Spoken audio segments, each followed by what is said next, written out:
This is Sycamore, written by Craig A. Falconer, narrated by Stephen Barnett.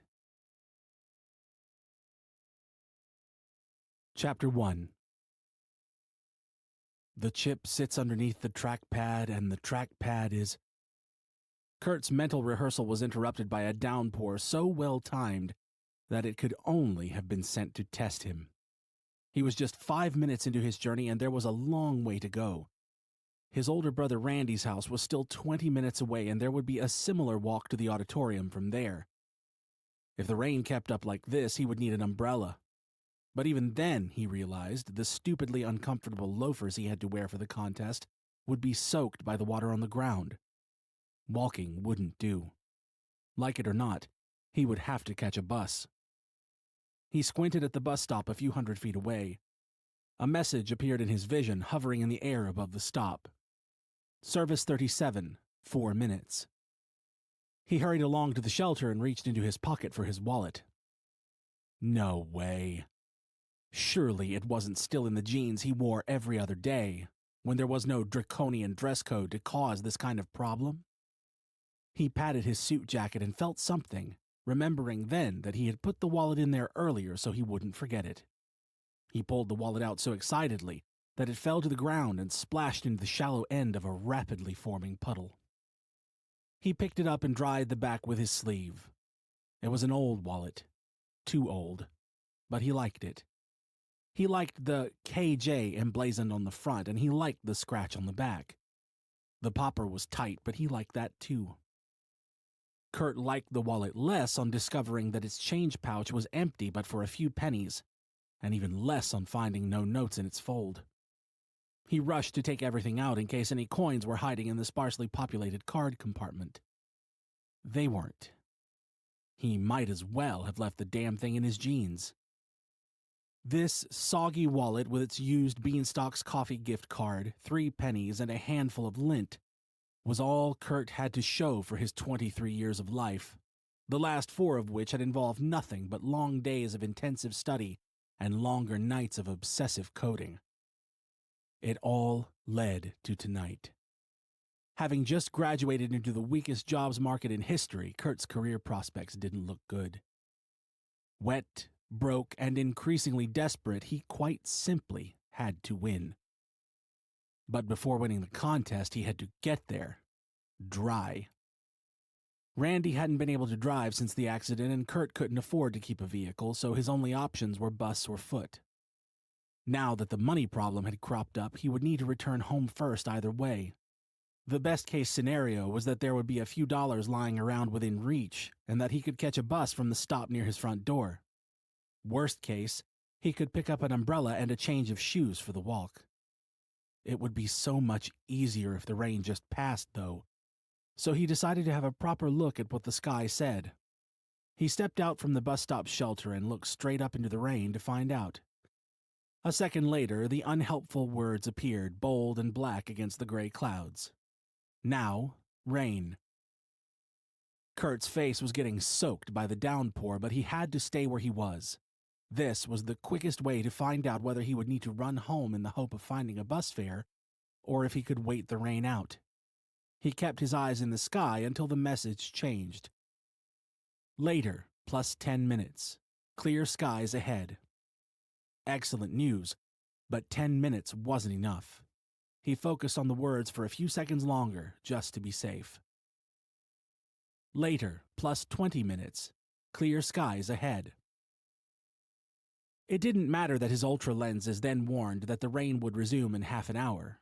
Kurt would get some bus money from Randy and waltz into the auditorium drier than a Martian summer.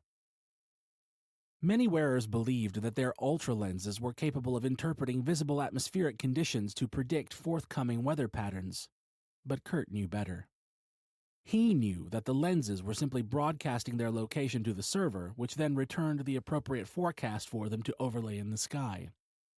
Reality was augmented, no magic involved. Despite their technological inferiority to many of the other recently released augmented reality glasses, some of which could actively interpret cloud coverage, Sycamore's ultra lenses dominated the congested AR market. Sycamore's founder, Isaiah Amos, had bet on consumer society maintaining its preference for form over function, and his wisdom had been rewarded to the tune of 73% market share.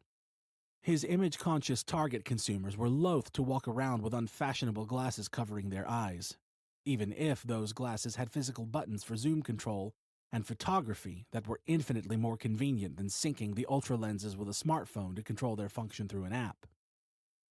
Early marketing campaigns successfully established the lenses as the affluence AR device of choice by associating bulky glasses with dated science fiction. No one wanted to look like a vision of the future from the 1980s. Unobtrusive contact lenses were the real future of AR, and that future was Sycamore's to lose. Some raised privacy concerns over being filmed without their consent, or even their knowledge, but Sycamore insisted that the ultra lenses were designed to enhance rather than record reality. Others cried inequality, worrying that a two-tier system would emerge with those unable to afford the optical upgrade left at an unfair disadvantage. Amos pointed out that the lenses were corrective as well as improving, and insisted that Sycamore's intention was to elevate everyone. Amos opted to tactfully ignore religiously motivated complaints over the ethics of interfering with the human body.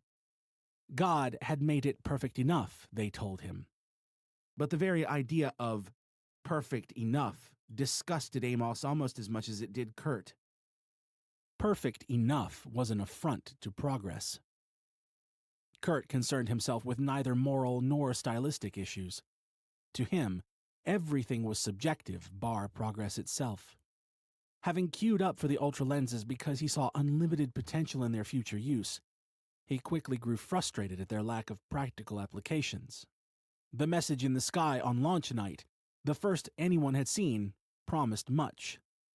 "Welcome to Sycamore," it read. "Enjoy the view." But now, barely 3 years since the first worthwhile AR glasses had been released and 8 months since the ultra lenses launched to unprecedented fanfare, few use them as anything more than a convenient TV substitute. The novelty of having status updates and text messages pop up in their vision quickly wore off when consumers realized that they still had to use another device to reply. With no killer app to capture the public's imagination, the entire AR movement was in danger of joining Palm Pilots and mini-discs as a quaint relic of technology past. Most of the industry's major players viewed AR as little more than an interesting experiment, a side project to their primary business of smartphones and tablets. Failure would be palatable. For Amos and Sycamore, however, failure would be fatal. The ultra lenses were Sycamore's all-or-nothing attempt to claim the market, and the young company had no other products to fall back on. Success depended on advertising revenues, which in turn depended on consumers wearing the lenses at all times so that their habits could be tracked and appropriate ads delivered at opportune moments. But with no reason to keep their lenses in, the average user now wore them for only 4 or 5 viewing hours per day. The business model was faltering. These limited use and limited interface problems were common to all AR devices, but the rival glasses at least boasted touch-sensitive frames and semi-functional voice control for people with Californian accents.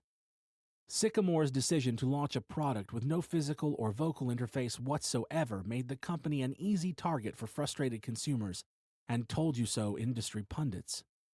Persistent rumors of a purpose-built Sycaphone suggested that even the famously stubborn Amos regretted his decision. Kurt Jacobs was just about the only person who still believed in the conceptual value of the ultra lenses, and he knew how close their potential was to being fulfilled. The contest on which his future depended was ostensibly going to reward the creator of the most innovative ultra lens-compatible service or device with a job for life at Sycamore. The Tree of Life needed a new family member, as Amos had framed it. But Kurt had it on impeccable underground authority that the event was a guerrilla marketing exercise to create buzz for the Sycaphone, that the final contestant would be an intern pitching an idea already destined to win. Defiantly, he believed that his idea was still too good to ignore. It would be heard by a lot of important people in the auditorium, and an awful lot more watching at home. And once an idea like this was out, even Amos wouldn't be able to keep it down. It was better than the Sycamore, and no one would be able to convince the audience otherwise. Even before learning of the Sycamore shenanigans, Kurt had been approaching the contest from a unique viewpoint. He didn't think that another device was what the Ultra lenses needed. He didn't think about what the lenses needed at all. Rather, Kurt saw a one-shot opportunity to integrate the lenses into the seamless human-computer system he had been designing for several years. Sycamore held all sorts of patents that prohibited anyone else from producing AR contact lenses. Amos was running the only game in town, and tonight was Kurt's only chance to get in on it. If anything, the Sycamore deceit only made Kurt more determined to win. He utilized the time spent sheltering under the bus stop to that end, rehearsing his pitch to ensure it made the maximum possible impression. The shower passed quickly as the lenses had promised, and he was back on his way within a few minutes. He ran over the key lines as he walked. The day of the handheld device has passed. All we need is a display, a processor, and a control interface. The Ultra lenses are capable of both full immersion and composite imaging, so we already have the best possible display.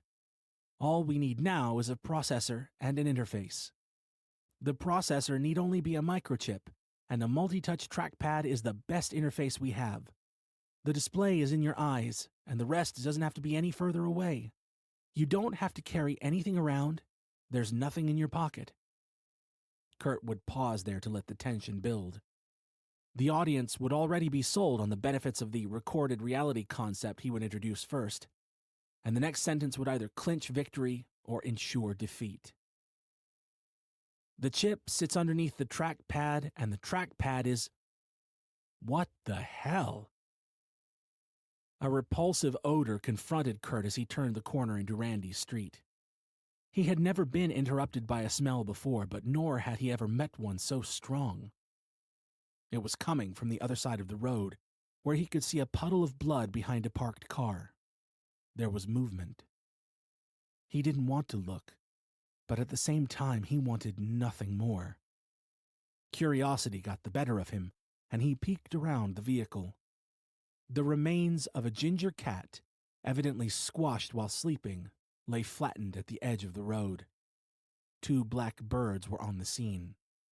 One looked up at Kurt with blood on its beak and cawed into the air as if boastful to be extracting a twisted measure of interspecies revenge. The other met his gaze for barely a second before resuming its feast. Kurt's eyes were stuck on the birds long enough for the words, "common raven," to appear above each of their heads. He didn't know what to make of this spectacle and turned away when the vocal raven rejoined its partner in pecking flesh from the cat's crushed bones. He tried to physically shake the image from his head while he walked up the path to Randy's front door, but this was easier said than done. An uncomfortable feeling lingered in his gut, and Kurt Jacobs could only hope it wasn't a sign of things to come. Chapter 2. "Did you see it?" Kurt asked. Randy nodded. "Through the window. Sick, right?" "There were 2 ravens eating it," Kurt whispered, not wanting the kids to hear. He inflected his tone in surprise. "One looked up at me when I walked past, like he was trying to send me some kind of message. Then he just kept going. Since when do birds eat cats?" "I don't know," Randy said, hobbling backwards to let Kurt through the door. "Since the cat was dead and the birds were hungry, I guess. What are you doing here anyway? I thought you had to get ready for your thing." "I did, but now I am. Are the kids around?" "Sabrina!" Randy called. "You have a visitor!" Randy was almost a decade older than Kurt, and it showed. While both sported stubble, only Kurt's looked like it was supposed to be there, like it went with his meticulously messy hair. Kurt's shirt and tie somewhat outshone Randy's creased t-shirt and jeans, and that the latter was hunched over 2 crutches further added to the distinction. The fraternal resemblance was there, but you had to look for it. All smiles and innocence, Sabrina looked like neither of them as she skipped her way down the stairs. "Uncle Kurt!" she yelled as she ran into his arms. Guess what? Only 31 days until our birthday. No way. Another birthday? I'm looking at 24. How old are you going to be this time? 8? 10, she snarled, playfully angry at the familiar tease. Kurt was joking, but Sabrina did look nearer 7 than 9. He feigned a wince. Double figures? Tough break. It's all downhill from there, kid. Trust me. But downhill is good. It's easier than going up. Sabrina stuck her tongue out at Kurt. He turned to Randy. How did something that came from you get so smart? She got Lisa's brains. Yeah, Sabrina said, nodding in agreement. And JJ got Dad's. His looks, too. Kurt laughed. Where is your brother, anyway? He's tuned out in his room, Randy answered. The usual. There's no point going in. He won't see or hear you. Oh well, I'll nip up to see him before I go, just to let him know I was here. Randy hobbled through to the sofa, leaving Kurt and Sabrina in the hallway. Are you going to another funeral? She asked as he took off his loafers and suit jacket. This is a different suit. It's for my contest, remember? Oh yeah. Dad said not to get my hopes up, 'cause you won't win. Then it's just as well your dad doesn't know what he's talking about, Kurt said with a wink, his words drawing a giggle from Sabrina. He led her into the kitchen and opened a cupboard. I don't have time to make a real dinner this week, but we could throw together some soup if you like. She did, and she keenly collected the ingredients as Kurt read them out from his phone. He selected the recipe and sent it to his lenses. The ingredients lay on the worktop, and numbers appeared above them in the order they would be needed. Carrot first, he said. Sabrina handed it to him. Kurt looked at the carrot until dotted lines appeared. When they did, he chopped it at the instructed intervals. Happy to be helping, Sabrina tipped the sliced carrot into the blender. Kurt looked back down at his ingredients. The cilantro was marked 2, but he had to wait almost 3 seconds for the lenses to tell him to wash it. How anyone else could find such lag acceptable was a mystery. Sabrina stood on a chair to rinse the cilantro under the tap. After a few similar procedures, however, she grew bored of following second-hand instructions. Uncle Kurt, when can I get my own ultra lenses? You're too young for things like that, he answered without looking up. But Janie Fisher has a pair and she's only a month older than me. Kurt pressed blend and looked into Sabrina's eyes. That's because I don't care about protecting Janie Fisher. These things aren't for kids, okay? You'll be old enough for long enough. Now, be a good girl and tell your dad his soup is nearly ready.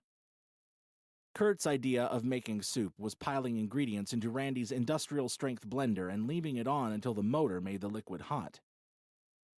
The beauty of a good recipe is its simplicity, his father always used to say. Kurt took simplicity to its limit, and his dubious masterpiece was ready to serve inside 4 minutes. He set the bowls down on the hardwood table and fetched 3 glasses from the matching cupboard, appreciating the size of the room when it took him several seconds to walk back with them.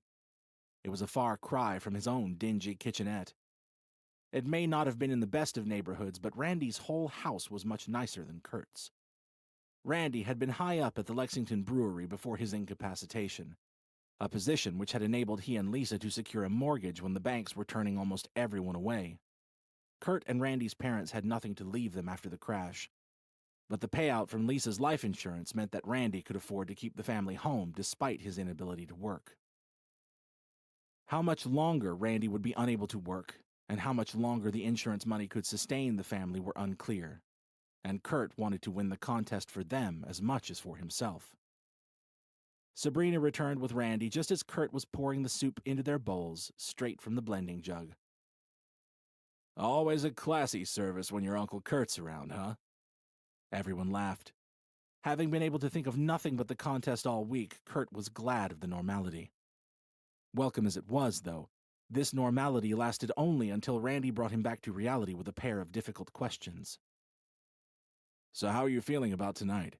Have you got the pitch ironed out? Kurt coughed as he forced down a mouthful of soup, too hot from the overly effective blender.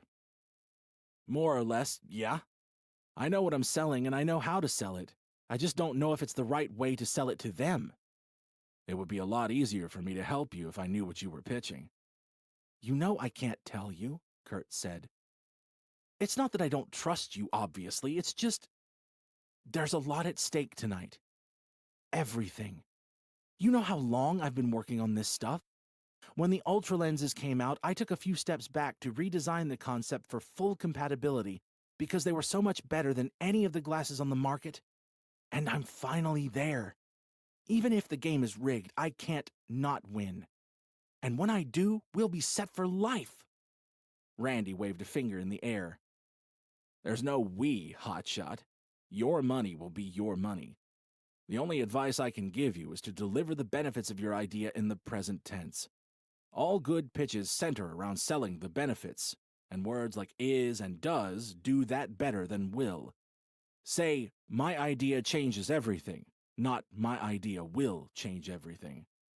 Even for the past, present is better. That's all I know.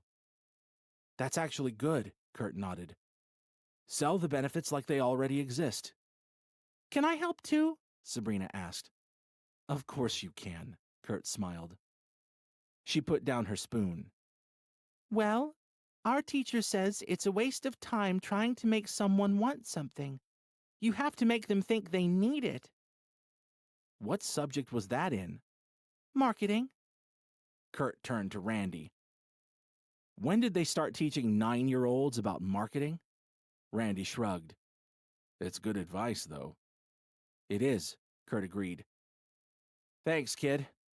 So I'll tell them that my idea will give them what they need. No. Remember what Dad said, too. Tell them that it gives them what they need. Always present tense. And move your hands when you say the important words. Sabrina sliced the air like a ninja. Honestly, champ, I wish you could do the pitch for me, Kurt said. You'd walk onto the stage all adorable in a little dress, and then just blitz the judges with marketing spiel and choppy hand gestures. No one would know what hit them. At least you'll be watching, though, right? It starts at 7:30, and my pitch should be about 45 minutes after that. What time is it now? She asked. Kurt looked down to the clock in the bottom left of his vista. The time popped up. Holy Uncle Kurt has to go. It's almost 7 and I'm due there at 1:15. When did it get so late? I'll go and say bye to JJ and ask him to clean this up since you helped make it. Kurt ran upstairs and opened the bedroom door to find Julian lying on his bed staring at the ceiling. He was wearing earphones and looked pretty tuned in to whatever his phone was streaming to his lenses. Like Sabrina, he had their mother's blonde hair. Other than that, he looked like a younger, healthier, angstier version of Randy. Kurt saw nothing of himself when he looked at Julian. His bedroom was a mess, but no worse than Kurt's own. The walls were unusually bare for a teenager's room, and there was no TV, just space and dust where it had sat before he gave it to Sabrina, when the ultra lenses rendered real screens obsolete. Replicating the experience of watching TV was one thing the lenses did brilliantly. They effectively worked as two screens, capable of creating visual depth in the same way that humans did without them. Native 3D full-screen immersion wasn't for everyone, and was only compatible with specially filmed content, so the lenses offered a range of viewing options. Video could be displayed in a box of any size and at any angle so as to give the illusion of distance. Some people like to watch a 42-inch screen 10 feet from their chair. The lenses let them. Others preferred a laptop-sized screen at arm's length. The lenses gave it to them. All a user had to do was select the desired size on their phone and the virtual screen would stick to its set location. Kurt knew that Julian would see his video whichever direction he faced because his eyes had that unmistakable glaze of someone in full immersion. He kneeled down by the bed and took out one of Julian's earphones. Yo, Julian. What the? Oh, hey, Uncle Kurt. What's up? I gotta run to the big contest. We made soup, but your dad said you wouldn't be hungry. It's there if you want some, though. I came up to let you know I was here. Cool. I'll be watching. Good luck. Thanks, kid. And do you think you could clear up the kitchen in a little while? Your sister helped me with the cooking, and your dad's not really up to it. Julian sat up. Why would you make a mess if you're not going to clean it up? If you're leaving, then she can do it. I told her she didn't have to. She helped make the soup. And the mess. It's nothing to do with me. I'm not doing it. Kurt sat down on the bed. You know, I was only 9 when you were born, the same age Sabrina is now. and I was your age when she came along. So?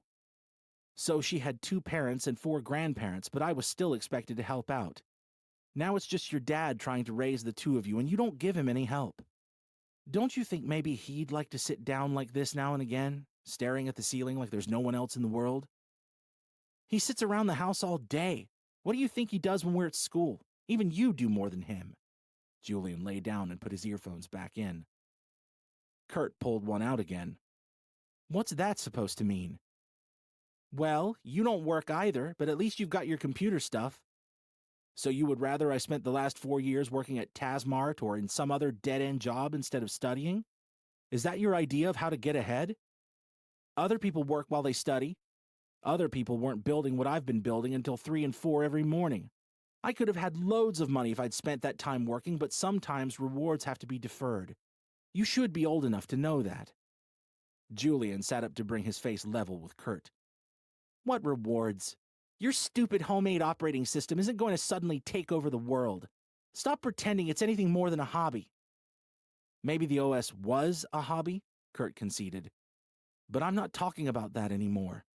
This contest is to find the best device or service to complement the Ultra lenses. It's really a publicity stunt for the Sycamore, but I've got something that will make their stupid phone obsolete before it's even announced. What you can do with the lenses now will seem like nothing once you see what I'm talking about. Why? What is it? Something that'll win me a job for life at Sycamore. We'll be all set. I'll have more than enough money for all of us. Julian rolled his eyes and lay back down. You know what? Kurt said, rising from the bed and moving to the door. No, not for you.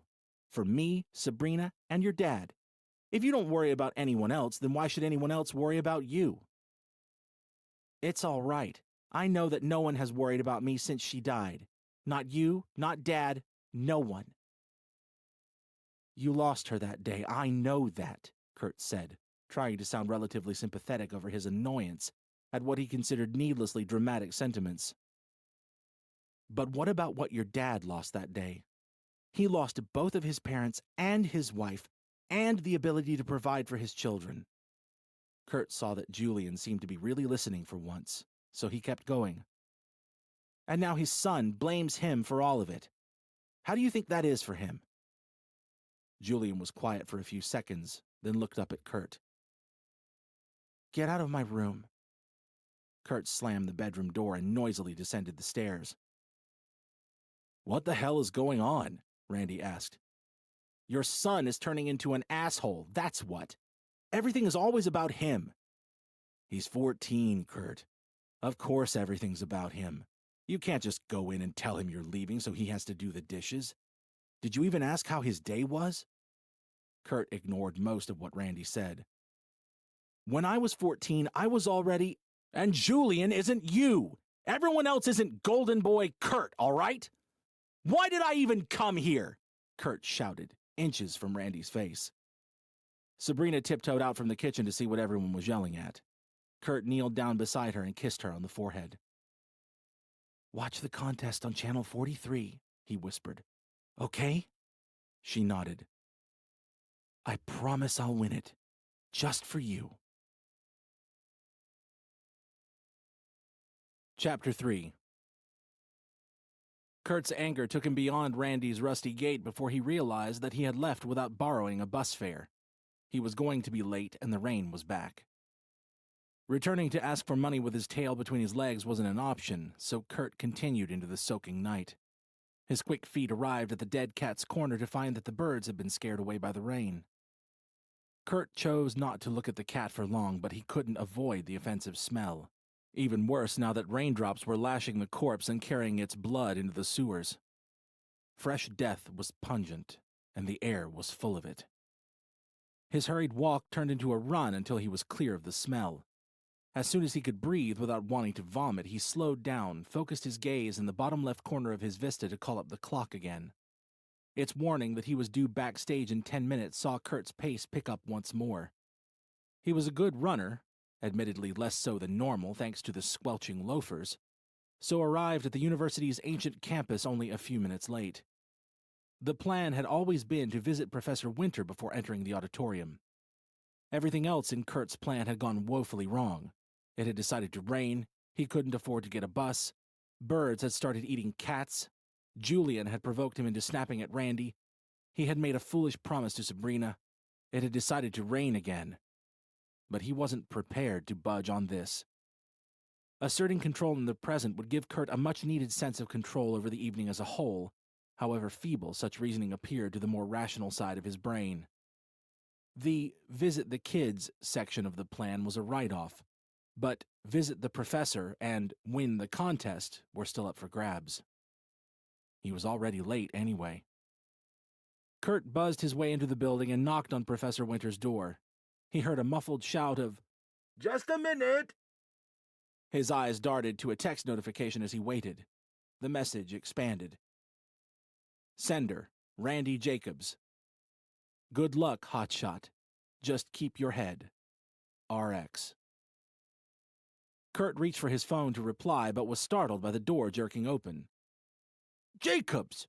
Professor Winter barked in surprise. "What the hell are you doing here? You should be backstage by now. And why are you so wet?" "It's raining." The professor studied Kurt's face. "And my other question?" Right. I just came to thank you for everything. Not just getting me the entry. Everything else, too." "Thank me by doing yourself justice out there. Right now I need to get going, and so do you. Walk with me." Professor Winter reached for the large yellow umbrella behind his desk before following Kurt into the hallway.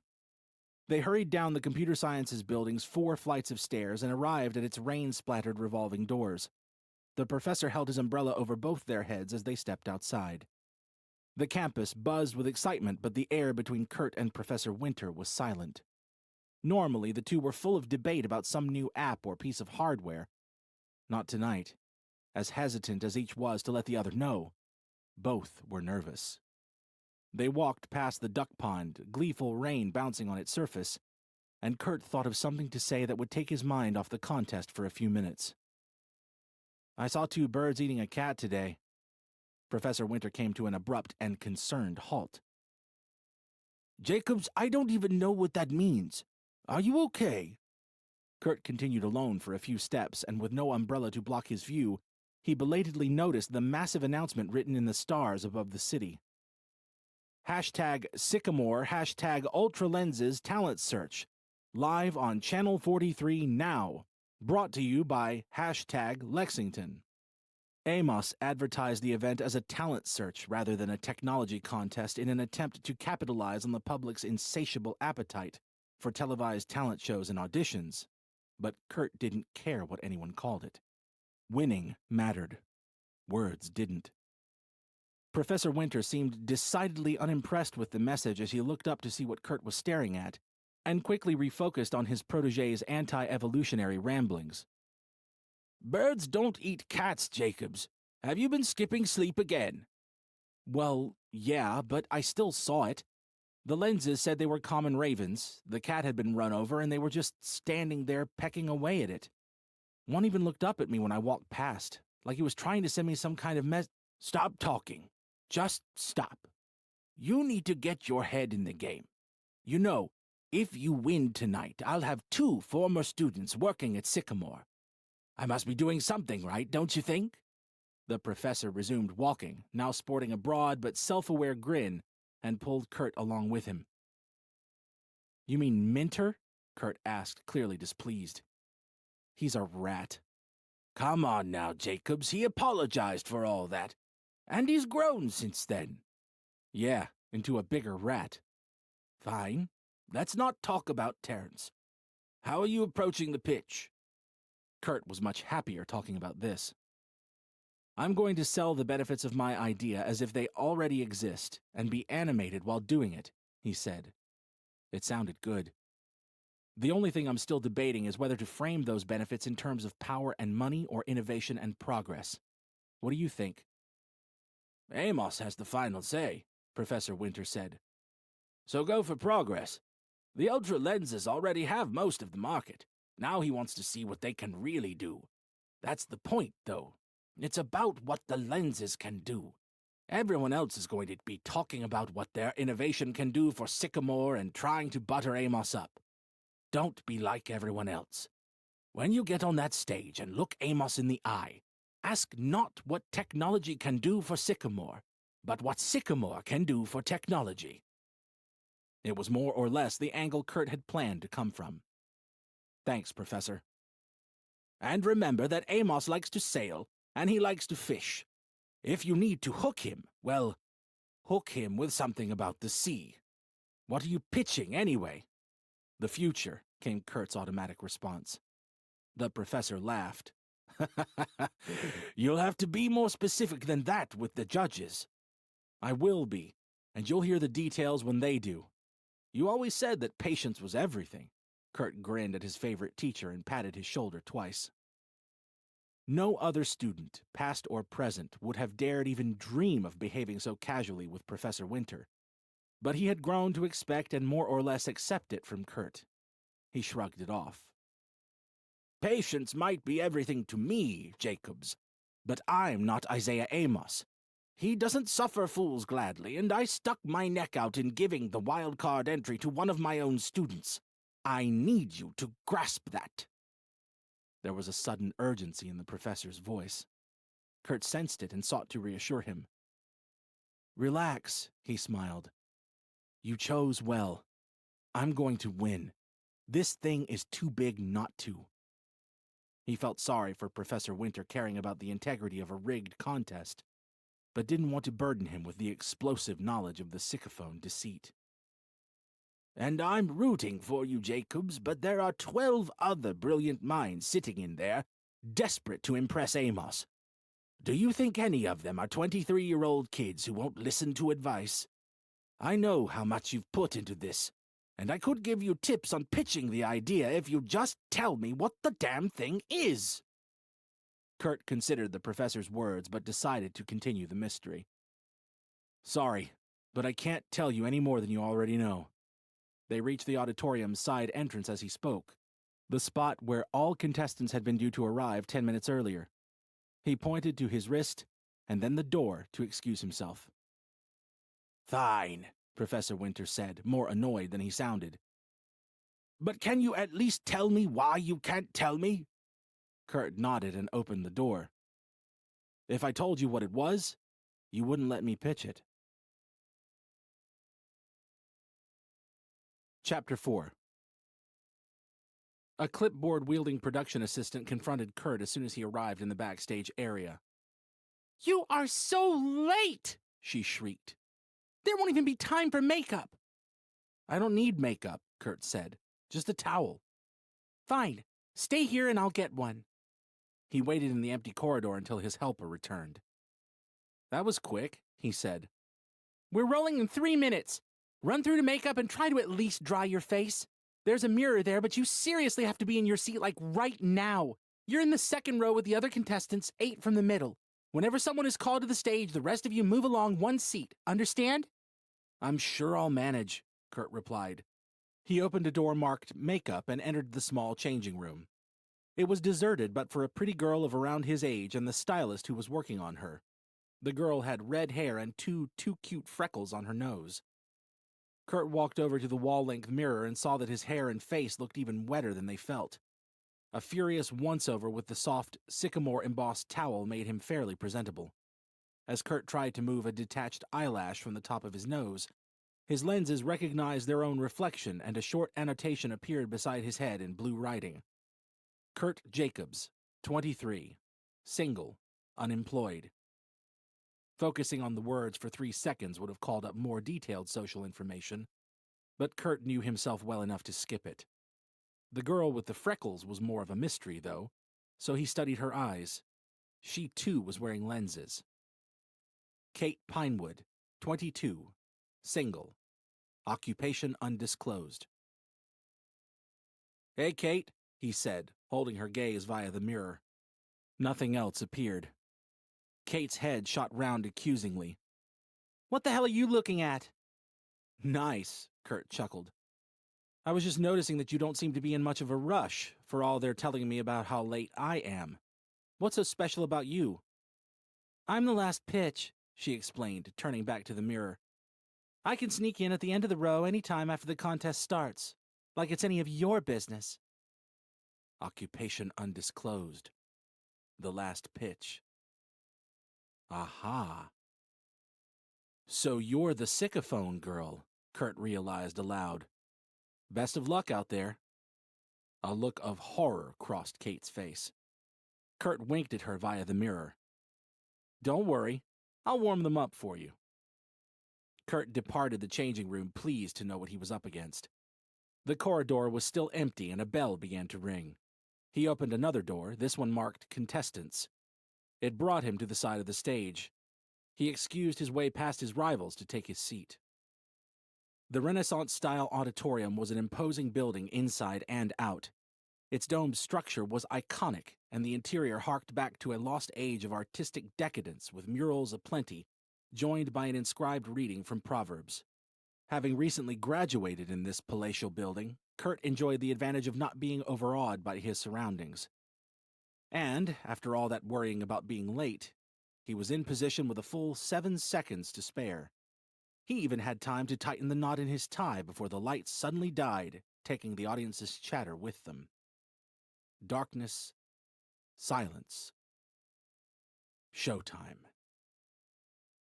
Ladies and gentlemen, boomed a smooth baritone voiceover. Please welcome to the stage, Sycamore's founder and CEO, Isaiah Amos. The style of introduction befitted a heavyweight title fight, and the audience reacted accordingly as Amos rose from his front row seat to ascend the stairs and assume his role as MC. Everyone around Kurt stood for the welcome. He was comfortable sitting down. Amos loved the limelight like the limelight loved him. Kurt had never seen him in person and was surprised by how youthful he seemed. In TV appearances, Amos's face often showed its 54 years.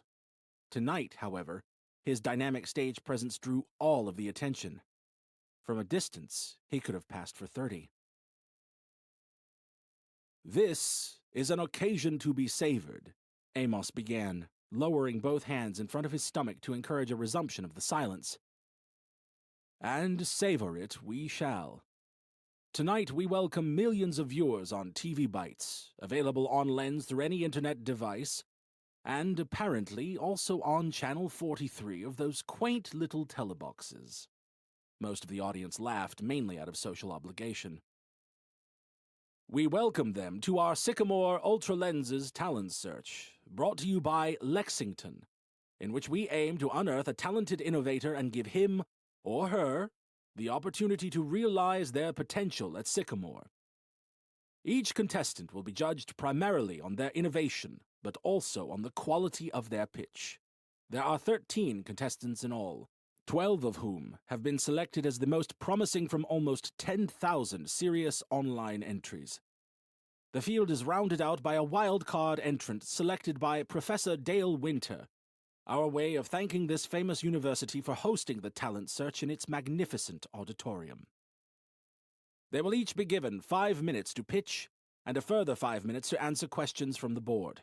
The board will choose 3 finalists, and I will personally select a winner after interviewing the final 3 in an exciting on-stage discussion at the end of the evening. And now, without further ado, allow me to introduce our first contestant, Kevin Chang. Kurt watched with interest as Kevin took the stage and Amos returned to his seat. Kevin's proposal was purely hypothetical and took less than a minute to explain. He had decided that the ultra lenses should allow people to see as well underwater as they could on land. If the lenses could do that, then everyone would buy them, he reasoned. Amos asked how Kevin proposed this could be achieved, to which he replied, "I'm not clear on that yet." The audience applauded politely at the end of Kevin's pitch, and he sat down at the far end of the row. Kurt was pleasantly amazed that the next few pitches saw no increase in quality, and that his rivals' ideas were either tiny modifications of existing services or utterly impossible pipe dreams.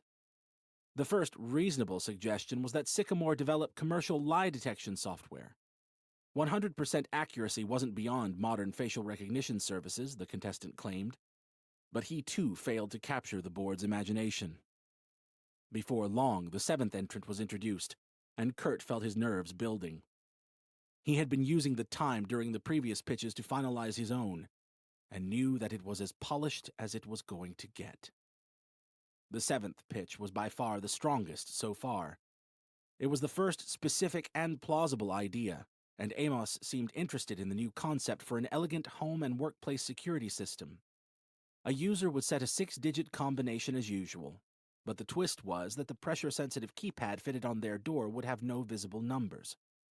Only the appointed user's ultra lenses would reveal the numbered zones, 0 to 9, which would shuffle their position every few minutes.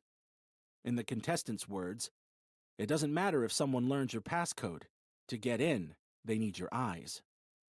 It wasn't the kind of Hollywood idea that would excite the viewers, but Amos appreciated its simplicity. "I like that," he said. "It would sell." His fellow board members nodded their agreement, and the man seemed sure to reach the final 3. Him, me, and Kate.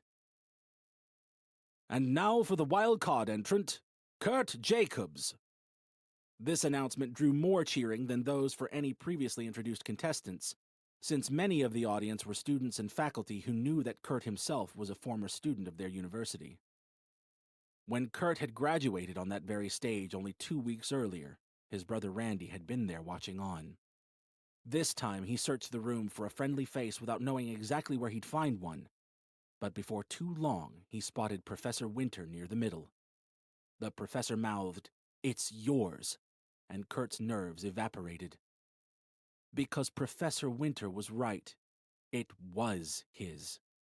Kurt had been working on this idea for years, and it was galactically superior to the best anyone else had offered. His pitch would be the most polished, too. Confidence bordering on arrogance convinced Kurt that only the Sycamore could stand in his way, so all he had to do was make it impossible for Amos to justify choosing Kate over him. One deep breath, and away he went. Chapter 5.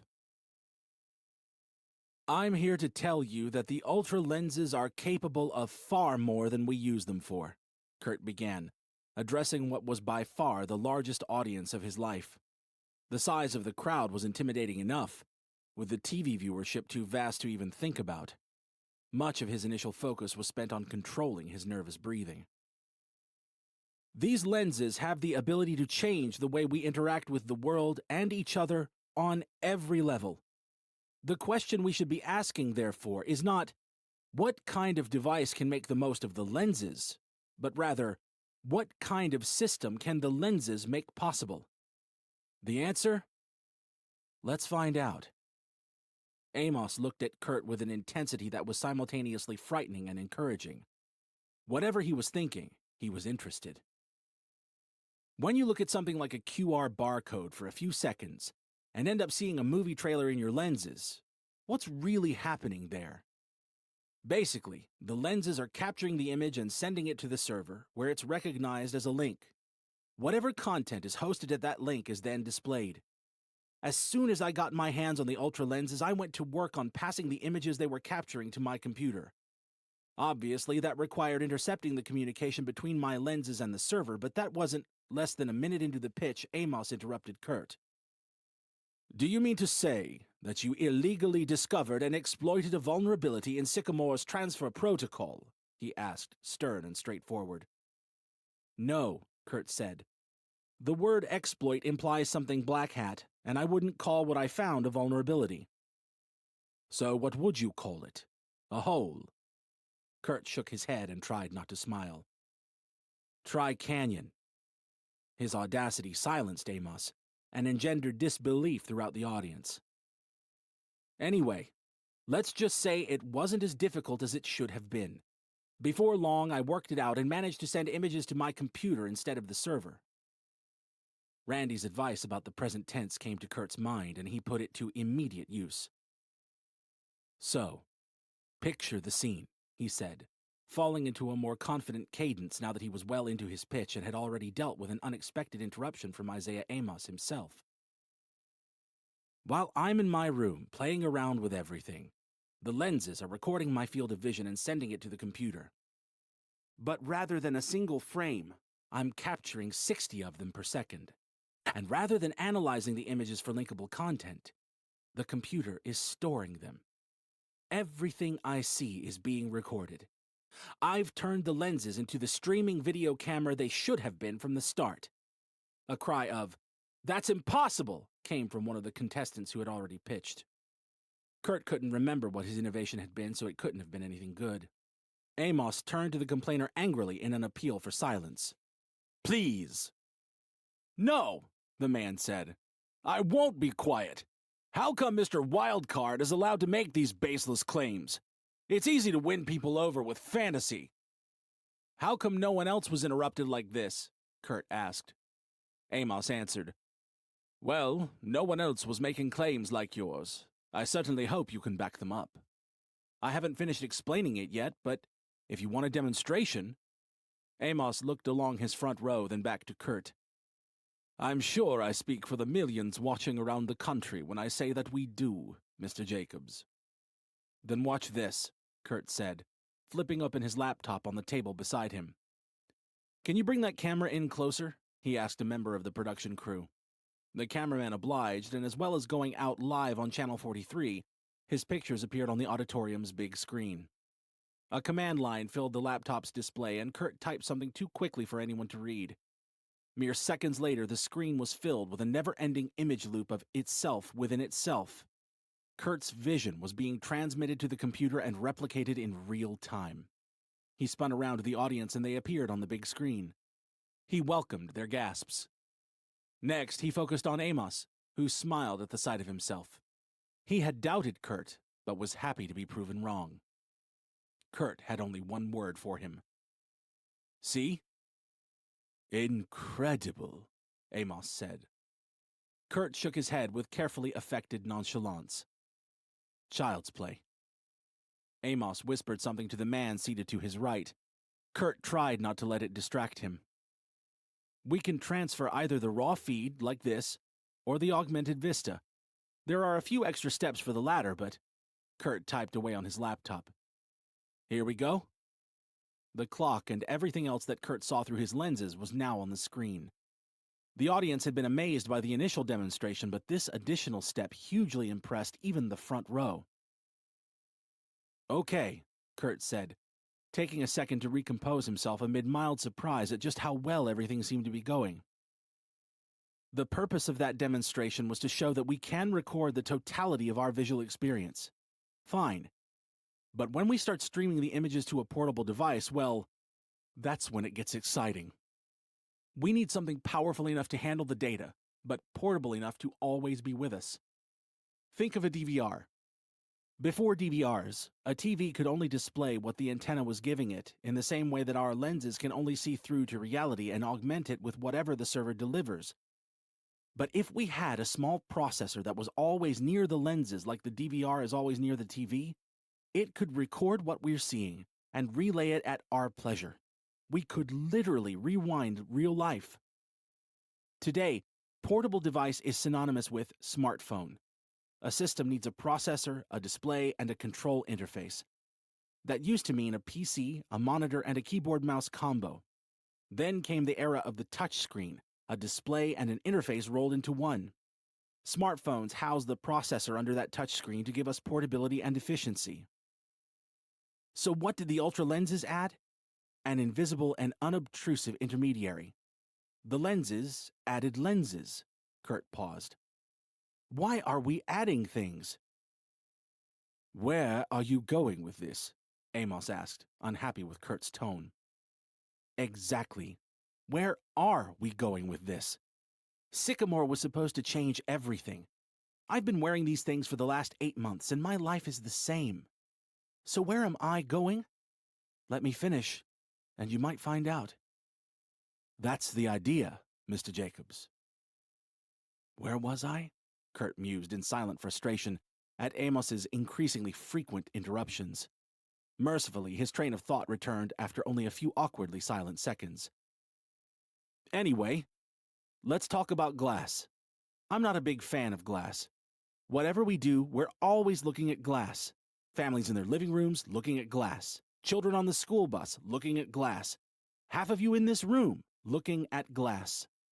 A man in an aisle seat next to Professor Winter sheepishly looked up from his lap. "Put your phone down for 5 minutes," Kurt said. "We both know your life isn't that important." Some of the audience laughed.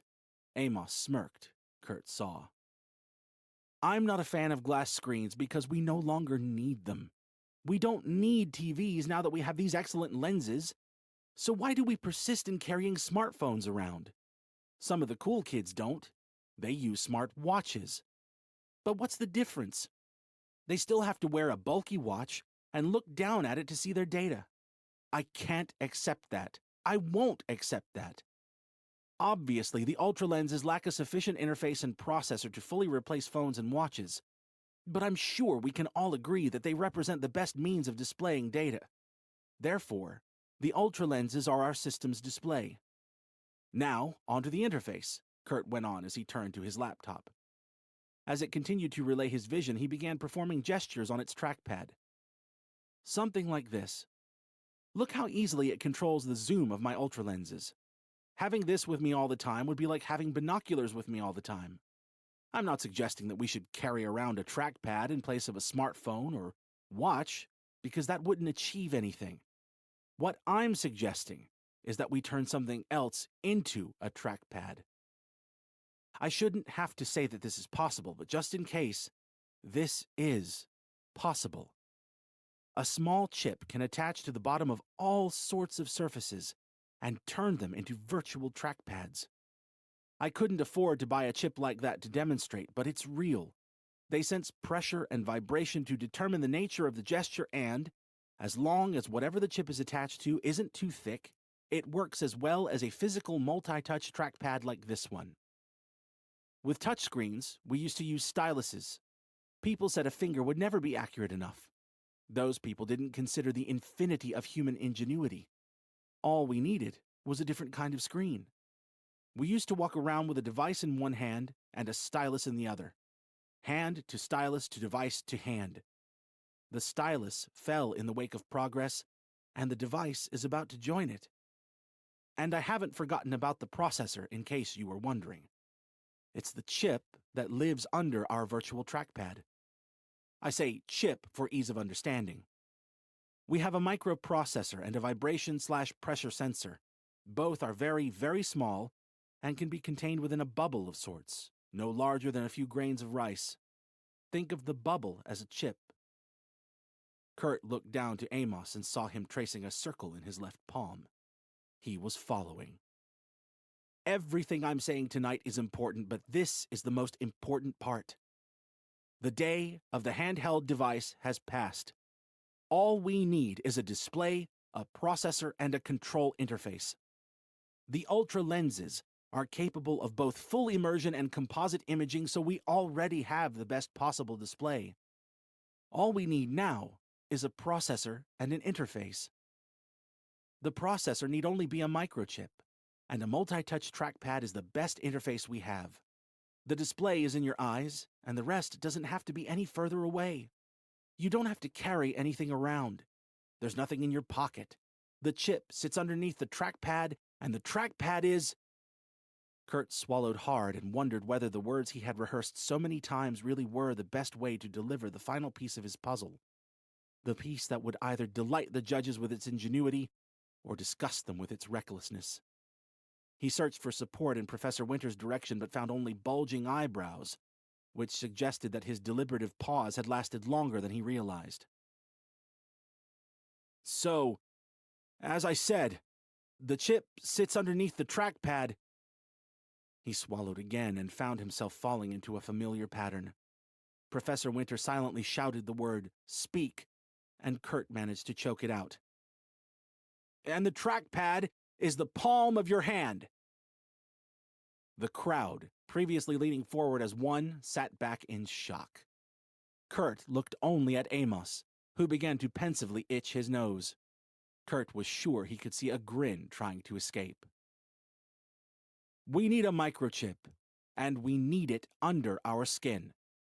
The grin broke free. We calibrate our right hand's fingers to our new palm-based trackpad, and that's it. The display is in our eyes, the chip is in our hand, and the trackpad is our hand. There's nothing else.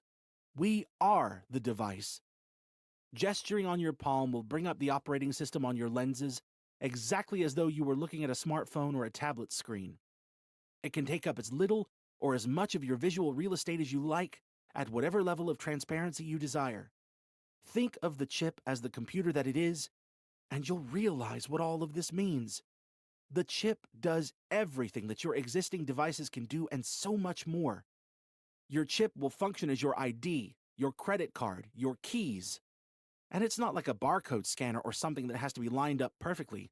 Just hold it against your car and the door opens. Someone who pitched earlier suggested a security system. The thing is, we don't need to play any games or press any invisible buttons in a special order. The man who had pitched the magic keypad looked offended. Don't look at me like that, Kurt continued. Your idea was better than the rest. At least you were asking good questions. There's no shame in being wrong about the right things. But all you need to do is fit a scanner to your door handle and it will open when an unauthorized hand touches it. The potential uses are limited only by our imagination. The first smartphone seemed amazing, and think of all the apps that have been developed since then that we already take for granted. It's infinitely easier to develop for this chip than a smartphone, and the display is of infinitely higher quality. Developers can play with location and movement in the same way that they do when working on smartphone apps, but with the added bonus of complete visual input. Every complaint you've heard about the lenses will become irrelevant. Users will be able to reply to messages and respond to status updates directly. You'll be able to zoom and capture snapshots with your fingers. The lenses can't record sound, but how many people still use their phones for talking? For those who do, a small wireless headset will enable voice calling until a better audio solution is found, which won't take long. Some of the glasses on the market use bone conduction, but I know Sycamore can do better than that. There's never been anything like this system, and nothing will ever be the same. Sycamore knew that we didn't need special glasses, and now we know that we don't need a shiny new device. And as I said, the chip is no bigger than a few grains of rice. It can be injected without anesthesia. Eliminating handheld devices will also save untold energy and natural resources. No more devices with obsolescence built in means no more wasted rare metals. In that sense, the chip has very strong green credentials.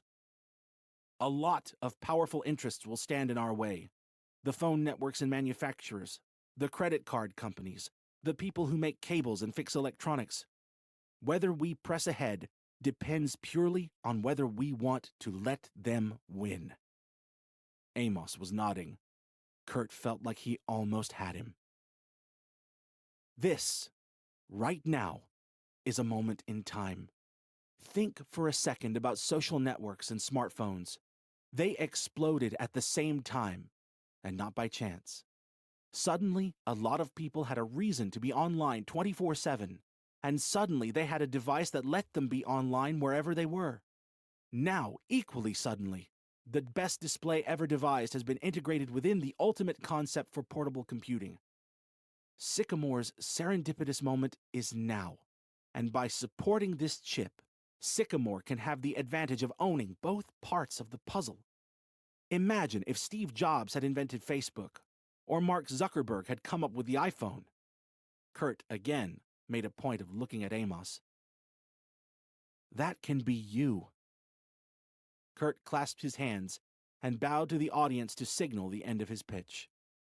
The polite applause he had expected was quickly consumed by a rapturous standing ovation in which Amos keenly participated. Kurt centered himself, then brought a finger to his lips to silence the crowd. They obliged and retook their seats, leaving him standing messiah-like under the spotlight and the rapt attention of everyone present. He cleared his throat. Any questions? Chapter 6. Amos raised his hand. I have a question, Mr. Jacobs. An important one. Ask away. I like this. But what makes you think people will accept the idea of being microchipped? Aside from the standing ovation, Kurt said. Even Amos smiled. But seriously, people like convenience. You know that. They don't mind trackers in their phones or cameras in their games consoles. As long as the tech is good for something, it doesn't matter if it seems invasive. Okay. Now an even more important question. The Ultra lenses were sold cheaply. At a loss, in fact. We expected substantially greater returns from targeted advertising than we have seen thus far. I want you to tell me about revenue. How would this thing earn us money beyond the initial selling price? To begin with, I think you should offer the chip for free. Free? It's not an act of faith, Kurt explained, again bearing in mind the importance of talking in the present tense. It's just good business. The revenue opportunities are unparalleled, and the more hands the chip is in, the more we stand to gain. Potential revenue streams can be split into 4 broad groups. Number 1 is the sale of digital content. This would encompass subscriptions to a cloud-based service for storing visual data at whatever rate you consider reasonable. People will pay well to relive their memories and experiences, to have their whole lives literally at their fingertips. On top of that, we have sales of first-party software and also commission on sales of third-party apps and media through a newly created Sycamore store. The combination of endless possibilities and a massive user base will ensure an avalanche of content from day one. Every developer in the world will want a piece of this, and 30% of their takings come straight to us. Number 2 is advertising. I know it hasn't quite gone to plan with the Ultra lenses, but we both know why that is. People take them out. When there are strong reasons to keep them in, like use of Sycamore's new network for telephone and online functions naturally depending on the relevant data being displayed, well, people are going to keep them in. I don't have to spell out what that means in terms of information gathering and targeting. Kurt wasn't a fan of invasive advertising, but he understood that some level was necessary to keep core services free, and he felt that the ads people received might as well be for things that would interest them. Third, beyond metaphor, the chip will function as an actual digital wallet. Stores will accept chip-based payment from users' bank accounts, and Sycamore would be acting within common practice in levying a convenience fee of 1% per transaction. Even 0.1% would quickly add up. It doesn't sound like much, which is why people won't mind, but 0.1% of everything is quite a lot. And finally, the possibility will arise to cooperate with law enforcement agencies. Sycamore will be in a strong position to win security contracts like those given to CCTV providers. Assuming they use the chip and lenses, which they will, the communication and movement of suspected criminals could be tracked at ease. Sycamore will own all collected data. The police and other security services would be morally obliged to pay you whatever you ask if your data could put a murderer behind bars. This last one is probably the least profitable, but perhaps the most significant.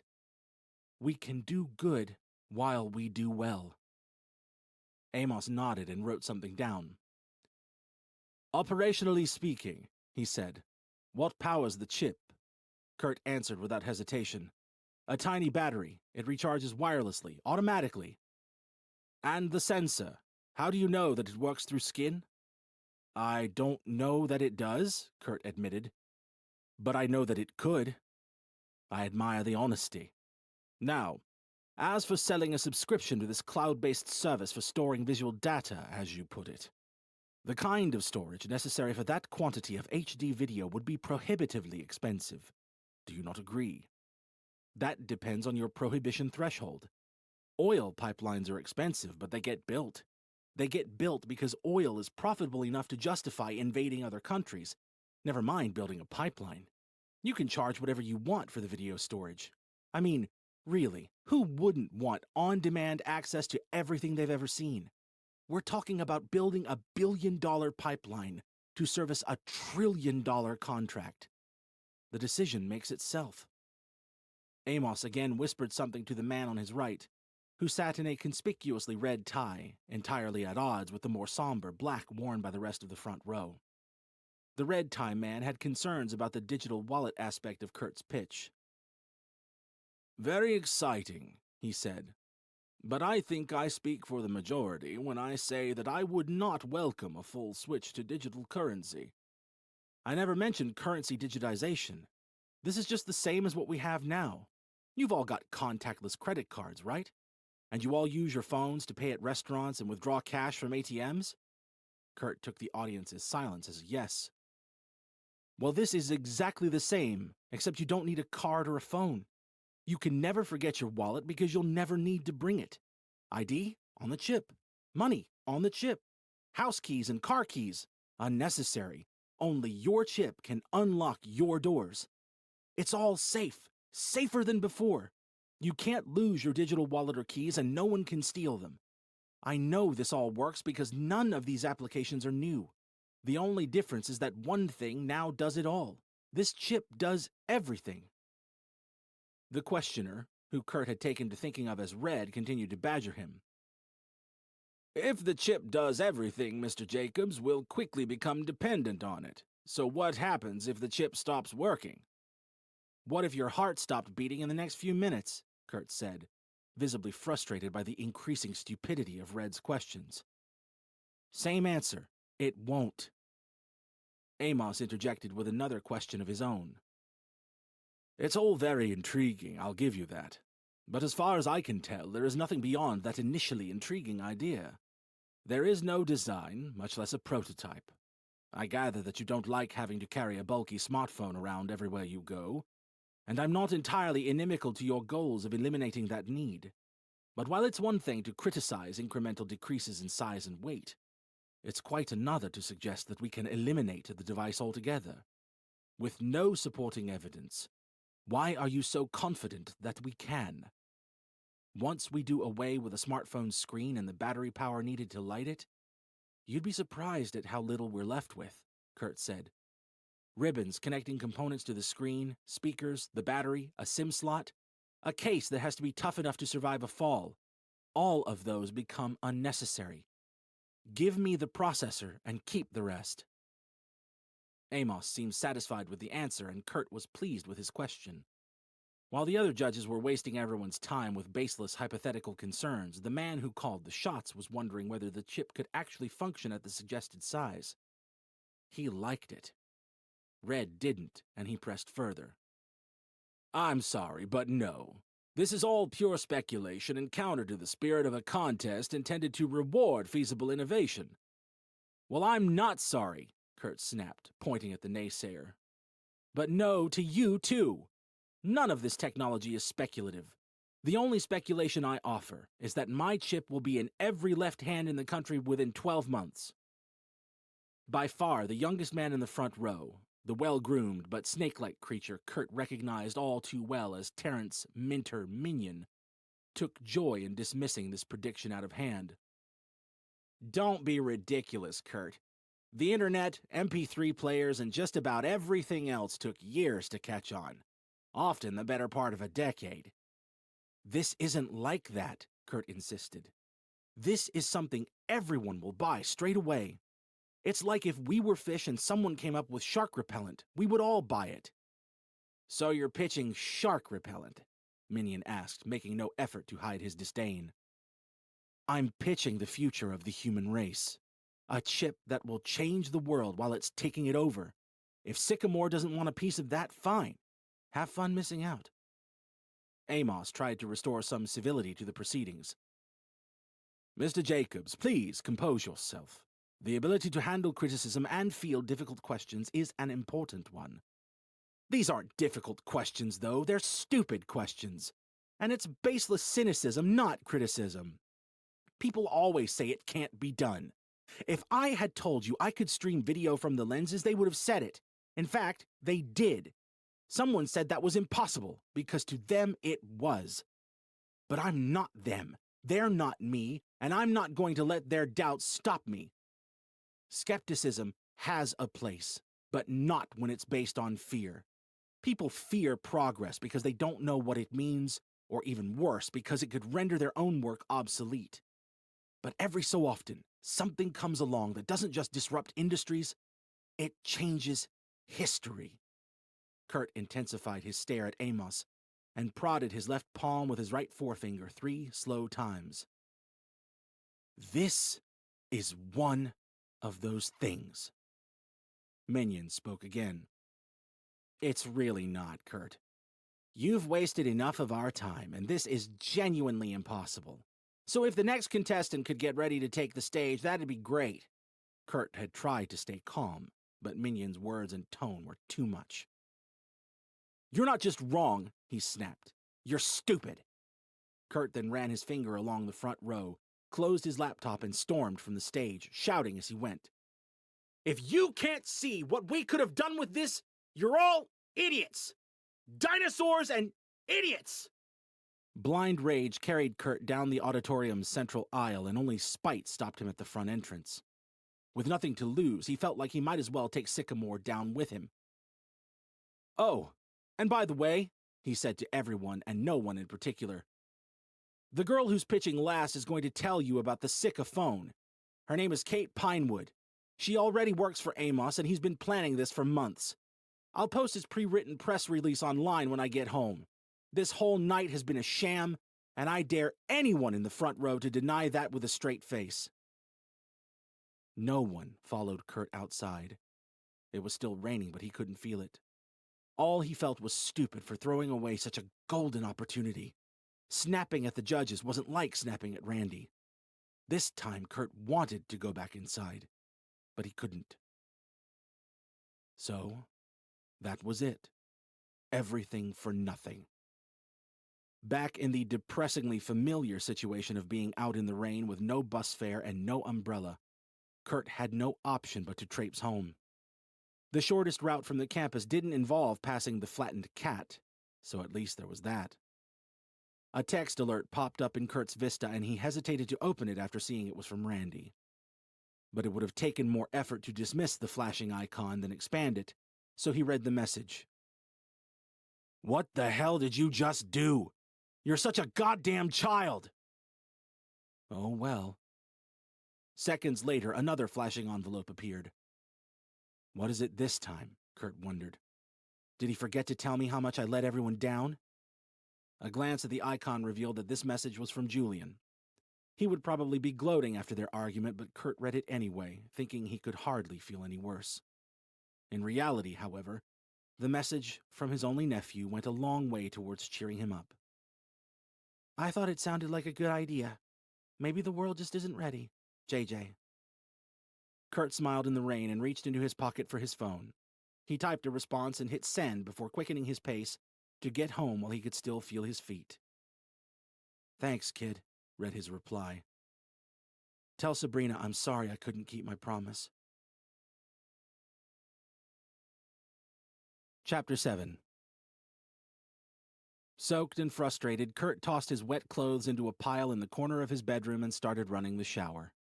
It was piping hot by the time he stepped in after making short work of the last Lexington Blue in his fridge. The hot water was so much better than the cold rain, and for a few brief moments the physical comfort made him forget everything else. This lasted until an irritating telephone icon appeared in his vista, instantly and fully capturing his attention. Kurt never took his lenses out, which came in handy at times like this.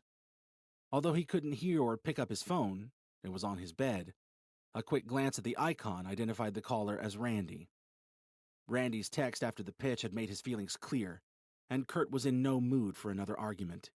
He ignored the call. Randy called again immediately, and Kurt began to wonder if something was wrong.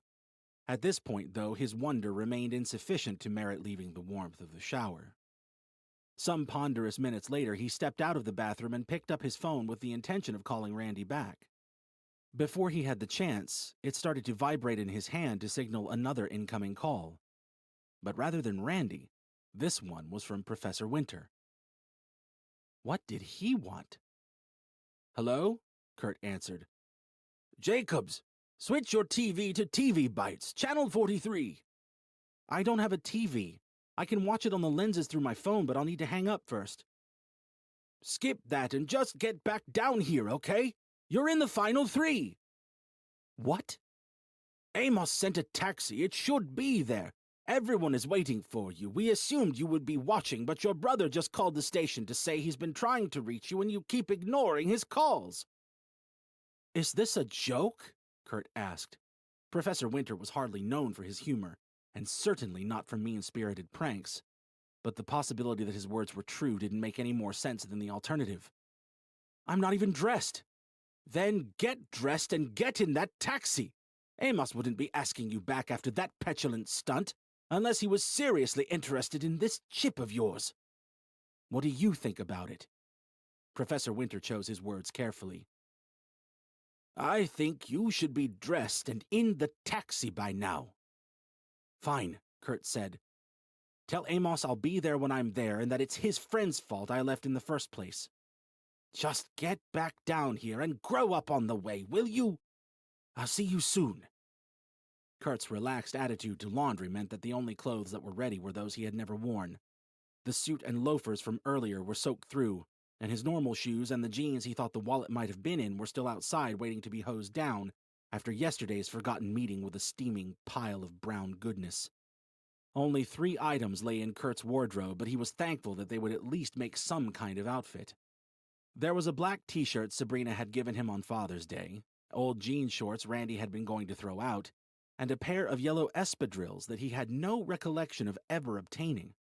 Kurt threw it all on, a makeshift ensemble if ever there was one, and on passing his mirror on the way to the door, he noticed that the t-shirt was emblazoned with the slogan, "Taylor Swift or Die." He could only laugh. "You're Kurt Jacobs?" the taxi driver asked as his erratically dressed passenger climbed in the back door. Kurt nodded. "But if you don't mind, I need some time to think." "Not at all. I've been listening to the talent search on the radio, you know. It was good to hear someone speak like they meant what they were saying for once, and then to tell those pissy judges where to shove it when they weren't listening." "Thanks, man," Kurt said. The driver smiled and pressed a button to roll at the partition. Kurt browsed on his phone to see how the contest was being reported. Hashtag Kurtonite was trending worldwide for the first time in 3 years, and the general mood seemed supportive of his exit.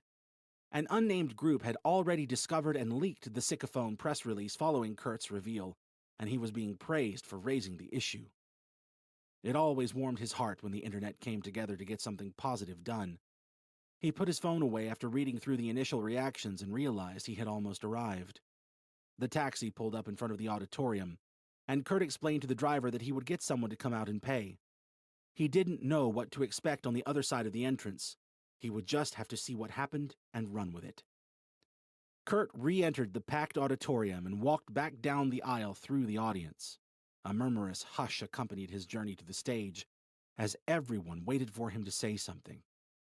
When he reached the steps, he pointed to the door and spoke. "Someone's going to have to go outside and pay for that taxi ride." "It's taken care of," Amos assured him from his new seated position on stage. "Up you come." Kurt joined Amos on the stage and looked at the other 2 finalists. The man who had pitched the home security system was standing next to another, one whose pitch Kurt couldn't quite recall. There was no girl, no Kate. "So is this guy doing the Sycamore now?" Kurt asked, speaking only to Amos.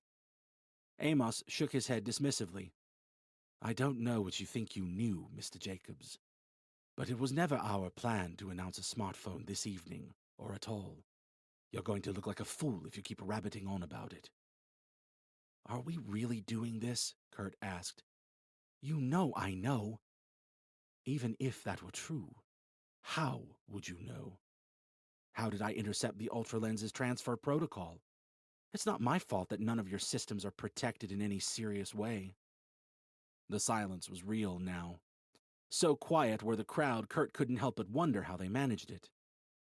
Amos looked annoyed for a second before forcing a laugh. He studied Kurt's outfit and pointed to it. "Speaking of looking like a fool, yellow sandals, tough guy jean shorts, and a Taylor Swift t-shirt? Wow. What happened to the badass who left us all hanging?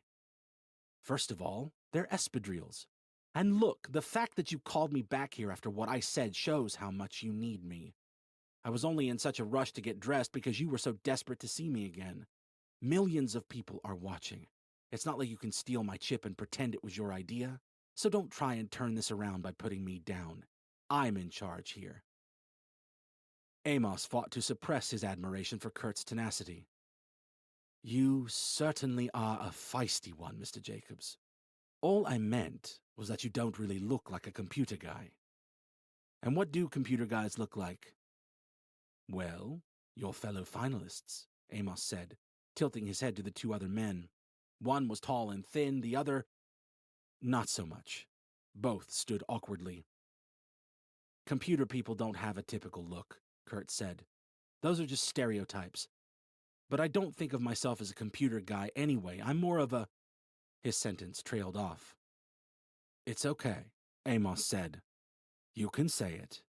Hacker isn't the dirty word it used to be, and we know who you are now anyway. The internet has been abuzz since your exit, and some viewers linked the name Kurt Jacobs with the moniker of your youth. Kurtonite, if I'm not mistaken. Kurt moved his eyes along the front row and saw that Sycamore's army of suits were studying him closely. Terrence Minion was smiling.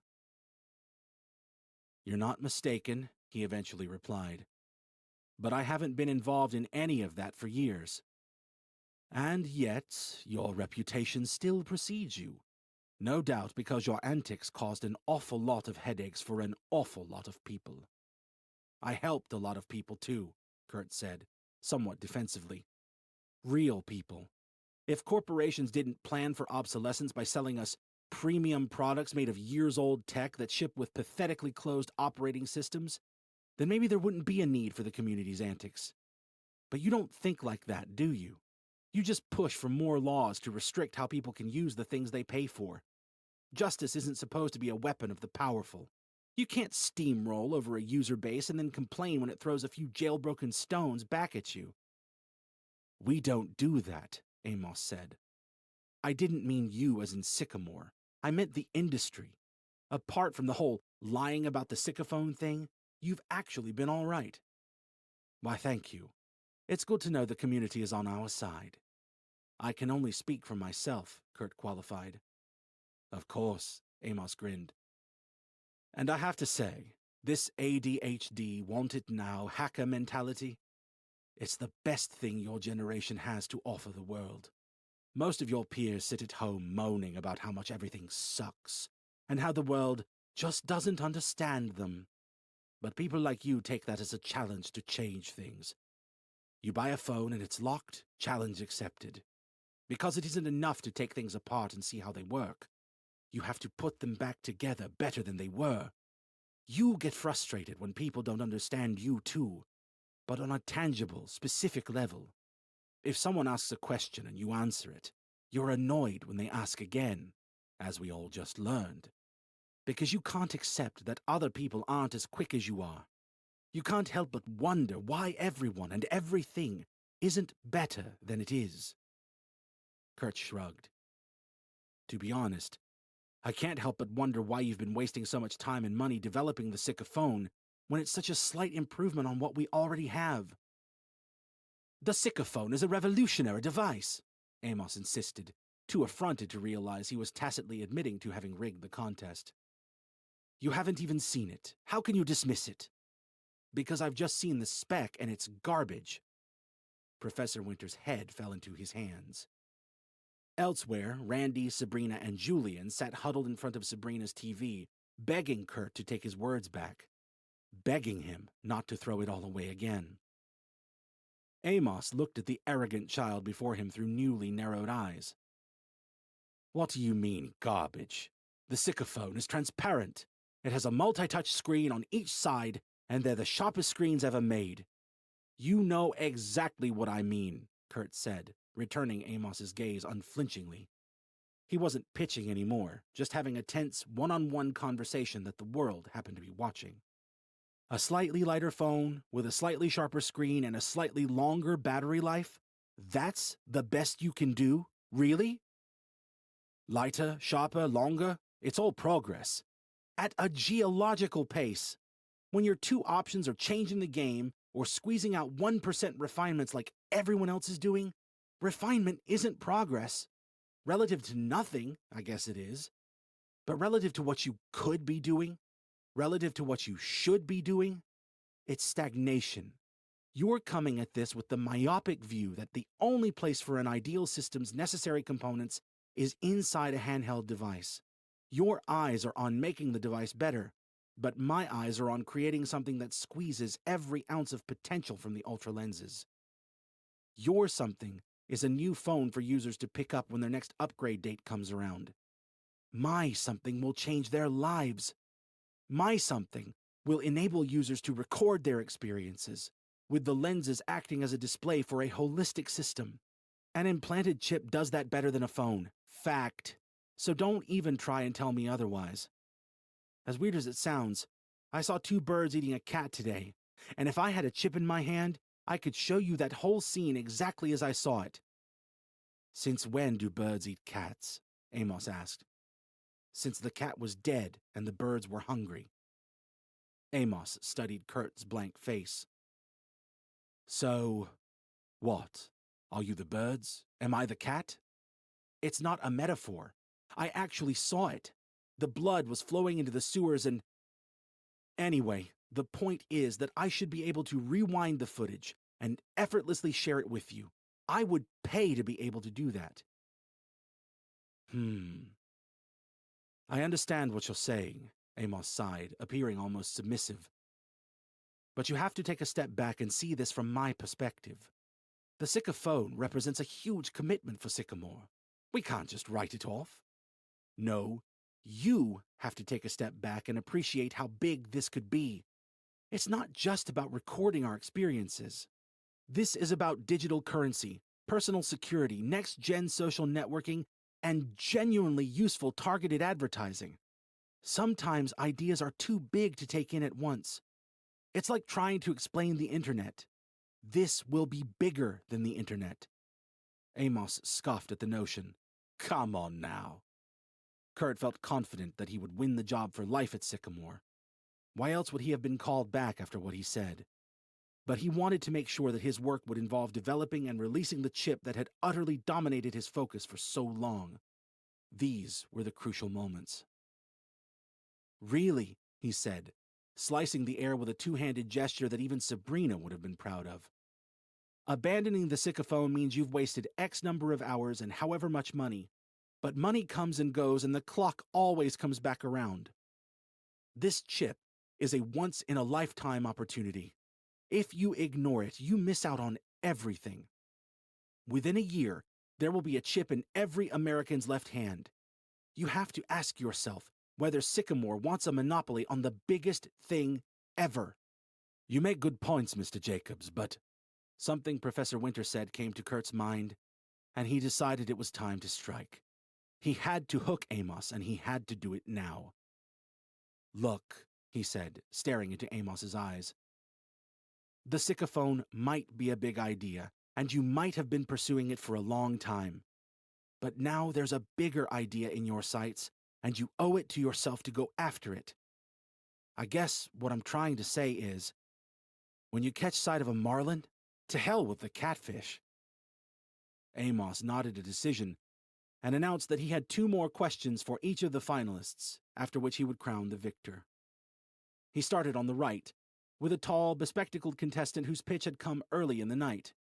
This first finalist answered his questions fairly predictably. He wanted to win because working at Sycamore was his dream, and he deserved to win because his idea, the impossibly ambitious and seemingly pointless plan to make the lenses function underwater, would make Amos a lot of money. Kevin Chang, Kurt remembered. That was it. Kevin's trifling innovation and cardboard delivery were emblematic of the general quality of contestant Kurt was up against. Second came the shorter and fatter of Amos's stereotypical computer guys. His age was hard to determine, perhaps 35, and he still looked tremendously uncomfortable to be standing in a tuxedo while addressing a television audience of millions. I want to win, so I have a platform to further my projects and goals. I deserve to win because my home security system is stronger than the hackers, and he showed disrespect to all of us when he stormed out. He shouldn't win. Amos took delight in the personal attack on Kurt. It would go down well with viewers, accustomed to such drama as they were. He moved along the line giddily. And now we come to the legendary Curtinite. So, Mr. Jacobs, why do you want to win? Amos hoped that Kurt would ignore the question and instead react to the previous jibe, but no. His head was in the game, and he answered without hesitation. Because I promised my niece that I would. This is for her. And her brother. Maybe even their dad, too. They're the reason I came back. How nice, Amos said, quite evidently having been looking for a different kind of reply. And now tell the world why you deserve to win. Kurt turned away from the crowd, dropped his microphone, and looked Amos square in the eye. Although Amos was ex-military, above all else he was a marketing man. Kurt knew that a solid tagline would seal it. He held his breath for a long count of 3 and spoke quietly. The tree of life in the palm of your hand. Amos grinned broadly and offered Kurt his hand in victory. The audience enthusiastically hailed this symbolic gesture as Isaiah Amos whispered the 3 words that would change the world forever. Welcome to Sycamore. Chapter 8. Immediately after the contest, Kurt handed every ounce of his plans and workings to Sycamore. Amos asked him to stay home until further notice while the company's best minds worked on manufacturing a prototype chip small enough and powerful enough to utilize his operating system from within a consumer's hand. Kurt was forbidden from talking to the press or commenting online in the meantime, but his dislike of publicity meant that this was no source of disappointment. Kurt enjoyed a quiet week knowing that his ideas were being put into practice, and after 9 days he received a call from an old acquaintance in the form of Sycamore's Terrence Minion. The chip was ready, Minion claimed, and Amos wanted Kurt to be the first person to test it. The weather outside of Kurt's window was unseasonably nasty, but he didn't care. The days of struggling through the rain belonged to the past. He didn't know at what length the car became a limousine. All he knew was that the luxury black vehicle Amos sent to bring him to Sycamore's headquarters tested that boundary. His 20-minute journey to the quarter-mile was refreshingly comfortable. The world at large would soon be enjoying Kurt's creation, and he was already enjoying the fruits of his labor. Amos stood in the lobby of Sycamore's imposing HQ. The building had been erected in the months before the ultralenses launched. It rose only 33 stories, less than any other within the city's exclusive quarter-mile development. But its architectural design set it well and truly apart. The lower section was straight and narrow, but the middle floors protruded bulbously from the center. The upper section then tapered back into a peak, creating the rudimentary outline of a leaf. Never having had reason to visit, Kurt had only seen photos of the building from a distance. He was surprised to be even more impressed up close. It didn't look cheap. As soon as Kurt walked through the glass doors, Amos greeted him warmly. "Mr. Jacobs, welcome to Sycamore, for real this time." "Thanks," Kurt said. "Minion said I'm going to be the first to take the chip. I'm ready." "Of course. It's waiting for you upstairs, fully loaded with your operating system and, once injected, fully operational as a trackpad. We're calling it the Seed, though. Chip sounds a bit too robotic. And, you know, Sycamore Seed. Our marketing materials can tell consumers to sow the seed of progress. Who could say no to that?" Kurt nodded. It was progress, and Amos seemed committed to it. "So I'm going to be the first to be seeded," he considered. That does sound better than chipped. Amos led Kurt into the elevator and pressed 22. "What's on 22? "It's my floor. Office, meeting room, and lounge. It's just before the widest point." "So what's above you?" "Nothing for you to see," Amos dodged. "Anyway, did you read much online after the contest? Your performance was so magnificent that some people thought it was a setup. As if I could have set up a performance like yours, sweeping its way across my stage like a hurricane of fresh air. You've done very well keeping quiet when everyone has been talking about you. I have to say, I'm impressed." "I just turned my phone off and didn't look," Kurt said. He had quite enjoyed being switched off. The elevator stopped gently and Amos stepped out, directing Kurt towards the meeting room. The expansive floor was largely empty. Amos's office was on the east side, and his meeting room on the west. The rest of the floor appeared to constitute his lounge, with leather sofas strewn here and there. "Seems like a waste of space," Kurt commented as they walked. "It does," Amos conceded. "But it's not. Anyway, there are 4 men waiting for us. One is a doctor who will inject your seed, and then leave. The others are our top men. We're going to have a team meeting to discuss our plans for the launch and beyond, so it's important that you conduct yourself professionally." "Who are we meeting, the head coders?" Amos tried not to laugh. "No, only the important people. Heads of marketing, data collection, and communications. You already know Terrence, he heads up DC, and you'll probably recognize Gary and communications Colin from the contest. These men make Sycamore tick." "What do their departments do?" "Very briefly, then. Communications is as it sounds. They've been porting the Sycaphone's revolutionary messaging system, and they do a lot on the social network side of things. DC gathers and analyzes user data with a view to leveraging. Marketing sells the Sycamore brand. But those guys don't deal with incoming ads. That's all DC.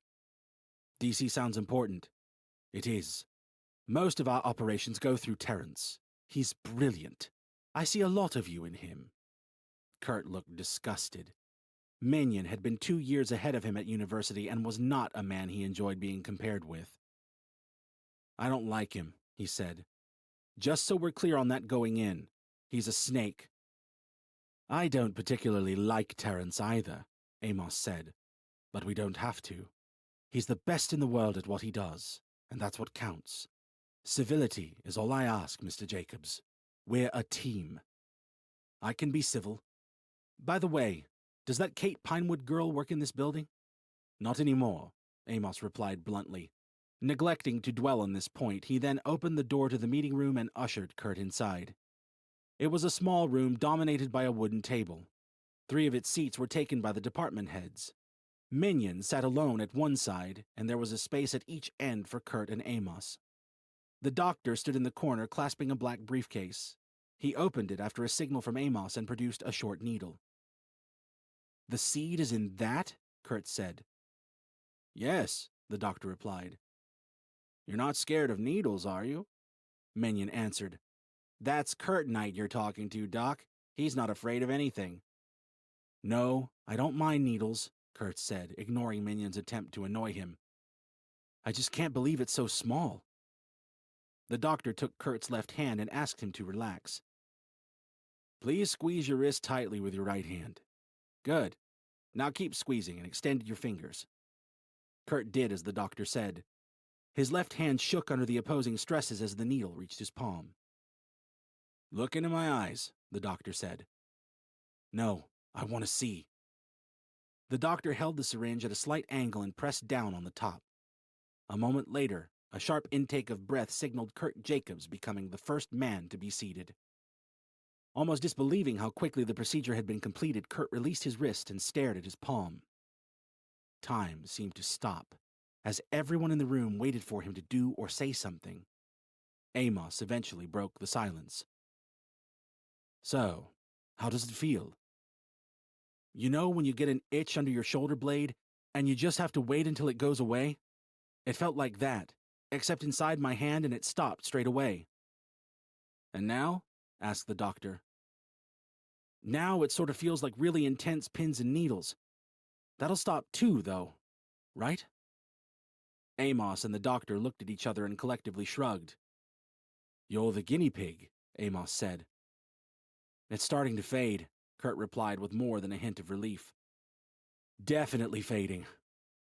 Amos breathed a sigh of relief just as deep as Kurt's. "Good," he said.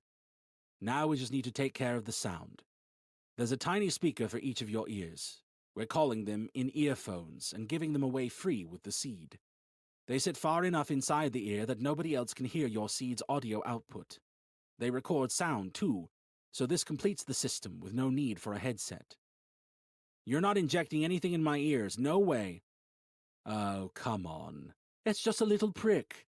Don't be such a fairy," Amos said. I always knew it, Minion grinned. He has that look about him. Kurt scowled at Minion, then turned to the doctor. Just do it quickly, okay? The doctor explained to Kurt that he wasn't injecting anything. It's more like sticking them on, and proceeded with the painless process. Kurt was pleasantly surprised when the doctor said it was over and unceremoniously shoveled everything back into his briefcase. You can go now, Amos told the doctor. Thank you. And remember, not a word. Chapter 9. With the doctor gone, Kurt sat down and continued to gaze pensively at his hand. Now, however, he was also wondering what was inside his ears. Time for the most important question, Amos said. Does it work? Kurt looked up to meet his eyes. How would I tell? There's nothing to hear. You can play with the sound later. For now, I didn't mean the in-ear phones. I meant the whole setup. Double 5-tap to bring up the main dashboard of the new OS and we'll see what you're looking at. Kurt tapped his left palm with all 5 fingers of his right hand, twice in quick succession. Instantaneously, his mouth fell open in amazement. It works! He beamed, as the operating system's dashboard appeared in the center of his vision, easy to read at its default 50% transparency. Are the gestures more or less the same as I wrote them in my original plans? Could you work most of that in? Everything is how you wrote it, and everything is worked in, Amos confirmed. Even the shortcut gestures to answer calls and access messaging without bringing up the OS. It's got the works. How did you get this done in 9 days? We have a strong and talented workforce. Sycamore was already the fastest-growing tech corporation in the universe before you came along, Mr. Jacobs. We know what we're doing.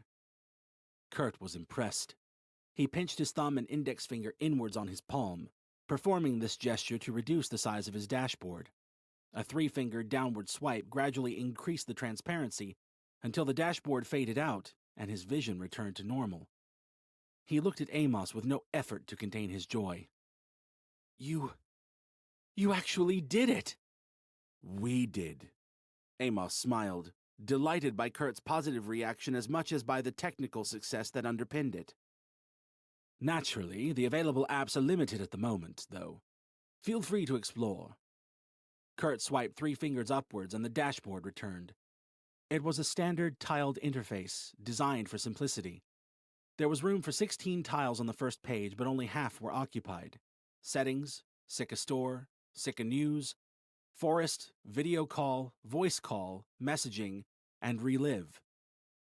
Is the Syca Store live already? He asked. Amos shook his head quickly.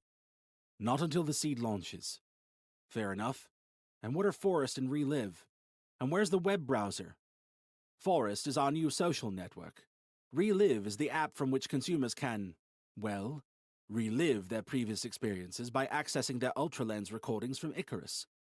It'll go live with the Syca Store. And there is no browser.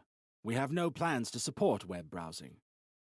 Kurt looked blankly at Amos, as though awaiting a punchline. None came. Why would we? Amos continued. The most visited website in the world is a search engine. That shows that people browse to find things. We want them to know where everything is. Most consumers only use the internet to access their social networks, email each other, buy things, and read news. There are apps for that. But you can't just not have the internet, Kurt said, his tone inflected. He still wasn't sure if Amos was serious. Why? The internet is a mess, so lawless and decentralized. We can't control the ads on third-party websites, so why would companies pay our premium rates if they could reach our consumers through the back door? We can meet 99% of the needs of 99% of our consumers by having their favorite services and content sources accessible through neat, self-contained apps. Someone will make an internet app to cover that final 1%, Kurt said, and it'll be a lot more popular than you think. One of Amos's eyebrows rose slightly. Well, they can make one, but we won't let it in the store. And really, what do people use the internet for that they'll miss out on without an open browser? Other than piracy, there's nothing. By the seed's launch, there will be apps for their online shopping, their auction sites, their user-generated encyclopedias, their message boards, their tube sites, their specialist news sources, their adult needs, everything. What else is the internet for? People use the internet to post unpopular opinions that nowhere else will host. The internet is the last real democratizing force we have, Kurt argued, passion in the words. Come on, Mr. Jacobs. They can still post status updates just like they do now. And anyway, if those opinions were any good, they wouldn't be so unpopular now, would they? That's how democracy works. What's popular is right. You can stop calling me Mr. Jacobs now. And no, it's really not. Democracy is about being able to say what you want and do what you want so long as it doesn't hurt anyone else, and the internet lets people do that. But today's kids aren't interested in stuff like that. And their generation has grown up without file systems and with distinct apps for distinct purposes. This is what they know. You didn't insist on an old-fashioned file system, so why are you so set on a browser? The internet is like a giant supermarket, but people keep buying the same things. So most of that vast shelf space is wasted. Our system is a vending machine with neat little tiles that everyone can understand. Push a button and there you are. Easy. Progress in a nutshell. Why would a man of science be upset by progress? I'm not upset. I'm just annoyed that you're handicapping the seed by eliminating user choice. It's so short-sighted. Trying to sell people a seed with no browser would be like trying to sell them a car they can't steer. Which would be better, Amos said, his eyes lighting up. Everyone would buy that car. It's a good analogy, actually. At the moment, people have to steer their cars to get where they want, just like people have to browse the internet to find what they want. Having an app that takes you right there is like being able to tell the car where to go and sit back until it arrives. What if the car doesn't know how to get to the place you want to go, though? Or what if it decides you shouldn't go there? Amos shrugged. Go somewhere else. Kurt held his gaze. I want my seed to have a browser. It's my seed, Amos said. It'll have what I consider necessary. No, it's my seed. Amos rolled his eyes at Kurt, breaking then quickly resuming their intense eye contact. The seed belongs to you, in the same way that your shoes belong to the Filipino orphan who stitched them together. This is serious business, Kurt. Not everything is about you. I can see that. It's all about control. I'm not going to sit here and lie to you, Amos said, leaning back in his chair. None of this is about control. It's all about money. Sycamore is a corporation, and as such exists to turn a profit. In some instances, yes, control is a necessary intermediary on the road to profit. Full control of advertising placements and the data which informs those placements is crucial for maximum profitability. Kurt sighed. So everything you've ever said about progress is a lie. It's all just about money? I thought you were different. Come on, friends, Terrence Minion interjected in a grating voice. This should be a happy time. We're arguing about how to make sure we succeed. Different methods, same intention. Let's talk business. Kurtonite just has to start realizing that he can't always be right. My name's Kurt. That's what I said, Minion deadpanned. Okay, Amos said, carefully pouring water from a bottle into the mug in front of him. Time for business. Kurt, tell everyone your ideas on advertising placements. The rest of us already know what one another thinks. Why are you drinking cold water from a mug? Kurt asked, distracted. Let's just say you're not the only one who doesn't like glass. Anyway, what about the placements? My feelings on advertising placements? Well, first of all, we need an outright ban on sticky pop-ups. You know, the relatively positioned ones that move with your eyes until you click them away. I've heard stories about mistimed pop-ups causing car crashes when lens wearers couldn't see the road. Fabrications, Amos said. Tall tales of corporate espionage. And anyway, that could never happen if cars drove themselves. See how it all comes around? Pop-ups aren't a big part of our plan, Minion said, an expert on such matters. See, right now most placements are static, ads in the sky or at the side of the road. They're basically floating billboards if you need a clearer way to think of it. But a clickable interface changes everything. Think of posters advertising a gig, for example. We place the ad on a busy shopping street, and any user who focuses on it can click through to purchase tickets. It's just like on a website. You see the ads, and you click the ones you're most interested in. Kurt pondered the concept. So it's like a normal public ad, but with a link attached? At least it's less obtrusive than targeting people inside their own homes like I thought you might.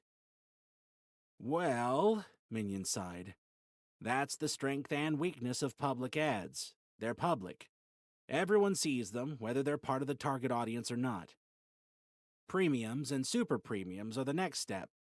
As well as location and basic demographic data, Seed integration will give us info on buying habits, viewing habits, actual behavioral habits, everything. We'll know who consumers talk to and what they say, what they want for Christmas, and what their partner wants for their anniversary. Private data like that is precious, Kurt said. Minion grinned, exposing a gleaming set of fittingly sharp teeth. Indeed, and precious things are valuable. At data collection, we take that information and offer it to suitable third parties who will pay whatever we ask. A premium placement might be for a concert featuring whoever you've just been listening to. But super premiums are the real story. Say a man has a fight with his wife. Her recent forest messages or recent voice comms might reveal that she really wants a holiday in France for their anniversary, but that she doesn't think he would do something so romantic. A super premium ad would see a Sycamore worker show the man her comment and offer a competitive selection of French holidays. The man wins his wife over, the advertiser gets what they want, and they pay us astoundingly well for the honor. Kurt looked across the table to Amos. He didn't know what Forrest was, but already hated the sound of these so-called super premium ads. This is a joke, right? We're not really going to be reading people's messages and watching the world through their eyes just so we can make money from opportunistic advertisers. Are we? Amos signaled to Minion that he would handle the probing question. We are, but only us. I'm happy to sell data and info, but I insist on keeping communications analysis and Vista monitoring in-house. Advertisers have no right to intrude on consumers' privacy like that. And we do? Kurt asks. As per the terms of the EULA, yes, quite explicitly. But we'll only exercise that right in certain situations. When consumers are in the vicinity of a physical store, for example. Knowing where people look can inform effective store layout, so it's valuable data. Other than that, and the kinds of thing Terrence was talking about, DC will analyze a cross-section of consumers' TV viewing habits to see which areas of the screen they focus on and when. Again, producers want that data and they're willing to pay well for it. But the key point is that only we will ever see the live streams. No one else gets access. Ever. Kurt's displeasure was momentarily distracted by a new thought as it popped into his mind. He voiced it right away. What about law enforcement, like I said last week? Surely we could make an exception to catch murderers and rapists. A way to pass their data over when necessary without opening up everyone's? We have something in mind to ensure that we can assist the security agencies without fully entrusting them with consumers' visual streams, Amos replied. The police and so on will have access to the tracking grid, of course, but no more than anyone else. This wasn't the kind of answer Kurt had hoped for. What do you mean, no more than anyone else? Communications Colin cleared his throat before answering Kurt's query. Well, Kurt, a core function of our new social network, Forest, is automatic tracking and mapping of every consumer's precise location via the seed. Wait a second here, Kurt said, feeling suddenly as though he was spinning around in circles. What are you talking about? You can't share people's location without their consent. And why track the seed's location in the first place? The ultra lenses are already tracked. Exactly, Amos said, trying to allay Kurt's tiresome privacy concerns. The ultra lenses are tracked anyway, like you just said. So what difference does it make if the seed is too? It makes every difference in the goddamn world, Kurt snapped, slamming his fist down into the table much harder than intended. People can take their lenses out and throw them away. What happens when there's a chip in your hand that you can't switch off? Do you not hear how evil that sounds? There's no such thing as evil. Amos said absently. Kurt Jacobs glanced at his palm, wondering for the first time if he had just made the biggest mistake of his life. Chapter 10. Even if there's no such thing as evil, Kurt mused, slowly looking away from his palm and meeting Amos's intense gaze once more. Tracking everyone's location via a chip under their skin and sharing it without their consent must be as close as it goddamn gets. If you launch with compulsory location tracking in place, the news media will eat us alive and everything will be for nothing. We won't even get out of the starting blocks. A stern expression suggested that Amos felt Kurt was being disrespectful in raising his voice in the meeting room. But the fearsome executive's love of money overpowered his love of respect and commanded him to consider the point Kurt had made. He looked around the table and tried to gauge the feelings of his men without outright asking for them.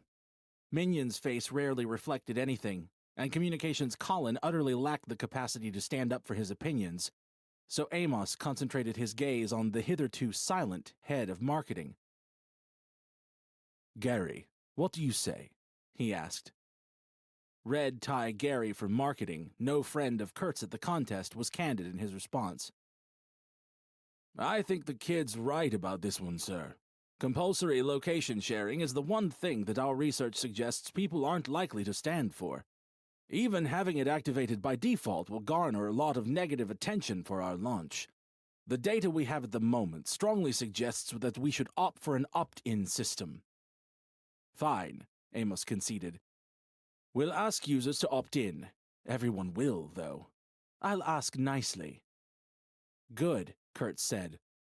"But what's the idea behind this new social network, anyway? Why are we calling it Forest?" Amos smiled, taking silent delight in hearing Kurt use the word "we" like this. Misgivings or not, he was clearly on board.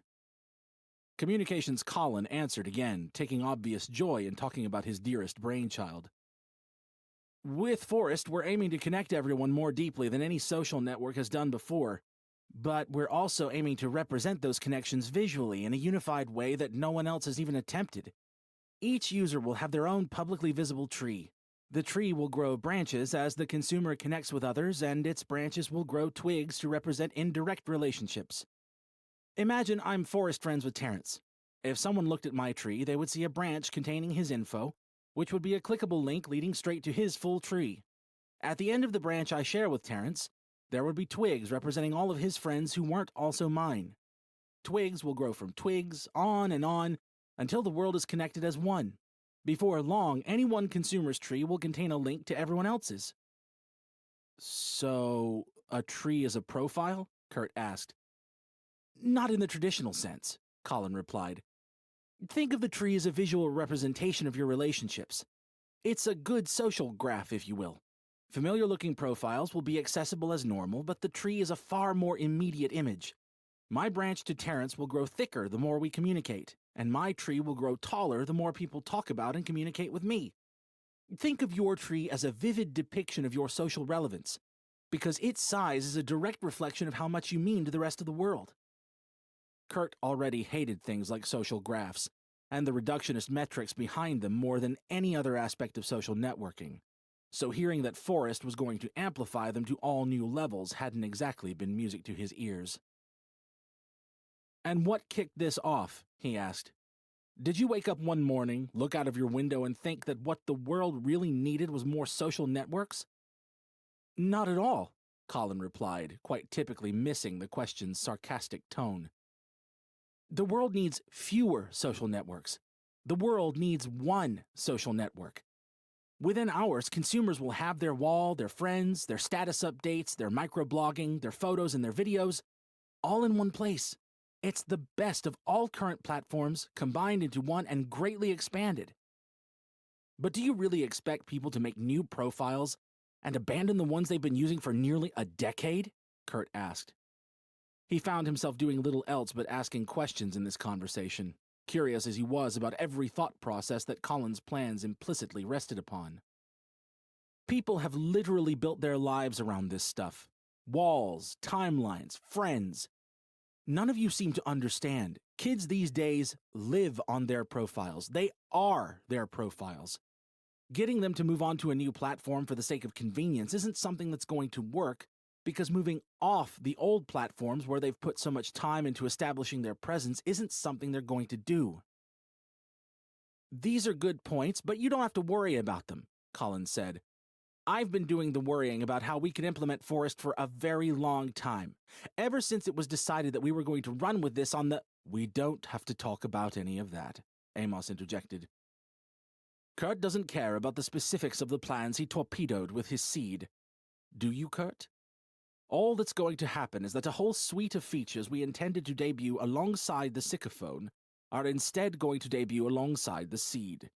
Please, Colin, no more mentions of bygone plans. Kurt stared intently at Colin, ready to gauge his mood in an effort to work out why Amos had interrupted so decisively. The Sycamore was no secret, so Kurt really couldn't help but wonder whether Amos was hiding something else. Well, of course, boss, Colin said. From what Kurt had seen of Colin, he was a very shy man, awkward-looking and only at ease when discussing his work. Amos's unceremonious interruption, coming as it did during a discussion of Colin's work, had clearly knocked him out of his stride. Sorry, where were we? You were telling me why you're confident that you'll be able to convince people to switch over to Forest as their primary social network, Kurt said, keen to get an answer but also keen to help Colin out. He seemed like a straight shooter, if a little on the passive side, and Amos was certainly an intimidating man. Thank you, Kurt, Colin said, clearly meaning it. That's right. As I was saying, these concerns have all been considered, and we've done everything humanly possible to reduce friction. Forest profiles are automatically generated on seeding, which goes without saying, and as such, Kurt Jacobs is officially the first member of Forest. Congratulations are in order. But more seriously, on the point of existing social networks, quite naturally they won't be supported by the seed, and Terrence's scraping algorithm has already collated consumers' external data from our key competitors. All of their data is ready for importing into Forest as soon as each profile is activated, meaning that the transition will be utterly seamless from a consumer perspective.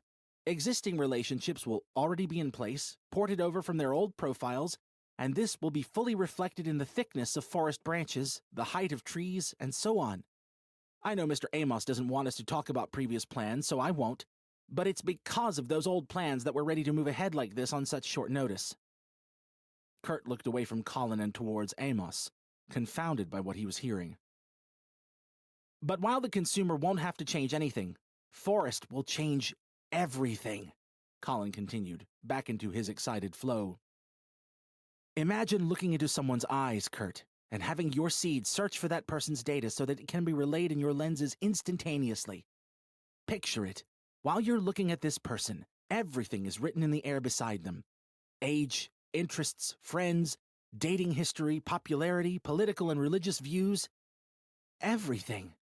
It's far more detailed than the lens's previous name, age, status, occupation display, and it all appears faster than you can blink. Literally. Colin was smiling ear to ear. Forest excited him.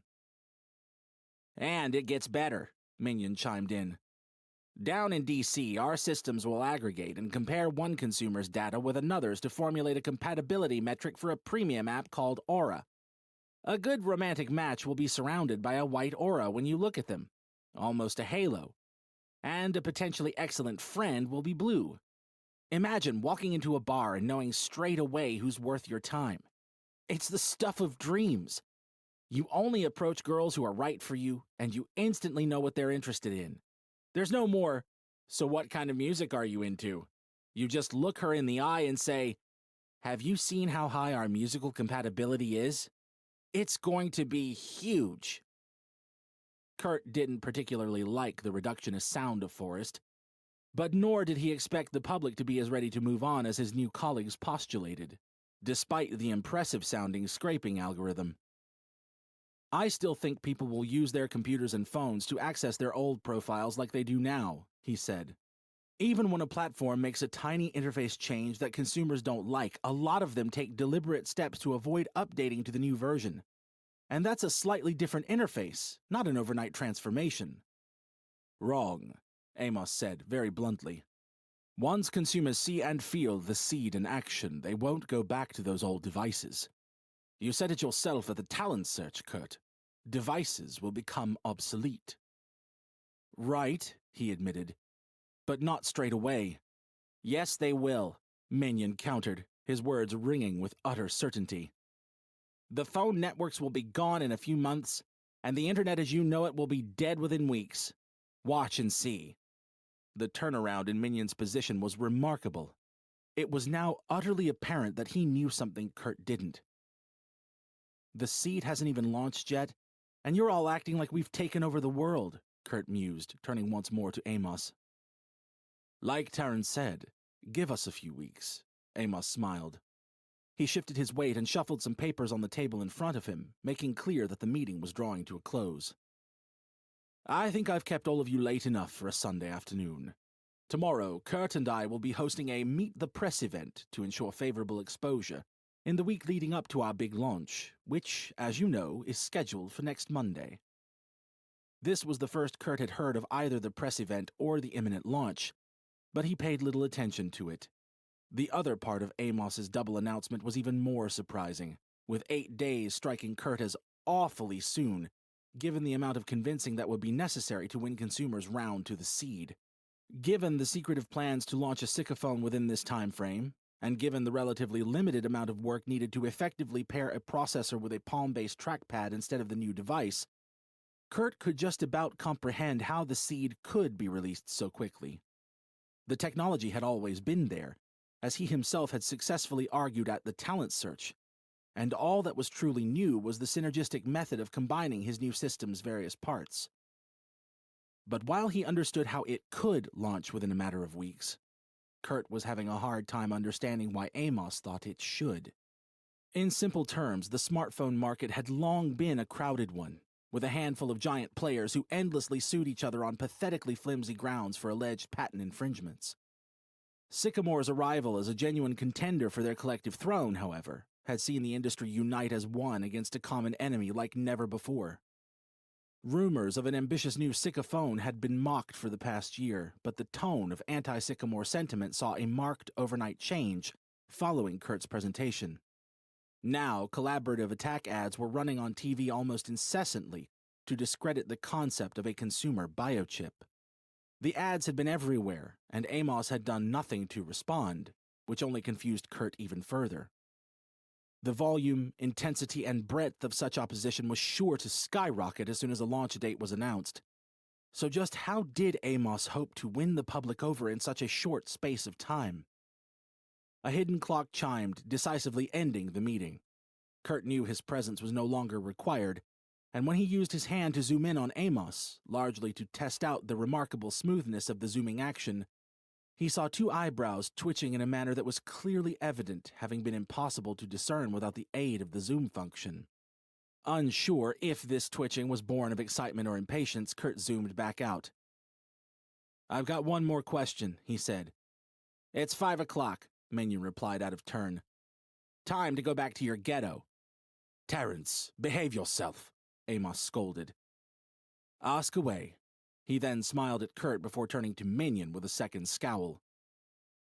Well, if you really want to have a huge launch as soon as next week, and if you're as confident as you say you are that the seed will open up massive revenue opportunities, why don't you do what I suggested at the contest and offer seeding for free?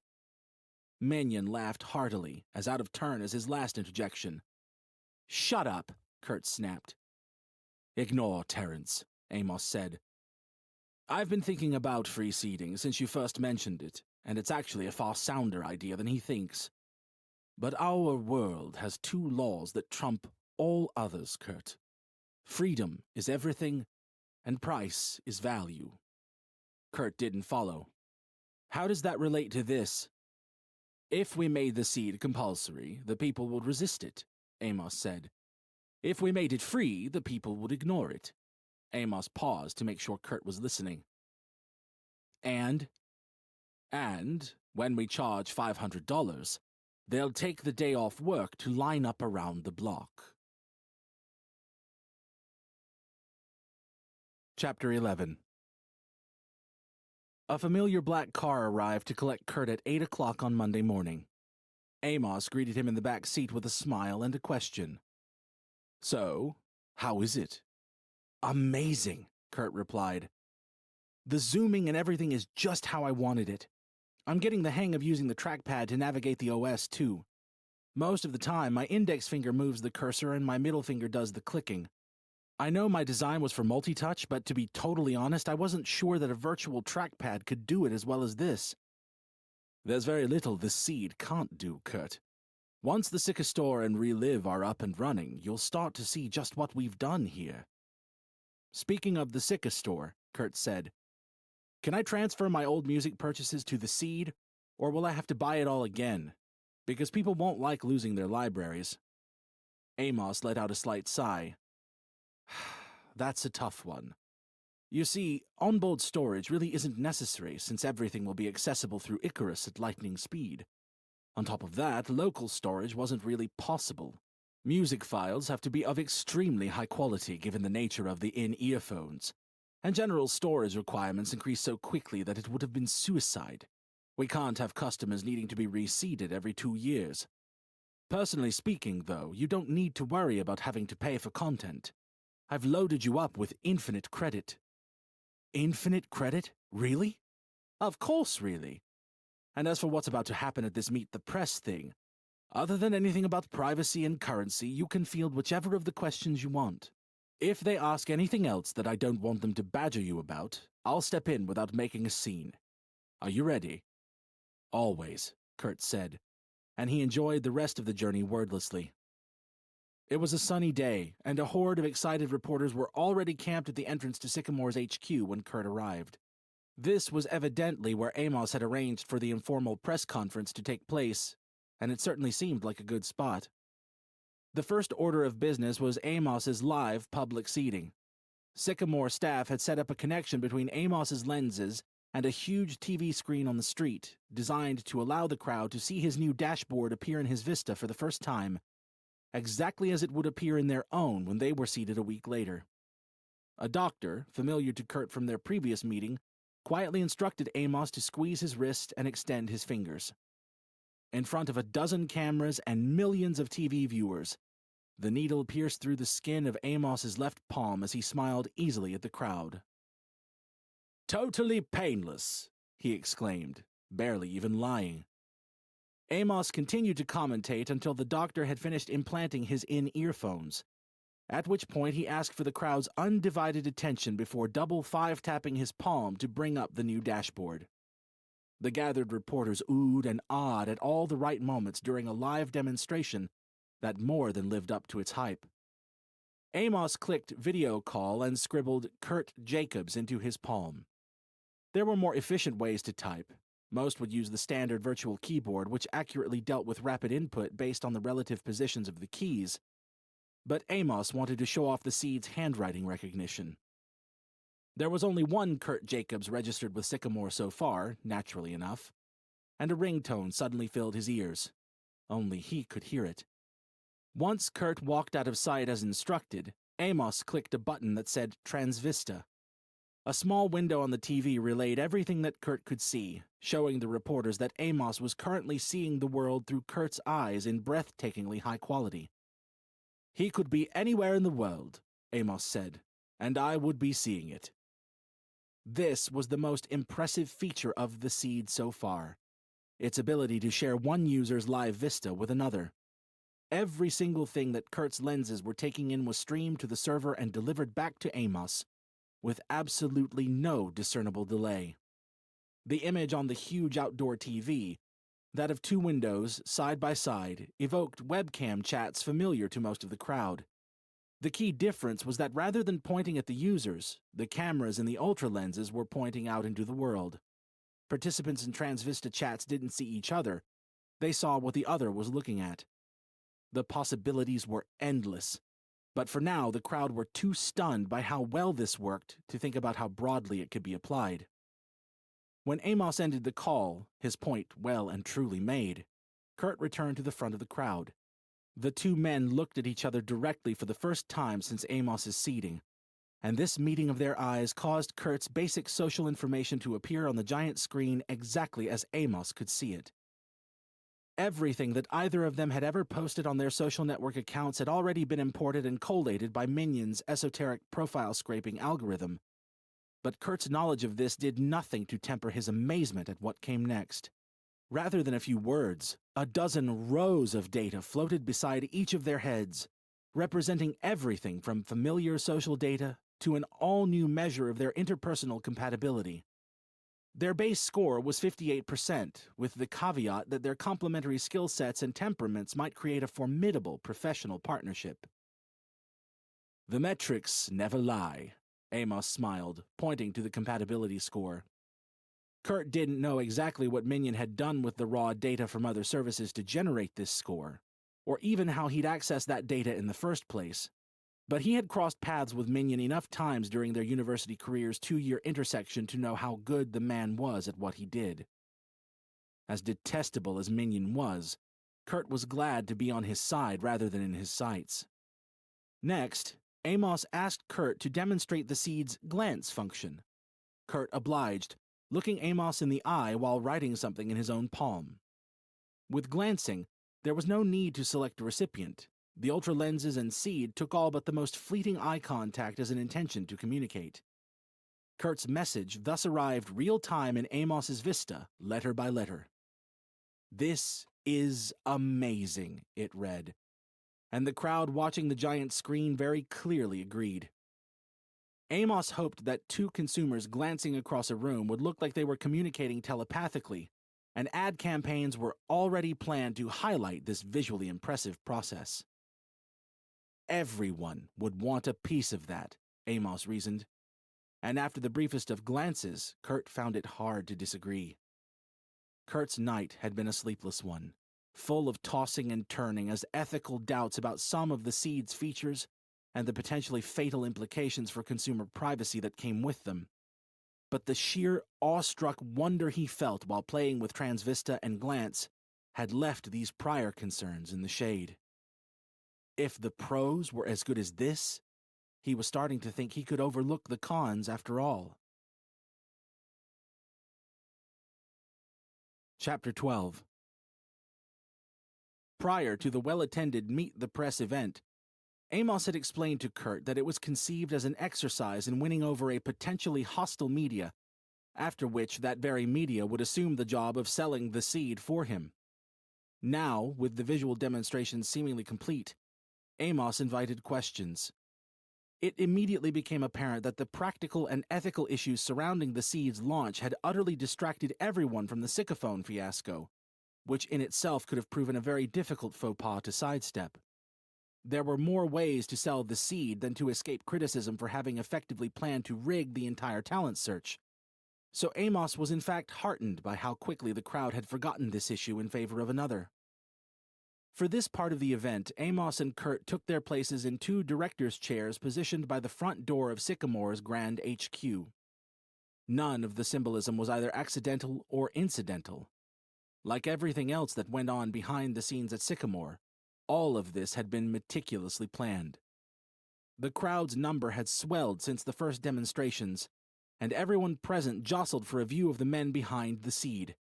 The effortlessly authoritative Isaiah Amos and his bushy-browed heir apparent.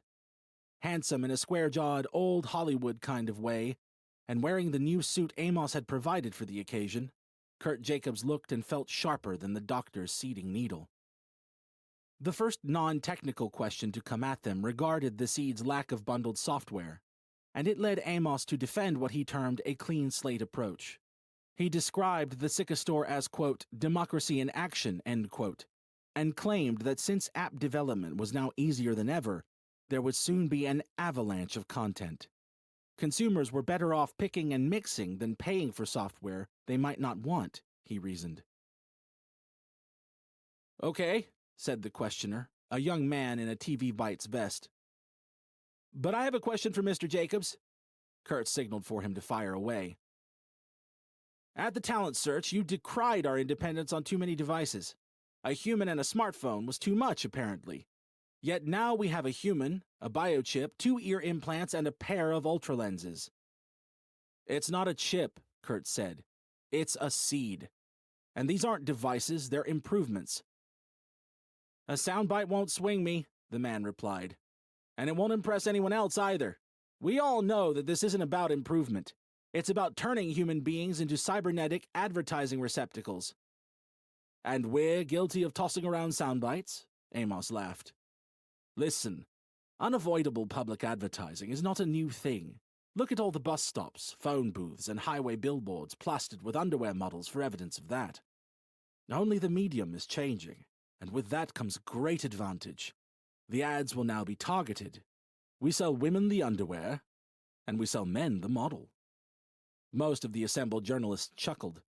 Amos decided to change the subject and deliver some information on his plans for seed-based payments. Thanks to our ongoing partnership with Tasmart, the nation's biggest retailer, Sycamore is able to offer consumers a vast range of benefits, he said.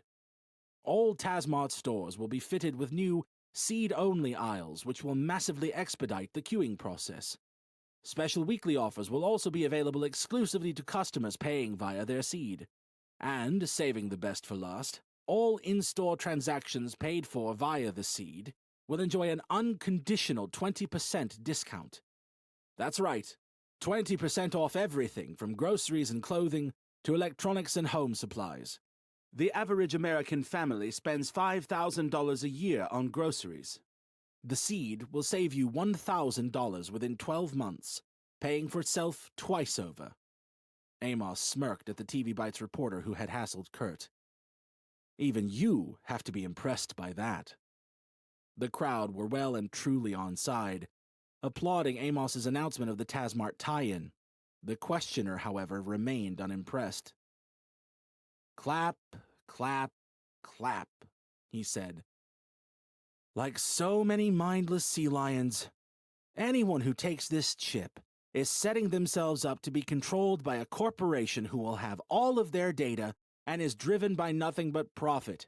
What if Sycamore turns off your chip and you can't get into your house? What if Sycamore freezes your balance? Given the existence of such a risk, why would anyone embrace digital currency when it could be switched off? Amos looked at Kurt and wrote into his hand to chat directly. Glances appeared in the recipient's vista as they were scribbled, but not in the sender's, meaning that Amos's message, "Remind me not to invite this guy next time," didn't appear on the giant screen. It read like a joke, but Amos looked concerned. "I'll take this one," Kurt said. Defensive of his seed and his new quasi-friend, he faced the irritating reporter. What if you lost your house keys? What if someone hacked into your email and stole your data? What if your bank's ATM was broken and the branch was closed? What if the banks ran out of money again? All these risks. Now, given the existence of such risks, why use banks or computers? Kurt paused to hear the crowd agree. You need to keep your money, your keys, and your data safe. We understand that. Nowhere could they be safer than inside your own hand. A message notification popped up in Kurt's vista, delivering a text from Amos. Nailed it.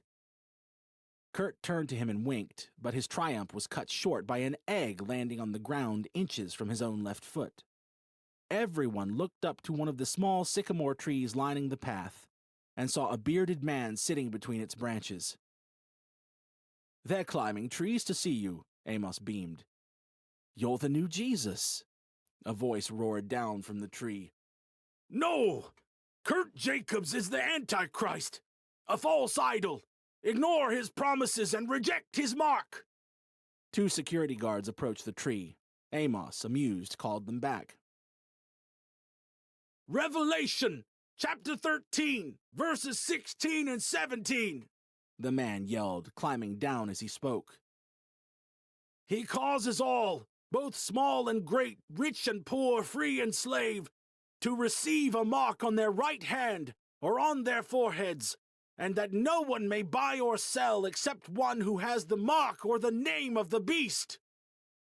The seed goes in your left hand, Kurt said. Half a second later, an egg crashed into the left side of his face. Amos clicked his fingers for security. You can take him now, he ordered, before turning back to the crowd as the madman was escorted away. God Squad, huh? What can you do? Someone in the crowd handed Kurt a towel to wipe his face, and the rest stood in a stunned silence. A middle-aged woman broke it. No one can condone that, she began. But maybe he had a point. This is foretold. And God's word does implore us to offer our bodies as living sacrifices, and tells us that they are temples of the Holy Spirit. How does that square with having computer chips implanted into our hands? It's not a chip, Kurt groaned, frustrated at having to endlessly clarify this point, and chagrined by the literal egg on his face. It's a seed, okay? A seed. And it's for everyone, no matter what they believe in. This is progress. Amos took over from Kurt to address the non-believer. How do those sentiments square with your earrings, ma'am? Did Jesus put those holes in your ears? The crowd tittered, but Amos wasn't finished. You're not one of the kind who would reject a blood transfusion, are you? No, but I hardly see what that has to do with anything. It has everything to do with everything, Amos insisted forcefully. Medical implants and transfusions extend life. Our seed enhances it. And trust me, touching your palm to bring up the dashboard for the first time is a religious experience. There are going to be objections, we know that, both from protectionist industries and from the Christian right. We won't let them win. The dinosaurs are desperate to hang on, but our meteor's path is final. For now, I'm not prepared to put Mr. Jacobs in any more danger from hardline fundamentalists, so this event is over. The meteor arrives next Monday, 9 a.m., Liberty Street. Be there. Amos stepped down from his director's chair and entered Sycamore HQ, taking Kurt with him. The press conference was over as abruptly as that. That was a disaster, Kurt said. Amos slapped him on the shoulder as they waited for the elevator. On the contrary, hotshot, it couldn't have gone any better. What did you just call me? Hotshot, Amos said. Terrence says people used to call you that. You don't like it. Kurt relaxed. It's not that. I just thought you'd been spying on me. Only my brother calls me Hotshot. We'll never spy on our own, Kurt.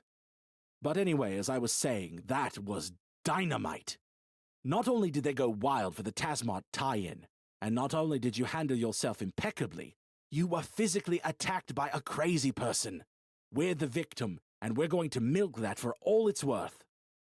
Kurt rolled his eyes. He saw the logic in making the most of the flare-up, but Amos's sharp Machiavellian instincts didn't sit easily with him. Why is Tasmart even doing this partnership? He asked, focusing on another point that had been lingering in his mind.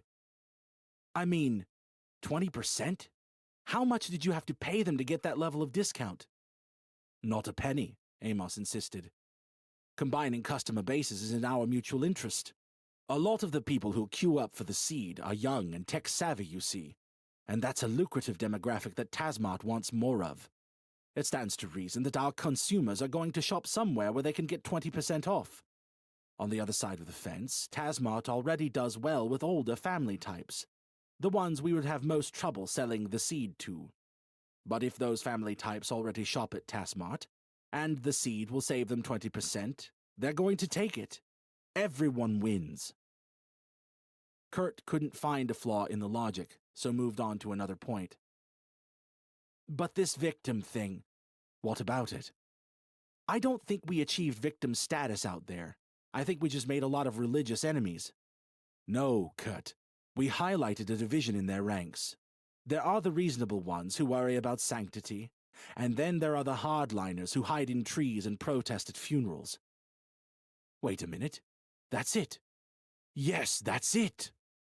What's what? Kurt asked, fairly sure he wouldn't like the answer. We need to use the crazies to give the others a bad name. Link them all together to create a dichotomy between lunatics and Sycamore. You know, guilty by association. Well, no one ever gives enough credit to its old friend. Innocent by opposition. If we can get some of those queer-bashing bigots to picket our launch, we'll be set. That crazy church you always see on the news protesting at funerals and outside of schools. What are they called? The Fury River Baptists? Right! Fury River! Amos said, a rare level of unbridled excitement in his voice. Even moderate believers like that woman will speak out to distance themselves from the Fury. This will do away with mainstream religious opposition, which could have been a huge pain. So you're going to call up someone at that nutjob church and taunt them into a protest?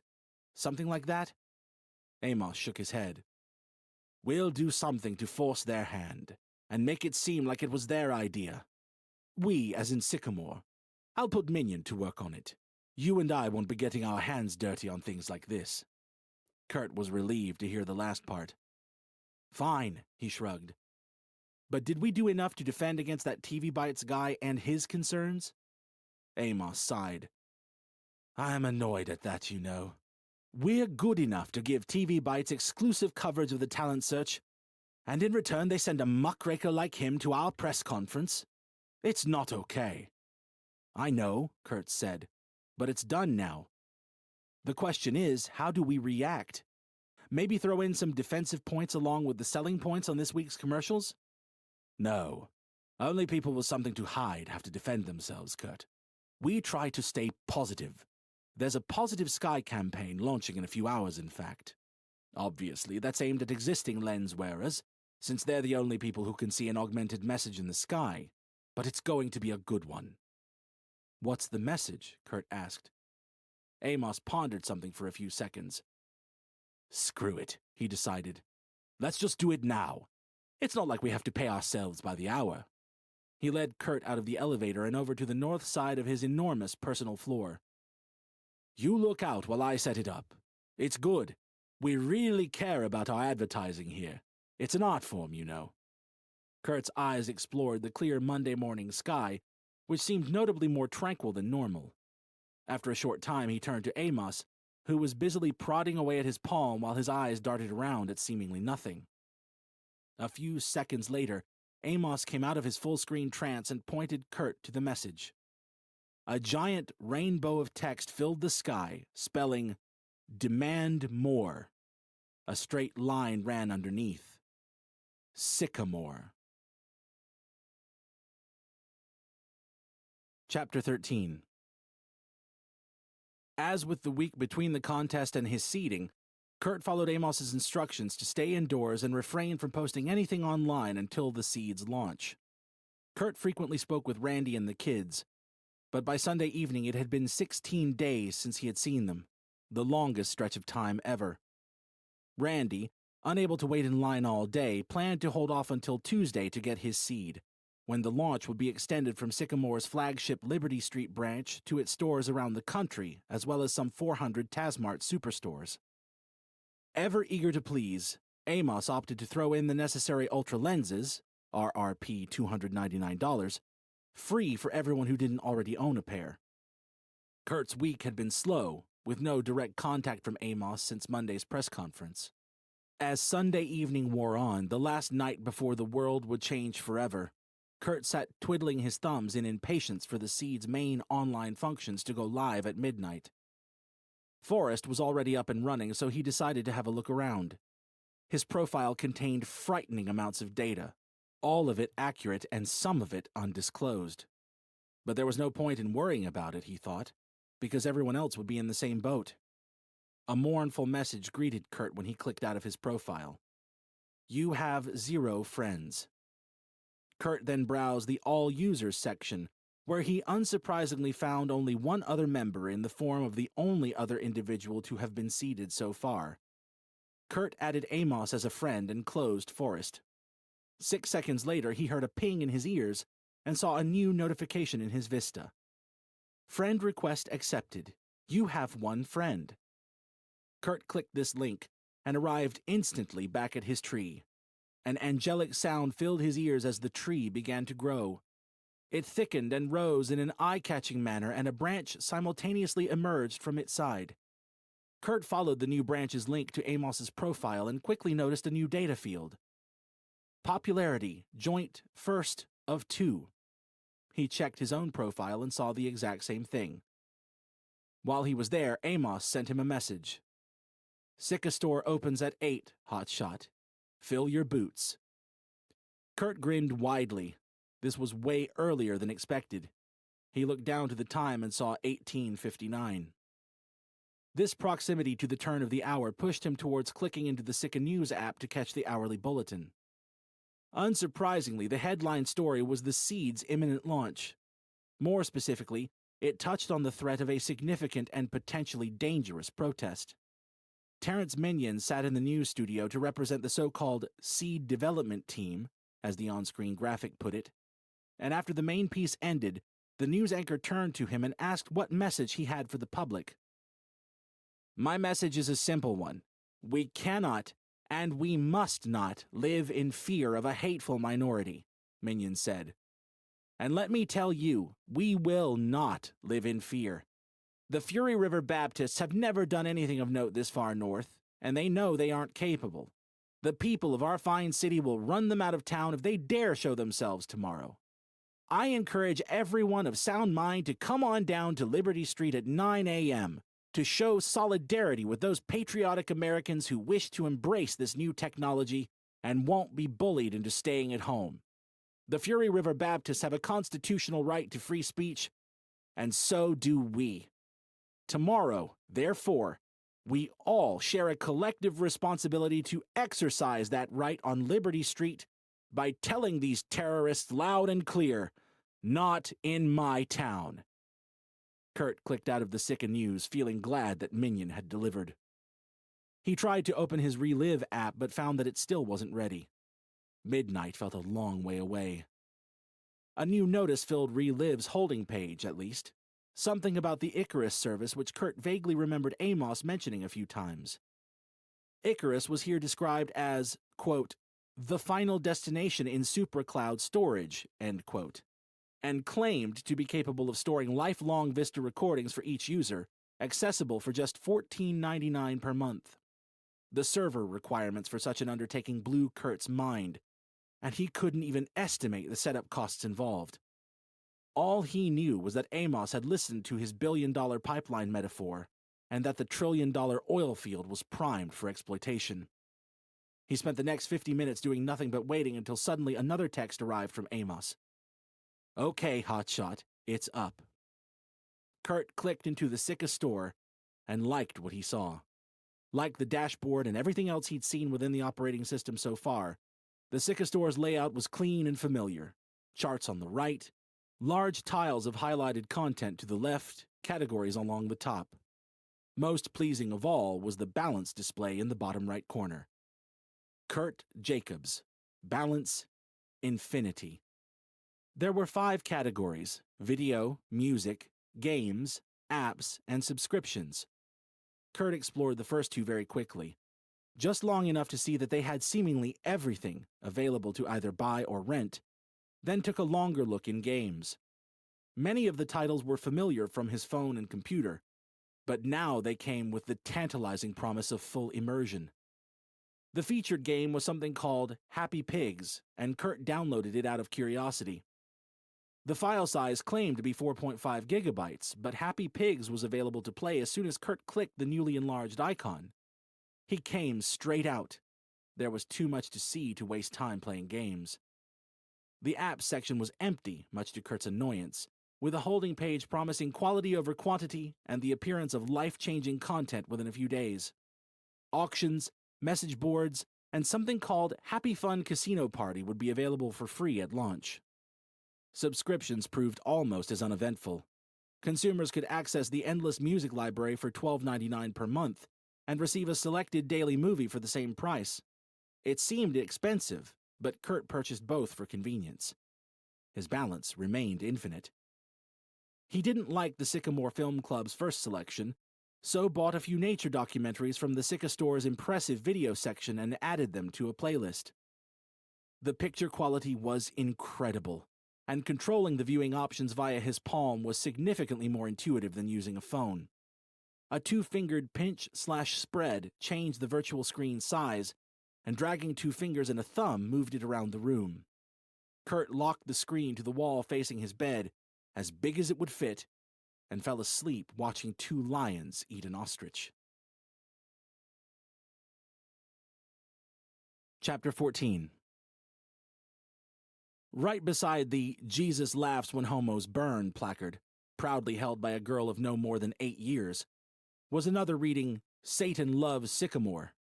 That was Amos's favorite. Satan's seed and Mark of the Beast were less exciting and did little for Sycamore's cause, but "Sow a seed to reap damnation" and "Don't mess with the Fury" were worth more to the launch's chances of success than all of the paid commercials in the world. The protesters' overtly threatening tone played right into Amos's victim game, and ensured even more priceless publicity than the launch would have received without Fury River's presence. Kurt's long black car pulled up and stopped beside the few dozen protesters. He climbed out in front of them, bringing their rabid gesticulations to new heights. He fought a smile and tried to look shocked, when in reality he'd been warned to expect this and told that he would be dropped off at the most impactful spot. Terrence Minion, now seated, caught Kurt's eye from his position beside a group of reporters. Minion faced Kurt and sent him a glance across the street. Kurt chuckled as the letters appeared in his vista as quickly as Minion could write them. "I always deliver." Amos emerged from inside the store, feigning grave concern to usher Kurt inside. Only 10 minutes remained until the scheduled 9 a.m. launch, but Amos apparently had other ideas. "I'm delaying the launch," he said. "What? Why?" "For attention," he shrugged, like this was the most obvious thing in the world. "I'll say it's unsafe to open the branch without more police protection. By the time the police get here, word will have gotten out and more people will have turned up." Kurt sat on one of the store's fancy bar stools and ran his fingers through his hair. "Have you really thought about this? If people think it's dangerous here, why would they come down?" "I don't like diluting terms, Kurt, but those Fury River folks are basically terrorists. They are trying to use terror to get what they want, aren't they?" "You're making my point," Kurt said, trying not to look as confused as he felt. "They'll scare people away." "No. The point here is that people will do anything for freedom. So if freedom is at risk, they'll turn out to defend it. And if by some universal accident I'm wrong, we'll blame poor launch day sales on the crazies and count the money when Tasmart starts offering the seed tomorrow." Amos exited the store before Kurt could reply. He walked over to the spot where Minion had been standing and announced his intention to broadcast a live interview. The morning news crews in attendance gathered around his new position in the middle of the road, tactically selected for its symbolic placement between the terrorists on one side and the freedom-loving Sycamore fans on the other. "Roll in 5, Amos said, "and no sooner." He then shook his head briskly and began pacing. At the count of 5, he hurried towards the cameras with his hands in the air, the expression on his face mimicking that of a rabbit cornered by a ferret. "Where are the police?" Amos lamented. "Where is the government? Chasing oil in distant deserts while these homegrown terrorists try to intimidate us in our own city? Sycamore's customers and supporters are sitting ducks if these maniacs turn violent. I can't sanction the opening of the store with a clear conscience until real police protection arrives. So, I regret to announce that the seed's launch will be delayed. We salute the brave people of this great country who share our commitment to progress in the face of resistance from raisin-brained Luddites and their hateful demonstrations. Thank you." Irritated but understanding, the crowd applauded. Some even hollered and whistled. Amos climbed on top of Kurt's expensive taxi and addressed his queuing customers directly, with jackhammer-like staccato emphasis on every word. "We will not bow to pressure from these bigoted terrorists," he yelled. Then came his final cry of defiance, delivered with all the force of an affronted Führer. "Not today!" If the previous cheers had been loud, these were thunderous. And then, quite organically, the crowd began to chant. Amos was powerless to hide his glee as their message rang loud and clear. "Sycamore! Sycamore! Sycamore!" The news cameras panned back to Amos from the queue, and a reporter held a microphone under his mouth to pick up his voice amidst the supportive roars. "There it is!" he boomed, ensuring he was heard. "The people have spoken, and hope is stronger than fear!" By the time the police arrived, the queue had swelled. It was difficult to judge from ground level, but the helicopter pictures of citizens congregating on Liberty Street in response to Amos's spirited appeal showed the extent of his success and encouraged even more viewers to turn out for freedom. Those pictures would play across the country and the wider world throughout the day, cementing Sycamore's position at the center of everyone's attention. The store opened some 40 minutes late, and the efficient seating process began. There were 8 doctors in 8 booths, each working as quickly as they could. As many as 24 consumers could be processed per minute, slightly fewer if some also required ultralenses. A well-staffed counter ran around the store's perimeter to handle payment and registration with minimal fuss. With over 60 service points, the store was designed for a day like this. Consumers received a numbered ticket to hand to their seater, and the seater entered the code on a tiny screen at the top of their needle before proceeding. Kurt watched the process with interest. There was beauty in its simplicity. Walk in, squeeze wrist, extend fingers. Seated. One ear, other ear. Have a nice day. Next, please. The seeds injected into Kurt and Amos had been pre-prepared, so weren't a true reflection of how the process would typically work. It was obvious to Kurt now that consumers were being assigned a numerical code, which was then linked to their seed, so that all necessary personal data was loaded from the get-go. All consumers were asked for was their name and social security number. To Kurt, this could mean only one thing. Sycamore already had a database on everyone, and the code just told each seed whose data to sync. Minion only worked with social media data, and not everyone was online. So for this to be workable, there quite simply had to be government cooperation. Kurt shared this suspicion with Amos a few minutes later, unsure whether any remotely straight answer would be forthcoming. "Yes, there's a government database, and yes, we're using it," Amos said, surprisingly candid. "But without Minion's algorithm, the data we'd be working with would be nothing more than what you'd find on the chip inside a passport. Anyway, have you seen the line from the sky? It's getting bigger. More and more people are coming out." Kurt hadn't seen the full extent of the line, so Amos took him through a staff-only door and turned on an old-fashioned TV. It had 6 channels, and the launch was on every one. Always a big story, suddenly the seed was the only story. Despite the rapidity of the seeding process, the line continued to grow and grow. By 10:30, it was coiling around the city's streets like a serpent, more hydra than snake. The aerial pictures were breathtaking, but there was still no way of knowing how many people were outside. After some quick mental arithmetic, Kurt estimated that around 10,000 could be seated before 6 p.m. After a second look at the TV screen, he guessed there already had to be double that number on the street. Although Amos assured him there was a seed for everyone, time constraints meant that demand was unquestionably going to outstrip supply for the day. As if the seed needed a further publicity boost, it would appear scarce and difficult to obtain. The protest, the line, the limited launch, the sheer brilliance of the concept. Kurt, Amos, and Minion had danced for rain and brought forth a perfect storm.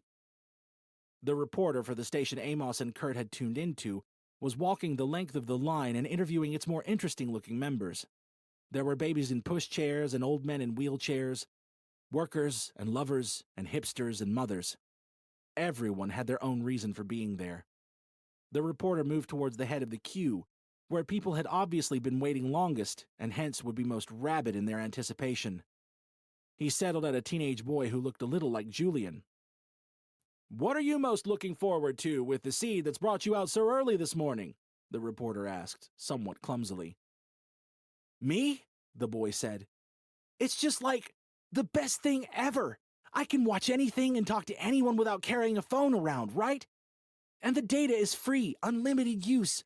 Right now I'm paying by the megabyte for going over my limit every month. I've already got ultra lenses, and the thing about rewinding stuff I've already seen is awesome. Have you ever lined up like this for a launch before? Yeah, ultra lenses. And, I was at a couple of smartphone launches, but never for this long. And what excited you more, new smartphone models or the seed? Dude, that's like asking if I prefer, something amazing or something meh. Amazing every time, obviously. The smartphone queues had cooler people, though. Amos turned the volume down. See, he said. That's the kind of kid we would have got no matter what. A trend-chasing little hipster. It's everyone else that sets us apart.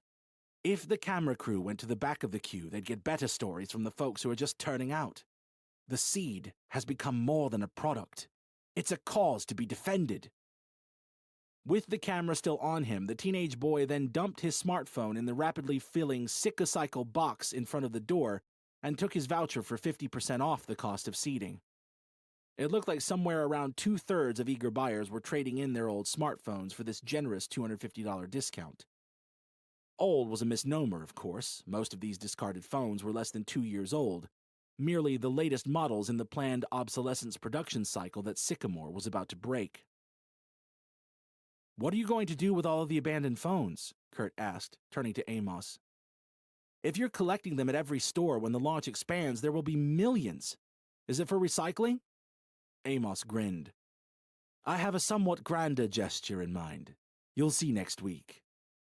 More interviews followed as the reporter walked along Liberty Street. One elderly woman looked forward to feeling safe. It'll be like having a CCTV camera protecting me all the time, she said. No one will attack me when I have my lenses in, and my seed is recording everything they see. The next interviewee was another young man. The best thing about it, he pondered, no one will ever be able to lie to me again. I'll be like, that's not what you said. And they'll be like, it's so. And I'll be like, rewind, evidence, boom. You know what I mean? Kurt and Amos, rainmakers extraordinaire, spent the next few hours watching interviews with queuers from all walks of life. Amos didn't know what he liked best. Front of the liners salivating over promises of a technological sunrise, or latecomers defiant in their stance against religious intimidation. In the end, it didn't matter where they stood. Everyone who was anyone was champing at the bit to take their place in Sycamore's brave new world. Chapter 15. Kurt woke late on Tuesday morning, and it was afternoon by the time he rolled out of bed. Dealing with the 985,000 friend requests he had received on Forest took only as long as clicking Accept All, after which he spent almost an hour reading about the Seed's blockbuster launch. A full 11,000 people had been seated at Sycamore's Liberty Street branch on day one, and the first 3 hours of nationwide seating had seen that number increase by a factor of over 700. The Syca News featured video interviews with the lucky recipients of the 1 millionth and 5 millionth seeds, penciled in between stories concerning riot police being drafted in to deal with boisterous queues from sea to shining sea. Reports suggested that internet and phone contracts were being canceled en masse as consumers realized they could now instantaneously communicate by voice, text, or video for free. There was no browser, of course, but no one seemed to be noticing. For a generation of consumers have been trained to view the internet as a collection of corporate launch pads and data aggregation centers. The Seed's purely app-based interface was really nothing new. A quote attributed to Amos predicted 10 million seeds to be sold by the end of the day. Already, Kurt's Forest profile told him that he was currently ranked number 1 out of 8,183,672, the most popular man in the world. The number of seeded consumers was growing by hundreds and thousands per second, and a lot of them wanted to be Kurt's friend. Little wonder, then, that his tree had grown to epic proportions, towering over its nearest rivals who were mostly pop stars and athletes he didn't recognize. Amos was only 6th on the list, but Kurt was sure he wouldn't mind, assuming he'd be far more focused on the good news that his ambitious target was on track to being smashed. The sound of a text notification interrupted Kurt's news viewing. It was from Amos, requesting his presence the following morning, but confirming that the present day was his to spend as he pleased. It looked like a perfect afternoon to be outside, so Kurt decided to walk to see Randy and the kids. He had been holed up for long enough, and the feeling of the sun on his back was well overdue. He ate cold noodles from a pot in his sink, then got dressed after a quick shower. All the time spent at home had given Kurt a chance to catch up on some laundry at least, so there would be no repeat of the jean shorts and espadrilles fiasco. The first thing he noticed when he stepped outside was that there seemed to be more advertising. Much more. A poster for a documentary about big cats lay in the middle of the pavement, for one thing, and when he walked past Tasmart Express, a seductive voice whispered in his ear that they had an offer on noodles. It was too weird. Only full-size Tasmart stores offered seating, and there was no Sycamore branch between Kurt's apartment and Randy's house, so no queues filled the streets.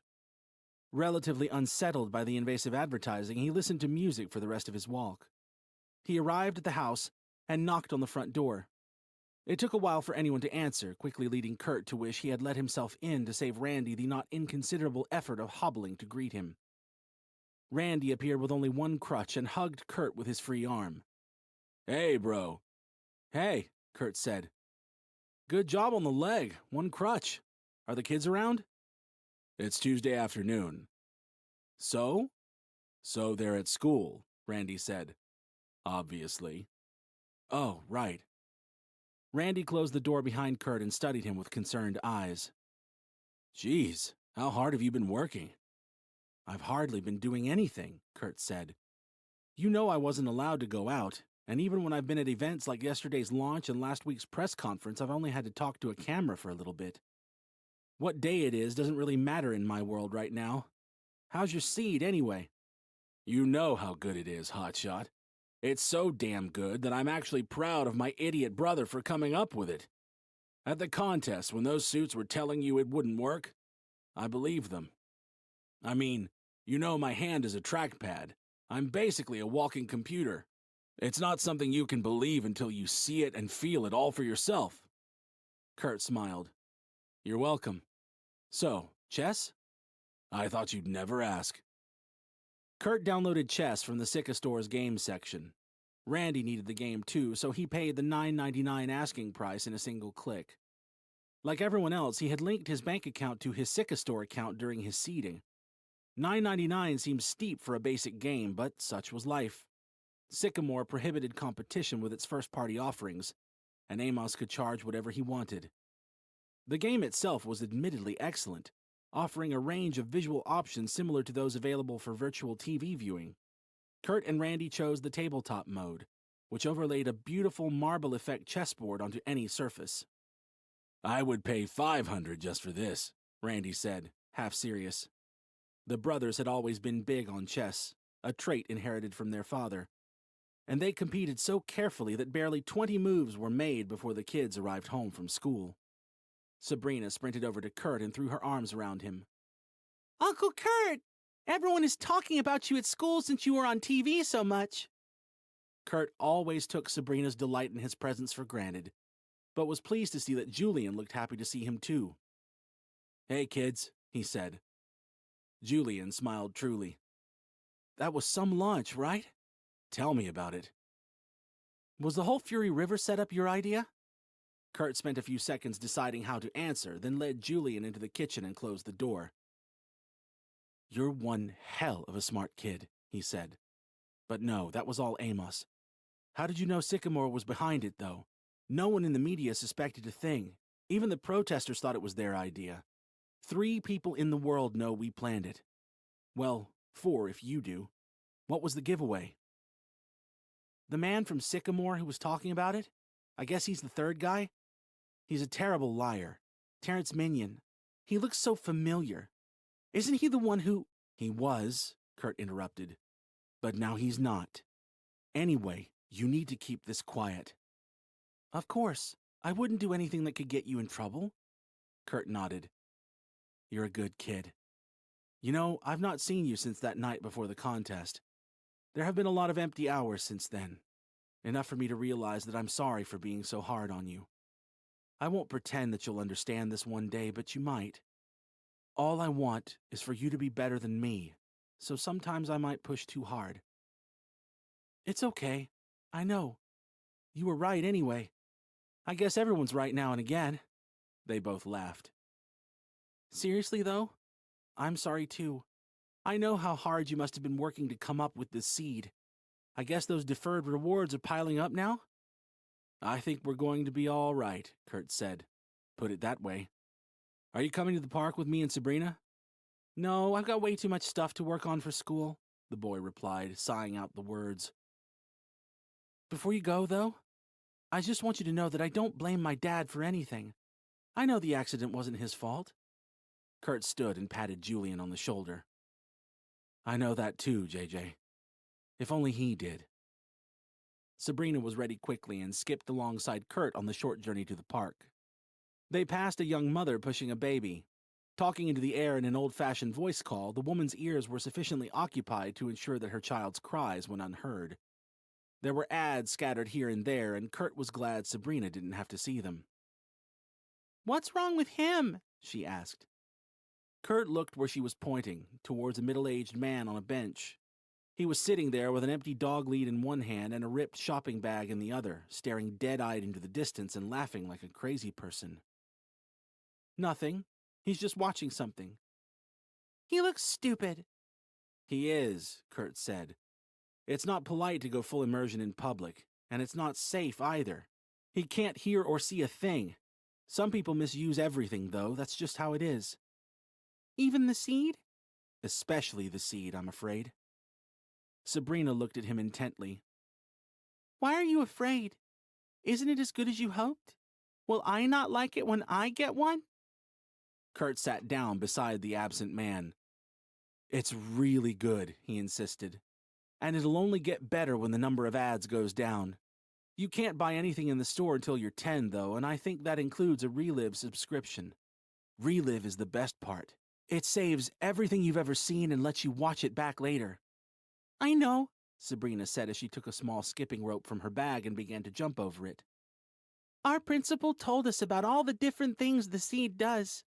I just wasn't sure if he was being honest.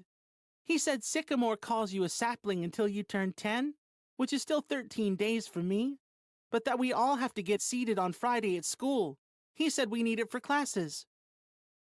Why do you need it for classes? Kurt asked, his tone falling half an octave in unwelcome surprise. Sabrina continued to jump as she answered, sucking in deep and urgent breaths every few words. Sycamore is giving the school new smart boards and paying for a new games hall. The board will only work when you wear ultra lenses. I get the lenses, but why do you all need to be seated? And why do it right before summer? The principal says some people from Sycamore are also putting scanners at the front door to protect us from Columbine and Sandy Hook. The seed will say who I am and that I'm allowed in. They're doing it at JJ's high school, too. That's $1,000 right there, Kurt mused. How do they expect your dad to pay for them? They say no one has to pay straight away because we can get special credit and only have to pay later. They always say that. 1,000 today is 3,000 in a few months, Kurt said.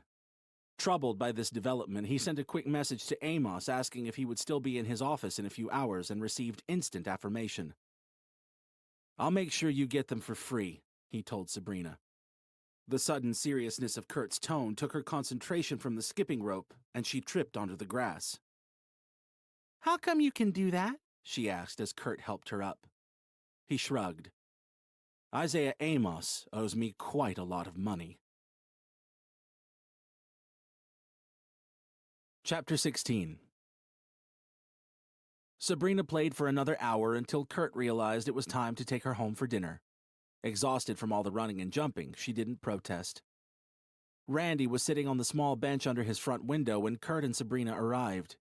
She went straight to the kitchen for a cold drink. So, Kurt began. Sabrina just told me she has to get seated for school, and that Julian does too. Randy nodded. Yeah, he mentioned that while you were gone. I'll make sure it's free. You don't have to do that, Randy said. I can pay.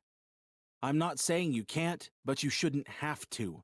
Amos has probably taken in $3 billion today. I'm not having you give him 1,000 more because he's bribing schools to make their students get seated. He still hasn't paid me, you know. $3 billion and I haven't seen a penny. Randy stretched out his bad leg and adjusted his back. Remember what you wrote on that mentor guy's wall when he first went to work at Sycamore? This is nothing like that, Kurt grunted. You called him a rat and said you would rather die than sell out, Randy reminded him. Whatever happened to that guy? Minter? He seems to be the second most important man at the company, but still a bad liar, apparently. I meant the guy who said he would never sell out. Kurtonite. Kurt's gaze intensified and he pointed a finger in Randy's face. I didn't sell out, all right? Sycamore was the only place my vision could ever be realized. They patented the whole idea of AR lenses. And I won a contest. That's not selling out. I'm not knocking it, Hotshot. We all have to eat. Which is why I need them to pay me, Kurt said. I can't eat content from the Sycamore, and the seed aisles at Tasmart won't be set up for a few days. Apparently, I'm the most popular man in the world, but apparently the most popular man in the world is expected to eat leftover noodles for breakfast and leftovers for dinner. Amos has me driving around in limos and giving interviews in $2,000 suits until I'm dropped back home at an apartment that looks like the kind of place a cockroach would go to die. So tell him that. I will. I'm going to tell him I need a real salary. That way I can help everyone out. Randy sighed. Look, Kurt. How many times are you going to make me say this? We don't need your money. Come on, Kurt said. He looked around at the chipped paint on the windowsills and the rusty gate at the end of the path. It wouldn't hurt. Randy's voice fell. Yes, it would. Whatever. I'm going to go before we fall out again, Kurt said, popping his head in the door to yell a quick goodbye to the kids. But you have to stop being so stubborn. When you have a family to take care of, rejecting help isn't proud, it's selfish. I'll see you later. Kurt walked to the rusty gate and opened it carefully. Wait, Randy called. Yeah? Rook to Bishop 4. Checkmate. Kurt laughed and threw Randy a middle finger before heading for the bus stop. He didn't have to wait long, but his 2 minutes on the street was more than enough time for a small crowd to congregate and fuss over that seed guy from the TV. The first thing that struck Kurt on the bus was how many passengers were in full immersion. How would they know when the bus reached their stop, he wondered, and what were they all watching? The first answer would remain a mystery until the bus terminated near the quarter mile, and everyone realized they had stayed on too long, but Kurt's lenses could tell him what others were watching by looking directly into theirs. He looked at 3 people and saw they were all playing Happy Pigs, the game he had seen on the Sycamore's front page but forgotten to check out. With some time to kill and nothing to read, he went for it.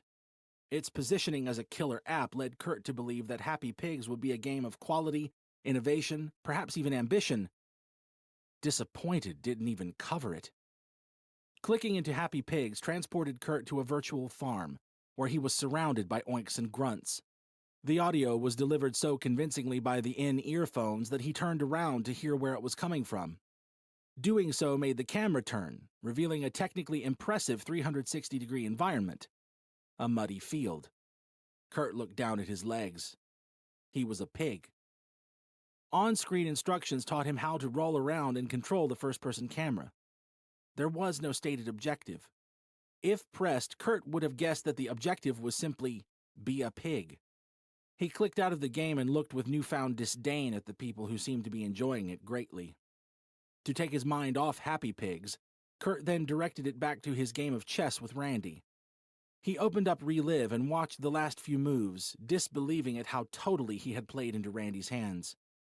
Randy was a good player, so there was no shame in losing to him. But he was Kurt's brother, so there was always regret. A news sheet on an empty seat piqued Kurt's interest next.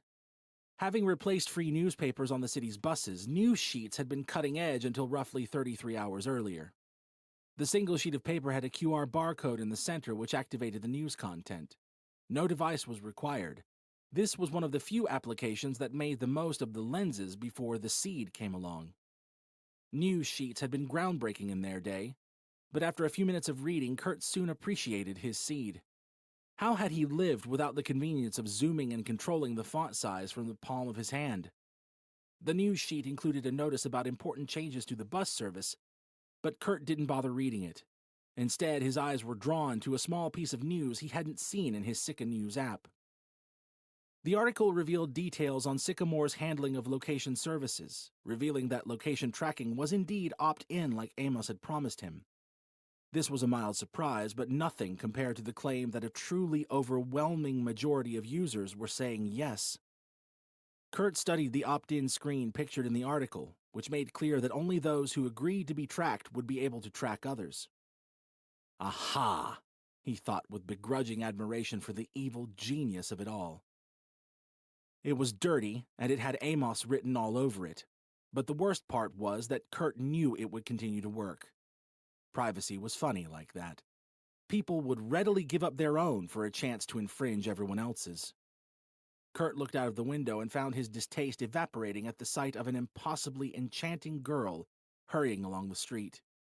When the bus slowed in traffic, he got a closer look and saw that it was Kate Pinewood, the would-be Sycamore pitcher from backstage at the contest. She hadn't been particularly friendly, but there was just something about her. She wore sunglasses, which prevented his lenses from seeing through to hers, assuming she was wearing them. But it was definitely Kate. Her thick red hair was unusual enough in itself, but the placement of those 2 freckles on her nose couldn't occur twice in a billion universes, let alone in a single city. Kurt still felt bad that Kate had lost her job because of his public outing of her role. And despite the probability that she would be anything but glad to hear from him, he positively ached to talk to her. He searched on Forest, but found nothing. Either Kate Pinewood was a fake name assigned by Sycamore, or Kate Pinewood hadn't been seated. Neither was good news. Within a minute or so, the relentless movement of the bus turned Kate into an unobtainable speck of distant memory. So Kurt thought, at least, until an advertising placement of unprecedented size filled his vision. It was a sticky pop-up, the kind that moved with the target consumer's eyes. The worst kind. His first instinct was to close it, but he read the words and grew intrigued. 6 words appeared above a picture of someone who looked just like Kate, but without the lower of her 2 freckles. She sure is a hot one. Kurt clicked the link that said, "Interested?" and instantly wished he hadn't. More pictures of not quite Kate appeared, more explicit ones, and words played in his ears from a male voiceover who sounded like he should have been advertising cheap carpets.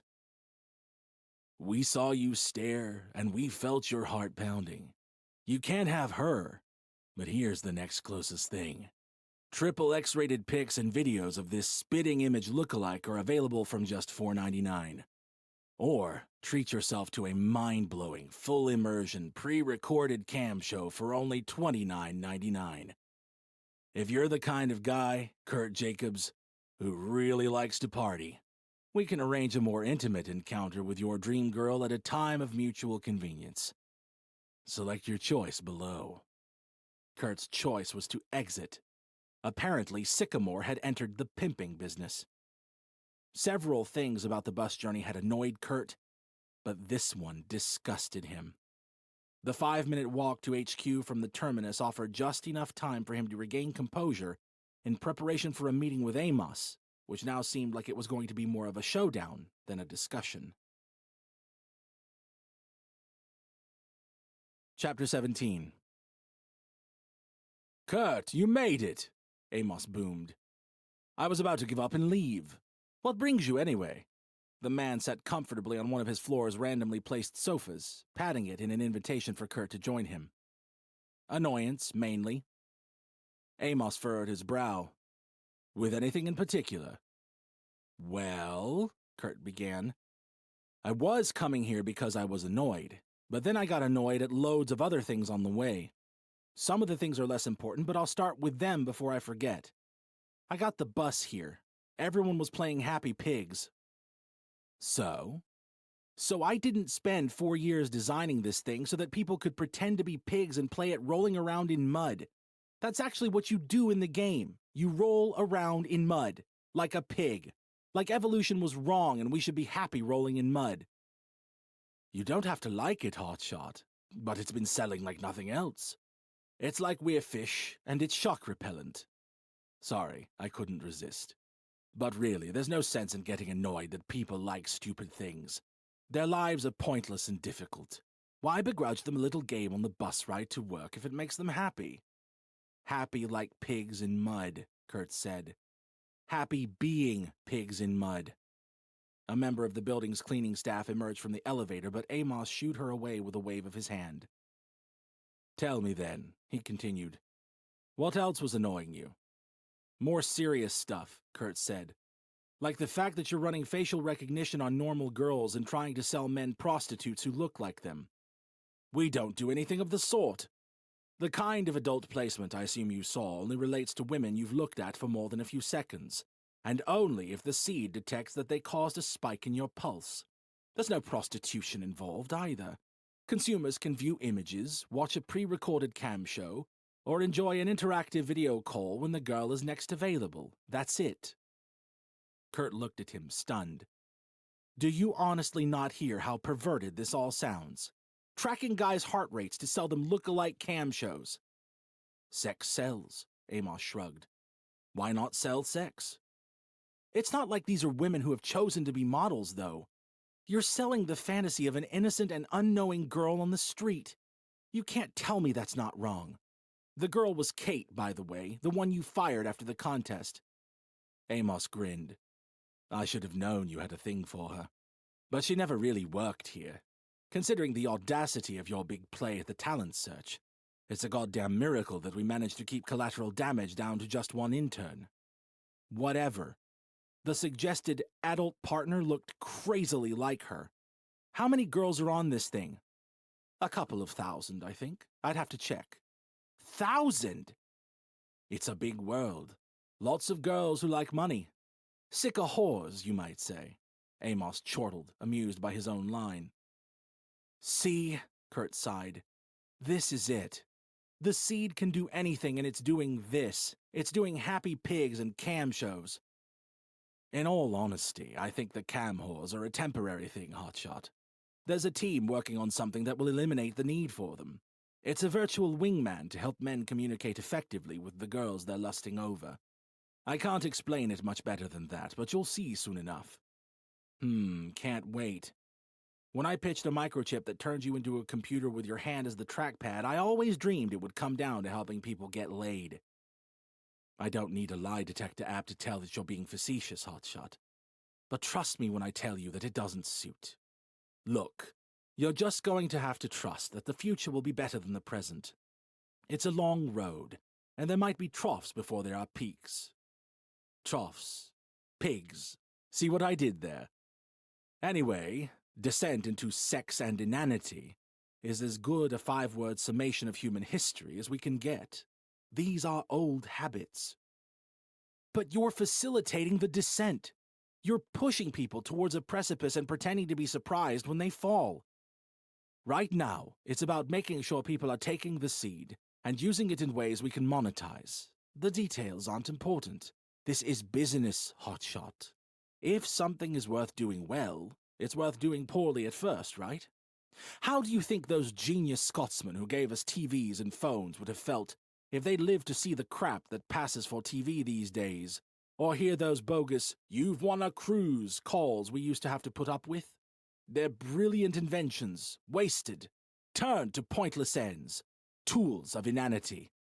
You feel like that, don't you? Kurt nodded tiredly. Well, don't. The Bairds and Bells and Clerk Maxwells of this world have led us to this moment. The ultimate potential of their technologies has finally been realized thanks to our seed, and one day this creation will enjoy the same fate. Developers will always meet the public's demands, and sooner or later the public will demand more than happy pigs and cam shows. These are mere blips on the radar of our progress. Our third world call centers, our reality TV. Necessary reference points so that in 5 years we can sit back, smile, and see how far we've come. Kurt hated how easily Amos could not merely dismiss his concerns, but convince him that they were trivial. Was that everything? The imposing man asked. No, Kurt said. The ads are already too much. I've had targeted placements that could only have been assigned by someone who's been watching my Vista. I saw a poster for a show about big cats because I'd been watching one in my bed last night. And then I heard a voice outside Tasmart Express telling me noodles were on offer because I'd just been eating some. It's beyond creepy. People won't like being spied on. I sure as hell don't. It's nothing like that, Kurt. The lenses recognize food types, and the seed assumes you'll want more of the things you like. It's the same with the TV shows. The system knows what you've been watching and recommends similar things. No one is watching you. So it's all automatic? Correct. With regular ads, we just throw stuff at the wall and see what sticks. If a consumer purchases a product that's just been advertised, we assume the connection and take a commission. But since you didn't buy the noodles, we don't get anything from Tasmart. They don't even know about the placement. Anyway, 2 ads in a 30-minute journey hardly constitutes a flood. Kurt shrugged. Still, I saw what you've done with the tracking. Telling people that they can track everyone else if they agree to enable location services. I also know that you've been convincing schools to mandate seating of their students. Tell me that location tracking will be disabled for everyone under the age of 18. I would, but I don't want to lie to you. So what happens when a child gets abducted by some sex offender who waits until the tracking grid shows that they're isolated? Wow, Amos said, rising to his feet. You've got a sick mind. Kurt stood up and followed him to the window. So that's it? Ignore the issue? If the kid was wearing lenses, we'd see the culprit. If the kid had enabled seed-based tracking, we'd know where they were being held. And if I had my way and tracking was compulsory, the police would know where all convicts were at all times. Your little scenario couldn't happen.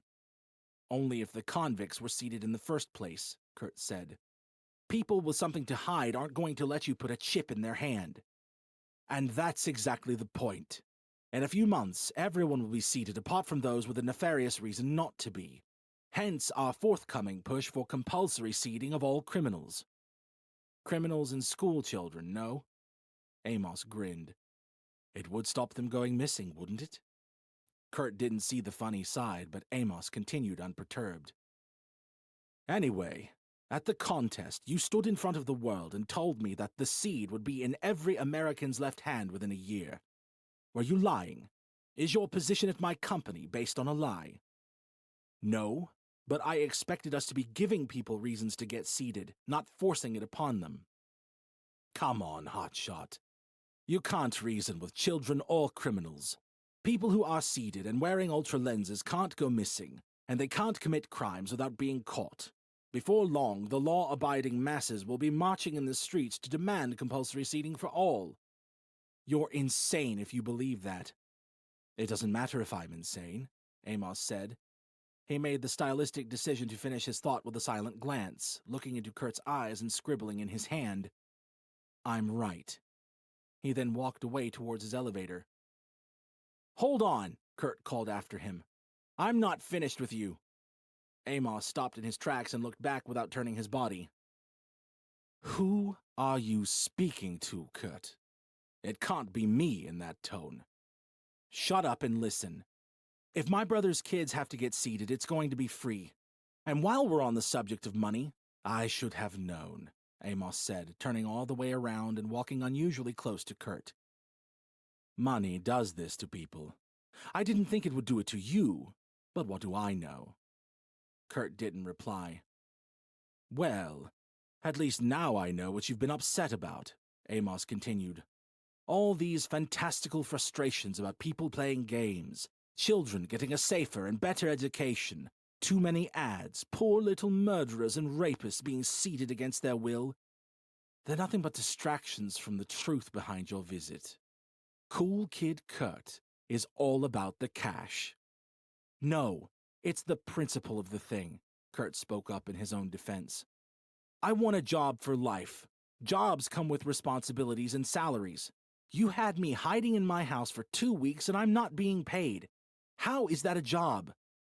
Your job was having the idea, and a damn good one it was. If it wasn't for you, there would be no seed. Exactly, Kurt said, trying to stay cool as he held Amos's eyes. So how can it be fair that I've not been paid a penny?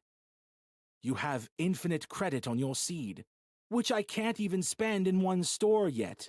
You've sold 8 million of my seeds at $500 a pop, and I'm struggling to get by. Is that your idea of fairness? Amos raised his eyebrows, appearing to relent. How much do you want, then? I don't want much in relative terms. Let's say 1% of whatever the seed grosses. Not much, Amos gasped. 1% is 30 million for today alone, not even counting what people have spent in the Sycamore store. What the hell do you need that kind of money for? He asked. He wasn't shouting, and he seemed more upset than angry. I didn't read you as the greedy type, Kurt. Terrence warned me that you were. I'd hate to think he was right. Kurt's eyes widened. Minion said that? He did. I thought you were an idealistic man who would be happy getting by without having to think about money, hence giving you infinite credit. It's not strictly wealth, but it takes money out of your life. Yet here you are, asking me for $30 million after 2 days. But I do still have to worry about money. Why does no one get that? Nowhere accepts payment via the seed. Everywhere soon will, Amos assured him. I promise you that. In fact, by the end of the year, most places will accept no other payment method. I'm not exaggerating when I tell you that cash is on the way out. With that in mind, it would be more instructive for us to simply provide the things you need. So, Kurt, please, just tell me what you need. I could do with a new house. If you saw where I'm living, you would understand. Amos narrowed his lips like a ventriloquist. Well, I certainly wouldn't want anyone thinking that a man as important as Kurt Jacobs was slumming it. How about a nice shiny car? Or do you prefer the chauffeur service I already provide? Kurt struggled to interpret Amos's tone. I'd prefer a car. I feel bad having someone spend their time driving me around. Anything else? Amos asked. He was either jotting down Kurt's requests in his hand or doing an excellent job of pretending to. Maybe some clothes. Normal clothes, I mean, not just suits. Good. Pick everything out of a catalog and someone will take care of it all. You're coming to see me in the morning anyway, so choose a vacant house tonight and we can move you in tomorrow. Now, was there anything else you wanted to talk about? That was all, Kurt said, satisfied by this outcome. And are you taking a bus home, or would you rather go in the car? The driver is being paid whether he's moving or not. I'll go with him then, Kurt decided. For old time's sake. He smiled and walked away. Amos quickly performed the 3-tap shortcut for sending a text and selected Terrence Minion as its recipient. He typed a message as Kurt entered the elevator. You were right about Jacobs. Chapter 18.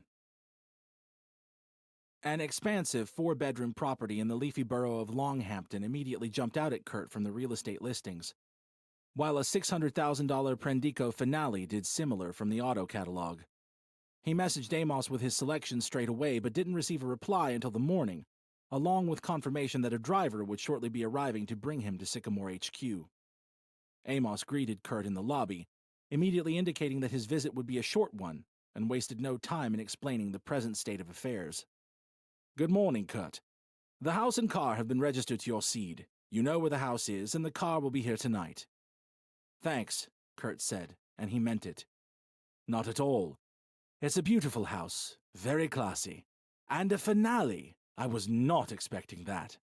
Anyway, I wanted you here today to talk about Friday. I have a very important meeting with some very important people. Terrence is coming, but I'd like you to be there too. You might need to sign something about non-disclosure. The government is paranoid like that. The government? Who exactly are you meeting? The president, Amos said. And his entourage, I expect. Why are you meeting the president? Kurt asked. And why would you need me to be there? He and I have some mutual interests. As for you, there are a few reasons I want you beside me at the table. I won't lie. It's mainly that your presence brings levity, but you're also quite good at phrasing things. To hell with the catfish and all that. Why the actual president, though? Shouldn't he be busy stopping wars or whatever it is that we pay him to do? Amos smiled at how poorly Kurt seemed to understand the nature of politics. At first they told me that he was busy. They wanted to send some monkey from the CIA, but I said that if they sent a department head, then so would I, and that if they wanted their Sycamore's organ grinder, then I wanted theirs. And what do you want out of the meeting? Kurt asked. Public funding for our new Crime Prev division, along with the power to issue arrest warrants. Crime Prev will be non-commercial and fully devoted to tracking and preventing criminal activity. We'll need a lot of new staff, hence the funding. This way, we can let the police do their job on the ground without compromising consumer privacy.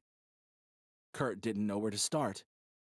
Public funding for a corporation that makes billions of dollars in a single day? I bet you won't be sharing your profits. This is the same kind of reverse socialism we saw with the banks. Men like you taking risks with everyone else's money and keeping the rewards. And seriously, calling it Crime Prev? What would you suggest then? Sycamore? It's not so much the name itself, Kurt said. I just meant that even thinking of a name like that shows how out of touch you are. It sounds like something you've dreamed up to punish thought crime. Amos couldn't think of a lie, so he said nothing. Seconds passed before something came to his mind. It's not about thought crime. We can only see what people are actually doing and saying, not what they're thinking. There's no room for error. But there's infinite room for abuse, Kurt contended. And knowing you'll probably put Minion in charge.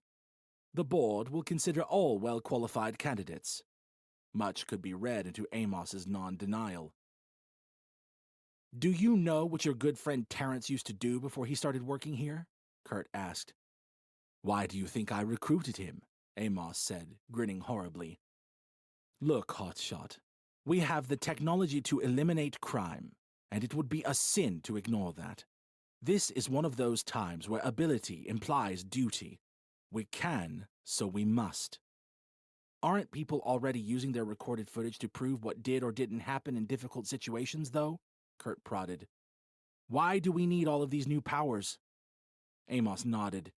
He liked it when Kurt paid attention. They have, yes. A handful of consumers have already gone into police stations and used their relive data as evidence. But that only works when the victim is present during the crime and when they are a relive subscriber. We need the funds to staff a new surveillance department and the power to issue arrest warrants. This new law about public demonstrations was a sort of prequel. We've been negotiating that since before the launch. Kurt knew what Amos was talking about, but only just. A few hours earlier, his morning Sycamore news bulletin had heralded the unopposed passing of the first Sycamore-related legislation as a victory for the public. It would tackle an unjust status quo, apparently, in which everyone was expected to foot policing bills for which only a handful of demonstrators were responsible. A small levy was to be automatically debited from all participants in officially sanctioned demonstrations. Inauspicious police drones, even these early models, could interact with seeds from as many as 12 meters away. This meant that attending officers could instruct the drones to hover safely above the demonstrators and scan them one by one. Anyone found to be unseated, and hence unable to foot their share of the policing costs, would be removed from the area. It was a victory for common sense, Amos said. After presenting the idea to the authorities as a gesture of goodwill and providing the scanning technology free of charge, Amos was publicly thanked for his good citizenship. That the new law annihilated the possibility of a counter-Sycamore demonstration was a happy coincidence. Kurt could see no way that the demo would go peacefully, since the kind of people who protested offline were hardly representative of the public at large, and were anything but likely to cooperate with the tyrannical actions of the new government Sycamore coalition. I think I might go along to that protest tomorrow, he said, keen to witness the resistance firsthand. Just to see how this new scanning thing goes down. You don't need me then, do you? Not really, Amos shrugged. I can fill you in more about the meeting just before it starts, so be here early on Friday. I actually think it will be pretty helpful if you do attend the protest, in fact. I don't trust our contracted journalists and reporters. They all have career agendas, you know. But you, I can trust. So either send me a video or tell me how it goes. Keep your head down, though. I will. Amos nodded. I was joking about the Kurtmobile, by the way. She's already here, he said, clicking his fingers for the valet and walking towards his elevator. Don't crash it now. I had to fire 3 people to buy you that." The young valet walked over and told Kurt that his car was waiting outside. Kurt assumed that Amos was joking about the firings, but he felt bad for being unable to offer the valet a tip. He mumbled an apology about not having touched any real money for days. When the yellow supercar came into view, Kurt's bad feelings died in an instant. It was the kind of thing an international gambler or an oil prince would drive, he thought, standing out even amongst the vehicles of the brokers and derivative traders who worked in the surrounding skyscrapers. It was the best, and it was his.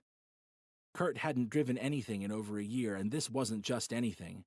What he intended as a light touch of the accelerator sent him zooming out of the quarter mile and left the wind trailing behind. It was so much more fun than the limo's back seat. Another 4 million consumers were seated while Kurt raced around the city, bringing the total past 15 million. But for one beautiful day, he forgot about Sycamore and just drove. He felt like a child in a fast car. When evening came, a smiling Kurt Jacobs pulled up outside his apartment and walked inside to spend one last night in a poor man's bed. Chapter 19. Kurt arrived late at the protest on Thursday morning, but still managed to find a parking space near the action. There looked to be around 40 protesters, a poor turnout by most standards. Before leaving the car, Kurt searched through his Sycamore News app for stories about the protest. He found only one. Apparently, the demonstrators were complaining about a newly constructed vertical pig farm that was about to open in the city. An informative article from earlier in the morning gave Kurt some understanding of why they were upset. Pork Towers will support 120,000 live units staggered across all stages of the production cycle, it read, from gestation to packaging through rearing and destruction. Lauded as the ultimate in efficient food production, vertical farms provide a cheap source of calories and delicious animal protein for all ages. As with Scrantime's prior developments, cage sizes in pork towers exceed minimum welfare regulations and allow each unit of livestock enough space to perform 3/4 of a full turn. It is important to remind opponents of the project, which has created 2,400 jobs, that pigs are only as intelligent as 4-year-old children, many of whom spend hours each day in playpens no larger than the tower's communal cages. Between the road and the square where the protest was taking place, Kurt saw a small table littered with informational leaflets and large images of pigs in dirty cages. 2 people staffed the table, a man and a woman. The man was looking at something on his phone, a dead giveaway that he wasn't seated, and probably the reason he was on table duty. The woman stepped out to greet Kurt. He sighed. She seemed like the militant type. "Are you here to protest?" "I'm just watching," he said. "Neutral observer." "How can you be neutral when this is going on in our city? Look!" she cried, pointing to Pork Towers. "At least sign the petition." "Why should I?" Kurt said. He instantly wished he could take the words back. The look in the woman's eyes changed, like she was entering an angry trance. "People who torture and kill animals for fun are locked up, right?" Yeah." "And people who torture or kill other people are locked up too, no?" "Obviously." "But if someone was to imprison, brutally kill, and then eat their human victim, that person wouldn't just be locked up. They would be thrown in a padded cell because they were so obviously evil." Kurt's eyebrows gave a half shrug. "Think about what's going on here. A multinational corporation builds a tower and fills it with these intelligent animals who have feelings and thoughts and complex social structures. The corporation locks them in tiny, crowded cages and treats them like inanimate objects. Then it slaughters them. They scream and try to escape, you know.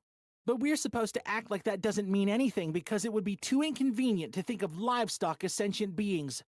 The clue is in the name. These animals are just units of stock that happen to be alive."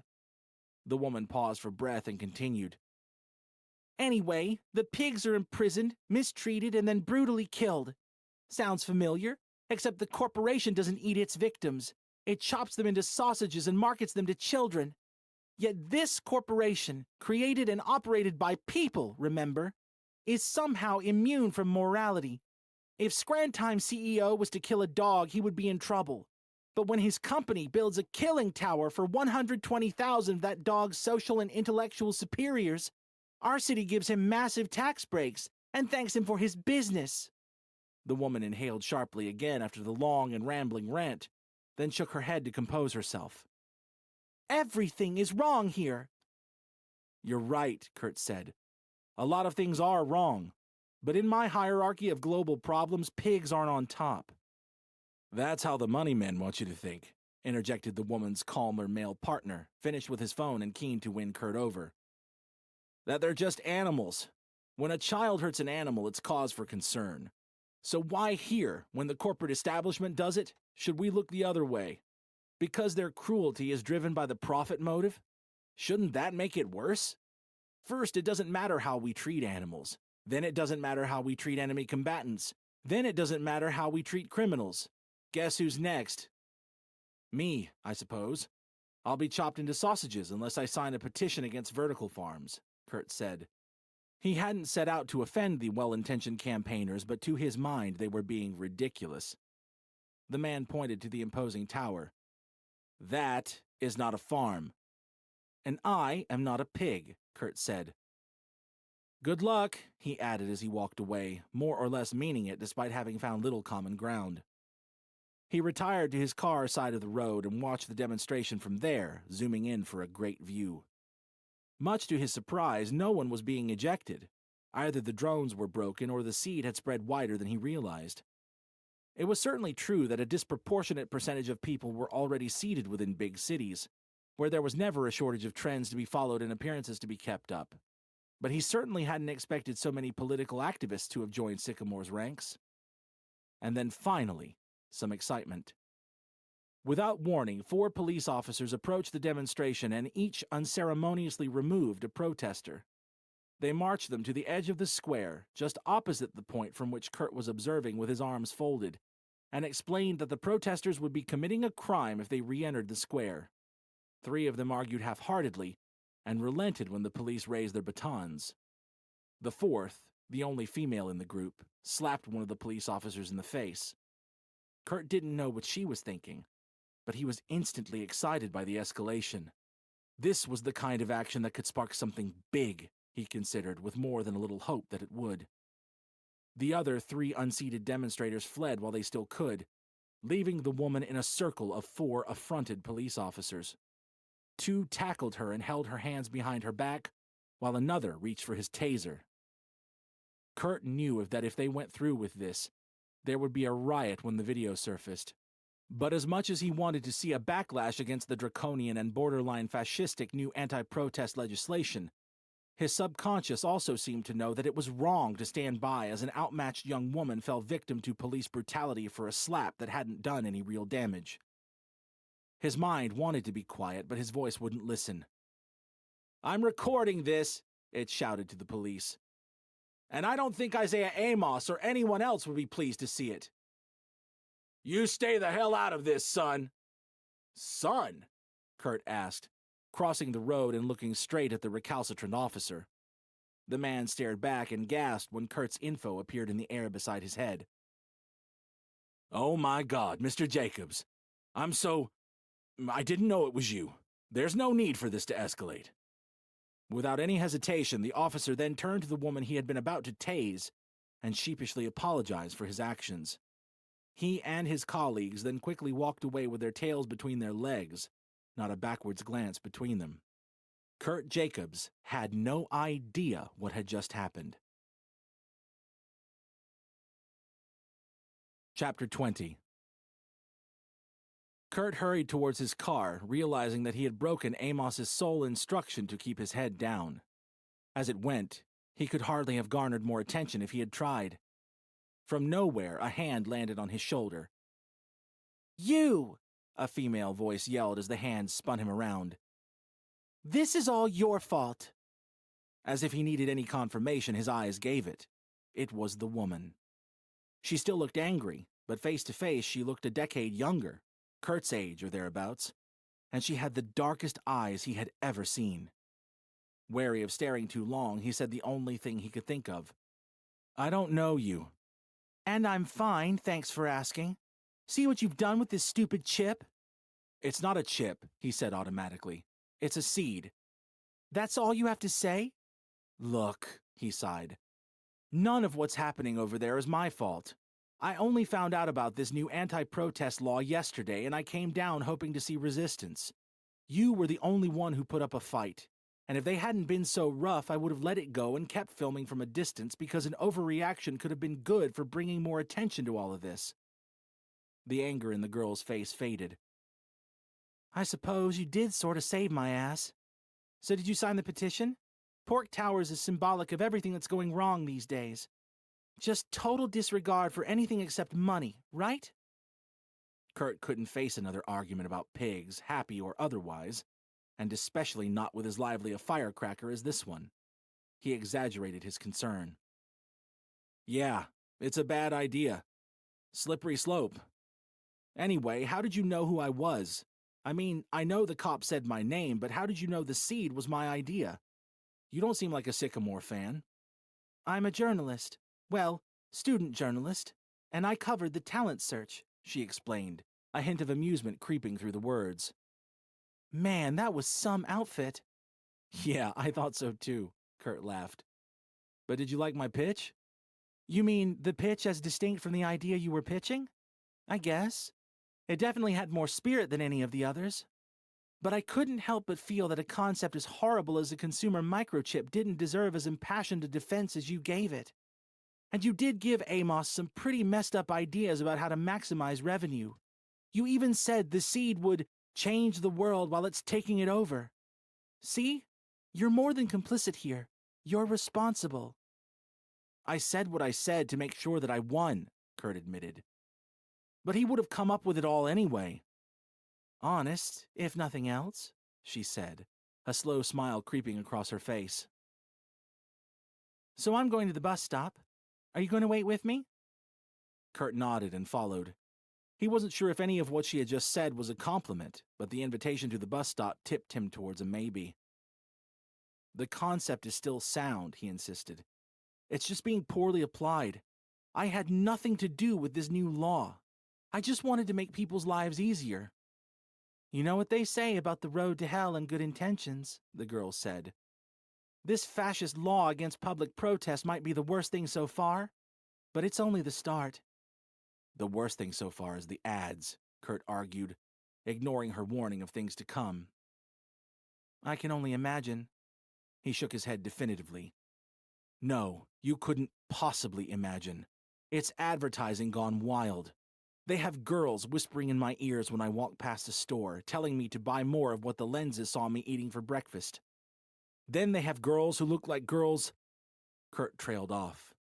He couldn't even bring himself to tell her what Sycamore was doing in the adult market, so ashamed was he to have given them the technology they needed to do it. Modern advertising is bad whether it's targeted or not, she said. It feeds on our insecurities, and when we don't have enough of them, it makes new ones.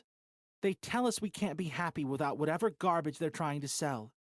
If we don't buy it, everyone will hate us. It's reductionist, it's invasive, and it's everywhere. Seriously? You should see it from this side of the lenses. I'd rather not, she replied, wrinkling her nose in a way Kurt couldn't help but like. But if you think those ads are the worst of it, you need to stop and think about the whole privacy side of things. I know how men like Amos work. They look out at the world from their ivory towers and they don't see people. They see consumers. Kurt didn't say anything.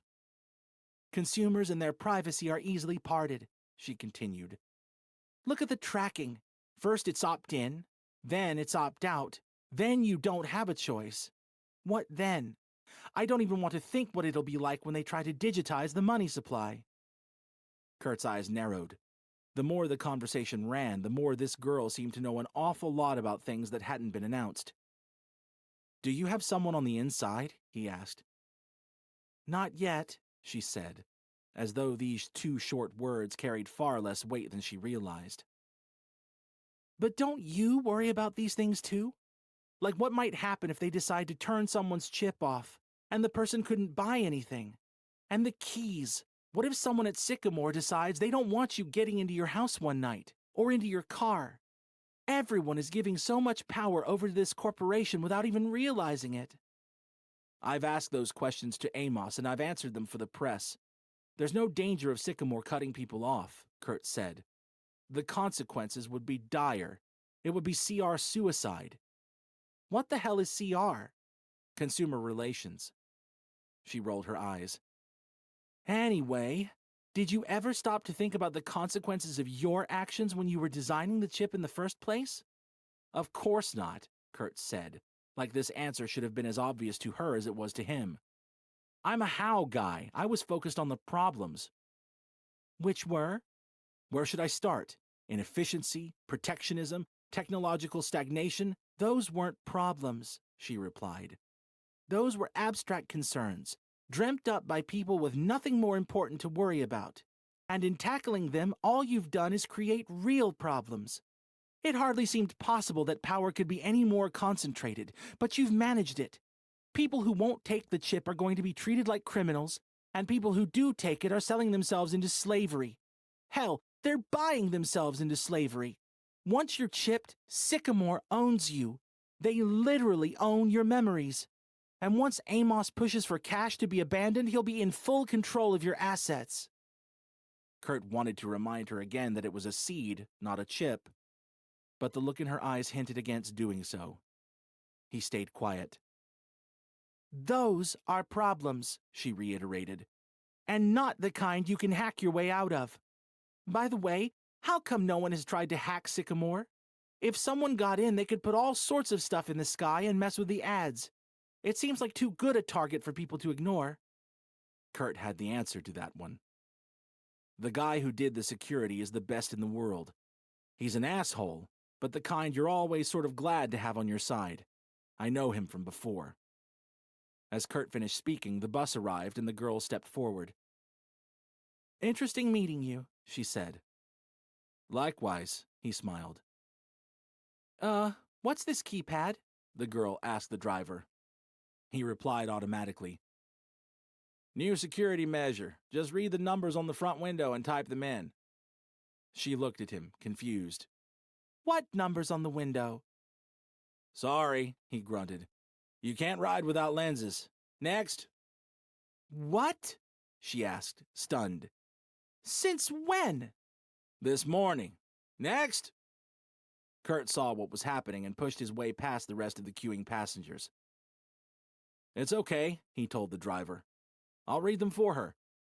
Sorry, kid, but that won't do unless you want to ride for her, too. Kid? Who the hell do you think you're speaking to like that? Kurt asked. The girl accepted defeat and pulled Kurt away before the driver even saw who he was. Come on, she sighed. We're holding up the line. Moments later, Kurt half noticed a sign on the back of the bus as it disappeared into the distance. Something about imminent changes to accepted payment methods. How far away do you live? He asked. The sky told him that rain was coming in 6 minutes. He thought back to the pre-seed days when the lenses took several seconds to deliver semi-accurate weather forecasts. The days when he had to worry about the weather. The days before Amos and chauffeurs and free Italian supercars. It was hard to know why, but he almost missed them.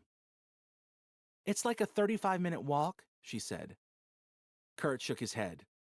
The least I can do is drive you. Just say which way I should go and stop me a little bit before your house, okay? It's probably best if I don't get too close. Why? It just is. The non-explanation did nothing to quell her curiosity. Would you get in trouble for coming to my house? It's not me I'm worried about. I didn't get your name, by the way. It's Stacy, she said, offering her hand in a straight-armed manner more typical of a businesswoman than an animal welfare activist. Stacy Palomino. Kurt shook her hand and found his thoughts falling out of his mouth before he could filter them. Isn't a palomino a kind of horse? I think so, but palomino comes from dove. Oh, he said. Like Paloma? Almost, Stacy smiled, half impressed. But palombo, it's Italian, for dove. Kurt tapped the golden badge on her jacket. It was formed in the shape of a peace dove, just like Picasso's. That explains this, then. I guess so, she smiled. And the distance between them seemed to be shrinking as they walked along the long line of parked vehicles. My new car is Italian, Kurt said to end a short lull in the conversation. Like your name. He immediately chided himself. It had sounded a lot better in his head. Is it that old black one? Stacy asked. Not quite, he replied, clicking Unlock Car from the menu in his lenses. The headlights on the yellow supercar ahead of them blinked twice, on either side of a vanity plate that read Kurtmobile. Needless to say, that part had been Amos's idea. Stacy was taken aback. That's your car? Well, at least you're keeping your feet on the ground. It was a gift from Amos, Kurt said, lying only slightly. She didn't take her eyes off of the car. Whatever it was, it's obscene. You don't like it? The eyes returned to Kurt. The mouth fought a smile. I didn't say that. Kurt laughed, walking around to the passenger side and opening her door. And they said chivalry was dead. Wisely, Kurt declined to admit that he mainly opened Stacy's door because he didn't want her to break the unusual vertical mechanism. She climbed in and he closed it behind her. Wow, she said, exploring the car's sparkling interior. I can't believe you let him buy you this. Might as well take what I can get, Kurt shrugged. How much did it cost? I didn't actually ask. It's better not to know.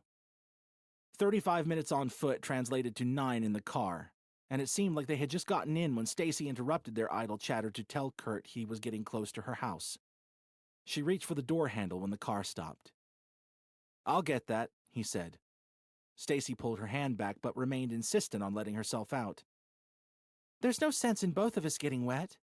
I've been wet before, Kurt said, stepping into the rain with a new motivation purer than a drive to protect his expensive door. And you seemed pretty happy that chivalry was still alive. Stacy's eyes held his as she climbed out beside him.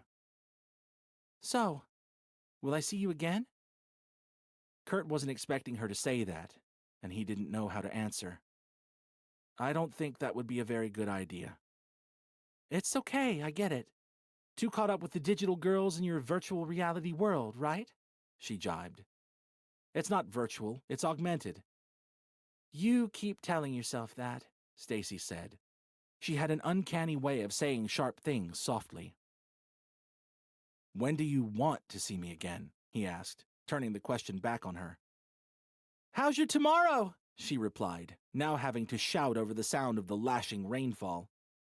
Rainfall probably wasn't even the word for it. Something like torrent or deluge, though still insufficient, came closer.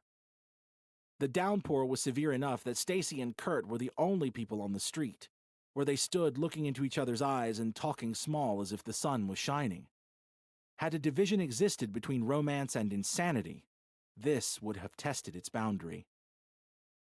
I have to be with Amos tomorrow, Kurt said, when he meets the president. Stacy laughed. Poor you. Do you think you could give him a slap for me? Amos? Well, yeah, him too. But mainly the other guy. Kurt laughed.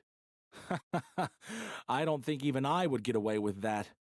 I could tell him you sent it, though. Better than nothing, she smiled. Kurt couldn't help but mirror it. That should be done by about 5, hopefully. I could meet you here and we could drive back to my new house if you wanted to. I haven't really been yet, but it's supposed to be really nice. And really huge, according to Amos. Not that you're into stuff like that, but... Stacy couldn't suppress another grin. A night in a mansion with Mr. Sycamore? How could a girl refuse? I'm not Mr. Sycamore, Kurt insisted. But it was too late. With a wink and a twirl, Stacy disappeared around the corner. All that remained on the street was Kurt and an open dumpster. He closed the lid to prevent more rain from getting inside, then stepped back into his car and looked at the time, unspeakably frustrated that it wasn't yet 5 o'clock tomorrow. Though their lengthy conversation yielded little common ground, Kurt was utterly taken by Stacy.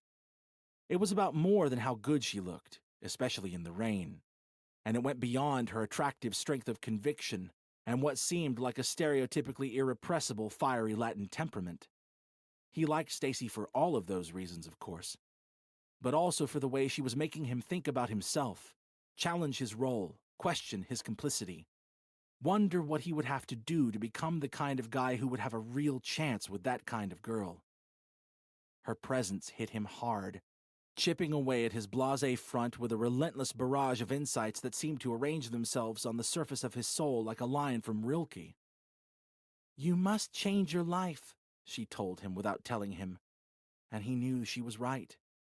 An outmoded digital radio played as Kurt drove home, purely because he didn't want his hearing to be blocked by the in-earphones in case there were sirens. The car, meanwhile, handled the wet tarmac like a $600,000 dream, faster than light and twice as quiet.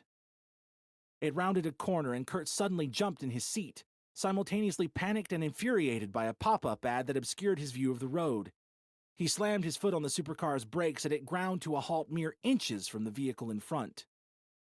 Kurt looked at the overlaid image, a suggestive photo of very almost Stacy Palomino. Before he could act to close the ad, a sleazy voiceover played in his ears. "We saw you stare, and we felt your heart pounding.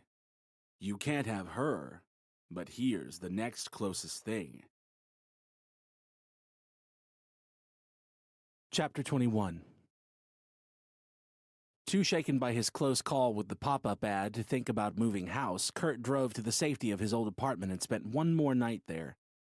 He woke gently the following morning, still at the apex of a forest popularity table which now featured 28 million consumers. It was the last Friday of the month, payday for most of the country, and the coming weekend would be the first opportunity for the 9-to-5ers to buy their seeds. Sales numbers were impossible to predict, but Amos publicly stated that he would be surprised if the current figure hadn't doubled by Monday morning. He went on to boast that if 60 million units were indeed sold within a single week, Sycamore would have broken the old record for a smartphone launch 6 times over. Only 6? Kurt mused, fairly surprised. Suddenly, the numbers didn't seem quite so crazy.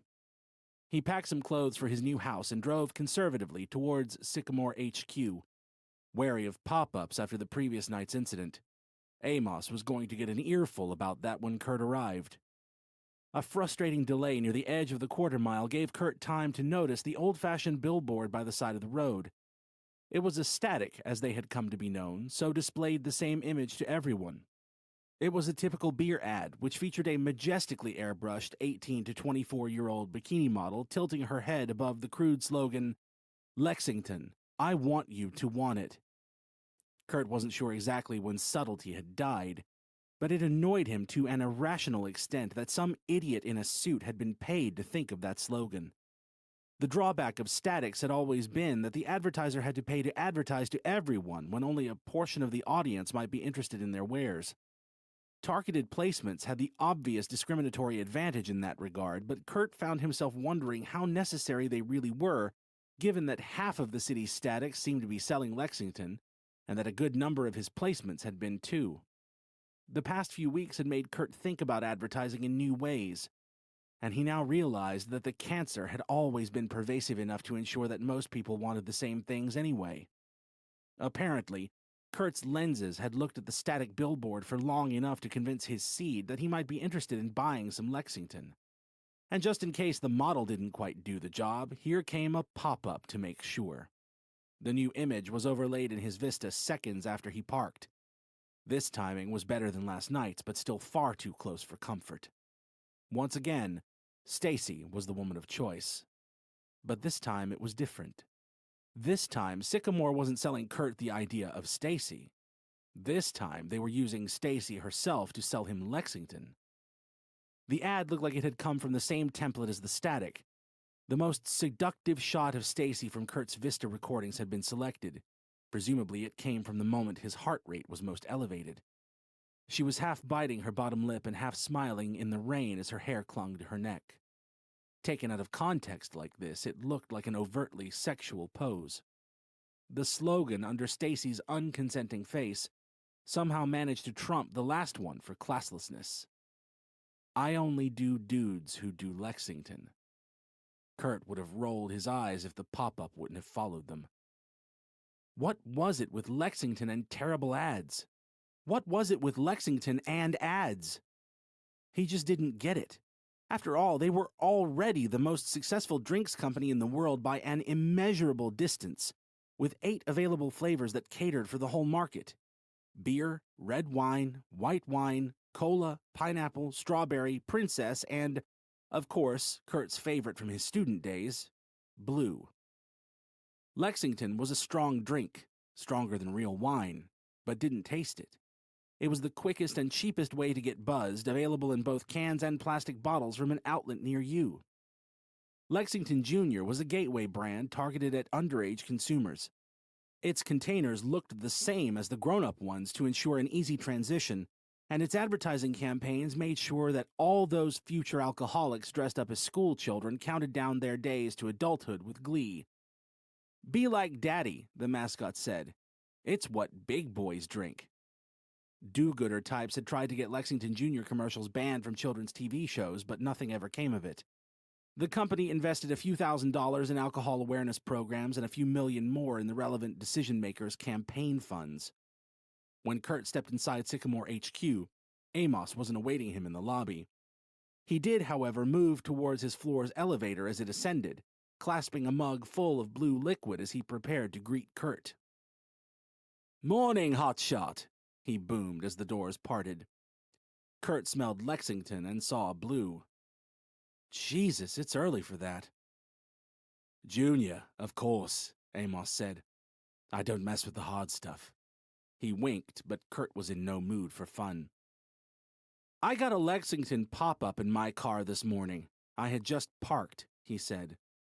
Amos blew air from his lips as if he cared. "That was fortunate." Well, last night I got a pop-up for a cam show when I was driving on a wet road. What the hell is going on with that? I could have died." Amos put a condescending arm around Kurt's waist and led him to the wall-cum-window on the floor's north-facing side. He looked down to the street, deep in thought. "I've said it before, and I'll say it again. This wouldn't be an issue if cars drove themselves." "Well, they don't," Kurt snapped. "People drive cars, so stop putting ads in front of their eyes. Someone is going to get killed." "How are we supposed to know when someone is driving, Kurt? How? You can't complain without offering a solution. The tracking knows how fast people are moving. Anything over 5 miles per hour should preclude pop-up ads. There, solved." Amos shook his head quickly. "What about buses? We can't disallow ads on buses, or trains, planes, you name it. Baby, bathwater, total non-starter." Kurt sensed that he was fighting a losing battle. Only when someone died in an ad-induced collision would Amos act to deal with the pop-ups. "I wasn't just annoyed at getting an ad while I was driving, though," he said, moving on to the other side of the issue. "It was another one of those look-alike sex ads. You'll stop seeing them when the system realizes you're not interested." Amos shrugged. "Anyway, you shouldn't be angry at me over what happened yesterday. I heard about the incident on the bus and the incident with the police. Keep your head down, I seem to recall telling you. So, who was the girl?" "What girl?" "Don't play games, Kurt. Not today. Bystanders have been running their mouths on Forrest about how Kurt Jacobs argued with a bus driver who wouldn't allow a blind passenger to board. And this after you pulled rank on 4 police officers who were trying to restrain her." "She's not blind, and that wasn't restraining. I can rewind and show you." Amos smiled like a spider with a fly. "So there is a girl. And blind doesn't mean actually blind, just without lenses. Look, I saw a girl struggling to get on a bus and I tried to help, okay? And the police were behaving like soldiers, but at least they responded when they saw who I was. It just happened to be the same girl involved in both incidents. I don't know her." "Good. I would hate to think that your personal life was harming your public persona. I'll have communications Colin and his team clean this up. They're almost as good at spin as Terrence's men, but a lot less busy." Kurt walked away from the window and sat in his usual pick of Amos's scattered sofas. "The meeting's cancelled, by the way," Amos called over. "What? I got out of bed for it." "Oh well. Turns out the president didn't need much convincing. He knows fine well how much good Crime Prev will do. I'll fill you in on what's been decided in the meeting room. Follow me." Kurt rested his elbow on the arm of the sofa. Tell me here. Come on, Amos said, pulling Kurt to his feet and leading him towards the meeting room. There's new stuff, too. You take a lot of things for granted because you're around everything all the time. But we have exclusive access to an endless stream of surveillance data and information on everyone in the country. That gold mine has all sorts of unimagined security applications, so he was keen to do business. Except you don't have everyone in the country. Even if we get to 30 million today and 60 million by Monday, that's still only 20%, Kurt said.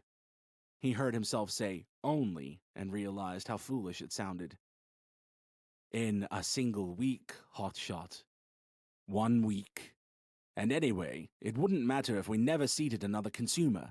The critical mass has been reached. Even if someone tries to stay blind and unseated, there could still be a camera behind every other eye around them. The bigwigs know that too. They can't hide their corruption anymore. Power like this is what they live for. Power like this comes with special responsibilities, Kurt said. Amos put his hand on the doorknob and proudly shook his head. Hotshot, power like this has never existed. Chapter 22. Kurt sat down at the head of the table, in the seat normally reserved for Amos. He didn't mean anything by this, but Amos quietly appreciated it as a fearless gesture. In his eyes, Kurt was turning into the kind of man who could serve Sycamore well for years to come. I spoke with the president last night, Amos began. What do you want to know? Kurt upturned his palms. How about why you didn't tell me last night that I didn't have to come in today? Very good, Amos laughed. It's probably easiest if I just let you hear the key part of our 15-minute voice call. Bear in mind that he already knew what I was going to propose, so the resistance was purely ceremonial. After accessing the call and moving to the relevant time, Amos looked in Kurt's eyes and swiped 2 fingers towards him. Like magic, the audio filled Kurt's ears. Amos's voice came first. Tomorrow, Mr. President, this country can expect to host around 50 murders and several hundred serious sexual crimes. Your police will catch a paltry percentage of the culprits. With our data, they would catch them all. And, to go even further, if this data was combined with sufficient resources for preemptive interventions, the crimes wouldn't even take place. Our grid is capable of tracking the behavioral habits and movement patterns of everyone in the country. As soon as someone looks like committing a serious crime, boom, crime prev. Preemptive interventions? The president asked, sounding sure that he must have misheard. You're suggesting that we punish the innocent? No, I'm suggesting that we protect their innocence, Amos replied with effortless conviction. Only a few such interventions would be necessary anyway. When detection is literally inevitable, people will soon get the message that crime no longer pays. And when we push on with currency digitization, theft will become impossible. Crimes of greed will vanish overnight. Crimes of passion are trickier, of course, but the only effective deterrent is guaranteed conviction. Who else can give you that? Sycamore holds the key to the door. Kurt could easily imagine the smug look Amos must have been sporting as he spoke these words. And where exactly does this door lead? The president asked. It's a revolving door, Amos deadpanned. And it leads you back to the White House. The audio ceased. Back in the present, Amos still looked smug. It was plain sailing from there, he shrugged, like his conversation with the president was an everyday kind of occurrence. Did he not pick up on that little currency digitization bombshell you slipped in? Kurt asked, his hands resting on the table. He felt decidedly impotent, sitting in a largely empty meeting room discussing decisions that had already been made. He heard it, and he liked it. After the part you heard, we talked about currency for a few minutes. Its nature, its current state, you know. Digitization is happening organically, but the government seems as keen as we are to speed it along. I don't know how much you thought about what you were doing with the seed, But the government has been dreaming of something like this for years. A chip was always the long-term goal because it makes the herd so easy to manage. Washington didn't think it could actually be done, though. They didn't know where to start. Those clowns probably would have jumped in with compulsory chipping and had violent resistance on their hands. We knew better, of course. We know that fear only gets you so far because hope is always there getting in the way. So, we did what we had to do. We made people want it. Now, everyone is getting what they want. Kurt rubbed his chin in thought. But what did the president want from you? Really, I mean. The government wants what we're giving them, Kurt. They didn't want us to know that, naturally, so they merely asked for favorable news coverage and such like. And did you promise it? Amos ignored the question. He also said they can only fund crime prev if we made seed-based tracking compulsory. It's out of my hands, but I'm sure the public will understand that. Oh, and they're going to offer subsidized seeding for people on welfare. I don't even know what to say about that last part, Kurt said. But no, people won't understand if you take away their right not to be tracked after barely a week. All the people who didn't opt in will be furious. You are going to tell them, right? We have to. The concept of a grid for tracking potential criminals only works when people know it's universal. But almost everyone opted in anyway. The percentage is already in the very high 90s. That's not the point. How can the president think this is a good idea? Morality aside, a meaningful number of people will hate this. I don't see how he can run for a second term on the back of this kind of partnership. His legacy will be a police state to end all others. Amos drummed his fingers on the meeting table. It's really not all that complicated, Kurt. Imagine for a second that you were the president. If you wanted to be elected again, would it really be wise to stand in the way of a system that promises to eliminate violent crime? Whatever, Kurt said, letting out a long sigh. Is there anything else I should know? This is why I don't like telling you things, Amos sighed in turn, referencing the contempt in Kurt's tone. You don't understand how the real world works. I understand more than you think. This just isn't what I wanted. I wanted progress, not this. It's change, Hotshot. The only certainty we ever have is that change is inevitable. Exactly, but progress isn't. Progress has to be pursued, nurtured, protected. All you're doing is chasing power and paper. The paper will be gone soon, Amos grinned. Currency digitization and all that. Kurt rose to his feet, sensing that the discussion had nowhere else to go, and still more than a little frustrated that he'd come all the way to Sycamore HQ for a meeting that had already taken place.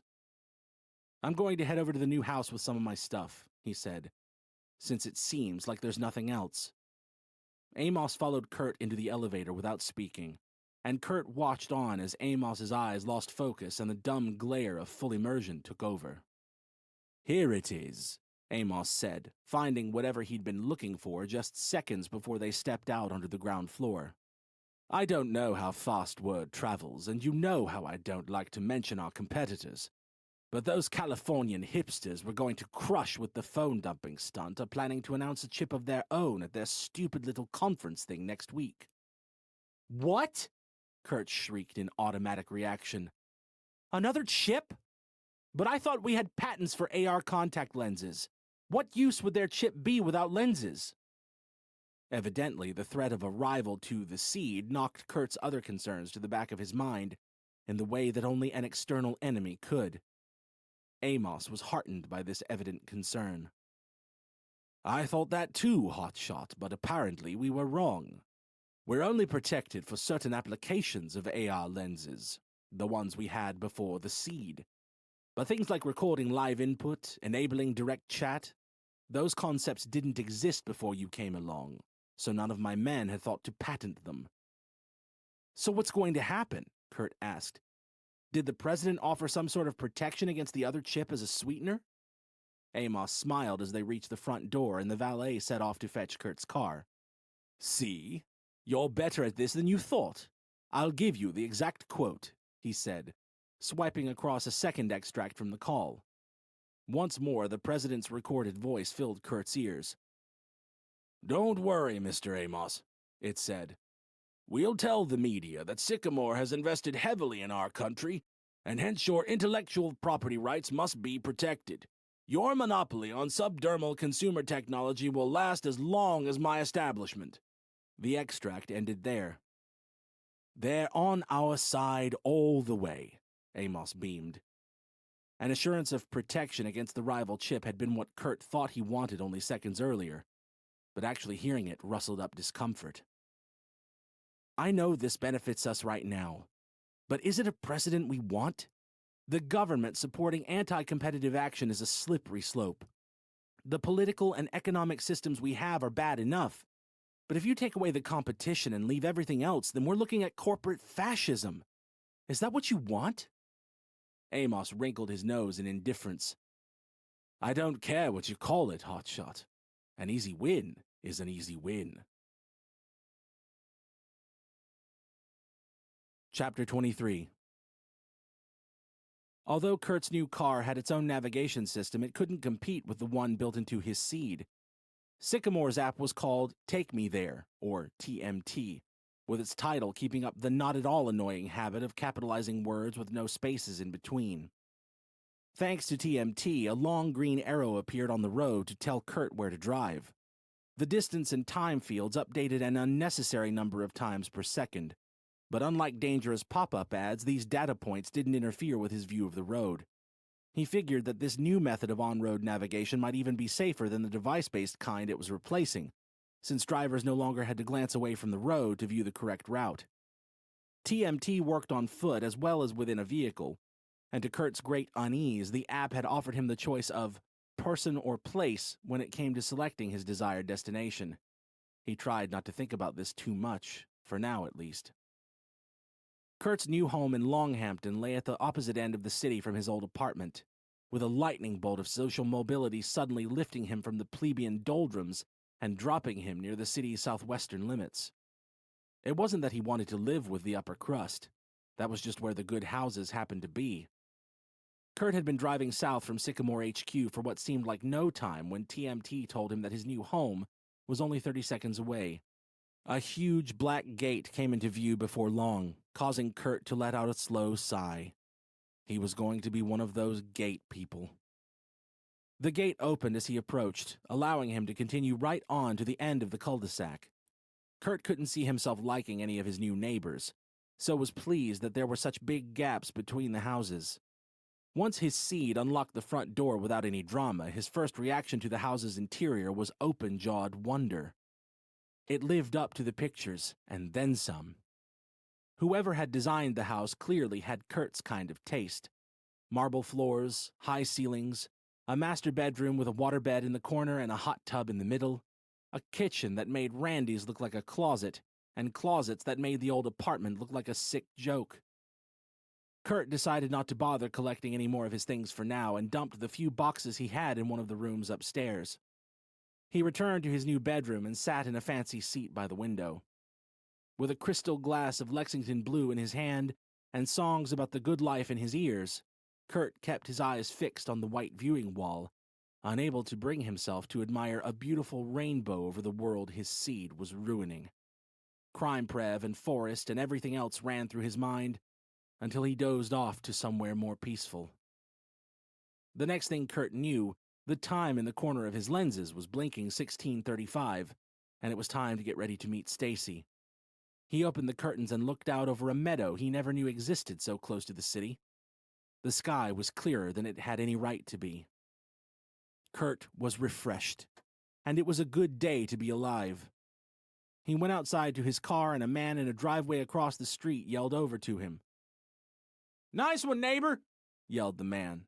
He was pointing to the sky. Kurt followed the man's finger and saw the gargantuan ad.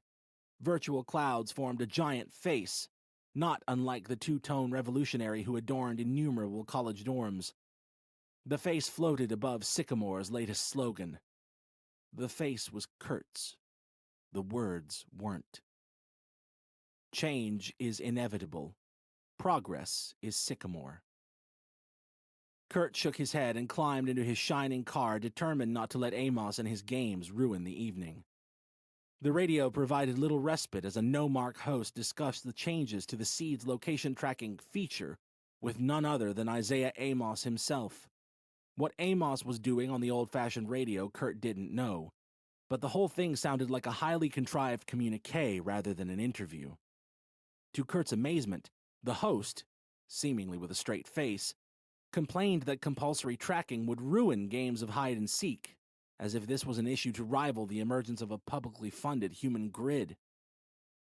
Amos was thus able to appear concessionary in promising that consumers who didn't opt in to location sharing would remain invisible to others, and that only Sycamore and the police would ever have access to their exact location. "And what if I don't want anyone to know where I am?" the host asked. Amos cleared his throat in preparation for a sharp reply. "Well, in that case, I would ask why you're hiding." Applause ran through the speakers, from whom Kurt was unsure. He turned off the radio and drove in silence. No one else seemed to be driving into the city, with the lack of traffic meaning that Kurt arrived early at Stacy's corner. The dumpster was open again, this time with 2 table legs sticking out. The message in the sky and the propaganda on the radio had nudged him towards annoyance, so Kurt leaned upon some uplifting music in the hope it would bring him back to his best before Stacy showed up. Assuming she did, of course. Would she, though? He hadn't really thought about it, but did she ever really say that she would? All he could remember her saying was something about not being able to refuse a night in a mansion with him, which now sounded like a joke. Very suddenly, Kurt Jacobs felt very ridiculous. This wasn't the first time he had misread a girl's signals, but it was surely the most overt. He had been looking forward to seeing Stacy again since the moment they parted, and to make matters worse, she lived a 1990s lifestyle that left him with no way of contacting her to humbly ask if she was coming. 5 o'clock arrived, and still she didn't show. 10 past came and went. If Kurt had wanted to be anywhere else, he would have left. He instead closed his eyes again and hoped for sleep. But barely 10 seconds passed before a series of firm knocks on his window startled him upright. The sight of the knocker sent him smiling with delight. Stacy opened her own door and stepped in. "Hey," she smiled. "Sorry. How long have you been waiting?" "Maybe like 2 minutes," he lied. "I was starting to think you weren't coming." "Come on, you really thought I would miss seeing the mansion you bought with your sellout money?" Kurt laughed defensively. "I know you're joking, but I need to not think about that tonight. All day, all month, all I've done is talk about Sycamore and the Seed. I talked to the press about how great everything is, I talked to Amos about how bad everything is, and I talked to myself about how I wish I'd never gone back to that stupid contest. That's been my life lately. So now that I'm with someone I actually like, I don't want to talk about any of it." Stacy smiled, glad to hear it. "Let's drive." They did, and minutes later they were rolling through the black gate and into the granite driveway. Kurt casually touched his seat against the door and invited Stacy to lead the way in. "This is a big house," she said, and it was, intimidatingly so. She didn't know what else to say. Neither did Kurt. "Yeah," he agreed. "I haven't moved my stuff in yet, though. I haven't even been inside most of the rooms." "Is there something on your mind?" Stacy asked, picking up on a look of general worry that he just couldn't hide. He shook his head. "I said I wouldn't talk about it tonight. Do you want to help me explore?" Stacy took his arm and firmly encouraged him to take a seat on his long sofa. "I don't want to do anything until you're all right, and you're not going to be all right until you clear your mind. So tell me, what's up?" "They're making the tracking compulsory," he sighed. "Just like that. Just like you said. That's been announced, but they're also moving ahead with full currency digitization. Amos talked to the president about that, and they both want it." "I don't know why I'm surprised," Stacy mused. sitting back as she blinked too many times. Bad things happen fast, and Amos is trying to make use of momentum and goodwill while Sycamore has some. But this just seems too sudden. What's the deal with him and the president anyway? Digital currency is one of those ideas people always talked about as benefiting the government in terms of keeping us all in line, but it's also the kind of thing that's difficult for any specific administration to introduce without losing popularity, because eliminating cash is a damn hard sell. So what's going to be in it for this president short term? It seems like a vote loser, don't you think? I don't know when they're going to announce certain things that might explain some of that, Kurt replied carefully. Stacy clasped her hands around his and held his gaze. Kurt, she whispered, I promise you can trust me. With eyes like hers, he couldn't not. Okay, he gulped. Here goes. Chapter 24. The government is going to provide huge public funding for a new department at Sycamore, Kurt said, blurting out the news to the only person he felt remotely safe sharing it with. Amos says he needs it to analyze incoming video streams and communications data so they can try to predict and stop criminal activity before it happens. They're calling it Crime Prev.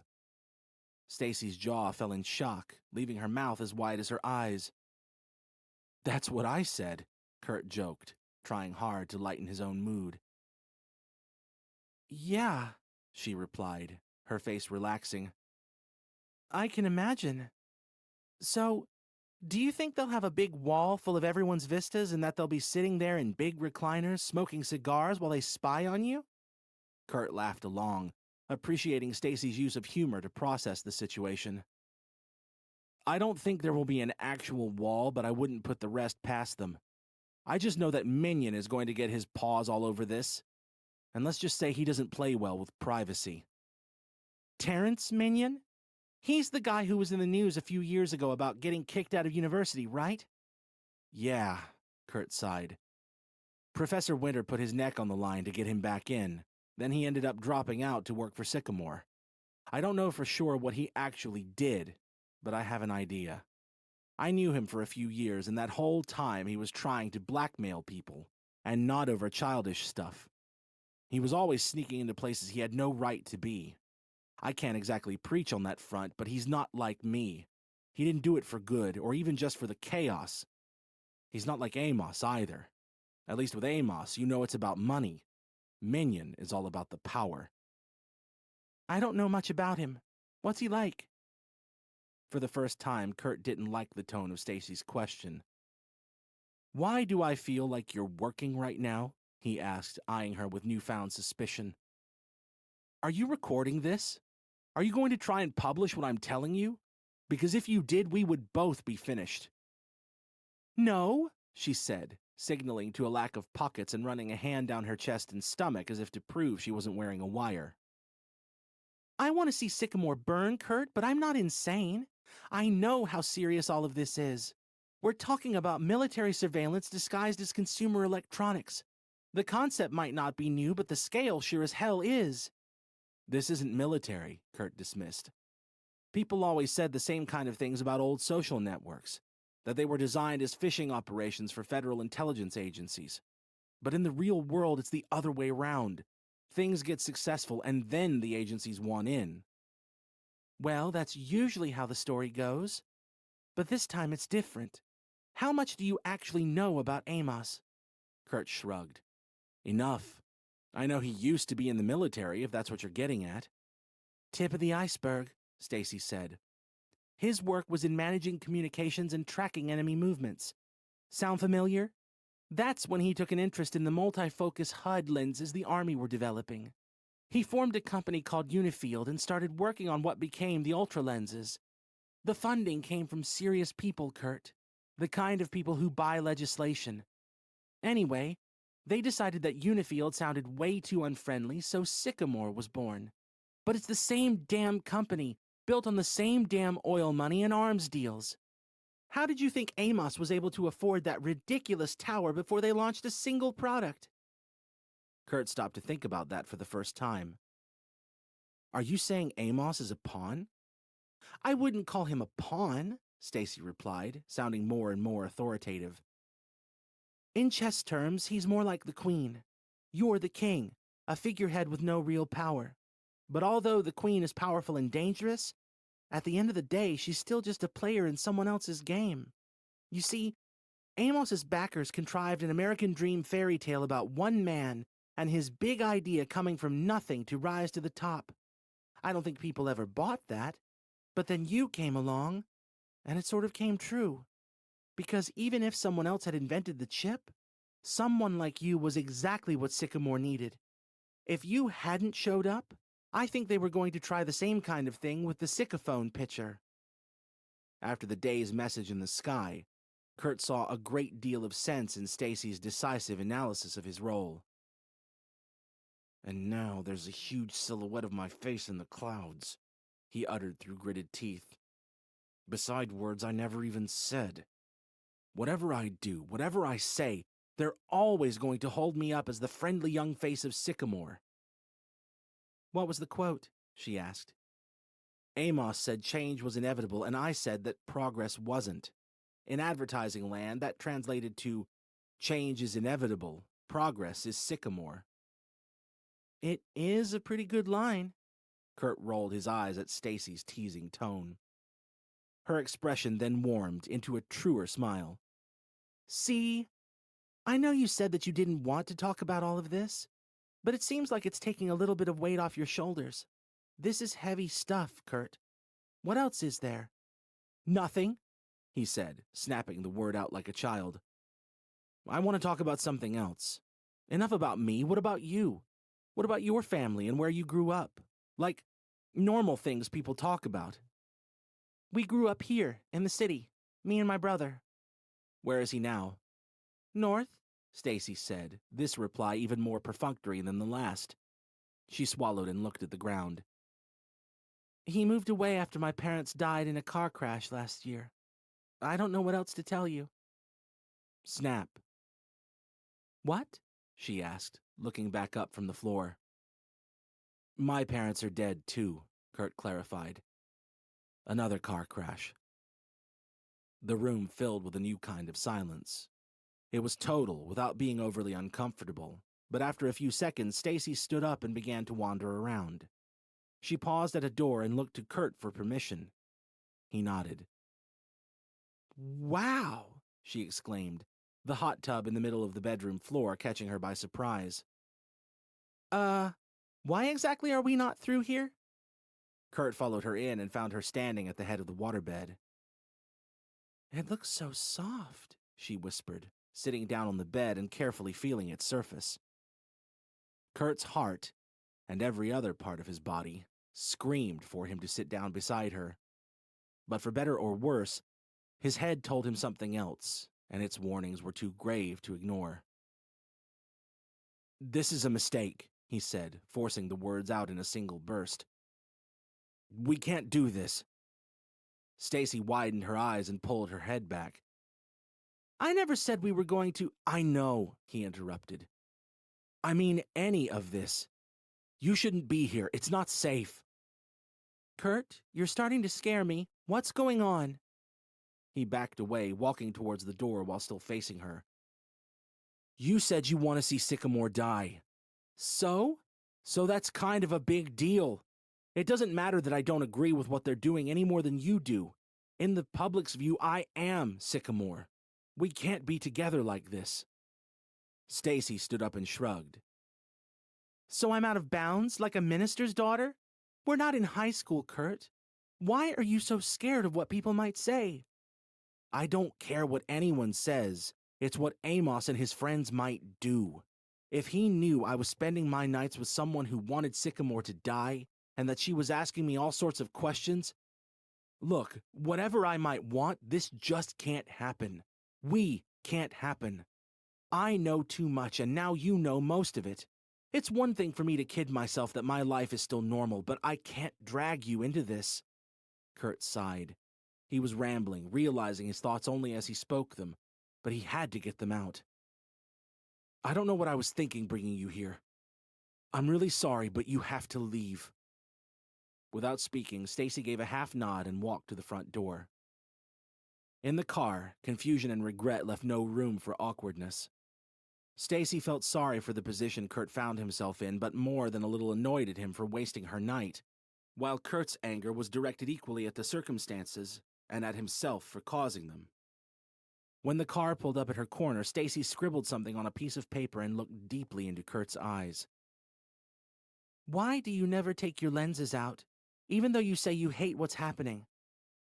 "I can't walk around blind," he said, looking at her like she was from another world, some far-off fantasy land where people didn't need to be online all the time.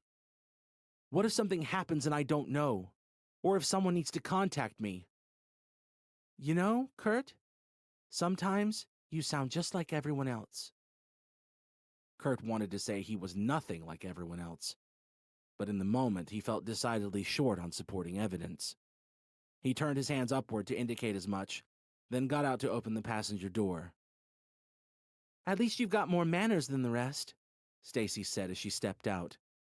She pecked Kurt on the cheek and handed him the note before leaving. "My address. If you ever feel like manning up and leaving your lenses at home for a few hours, you know where I'll be." Chapter 25. The waterbed proved almost too comfortable, with Kurt barely moving between dropping Stacy at her corner on Friday night and heading out to find the nearest Taskmart on Sunday afternoon upon hearing that the seed aisles were finally up and running. Unsurprisingly, even more people recognized him than before. Pairs of shoppers took turns to stand beside Kurt for pictures, one snapshotting the other and swiping across their photo before switching positions. Even as a new celebrity, Kurt already appreciated how annoying it was to be bothered by strangers. They didn't even want to talk to him. It was all about getting a photo with the most popular man in the world for their forest profiles. Kurt didn't know that most of the people in the store were sharing their experience of meeting him via the Transvista feature Amos had demonstrated back in the pre-launch press event. Living vicariously through the eyes of others was sufficiently irresistible to ensure that Transvista had taken off immediately. But Kurt had too little contact with typical street-level consumers to get any real feel for how his seed was being used by the masses. Given the ever-increasing popularity of Happy Pigs and the look-alike cam shows, this was probably for the best. When he eventually made it round the store, Kurt was impressed by the checkout system. He had expected to have to scan the items as normal before swiping his seed over another scanner. Instead, a transition manager instructed him to look at a red dot where the cash register used to sit. Apparently, this engaged the checkout process. Kurt was then asked to look at each item's barcode while moving it from basket to bag. There was no need to scan his seed or press any buttons to confirm payment, as the lenses told the seed what had been purchased and the appropriate amount was debited automatically. This Taskmart was an express store, which happily meant that Kurt didn't have to put up with any queues for seeding like those still being reported in larger stores across the country. On arriving back home, he had lunch and returned to his luxurious bedroom to watch some more TV, as he still thought of it. In the evening, his forest profile told him that there were now 61,102,670 members. Amos's weekend target had been smashed, and this before the government started subsidizing seeding for welfare recipients in preparation for Crime Prev. Kurt didn't want to hear anything else about Sycamore, so he avoided the Sicka News and Sicka Store, preferring to fall asleep midway through a game of chess with an AI opponent even Randy would have struggled against. He yawned himself awake on Monday morning to an unwelcome sound. "Self-improvement has never been easier," shrieked an impossibly excited female voice inside his ears. "Check out Real You for free now." Kurt's eyes had only been open for a few seconds and he was already being bombarded with advertising. The lenses must have reported being flooded with light, he figured, and they had evidently informed the seed so that the ad could be delivered while he was still in bed. The front page of the Sicka store was devoted to the mysterious Real You app, which was free of charge and already top of the charts. "Be the you deserve to be," it proclaimed. He was interested. Inside Real You, Kurt saw a section for each area of the body and one for fashion. He clicked on height and rolled his eyes at the slogan, "Let your height match your ambition with Real You." The clinically simple interface displayed Kurt's current height, with a clickable arrow on each side of the number. Dollar values were present under the arrows, indicating that an extra inch in height would cost $90 per month. The changes would be visible to all lens wearers at all times. There was a stated limit of 4 inches, so Kurt clicked the upwards arrow 4 times and then hit continue. An image of Kurt appeared in the center of his vista and was quickly duplicated, with only a few seconds passing until one of the avatars grew by 4 inches.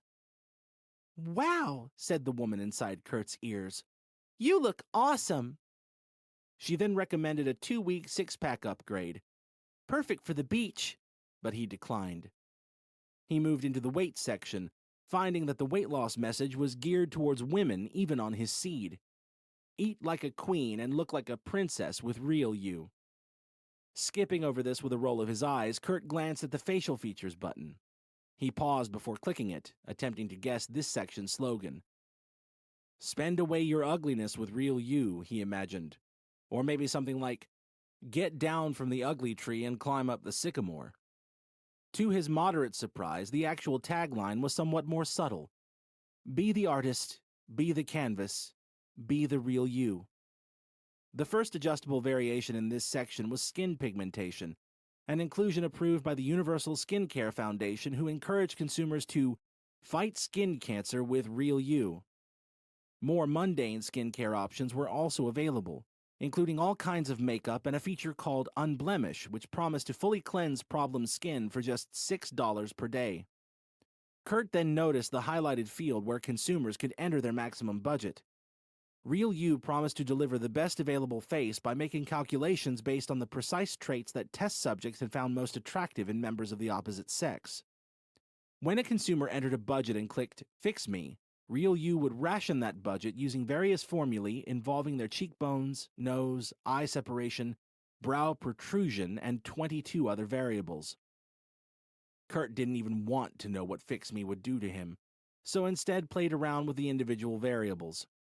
Facial changes seemed expensive compared to height adjustments, presumably because of the difficulty involved in reflecting such subtle and intricate alterations. The incremental nose straightening and ear shrinking would be instantly familiar to anyone who had created their own character in a video game, and Kurt was concerned by that thought, realizing that the real world was very quickly becoming a game with real people as its characters. He felt sure that Real You couldn't possibly work as well as promised, though, and no one would put up with poor functionality.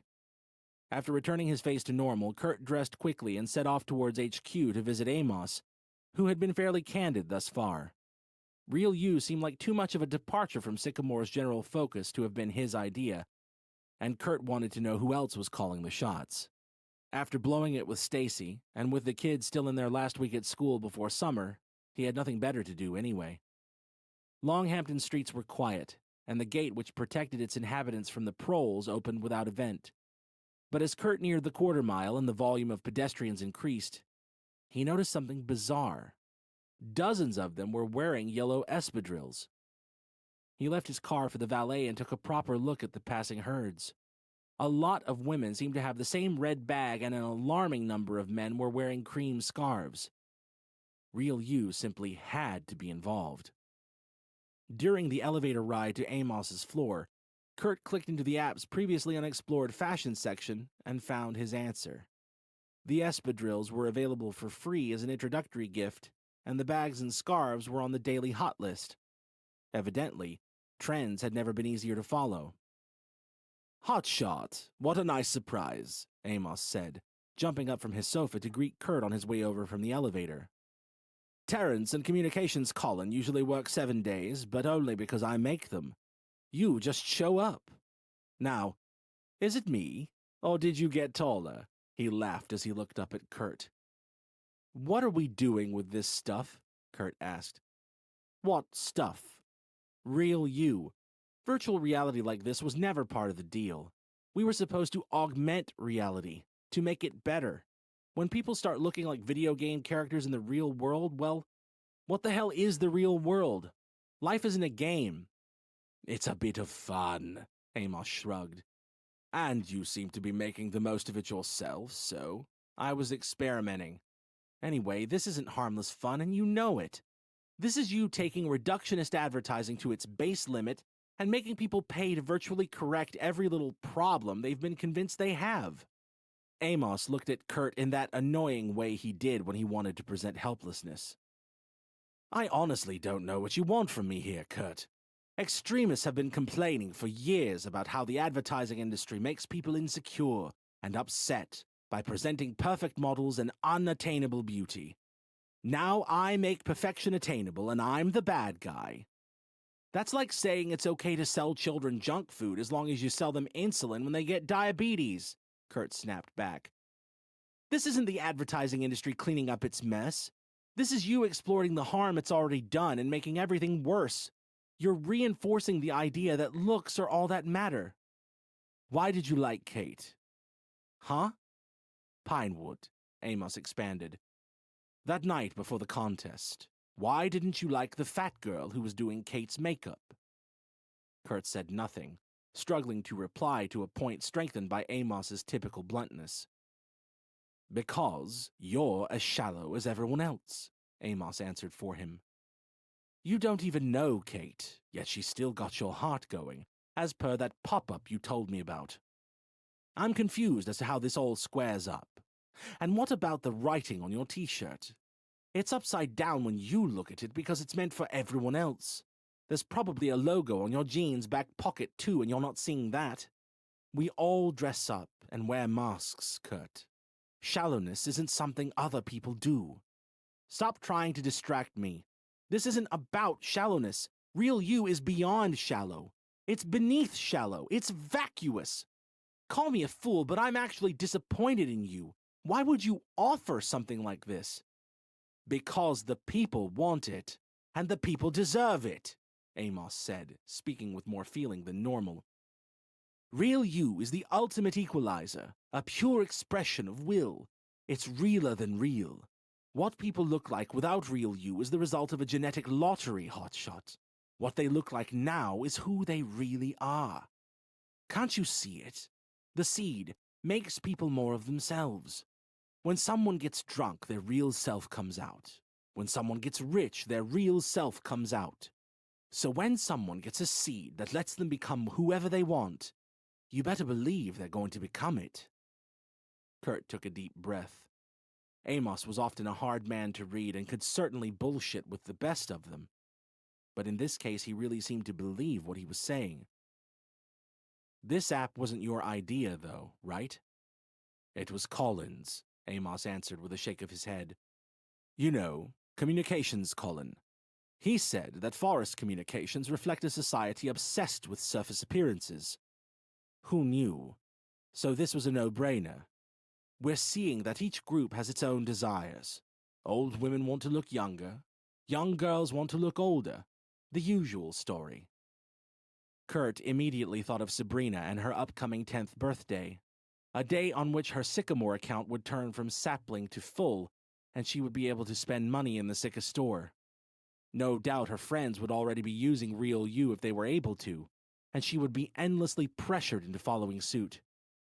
He hadn't read through the details, so didn't know whether the service would be open to under-18s, and took the chance to ask Amos outright. Can kids use this? Mostly, Amos nodded. But there are still some laws to work out before we can extend credit to minors, so at the moment, most of them can't change much.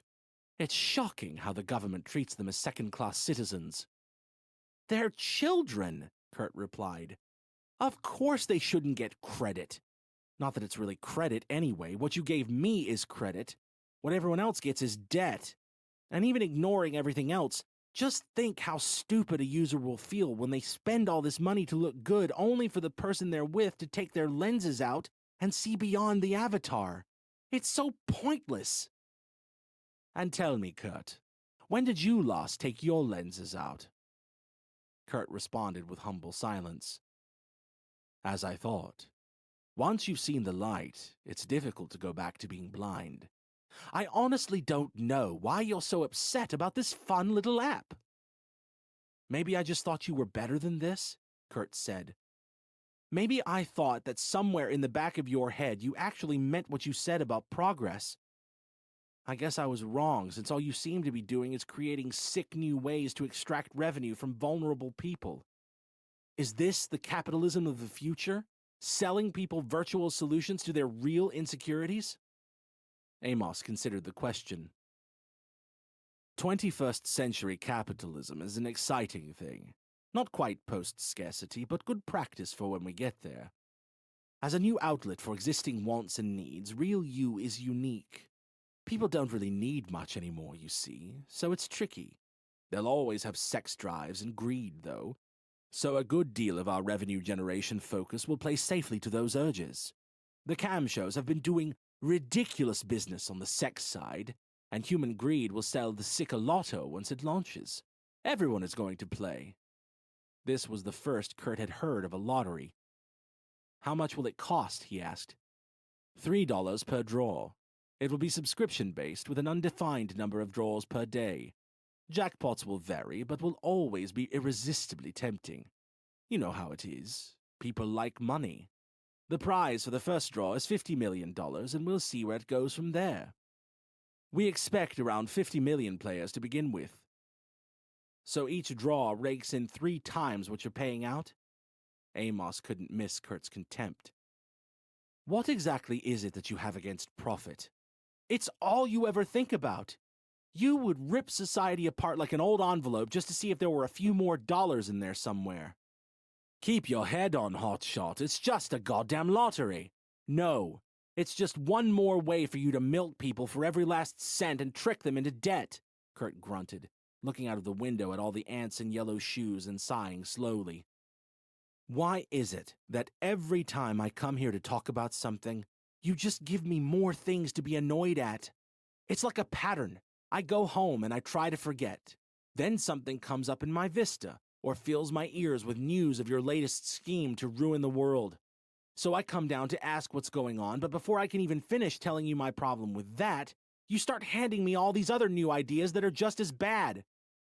I didn't ask you to come here, Kurt. Go home to your mansion. Enjoy your life. If the news pisses you off so damn much, stop watching it. Christ, take the damn lenses out if it's that bad. For the first time, Kurt seriously considered that he might. He had given the world the seed, and there was little he could do from his position to influence its future applications. Torturing himself over events beyond his control was helping no one, and he considered it inevitable that the progress of Sycamore's development teams would slow down soon. Fine, he eventually said. I'll stay away for a while. Before I go, though, how does Real You actually work? It's impressive enough how real the shoes look on the ground, but I didn't think I'd be able to make them out from up here. There must be some serious pre-processing going on for it to work over such a range of distances. Amos turned away from the window. I don't concern myself with the details, but it's probably some kind of pixel-level analysis. Is that the term? Anyway, the lenses take everything in and pass it to the seed, as you know well enough. And the seed's abilities are our abilities. Whatever our best minds can think of, the seed can do the donkey work. It knows what a shoe should look like. I don't know if you're playing stupid, or you really don't understand, but it's not as simple as that, Kurt said. Do you have any idea how complicated it is to know where garments should stop? And to have them stay attached to the wearer in a 3D world where everyone and everything is moving unpredictably? This is legitimate VR, in real time, for millions of bodies at once. The tech that this needs shouldn't be here for years, decades, maybe. We've brought a lot of good teams in-house since your pitch, including cutting-edge VR developers. Wait until you see me there. Anyway, even without the fresh blood, I told you in the beginning that we have top men on our side. Who? Top men, Amos smirked. The only top men who have tech this far ahead of the game are in the military and space agencies, Kurt said. Are we talking about your friends from the Unifield days? The smirk faded as quickly as the eyes above it narrowed. I don't know what you think you know, hotshot. But if you knew half as much as you thought you did, you would know that those kind of people don't play dress-up. Your head would explode if you knew what they had. Kurt spoke without thinking. A controlling interest in Sycamore, you mean? Amos hurriedly typed something into his hand. Kurt wanted more than anything to know what the message was and who it was meant for. Amos returned to focus and looked at him blankly. It's probably best if you go home now, Jacobs. I'll be in touch when I need you. Kurt heeded Amos's joyless tone and walked into the open elevator. Just as the doors began to close, an arm came from nowhere to hold them open. Hotshot, wait! Kurt looked at Amos and found something new in his eyes. Fear. It was contagious. What's wrong? He asked. Amos shook his head as if to say nothing, then stepped back. He clicked his fingers to recapture Kurt's attention and mouthed two ominous words as the doors slid shut. Be careful. Chapter 26. 188,662,491. To Kurt's conflicted amazement, the second week of seeding far outpaced the first. Indeed, Sycamore's aggressive promotions and no questions asked credit had worked wonders to the extent that week 2 defied even Amos's expectations. Kurt had paid as little attention as possible to the world of Sycamore since Amos's warning 8 days earlier. He hadn't left his new house even once in that time frame either, preferring to order in whatever food and flavor of Lexington he needed as the days passed. This bright Monday morning, however, brought reason to get up. It was Kurt's 24th birthday. Hardly an occasion worth getting dressed for in its own right, but it coincided with Sabrina's 10th, which absolutely was. Birthday messages flooded in from Kurt's tens of millions of forest friends, but he didn't read any of them. Even before the bizarre warning from Amos, his intention had been to take some time off from thinking about Sycamore. For the most part, the week had been a surprising success in that regard. Kurt spent his days catching up with old shows he used to follow before developing The Seed had consumed his life, and his nights typically involved playing chess online with Randy. He missed Amos's grand gesture on Tuesday, which saw a huge convoy of trucks drive to California and dump more than 20 million smartphones in front of his main rival's headquarters, like half-eaten apples left to rot in the sun. It was low, but it was brilliant. And Sycamore would gladly pay the cleanup costs given that the visual image of so many rejected devices was truly priceless. A consumer relations mauling from which the hipsters would never recover. A few minutes of excitement came on Wednesday afternoon when a universal announcement encouraged everyone to step outside and look to the sky for some breaking news. Kurt wondered why Amos would go to the trouble of putting news in the sky when he could deliver it directly to everyone's lenses, and it was this curiosity that carried him outside. He walked to the end of his driveway and found the street busier than he had ever seen it. All of his neighbors were at their doorsteps, looking up to the sky for answers. Answers from Sycamore. Now he understood. A virtual screen appeared in the sky where a newsreader explained that exceptional circumstances demanded an exceptional report. She relayed the story of a kidnapped 4-year-old who had been tracked down and rescued thanks to his seed. But while Kurt's neighbors applauded the announcement, he knew Amos too well to believe a word of it. Later that night, Kurt watched the regular Sicka News bulletin to pay closer attention to the rescue story. The whole incident, whether fact or fiction, was a CR home run. Reports showed parents rushing to Tasmarts around the country to have their preschoolers seated en masse to protect them from kidnappers. Queues coiled around street corners like hydras once more, evoking those seen in the first few days. Footage looped of a Sicka News reporter being confronted outside a store in Chicago by a young mother, babe in arms, who was apoplectic that her 9-week-old son would have to wait another 7 days to be seeded as per Sycamore's sapling policy. The woman didn't look like a planted shill, but Kurt wasn't sure if that made it better or worse. Since then, he had avoided the Sicka News totally, including a second Sky announcement on Friday. The voice in his ears on that occasion said there was, quote, exciting news about Tasmart, end quote. But he didn't care enough to go outside. The sound of the Sky reports only played to consumers whose lenses were focused on the virtual screen, so he didn't hear it either. On more than one occasion, Kurt had fallen asleep in Relive, rewatching the moment he met Stacy. If Sycamore had just stopped at Relive, then everything would have been fine, he still thought. The app was utterly genius and endlessly useful. He hated almost everything else Sycamore had done, even if the striking image of Stacy standing in the rain allowed him to understand why the system had chosen that particular shot to sell him Lexington, and left him rueing the fact that he couldn't safely be with her. Back in the present, on Monday morning of week 3, the nation's schools were now closed for the summer. Kurt made sure Sabrina was home before going to visit, and also quickly checked the Sicka News so that he wouldn't be annoyed by any surprises while driving. The main headline explained Friday's Sky announcement without needing to be clicked. Tasmart completes transition to entirely seed-based shopping destination. Unless they were buying their seed, Kurt saw, customers could no longer pay with real money. Sycamore balances were linked to bank accounts and credit cards, making things seamless enough to satisfy most consumers.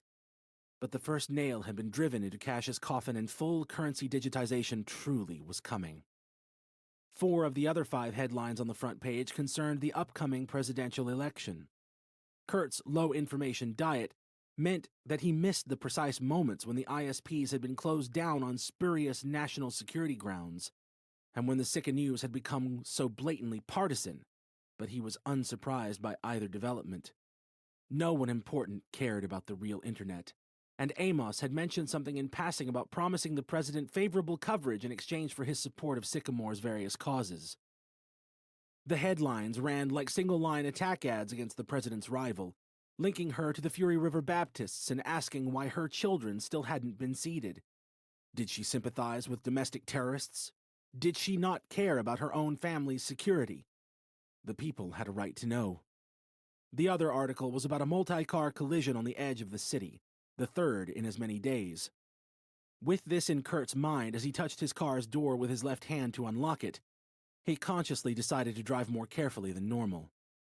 As Kurt drove through the gate and left Longhampton, the number of people on the streets quickly increased. It didn't take long for him to realize that real you had taken over the world.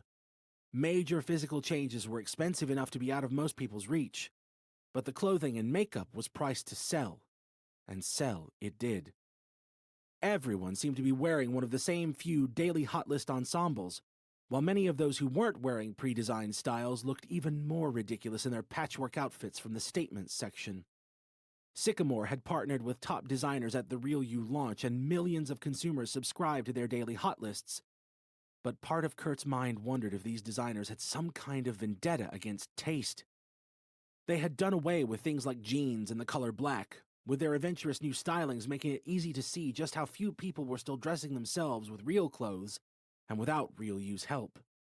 The kind of clothes most people were wearing were the kind of clothes someone would get for Christmas and return for store credit. The kind of clothes no one would ever look at unless someone else told them they were fashionable. Kurt slowed to a halt in a long line of traffic. As dozens of questionably clad citizens passed by his window, he clicked into the fashion section to see what was available. There were new wardrobes to choose from in addition to the designer ones, with names like Formal and Party. He was immediately drawn to the Rebellion wardrobe, where he found t-shirts that said Sycamore, various Che Guevara designs, and even a baseball cap with an apple on it. All were available to be purchased, feeding the beast with acceptable rebellion, as Sycamore redirected teenage angst and middle-aged nostalgia for an era where people cared about things in an acceptably profitable direction. Kurt didn't know if there was a term for this, but it struck him as the opposite of the French word détournement, when used in a similar politically critical context. There were also 2 new sections in Real You's main menu, respectively titled Earn and Suggestions. The latter sounded boring, but Kurt wanted to see what Earn was all about. Within seconds, he was suitably annoyed to learn that consumers could now be paid to wear advertisements, with the level of payment dependent on how popular they were and how many others saw the message. Payment was in the form of Sycamore credit, which, pleasingly for Kurt given that he had nothing else, could now be spent on almost anything. Kurt parked at Randy's rusty gate after a longer-than-expected drive and stepped out. He hadn't noticed anything about home advertising in Real You's new Earn section, But several houses on the street flashed with marketing images brighter than Christmas decorations as consumers jumped at the chance to make some money by turning their homes into billboards for Lexington, Tasmart, and various third-party apps. He tried to ignore them and decided not to knock on Randy's door, hoping to surprise Sabrina with his arrival. He walked into the hallway and called, "Happy birthday!" Sabrina ran through from the kitchen and jumped into his arms, the way he always loved. "You too," she said. "Wait," Kurt said, noticing something very different. "When did you dye your hair brown?" "I didn't," she replied with a smile. "I bought it on Real You." Kurt ran his fingers through her hair and looked at it up close, amazed by how convincing it was. He was still annoyed, though. "You shouldn't be messing about with that stuff," he told her. "You're way too young to be worrying about how you look." "I'm not a little girl. I'm 10. "And one day you'll wish you were 10 again. You'll be old enough for long enough, trust me. Just don't do anything to your face, and don't waste all your birthday money on fake clothes, okay?" She nodded weakly. "I just wanted to change my hair for a day. Dad isn't good at doing things like that."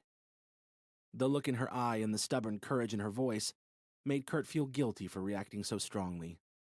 Sabrina was a little girl without a mother, and she wanted to look nice for her birthday. He was an idiot for misdirecting his anger with Sycamore at her. "I brought you something," he said, handing her a fancy gift bag. Sabrina lifted out a smiling blue teddy bear, forgot about being upset, hugged Kurt again, and said that she loved it. Julian entered the kitchen through the back door and wished Kurt a happy birthday. Kurt smiled warmly for a few seconds, but his face fell when he saw the writing on Julian's t-shirt. "Lexington Jr. It tastes like fun." "I need the money to buy school books for next term," Julian said, trying to explain as he saw Kurt looking at the ad. "Where's your dad?" "He's asleep," Sabrina answered. "Okay, tell him I was here, and tell him that I wasn't happy. And JJ, send me a list of the books and I'll get them. You don't need to sell yourself out like this." Julian smiled faintly like he meant it. "Thanks. We don't need to worry about money anymore, whatever your dad says," Kurt told him. "If you need anything at all, just tell me, okay?" The boy nodded. "Enjoy the rest of your day, champ," Kurt said, turning to Sabrina. "We'll talk later, yeah?" "Okay," she said. "I added you on Forest so we can talk there. You should see how many friends I have already." The words cut into Kurt like a dart through the eye.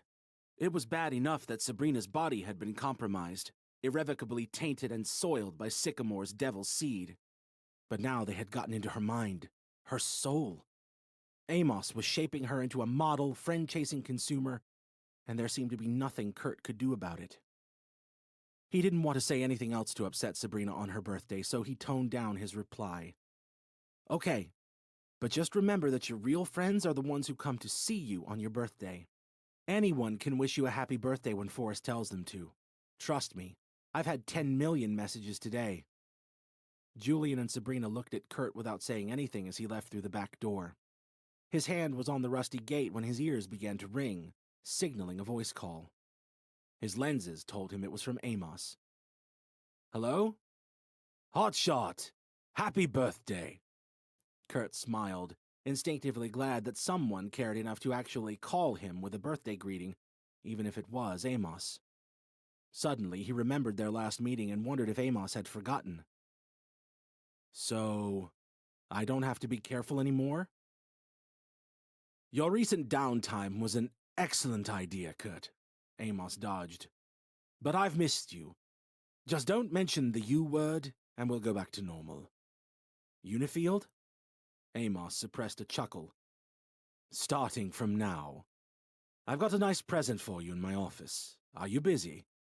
"I'll be there in 10, Kurt said. He had intended to spend most of the day with the kids before he found out that Sabrina was using Real You and that Julian was selling his body space, so a trip to HQ would at least kill some time. "Great. One thing, though. If you don't want to be in a bad mood or end up arguing again, you probably shouldn't check the Sika news before you get here. It's one of those things that might look bad written down. See you soon," Amos said, ending the call. Kurt knew beyond doubt that Amos absolutely did want him to look. Probably because whatever the story was would be more palatable after being masterfully spun by Sycamore's CR monkeys. He got into his car and clicked into the Sika News, where the main headline of "Travel Made Safe" led into a 90-second video report. A wise old reporter was on location outside Sycamore's flagship Liberty Street branch, speaking of the recent wave of robberies and assaults on the bus network that had led to the requirement for passengers to wear lenses. As an additional security measure, passengers would now be required to pay via their seeds. This was to ensure there was no cash on the buses to attract criminals, he said, and Kurt almost followed the logic. The next part of the report, however, challenged his limits. Apparently, there had also been a huge rise in fuel siphoning as a result of recent price hikes, and apparently this had the effect of further increasing said prices. The only solution was to pass a law mandating that all fuel sales be paid for via the seed. This would stop siphoning somehow. Because it would be so costly to fit all self-service fuel pumps with scanners to accept seed-based payment, the seed's sophisticated tracking abilities would be used to levy a small travel duty based on each mile traveled. This travel duty, the reporter said, would fund the future pump upgrades and was set to come into effect at midnight. A goddamn movement tax? Kurt scowled internally. The unsettling report ended with a smile and a cheery lie. As the nation prepares for these changes coming into effect, commentators and consumer groups have praised Sycamore's selfless commitment to public security. Kurt's mood soured like never before. He shouldn't have looked. Chapter 27. Driving straight to Sycamore HQ from Randy's house, Kurt passed a group of fashionable young women as he pulled into the quarter mile. They weren't in the gaudy wares of the masses, but instead sported figure-hugging summer dresses, almost to the knee. The dresses were identical in all but color, lemon, lime, peach, and mocha, so Kurt safely assumed that they were from Real You. Seeing Sycamore's faux clothing on such attractive individuals made him realize just how good the technology behind the madness was. The edges of the fabric were perfect even as the girls walked, and that he had to assume the dresses were from Real You said everything. Hang-ups over morality and inanity aside, it was the most impressive thing he had ever seen. It seemed that Kurt's Prendico finale was in turn the most impressive thing the girls had ever seen, turning their heads as it did. They looked and pointed in awe as he parked, then hurried over when he stepped out. "Oh my God, it's him!" The four girls giddily surrounded Mr. Sycamore and offered high-pitched birthday greetings in unison. Kurt didn't make use of the Aura app Minion had described 2 long weeks ago, and he had Forrest's auto-display set to minimum so that looking at someone brought up only the same basic information as it had pre-seed. This told him all he needed to know about the girl who had caught his eye most of all. Her name was Mindy, it said. 18, single, student. Kurt considered how easy it would be to abuse his position, but immediately thought better of it. He thanked Mindy and the others for their good wishes, then entered the building. He walked towards the elevator in full anticipation of a "you can't have her" pop-up, but instead received something altogether more intriguing. A highly suggestive picture of the real Mindy, presumably from her Forest profile, appeared above a new message. Now you can have her. Kurt clicked, interested, to see what it was all about. It didn't take any degree of arrogance to know that he could have had her anyway. Such was the level of obsession with fame amongst most girls her age. But he was curious about what Sycamore had to say on the matter. To his surprise, the link took him into Real You, specifically into the new suggestions section he had ignored in the car. A thumbnail of Mindy's profile picture appeared next to a series of links to recommended clothing products and grooming services. Kurt clicked Dressed to Impress out of curiosity and watched in mild horror as his preview avatar morphed into something that looked like rejected concept art for a late 90s boy band. He canceled the changes and clicked on the info button to see what was going on. The information screen assured him that these recommendations were valid, founded as they were in Mindy's passing comments to friends about what other men were wearing, on where her eyes had lingered when watching content from the Sika store, and on what she looked at, quote, while being personal with herself, unquote. The last one troubled Kurt most, especially when he reflected that it was no more than the recently terminated ISPs had known about every man in the world for years.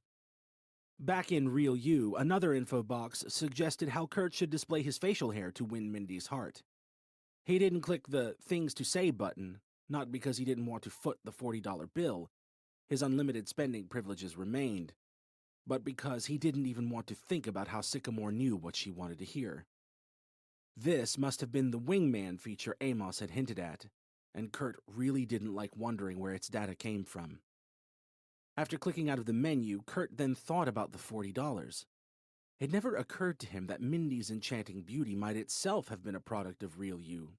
He was too busy wondering what kind of guy wouldn't pay to learn how to woo a girl like her. He liked to think that he was above doing so, but couldn't honestly tell himself that he wouldn't have read everything on Kate or Stacy had it been available at the time. A system which used insecurity-driven marketing to generate revenue from young women and desire-based marketing to generate just as much from young men was a well which would never run dry, and it seemed to Kurt like Sycamore had mastered it. But kids growing up with Forrest and the Seed would have no fun, he thought, because instantly knowing everything superficial about everyone would doubtless discourage people from getting to know each other properly. Going against his prior conviction concerning the inherent merit of relentless and remorseless progress, Kurt was thankful for having grown up in a slightly more simple time. He much preferred mystery to history, and getting to know people through spoken words over an impersonal digital interface. His parents and theirs would have no doubt said similar things in their 20s, nostalgia being a drug as powerful as most others. But people their age couldn't appreciate how completely everything had been changed by the digitization of adolescence. When Kurt was in school, his classmates had kept in touch largely via text, of course, but now and again they had spoken out loud. They hung around in their groups, and each group listened to its music and wore its clothes, and there wasn't much crossover between them. In short, everyone knew a moderate number of people well. If a boy liked a girl, he found a way of getting her number, then sent her an awkward text. She might reply, in which case he would have to slowly and subtly escalate the conversation. Now, just 7 years later, there was no need for such childish nonsense. Everyone was online and everyone shared everything. The half-naked picture of Mindy it would have once taken months of careful texting to acquire was now there for the world to see as she competed for its attention against an endless array of instantly available women. Friendship was a contest of accumulation, and life was a show. Kurt felt no real responsibility for most of this, at least because the other social networks had started it. Indeed, if anything, he was in fact quietly encouraged that Forrest and the Seed and these demented new Real You features were highlighting just how foolish everyone had been to give away so much of themselves. Maybe this was what it would take to make people realize. He could always hope. Chapter 28. Amos saw Kurt's face as he emerged from the elevator, and he immediately knew. "I told you not to look, hotshot." "Just shut up. A movement tax? Really?" "It's a travel duty," Amos insisted. "Not a movement tax." Kurt looked at Amos in a manner suggesting he wasn't here to play lexical games. "This is the worst thing you've ever done. You can't charge people to move. It's obscene. Then there's the point that no one without a seed can use a bus, or drive now that you can't buy gas without a seed, or fly now that airports are using the scanners. How are unseated people supposed to get around? They can only use their feet." "And many taxis," Amos corrected him. "Private taxi drivers aren't the most cooperative bunch, as it goes. It'll take us a few weeks to work around that. Anyway, the obvious answer to those people's problem is to stop being so stubborn and get seated." "I hate this," Kurt said. "You need to know that. I don't support this. I oppose this. It's the ultimate money grab, and the whole story about a rise in siphoning is a lie to justify the tax. I can see right through it. You and your cozy little government friends are going to take a cut from price-fixing fuel and then rake in some more from the movement tax. And I just know you're going to say there's no way to tell who's in a car, so the travel duty will have to be applied indiscriminately even when people aren't in a vehicle. You'll dress it up nicely, so people don't get angry tomorrow morning when they realize it covers walking and cycling too. You're literally charging people to move. This is worse than compulsory tracking. What if someone can't afford to pay? I'm not forcing anyone to travel, Amos sighed, looking to the floor. God, you make it all sound so... I'm making it sound like what it is, Kurt interrupted. A movement tax. What's next? Water tax? No need, Amos smiled. Who the hell wants to drink water? Water is for toilets. We make money advertising Lexington. Seriously then, what is the next step? An oxygen tax? Kurt mused, slightly wary of giving Amos any ideas. Amos rubbed his left eyebrow in that annoying way he had of indicating he was about to say something he considered clever.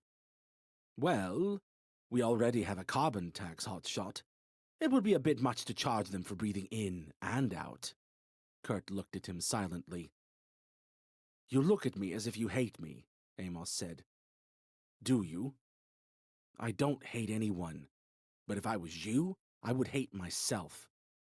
Amos smiled again. I don't want to fight with you, Kurt, especially not on your birthday. This won't be as bad as you think. Stores and employers will be able to validate journeys in the same way they validate parking tickets. If there is a genuine reason behind a journey, the consumer won't have to pay any duty. This will only dissuade frivolous outings. See, it's a green initiative, and the duty won't be a flat rate. Certain roads and routes will be cheaper than others. The movement tax sounded worse to Kurt, the more Amos tried to sugarcoat it. Differential pricing and journey validation? He asked. So this is basically an attempt to encourage people to only go to pre-approved places? Places that your profit-driven mindset thinks they have a reason to be? This is exactly like the browser thing. You only want people to go to places where you can make money from them. This is all just money. Everything is wrong and everything is money. Kurt walked to the window and tried to compose himself. Look, I told you I was going to stay away, and I did. Why do you need me to be here? Amos moved beside Kurt and put an arm around his shoulder like a good friend. I don't. I want you to be here. Your gift, remember? It's over there. He tilted his head towards one of the sofas. They both walked over, Kurt remembering through his irritated confusion that the mystery gift was indeed the reason for his visit. That gift turned out to be a 10-inch plant pot containing a sapling, confusing Kurt all over again. I get the sycamore, he said. But why is it in a golden pot? There's a difference between gold and golden, hotshot. Amos winked, pinging the side of the pot with his finger as he handed it over. Enjoy your day. You've earned it. Chapter 29. Kurt put his gold-potted sycamore in one of the upstairs bedrooms he never used. Out of sight, out of mind. It was from in there that he heard his doorbell. It was a wonderful sound. The sound of a human on his doorstep, touching something, and infinitely preferable to the ringtones and notifications that endlessly filled his in-earphones. He hurried down to see who could be calling. The gate kept canvassers out, and no one could get through without either themselves or their vehicle being ID'd by the cameras, so the options were limited. As soon as he opened the door, a smile filled his face. Stacy. I heard it was your birthday, she said, holding out a white envelope. It is, Kurt said, as he gladly took it. Well then, happy birthday. Thanks, really. It means more than you know that you came. Well, I was thinking about when I was here, and that although we didn't exactly part on the best of terms, it wasn't really anyone's fault, she shrugged. Anyway, what have you been doing since I saw you? Basically nothing, Kurt said in all honesty. Amos asked me to stay away until he called me back, which was today. I'm not so worried about anyone at Sycamore paying too much attention to me anymore, because it really seems like they don't care what I'm doing. Until today, I was basically sitting in my house just watching TV and trying not to think about anything. What about you? I've been sitting in my house waiting for you to turn up at my door with your lenses in your hand. Kurt looked carefully at Stacy. She was always so difficult to read. But you know that can't happen. I know, she said. It's just that I still don't really understand why. Anyway, can I come in? Or are you still worried enough that I'm not allowed? Or are you having a party? I was going to, but none of my other 40 million friends showed up, Kurt said in a self-deprecating tone. He invited her in with his arms. How did you get here anyway? It would be a hell of a walk. She nodded. Sure would. I took a taxi. It's expensive, but they still take cash. I would give you the fare, but I don't really handle money anymore, Kurt sighed. You get too used to it. I'm starting to think this is normal. But how did you get past the gate? Easy. I just hung back until someone else was about to walk in, and then they held it for me. That's always how people get into places they aren't supposed to. No one ever asks who you are before holding a door for you. Pro tip. Stacy then walked towards the master bedroom, testing whether Kurt would stop her after what had happened last time. He didn't, so they sat through there. Hot tub? She suggested, smiling as she said it. Kurt thought about it. Tempting, but you don't have any other clothes. Who the hell wears their clothes in the hot tub? Stacy had a point, and Kurt wanted to say yes, or, more accurately, to say nothing and show her yes. But a moment featuring Stacy without clothes would be one of those moments when Kurt's heart rate sped up. One of those moments when the Seed liked to take snapshots for future advertising. A sample of such snapshots were randomly monitored at HQ, and there was always a chance that one of Kurt's would come under the microscope. The idea of Minion and the rest of his data collection creeps seeing Stacy like that ruled out taking a dip. I wish it was that simple, he said. But I wouldn't want anyone seeing you like that through my lenses. Stacy undid her top button. So take them out. You don't get it. I just can't, Kurt said, clasping his hands together at the back of his neck and breathing deeply. I'm responsible for a lot here.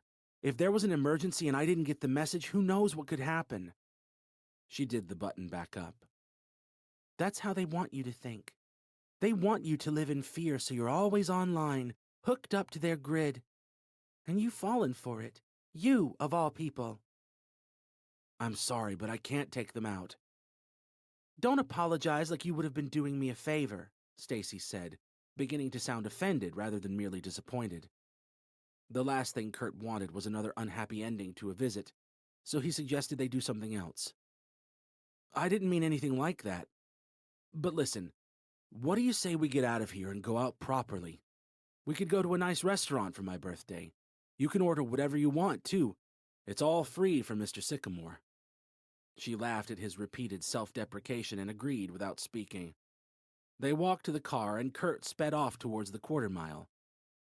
Why are we going this way? Stacy asked, as they neared Sycamore's leaf-shaped headquarters. Don't worry. We're not going to HQ. It's just that the good restaurants are where people have money. The place we're going is around the corner, but I don't want to leave the car right outside because otherwise too many people would know I'm in there. So? So, I don't want us to get mobbed, Kurt said, stepping out to open Stacy's door.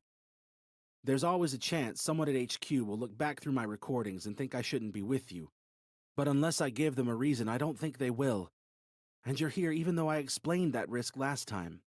I just really don't want any big scenes that might give them cause to look too deeply into my recordings, or too deeply into you. Do you know what I mean? Yeah, I understand. You wouldn't get in much trouble for just talking to me anyway. It's not like you decided to help me kill Sycamore. Or even like I said, I'm going to do something and you didn't warn them. And I'm pretty good at hiding my tracks. I'm kind of off the books, so to speak. Once Kurt locked the car and turned around, he immediately saw some of Real You's dubious fashions on the other side of the street. Stacy noticed him shaking his head. What's wrong? she asked. I don't know how it looks to you, but from behind these lenses, everyone is wearing one of the same few outfits. Real You is ridiculously popular already. And now Sycamore has started selling advice to men about what clothes and chat-up lines would be best for a particular girl. Then there's this whole new transport duty thing. I heard about that, Stacy said, cutting Kurt off before he wasted any time explaining. Whatever they dress it up as, it's a movement tax. It must be the crudest abuse of power in this country's history. That's what I said to Amos. Movement tax were my exact words. And what did he say? Stacy asked as they crossed the street. That no one was forcing us to move. I told him that this is the worst thing yet, even worse than the tracking. It's definitely worse than Real You and all the other stupid stuff. I'm starting to see the distinction between the applications that are just annoying and the ones that are actually dangerous. Our attention should be aimed upwards at Amos, not downwards at the regular consumers blinded by technology and bribed by simplicity. Exactly, Stacy said. The masses get distracted from dangerous things by shiny things. Then we get distracted from the dangerous things by being annoyed that the masses have been distracted by the shiny things. I'm with you. We need to forget about the annoying things and worry about the dangerous things. It sounded clumsy, but Kurt couldn't have put it any better. Real You is kind of both, though, he said. Like today, I went to see my niece. She's 10 and she's spending money on Real You. It's like she wants to be everything the ads tell her she should be. Surely that's dangerous. Stacy nodded as if she understood. Little girls are like that. Trust me, I used to be one. She's just trying to grow up, but that doesn't mean that the two of you have to grow apart. Maybe you just have to grow up a little bit with her. It's not that simple, Kurt contended. Children don't really seem to grow anymore, they just get bigger. Our society is like a grinder that sucks children in one end and throws consumers out the other. Stacy didn't know what to say in reply, so they walked quietly around the corner towards the restaurant Kurt had picked out. The silence ended as someone shouted from along the street. It's him! It's him! With alarming speed, a herd of humanity formed as one and made its way towards Kurt and Stacy. He tried to usher her into the safety of the exclusive restaurant before the crowd could block their path, but the door was too far away. This might get weird, he said. Apparently, I'm a huge celebrity now. Stacy didn't say anything, but within seconds they were mobbed by dozens of attractive girls and a handful of well-dressed boys. Everyone looked like a movie star. Unblemished made people glow while it cleared up their skin. They were all saying, "Hey, Kurt," as if they knew him, and most were wishing him a happy birthday. A rudimentary queue formed organically, trapping Kurt and Stacy as his fans took turns to stand beside him while their friends took snapshots for their forest profiles. The world had gone insane, and Kurt Jacobs was at its center. The final straw came when a girl ran up and kissed him on the lips. It was too much. Jesus, he groaned. Can none of you see that I'm with someone? A police officer on patrol across the street heard the commotion and walked over. Are these people bothering you, Mr. Jacobs? They are, Kurt said, quietly enough that no one else could hear. But I don't want to make a scene. Could you just make sure there are no crowds milling around when we're inside the restaurant, yeah? Of course, sir. Stacy was amazed at the blasé tone Kurt took with the police officer, and even more so by the deference that was returned. The humble officer then held off the beautiful crowd so that Kurt and Stacy could enter the restaurant. She held and squeezed his hand, proud of him for turning his nose up to the adoring masses, and flattered that he had told them he was with her. Kurt looked at Stacy and suddenly noticed things about her he had never seen before. The Real You enhanced girls in the crowd made him appreciate each of Stacy's out-of-place hairs, the randomness of her light freckles, her two chipped nails. She was beautiful, without question, but she was also real and flawed and vulnerable. No, not but. Stacy was so beautiful to Kurt precisely because she was real. In an age of attainable perfection, there was something enchanting about her lack of it. They walked into the restaurant's doorway. Kurt opened the door and Stacy kissed him on the cheek before walking through. His heart sped up. It might have been the wind, but he was sure he heard a smooth whisper in his ear as he stepped in behind her. Lexington. Chapter 30. The restaurant brimmed with society types pleased to have Kurt in their company, because however new his money may have been, his power was real. A young waiter led Kurt and Stacy past several queuing businessmen and over to a corner booth. "How is this, Mr. Jacobs?" he asked. Kurt looked at Stacy. She nodded. "It should be fine," he confirmed. "Excellent," the waiter smiled, helping them into their chairs, Kurt first. "And what would we like to drink this evening?" "Lexington Blue," Kurt said after a second's thought. "Actually, make that a junior blue. I'm driving." "Of course, sir. And for the lady?" "Red wine, please. Real stuff if you have it, not Lexington," Stacy said. When the waiter left, she looked at Kurt with a quizzical expression. "Why do you drink that garbage?" "I don't know," he admitted after a few seconds of fruitless thought. "Is it because they advertise it so hard?" "Probably," he shrugged, realizing now that even an acute awareness of how advertising worked didn't protect him from its effects. "The people at Lexington are the most aggressive advertisers out there. The day after we met, there was a billboard with a shot of you in the rain from my lenses, and underneath the picture it said, 'I only do dudes who do Lexington.' That's the level they're on. The seed knows when your heart rate is elevated, and who you were looking at when it went up. Corporations like Lexington purchase and use that information to link positive feelings with their products." Stacy was unsurprised to learn of Lexington's advertising tactics, but pounced on something Kurt said. "And why exactly would your heart rate go up when you were looking at me?" she asked, leaning slightly forward with a playful look in her eye. The waiter's impressively quick return saved Kurt the trouble of an answer. Under orders to ignore his other diners' needs to attend to the restaurant's superstar guest, the waiter placed their drinks on the table and tried to stop himself from smiling like a fool at the fact that he was serving the Kurt Jacobs. "I'll give you a few minutes," he said. As the waiter walked away once more, Kurt noticed a deep confusion on Stacy's face. "What is it?" he asked. "Nothing. I just thought this was meant to be a posh place." "It is," Kurt said. "Then why is everyone in shabby clothes, and why is the waiter wearing jeans?" Kurt gasped slowly and quietly as he understood what Stacy was seeing. The unaugmented world, unseen by everyone else. He looked at their fellow diners in awestruck appreciation of just how effective the technology behind Real You was. "As far as any of these people know," he said, leaning into whisper, "the rest of them are in expensive suits and elegant dresses."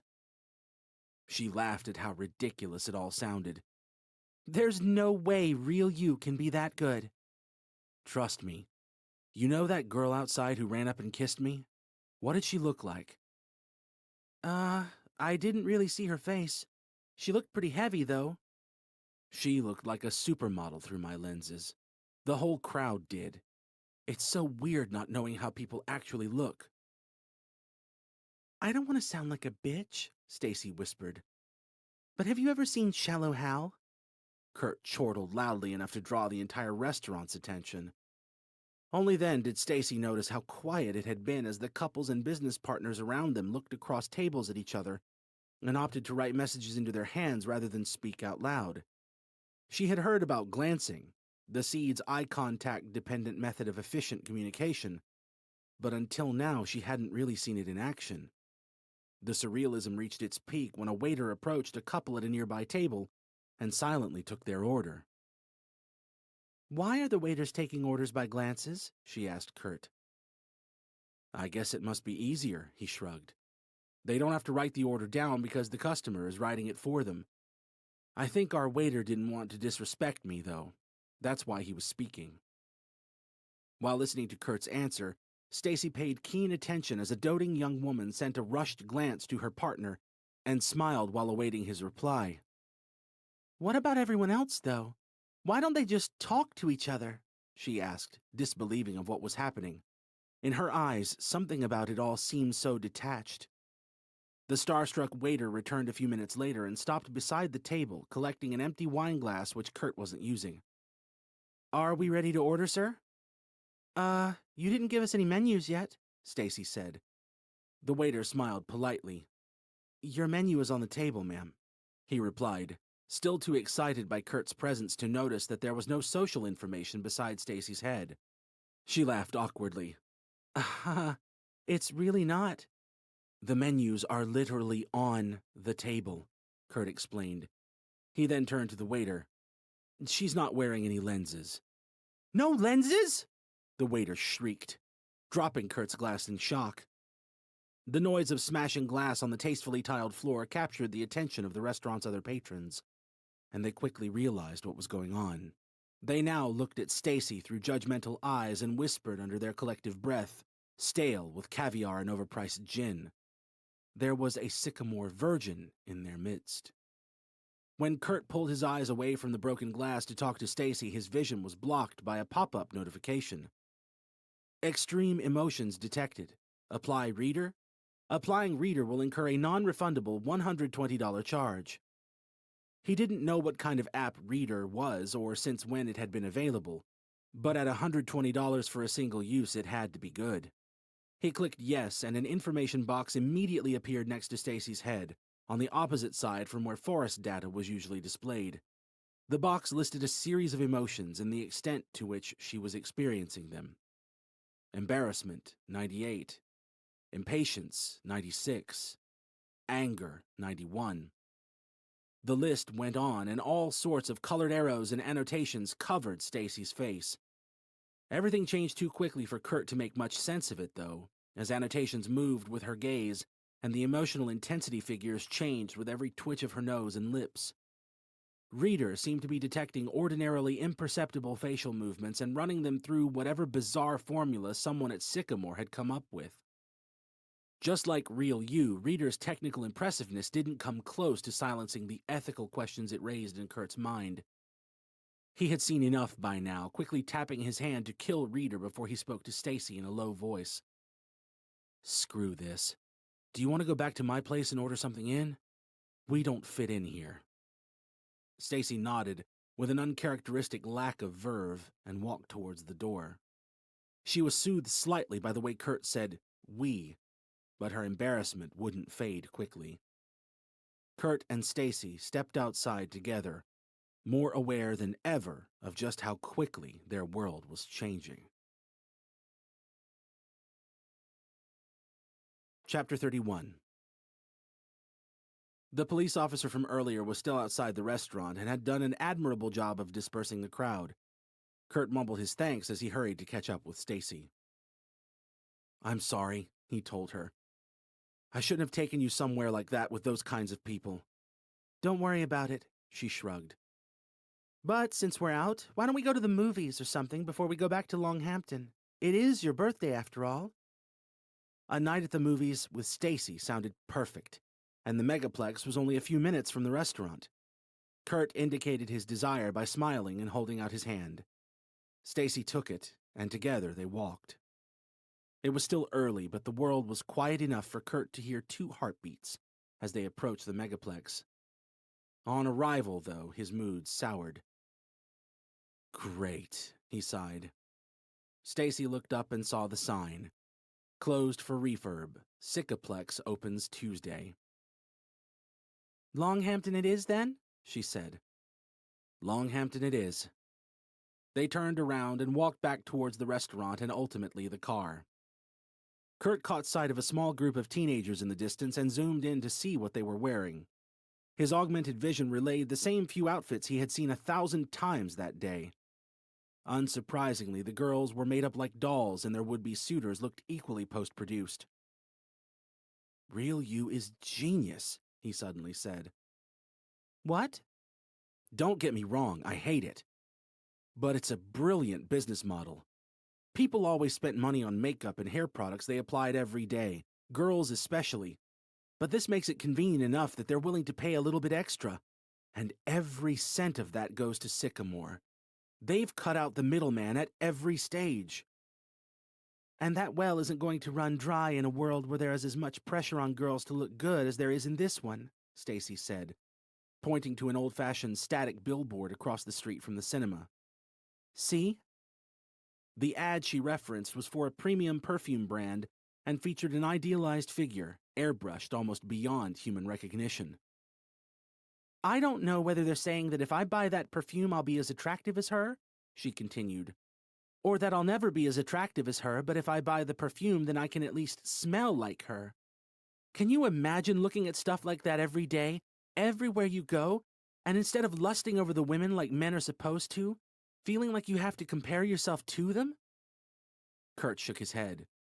He couldn't imagine, and with that understanding came the deeper realization that advertising, post-industrial capitalism's only native art form, had done more to attack human dignity than 120 million microchips could ever dream of. Do you think real people will get fatter now that they can pay to be thin? Stacy asked, suddenly redirecting the topic. Probably, Kurt said. Everyone who can afford to is already making themselves look perfect. Real fitness is worthless in a world as shallow as this one. Yeah, it's messed up. People are spending fortunes on new clothes and haircuts for the characters they see themselves as, all while they stumble around the real world looking like lonely cavemen. Kurt stopped walking to consider her statement. It really is exactly like that, he realized. This whole thing is like someone went back in time and gave a caveman some piece of technology he wasn't ready for. Like a gun when he was getting along fine with a spear. By now they were walking along the street very slowly, hardly moving and often stopping. This is more like an atomic bomb, Stacy thought aloud. Right. And I'm the idiot who set it in motion by... All of a sudden, a painfully high-pitched ringing filled Kurt's ears and cut off his reply. He winced at the unexpected sound which heralded an announcement that the first ever Sycamore draw would take place in 60 seconds. The draw results would be displayed in the sky for 30 seconds thereafter, it said, during which time any winners had to click through the claims process to remain entitled to their prize. Forget all that, Kurt said. Things are about to get pretty weird. No sooner had he spoken these words than people began spilling out into the street from homes, restaurants, and vehicles. Traffic came to a total and immediate halt. Stacy, absent of both ultra lenses and in-ear phones, was utterly lost. What's going on? There's a lottery in the sky, Kurt explained, only appreciating the insanity of the idea when he heard himself say it out loud. And the winner can only claim their prize in the 30 seconds after the draw. Amos has already announced that draws can come at any time during the day, so no one can afford to take their lenses out. Like so much else, this method of ensuring 24/7 lens wearing was a genius strategy that simultaneously invited both begrudging admiration and deep contempt. Kurt's contempt was particularly deep since he realized that the Sycamore was the acceptable face of Sycamore-induced gambling addiction, an affliction which was particularly prevalent among the same young male consumers who were most relentlessly targeted by adult ad placements. Rigged blackjack and roulette games took more money from teenage boys than most of them would ever earn, thanks to liberal credit extension policies. But it surprised and disappointed Kurt to see the variety of desperate players the lottery had attracted. Something he had once seen on TV held the mass irrationality of lottery players up as a symptom of an economic system on the brink of implosion. If that show had been right, then the world was surely about to go boom, he thought. For this street in one of the city's most affluent areas was now positively teeming with rabid gamblers. The countdown in the sky reached 0, and an irritating voice blabbered away in Kurt's ears. And now it's time for the first ever Mega Money Sycamore. S-Y-C-A. More, more, more. S-Y-C-A. More, more, more. S-Y-C. Kurt muted his in-earphones partly to avoid hearing another word about the stupid lottery, but more so he could hear what Stacy was about to say. He had to lean in close to make out her words, over the people in the street who had joined in with the Sycamore chant. It's like they're looking up to their god, she said. We're talking about money, he replied, So yeah, they pretty much are. All this crap is just making me so cynical, like I'm losing sight of the good things in... Interrupting Kurt's words in the best way, Stacy very suddenly leaned in for a kiss. It wasn't quite how Kurt had imagined their first real kiss. A rant ender, essentially. But he didn't care. It was perfect. And despite having depressingly few memories to compare it to, Kurt knew amazing when he felt it. And whatever it was ending, he reflected, that moment was surely the start of something bigger. Kurt clicked his car doors open from across the road, and Stacy smiled up at him. He opened Reader again, too excited to feel guilty or even think about what he was doing, then scrolled hurriedly down to her arousal stat. 83. He liked those odds. "What do you want to do now?" she whispered as they reached Kurt's car. He replied without hesitation, "I think I want to go home and take my lenses out."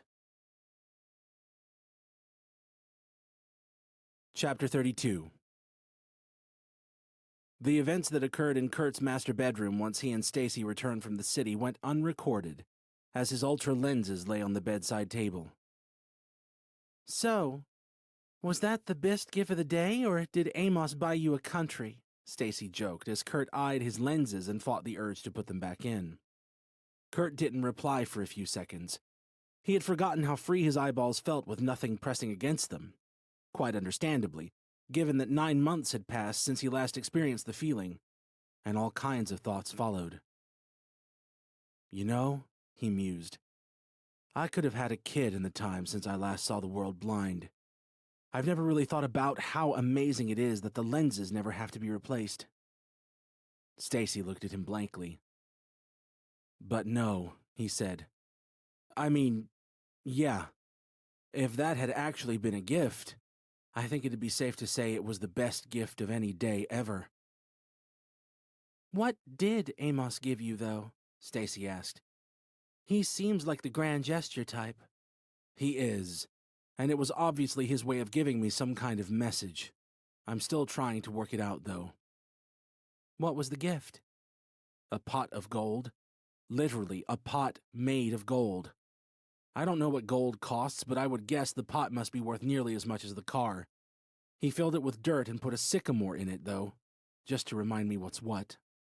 Anyway, forget him. You never struck me as the kind of girl who would even joke about giving sex as a birthday present. "What gave you that impression?" she asked, adopting a mockingly sultry tone. Well, when I met you, you were slapping a policeman in the face.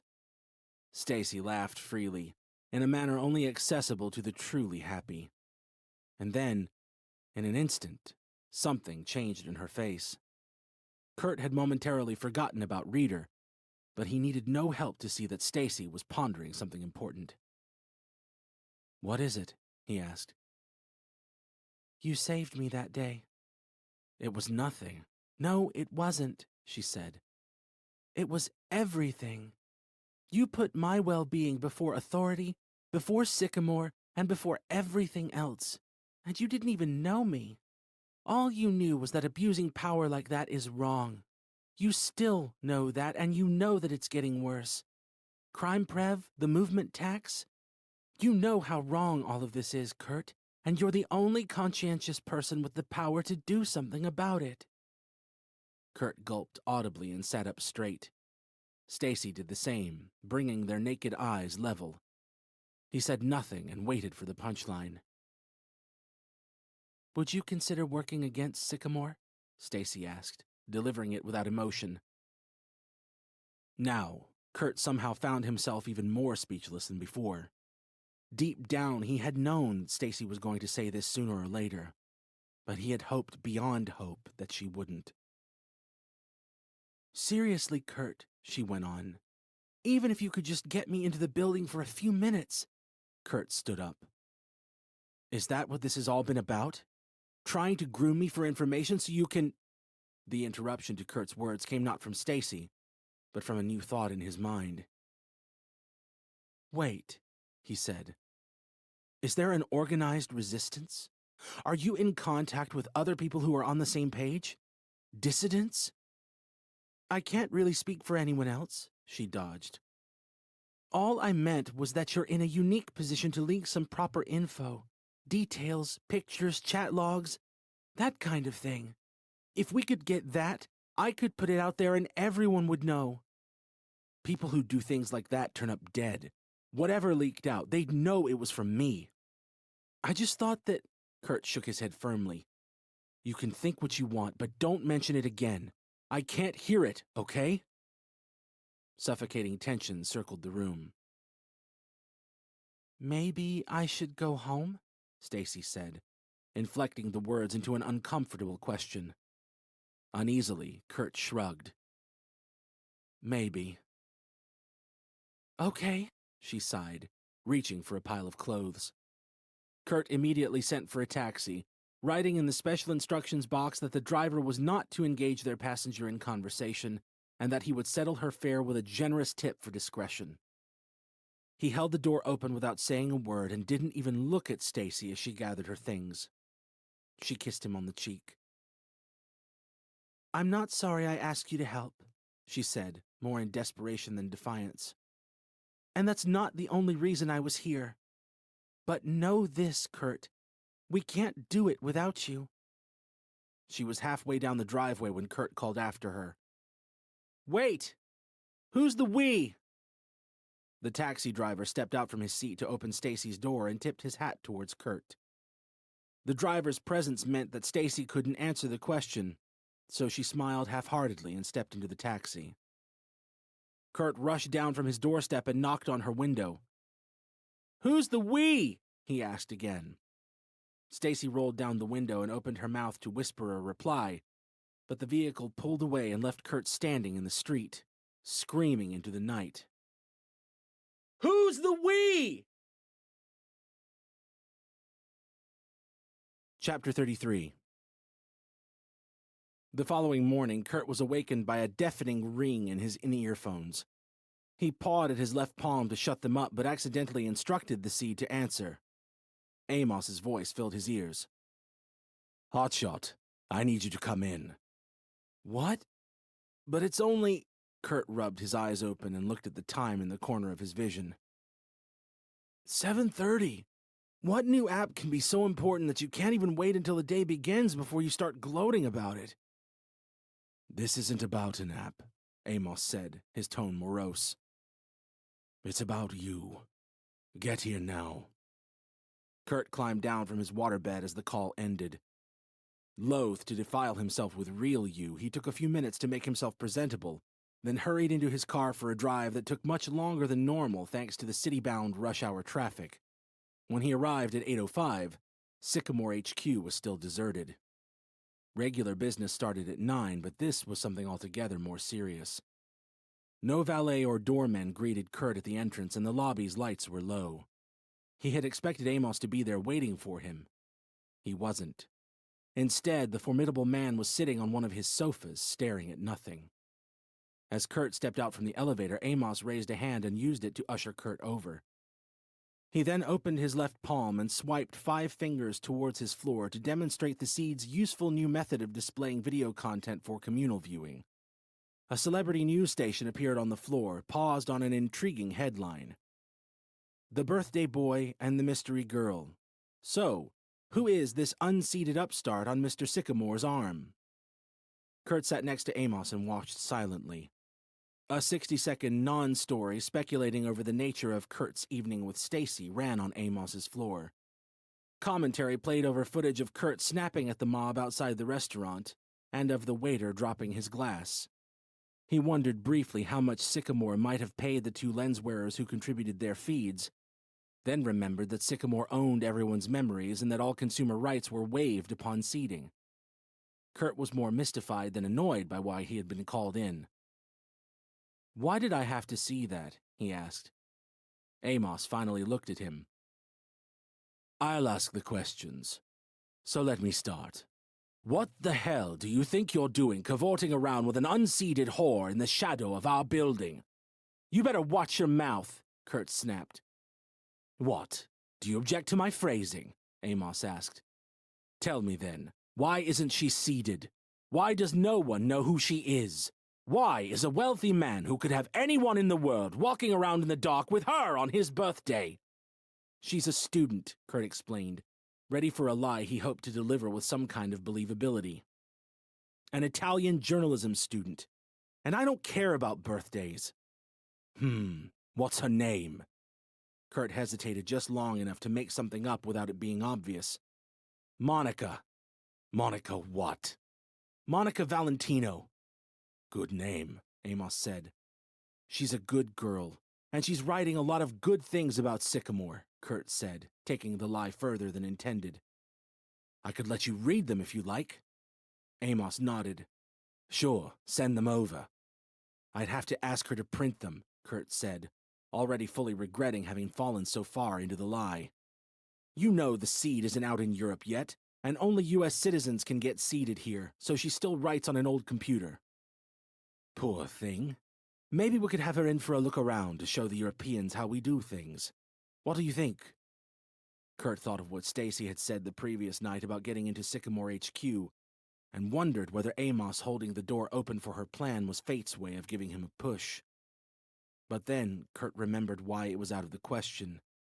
He alone would be held responsible once Stacy had what she needed, and Amos and his Unifield puppet masters wouldn't be up for playing nice. I don't know how much longer she's going to be in town, he eventually said. Oh well, if you see her again, let her know about the offer. By the way, Hotshot, is this Monica we're talking about the same girl from the protest and the bus? Amos obviously already knew the answer, so Kurt rolled with it and dived further into a lie that now seemed like it could lead somewhere worthwhile. Yeah, she was doing a story on how promising the scanning drones were, and the police mistook her for a protester. Then she couldn't ride the bus because she doesn't have lenses and the driver was being unreasonable. I stepped in to make sure her view of Sycamore stayed favorable. That explains last week. But I still don't understand why you told all those kids that you were together.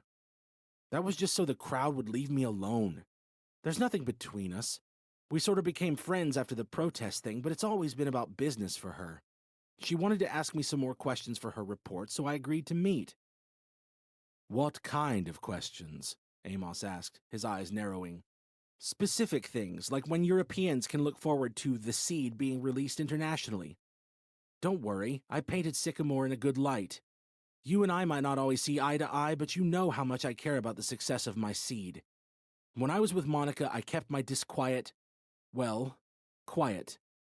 I don't expect to be seeing her again, though. I'm sorry, Hotshot, Amos said. I should never have doubted you.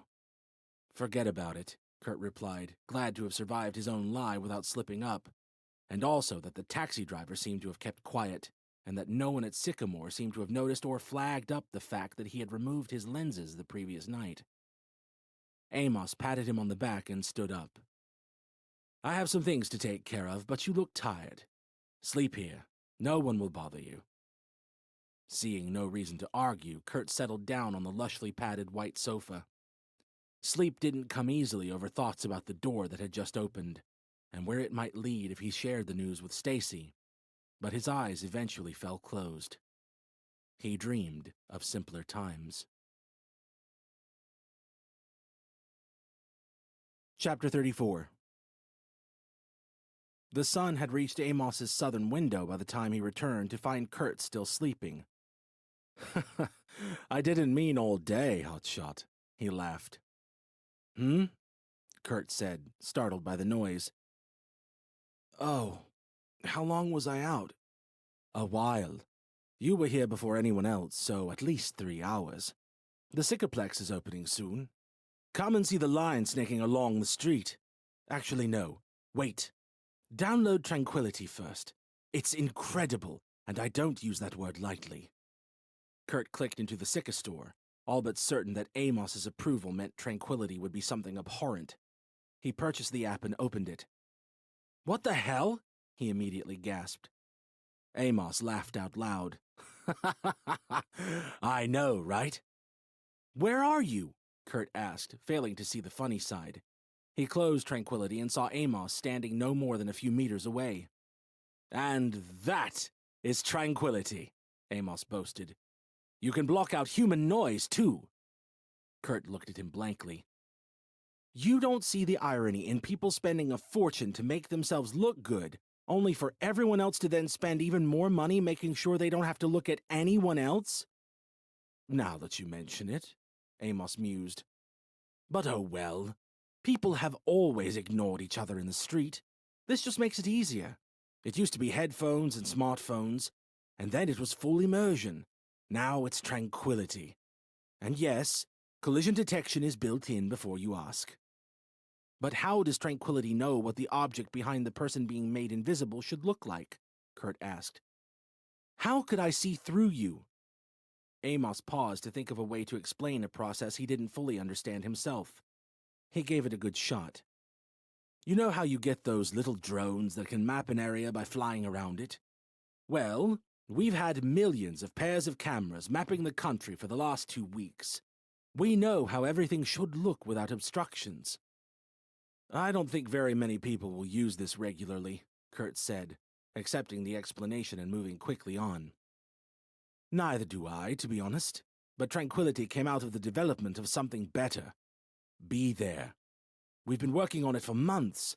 It was going to be the killer app for the Sycamore launch we had planned for December, but the seed meant that we could do so much more, so much better. It's launching tomorrow with a hard and fast media blitz. Tranquility is something of an affordable taster, I suppose. Tranquility is $100, Kurt replied. If that's affordable, how much is Be There? The app is free. You pay for environments. Well, you don't, but you know what I mean. With Be There, consumers can walk around in the real world while it looks like they're somewhere else. We're starting with the Land of Chocolate and Winter Village. More environments are coming soon based on real and imagined landscapes. Virtual reality environments? Sycamore is going full-on VR? Amos nodded.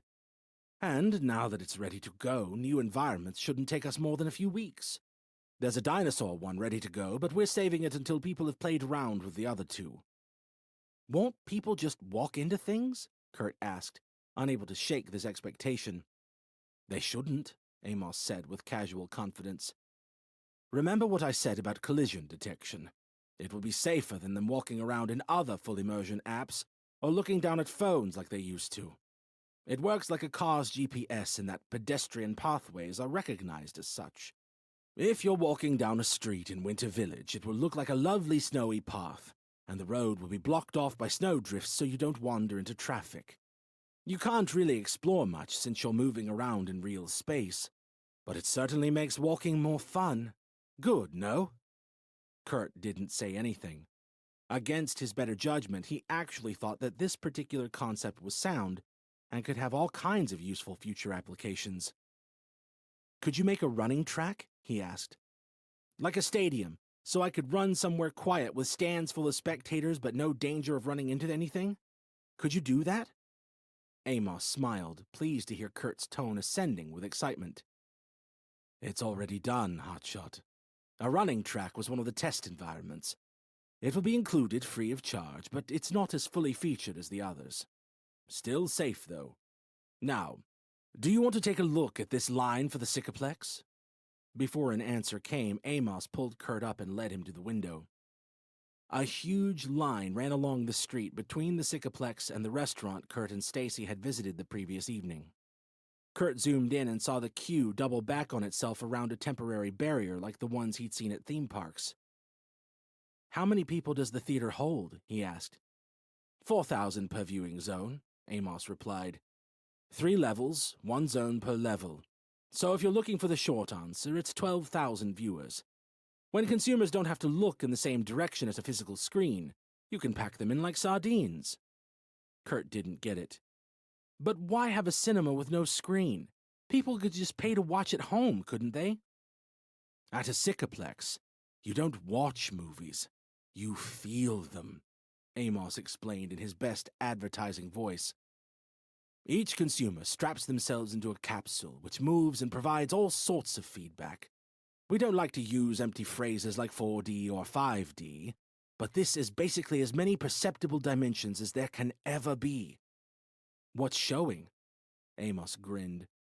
If I didn't know better, I'd say you almost sound interested, Hotshot. Yeah, I guess I want to see what it's like inside. Can I get a ticket for today? It's been sold out until next week since the minute it was announced. But for you, I'll make a quick call, Amos said. He then tapped his hand a few times. If there's literally no empty seats, I don't want someone else to miss out, Kurt said. Amos dismissed this concern with a shake of his head before beginning a voice call with someone at the Sycaplex. Save a seat at the front, he boomed into the air, because Kurt Jacobs will be gracing your establishment with his presence for the opening screening. No ifs, no buts. Make it happen. Thanks, Kurt mumbled, experiencing an unusual feeling as Amos ended the call. Of late, typical trips to HQ had involved learning about some terrible new app, arguing about it with Amos, and leaving in a worse mood than he'd arrived. Today, though, he had arrived worried by Amos's tone, not to mention edgy on the back of Stacy's invitation to help an apparently organized resistance. But he was leaving with a sense of hesitant excitement about Be There and the Sycaplex. Think nothing of it, Amos said. He shadowed Kurt to the elevator and saw him off. Enjoy the show. Chapter 35. Kurt walked to the Sycaplex with his jacket's collar over the side of his face in an attempt to avoid being noticed. Once a discreet security guard let him in the front door, he walked briskly towards a tastefully decorated VIP lounge. The whole place was busy, but eerily quiet. Like Stacy had learned in the restaurant, text-based messaging now had become the default method of human communication, even when people were face-to-face. The scene in the VIP lounge was by now familiar. Couples glancing at each other across tables and laughing without words, silent orders being taken and placed, and Kurt Jacobs wondering how it had come to this. Moments later, a man entered the lounge and ushered its VIPs through to their floor-level capsules. Kurt was led to the center of the front row, to the visible chagrin of an older woman who had paid for that seat. She stormed off in a manner suggesting that she wasn't used to being disappointed, and as Kurt entered his capsule, he considered dispassionately that her visit to the Sycaplex had at least given her some kind of new experience.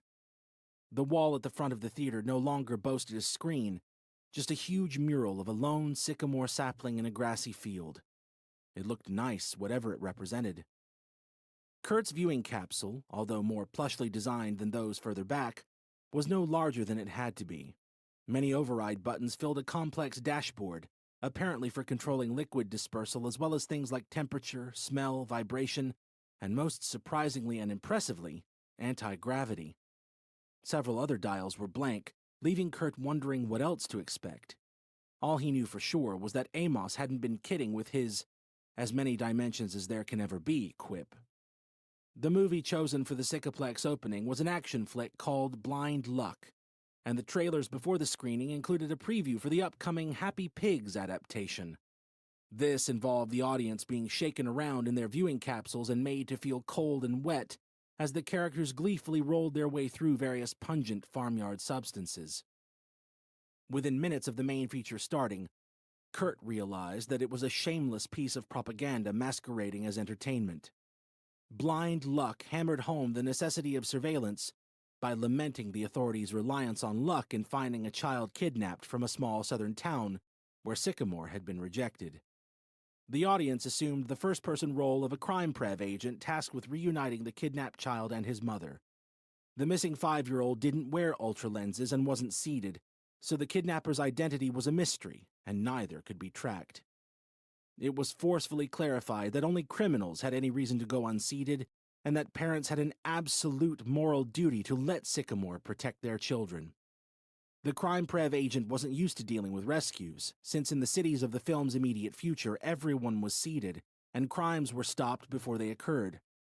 He educated the largely religious townspeople on the benefits of being seated, and explained that the kidnapper would have been caught by now if even one of them had been wearing lenses to capture his identity. With a few minutes remaining, the boy's body was found mutilated by the side of a road to the north of town. The crime prev agent then carried the corpse into town and dumped it in front of everyone. "There ain't no such thing as luck," he said heartlessly. "Only consequences. This is what happens when you don't give your children the protection they deserve. One of his colleagues then spoke to further emphasize the importance of universal seating.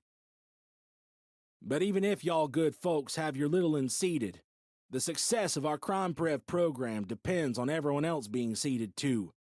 We need criminals to be seated and wear ultra lenses so we know what they're planning. A passionate mother stepped forward to air her opinion. So why doesn't the government get off their asses and make seating compulsory before another innocent child dies? You'll have to ask them, ma'am, the agent replied. That was the final line. The entire film was an 85-minute setup for that one closing line, and it was delivered with all the tact of a kick in the jaw. Kurt knew all about Hollywood's historic role in shaping consumer opinion to suit powered interests, but this was ridiculous. It was so overt that no one could fail to see through it, he thought. Surely they couldn't. The crushing irony, of course, was that Amos's friends in Washington already wanted compulsory seating. They would end up gaining a huge and undeserved popularity boost for doing what they were always going to do anyway. Kurt left the Sycaplex feeling decidedly violated. He didn't know who was in charge of creative output at Sycamore, but they meant business, and Amos was giving them serious funding. Most members of Blind Luck's cast were recognizable from real films Kurt had seen in the past, and, until the end, the dialogue had been fairly well written. Upon reflecting that the whole production could have taken no more than the few weeks since launch, he uneasily wondered what kind of masterful viewer manipulation they would come up with, given more time. Chapter 36. A text notification appeared in Kurt's vista as soon as he stepped out of the Sycaplex. It was from Amos, and Be There was ready. Kurt clicked into the Syca store but couldn't see anything about the new app. Another message came through. Sorry, hotshot, I forgot the link.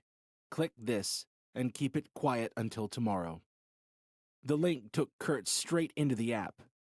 He dismissed a warning about proceeding at his own risk, remembering Amos's promise that the environment, though not fully functional, was, quote, still safe. In a miraculous instant, the familiar street outside the Sycaplex transformed into a championship stadium environment that utterly defied Kurt's limited expectations. The track wasn't round, but rather a fairly straight line, which promised to keep him away from busy areas. He entered 8 miles as his desired distance and was told that he would be instructed to turn around after 4. Running was one of Kurt's favorite things to do. He felt free like at no other time, and the virtual spectators cheering him on quickly made this feel like his best run yet. Motivational music blared through his in-earphones, and the track rolled under his feet like he was a bullet train powered by fresh air. 40 minutes passed in no time, and Kurt forgot the world until his music stopped, abruptly replaced by the high-pitched tone that indicated an incoming call. He reduced his pace, wondering who would be making a voice call. Amos had done so earlier to wake him up, but at this time of day a text was superior for all purposes. If it had been a regular message notification, Kurt would have waited. But really, he wondered, who the hell still made voice calls? He stopped dead and rotated 2 fingers clockwise to answer. It was his brother, Randy. Hey, Kurt. Listen, I need a big favor. Yeah? I need you to put my lottery numbers on. I'm flat out broke until tomorrow. I could play on credit, but we both know it's really debt. Do you think you... Sure, Kurt said, saving Randy the need for a humbling request and biting his own tongue regarding the folly of the Cicalato. Just send me your numbers and I'll put them on. Thanks. God, could you imagine if my numbers came up and they weren't on? Anyway, you already know my numbers. Everyone's birthdays, like on the old lottery. Speak soon, yeah? Kurt ended the call after saying goodbye and decided to enter the draw before he had a chance to forget. His bottomless wallet wouldn't miss the $3, and it seemed important to Randy, so there was really no sense in overthinking it. There was no way of knowing what would actually happen on the 1,000,000,000-to-1 shot that Randy's numbers actually did come up. Kurt expected that the money would go into his bank account rather than his already infinite Sycamore balance, but things were rarely that straightforward. He double five-tapped to close Be There and return to his real vision so that he could bring up the Seed's main dashboard and click into the Sycamore app to buy the ticket. But when the real world returned to his vision, Kurt stumbled back in existential horror. He was standing at the edge of a cliff, and not proverbially. Be There had taken him 6 miles in a straight line, and, had Randy not called precisely when he did, it would have unquestionably taken him to his death. The rocky valley below was the kind where coyotes howled in the moonlight, ready to pick the bones of the corpses provided by the fall. Still safe, though, he remembered Amos promising. That relentless asshole. Too shaken to think about calling a cab, let alone to put on Randy's lottery numbers or even remonstrate with Amos, Kurt started running back towards the city surrounded by the real world. When the initial vomit is imminent feeling faded from his gut, he began to think about how stupid he must have looked sprinting towards the precipice.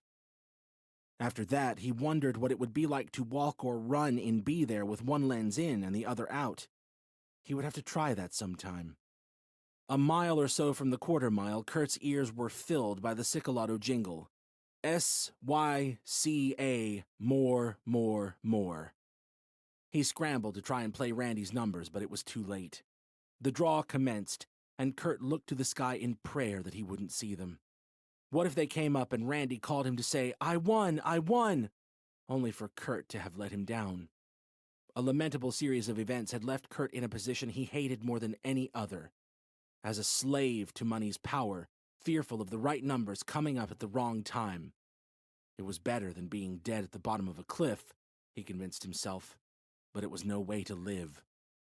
Randy's numbers never came, of course, and Kurt ran until he reached the quarter mile. Each labored stride represented an effort to forget the helplessness he had just felt. The equal but opposite helplessness that so many others experienced every time they prayed for their numbers to appear in the sky. He wouldn't judge them so quickly next time. Chapter 37. On arrival at Sycamore HQ, Kurt asked the valet to bring his car around. By chance, Amos was in the lobby with the rarely spotted Terrence Minion. When he caught sight of Kurt, Amos sent Minion away. Well, he said, walking over with a proud smile on his face. Be There. Dynamite, no? No is right, Kurt said. Between this and the pop-up when I was driving last week, I'm starting to think you're trying to get rid of me.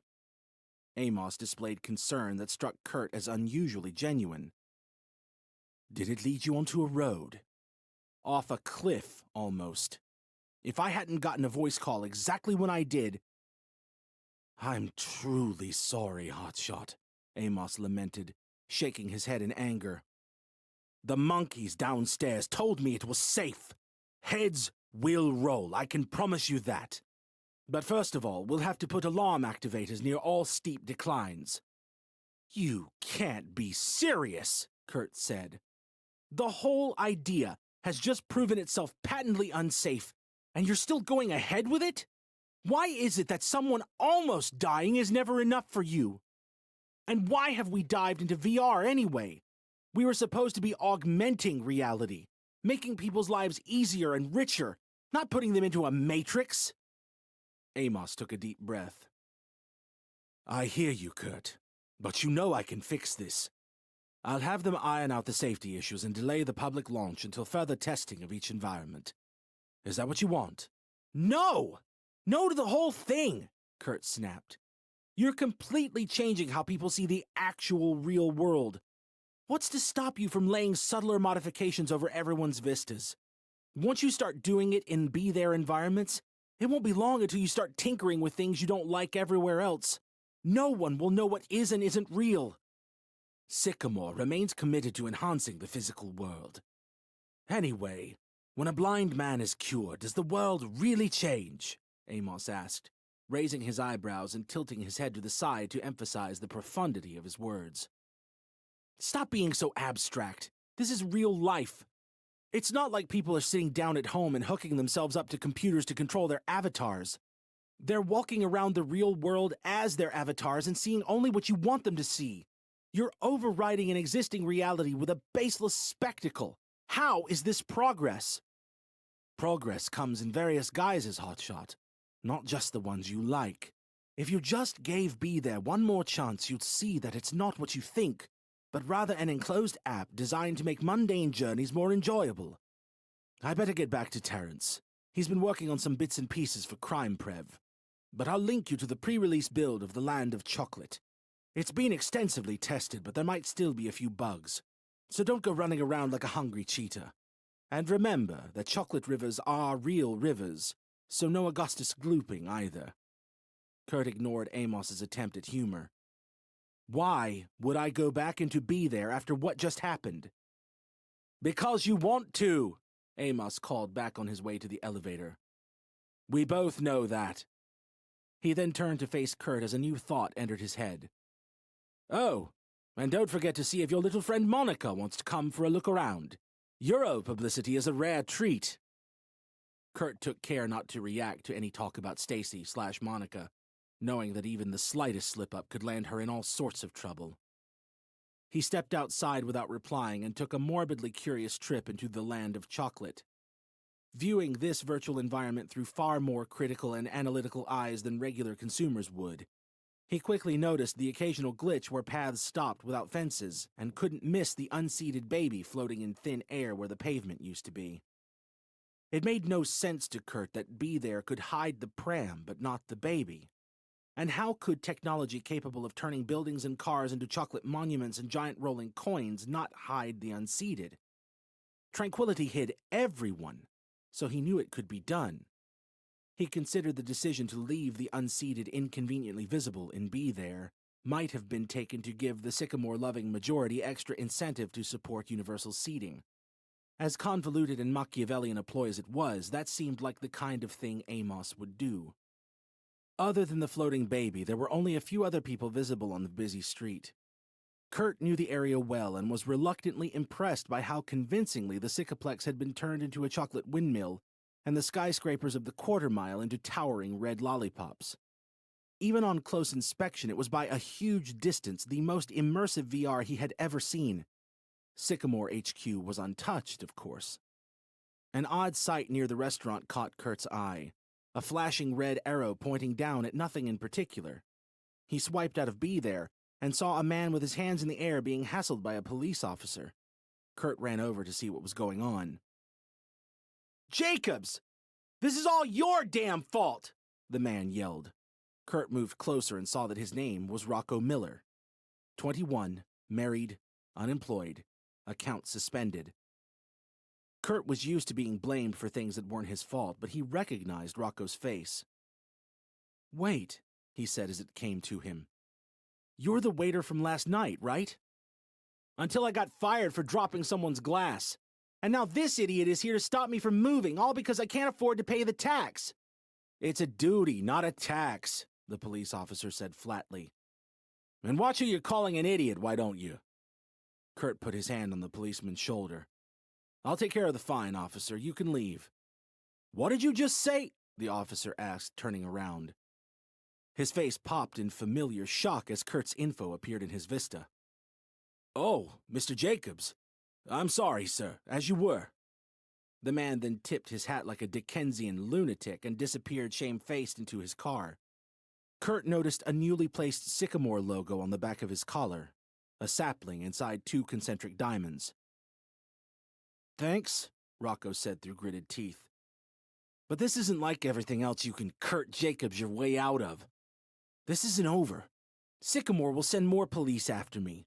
My suspension will flag everything up, and each step I take makes it worse because the debt is growing and growing. You're going to have to tell me what the hell is going on, Kurt said, feeling very much like he'd missed something important. I'm done, man, Rocco groaned. I'm broke. Sycamore and the government said credit would be extended for anyone who needed it to pay the duty, but apparently losing my job and having a kid on the way makes me too high risk as a borrower. I literally can't afford to take another step, and my wife is at the hospital right now having our baby. Kurt didn't tell Rocco that there was a huge red arrow pointing down at him with the word wanted flashing above it. Get in my car. was all he said. "We're going to the hospital." Rocco climbed into the still gleaming Prendico finale, confident that he could hardly get into any more trouble, and also hopeful that having Kurt Jacobs by his side would keep the police at bay for a little while at least. As they reached the end of the street, a pop-up filled Rocco's vista. "Warning, stop immediately. Warning, continued violation of these orders will..." He took his lenses out and threw them onto the road. "The seed can come out too, you know," Kurt said. "The operation is free by law." "Yeah? But then what?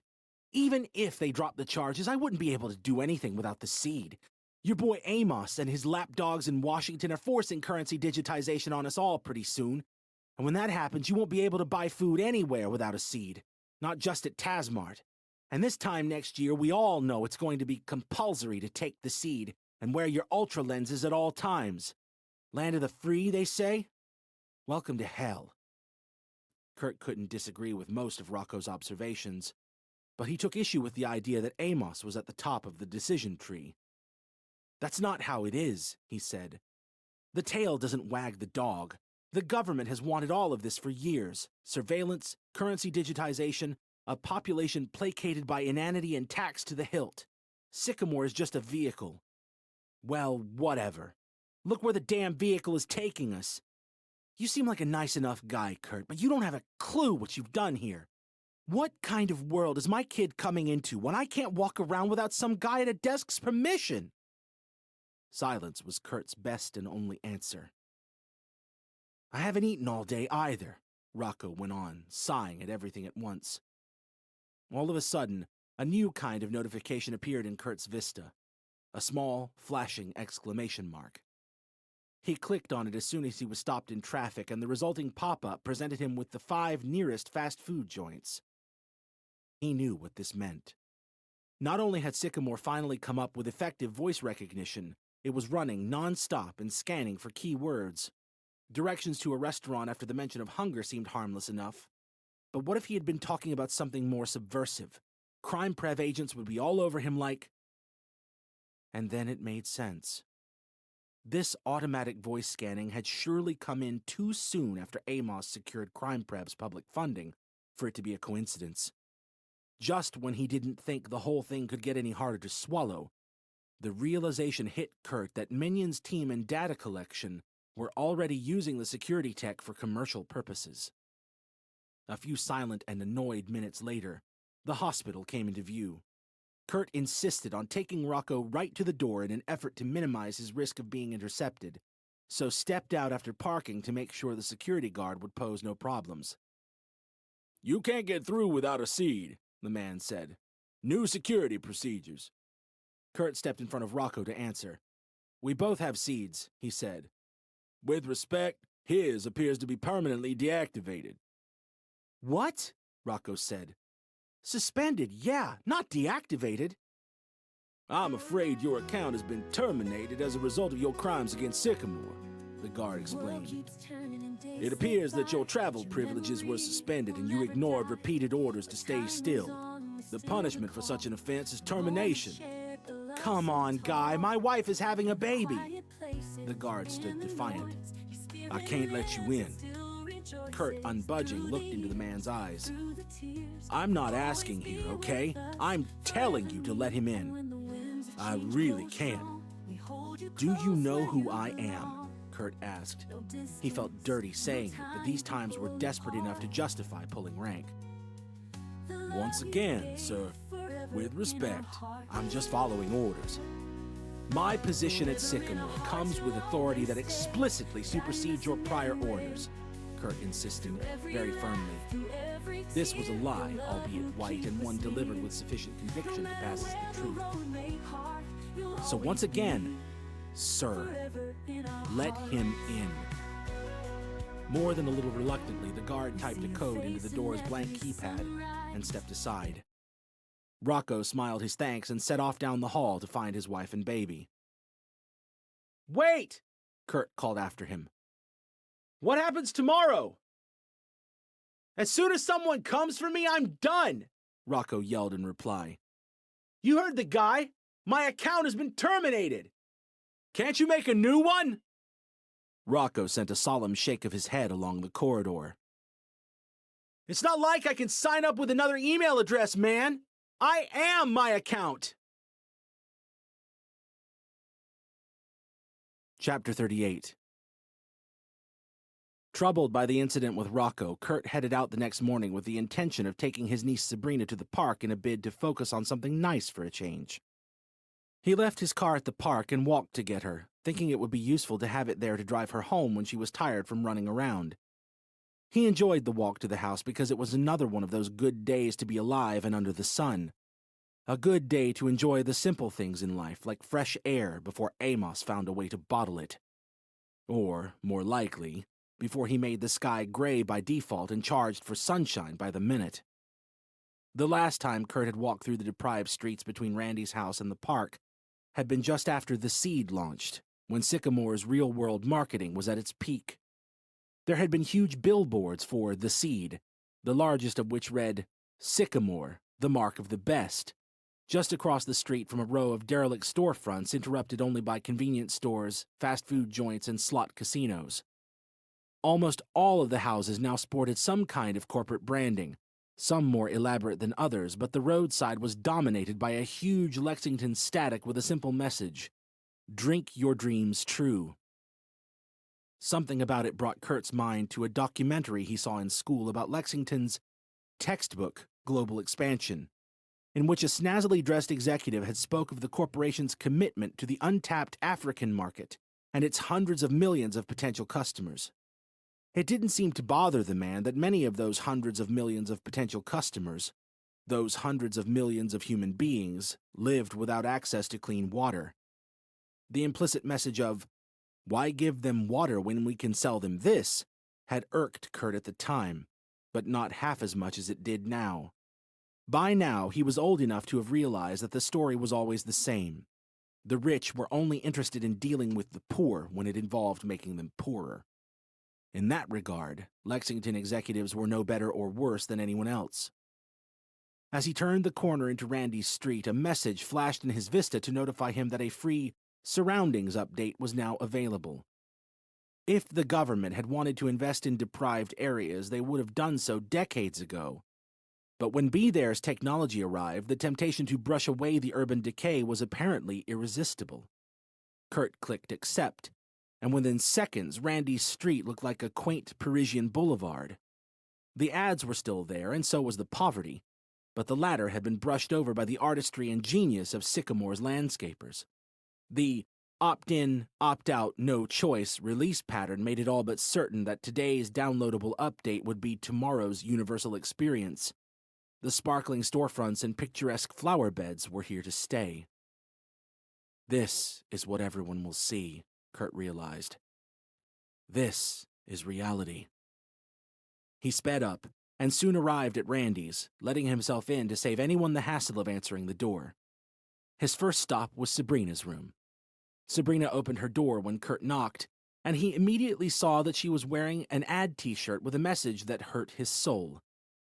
"I beat feminine odor with Girly Guard Daily Spray." Kurt detested Girly Guard.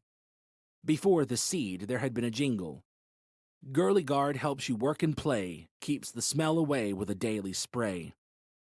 As a man, he was glad that he would never have to hear it again. Finally, he had found something that Sycamore's targeted advertising was good for. Now, though, he hated Girly Guard more than ever for making a fool of Sabrina. He tried not to react angrily because none of this was her fault.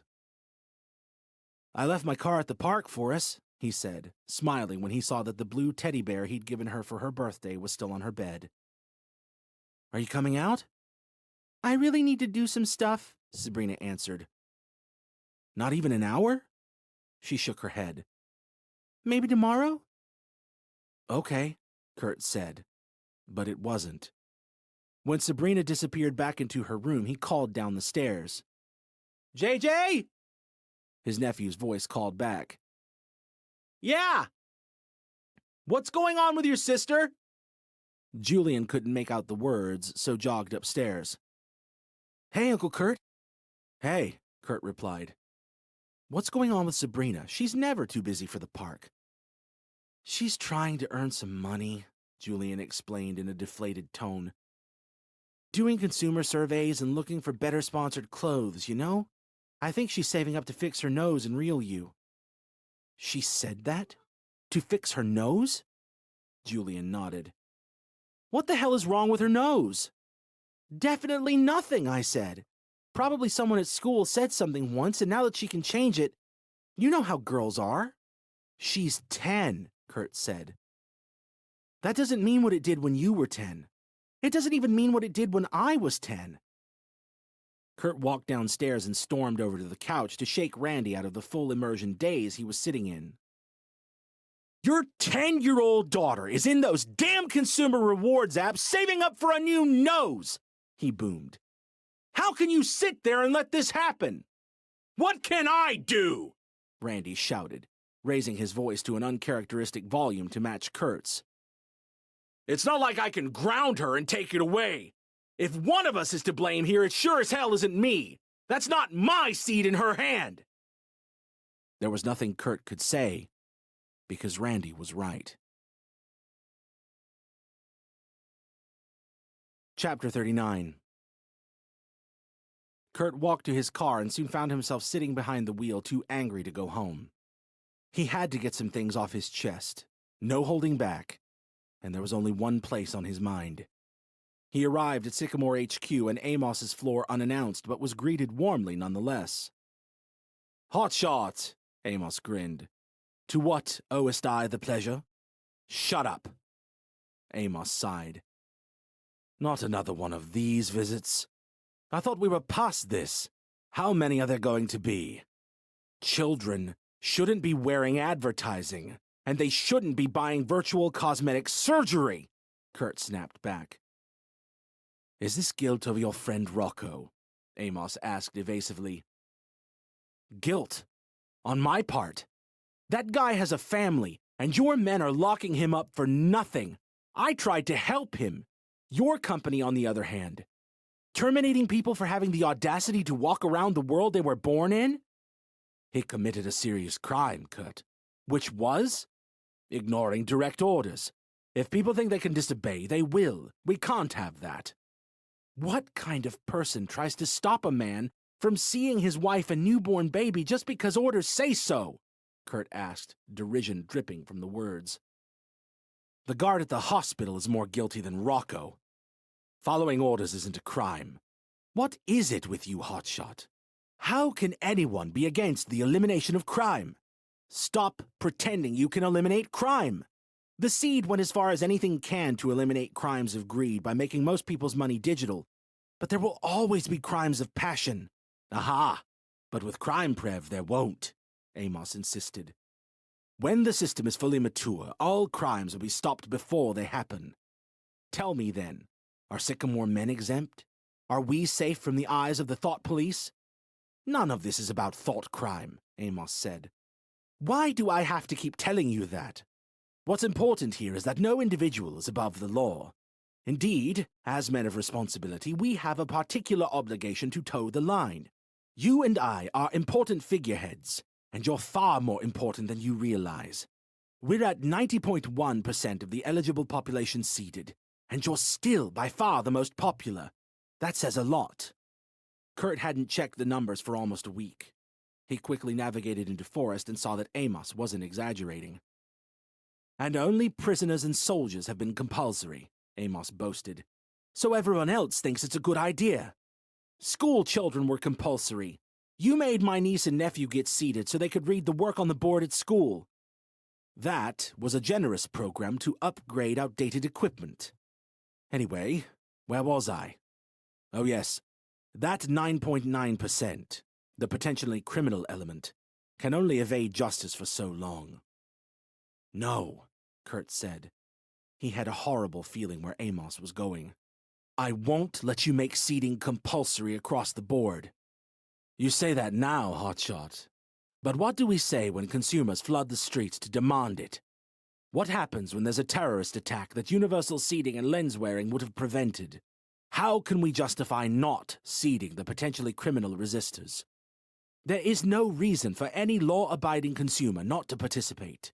Democracy and freedom require participation. You mean the freedom to be a corporate slave, and the right to pick which of two parties the next Sycamore-serving president will come from? And stop pretending you can go through with crime prev. Whatever happened to innocent until proven guilty? It's been replaced by something better, Amos shrugged indifferently. People used to be innocent until we gave them a chance to become guilty. But society is finally recognizing its duty to stop them. We're protecting innocence. Once the public demands universality, there will be no more saboteurs, agitators, and rabble-rousers in any of our cities. When someone is suspected of something, our crime prev agents will look back and see how they've been acting. You saw blind luck, didn't you? We can jump back to any point in time to see exactly what a user was doing. Kurt inhaled deeply. I need you to be honest with me, he said. Can that really be done? Of course. You know that everyone with Relive can navigate back to any moment in time, and you know that the data isn't stored locally. It's on our servers. I know that in my head, but it's still impossible to believe. The servers must be huge. Where are they? I want to see them. I need to see how the system works and what we're actually doing here. Seriously? I'm at a point where I don't know how much longer I can keep smiling and pretending I don't hate everything. The servers aren't here, Amos said. Where are they? Somewhere else. Kurt's gaze intensified. I don't believe you. You're lying. You don't even have everyone's historic video data. Somehow, Relive data is stored locally. Crime Prev is just a money grab and an opportunity to scare people into submission. It's all lies. That amount of video, at that sort of quality, you just couldn't. That's why there's no proof. You want proof? Fine. Come through here, Amos said, leading Kurt into the meeting room and then through another door into a small, closet-like office. There was a desk and a computer and nothing else. Now pick a number, pick a date, and pick a time. The computer will be able to show us what the selected user was up to. Pick one of the first 20 million so we can go back a few weeks. A desktop? Kurt said in surprise. Did you ride in here on a horse-drawn carriage? There's a reason this kind of work is done on mini desktops, Kurt. If any of our authorized lookouts were using their seeds to access other people's Vista recordings, then there would be nothing to stop them doing so at home. This way, they can only do it at work, when we're watching. Obviously, we could watch their Vistas when they're at home, but then we'd need watchers watching the watchers, and more watchers watching the watchers, and, well, you see the predicament. So we have a few dozen computers that let them access streams and recordings up in the treehouse. That's where DC is based. I can access everything using my seed, but no one else can be trusted with that kind of power.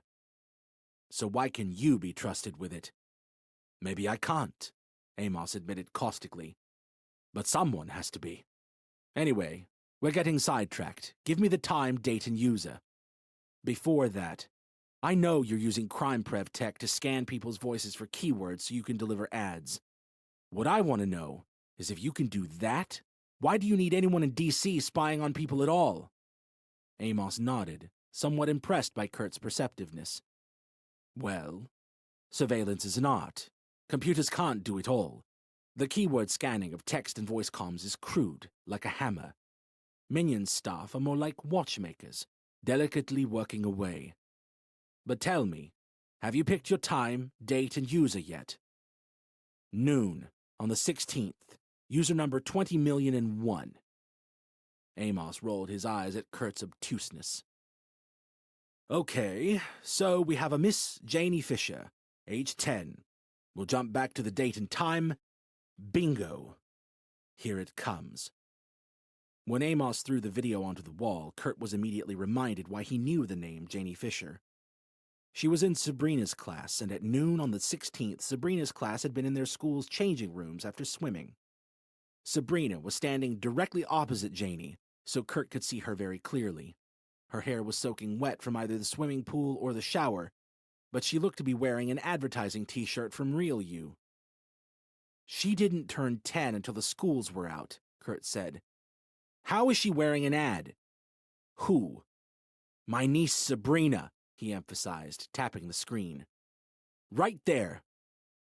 She must be wearing that shirt now, Amos said. That's how it works. Don't you think it's funny that consumers used to pay to wear branded clothing and now we're paying them? Sometimes I wonder if we give them too much. Anyway, let's see what the raw feed was bringing in. Kurt kept his eyes on the video as Amos clicked another button. Sabrina's Real You t-shirt disappeared, leaving only a towel in its place. Change it back, he said. Amos looked at him. You picked the feed. I said change it back. Come on, hotshot, there's no need. Kurt spun around and grabbed Amos by the collar in a single movement. He pushed him against the office wall and held a forearm against his throat. Change it back. Amos's bulging eyes and reddening cheeks didn't convince Kurt to relent, but the involuntary whimper that escaped his windpipe did. Amos immediately killed the video. Now delete the recording, Kurt ordered. Pointless, Amos insisted, raising his hands in front of his face and neck in anticipation of further violence. There were about 10 other girls in the room who could see her. It's in their feeds too. And even if we deleted them all, what about next time? Why does there have to be a next time? Why don't you put blockers in changing rooms like the ones you have here? Is Sycamore's privacy more important than everyone else's? Is your security really more important than children's safety? What if footage like this got into the wrong hands? That's the whole point, Kurt. Sycamore security is everyone's security. By investing our security budget in blockers here, we prevent anyone else from accessing sensitive footage anywhere. Kurt considered Amos's words and carefully chose his own. What if it's already in the wrong hands? What are you suggesting? That I'm some kind of... Kurt cut him off. Maybe not you, but the odds aren't exactly huge that one of your lookouts is a goddamn creeper. The treehouse is designed in such a way that our lookouts are visually monitored at all times, Amos said. As a further precautionary measure, a log of their insights is kept and periodically reviewed by senior staff who report directly to me. If we even suspected anyone of the kind of perversion you suggest, they would be out. And believe me, they would be prosecuted. I want to see it. Take me to the treehouse. Sorry, Hotshot. No one gets into the treehouse apart from the lookouts. That's how we keep it secure. I can, however, take you to the forest floors if you so wish. Communications Colin and his team are doing all kinds of amazing work up there. No thanks, Kurt grunted, storming out with a rage greater than any before it. I have better ways to waste my time. Chapter 40. Kurt drove away from the quarter mile and parked at a familiar street corner. Once there, he removed his ultra lenses for the second time in 9 months. He then opened his car's glove compartment and took out the only thing in it, a small piece of paper. He read it, and he walked. There were no markings on the house Kurt thought was Stacy's, so he double-checked the door numbers of the others nearby to make sure he had the right place. He knocked on the door and felt everything at once as he waited for someone to answer. Excited, foolish, scared, alive. When Stacy appeared, relief took over. Kurt! He presented his left hand, palm up, showing her the lenses. She looked down at them, then back into his naked eyes. Does this mean? Yes, he said, swallowing away the doubt. I'm in. Chapter 41. While Stacy fetched some drinks from her kitchen, Kurt glanced around the living room. He had expected her to live somewhere like his old place, somewhere student-y. He was right. It was a lot tidier than his old apartment, but everything was similarly bare and minimalist. Stacy's wasn't the kind of bourgeois minimalism that people in Longhampton paid interior designers thousands of dollars to bring to their mansions, though. This was organic minimalism.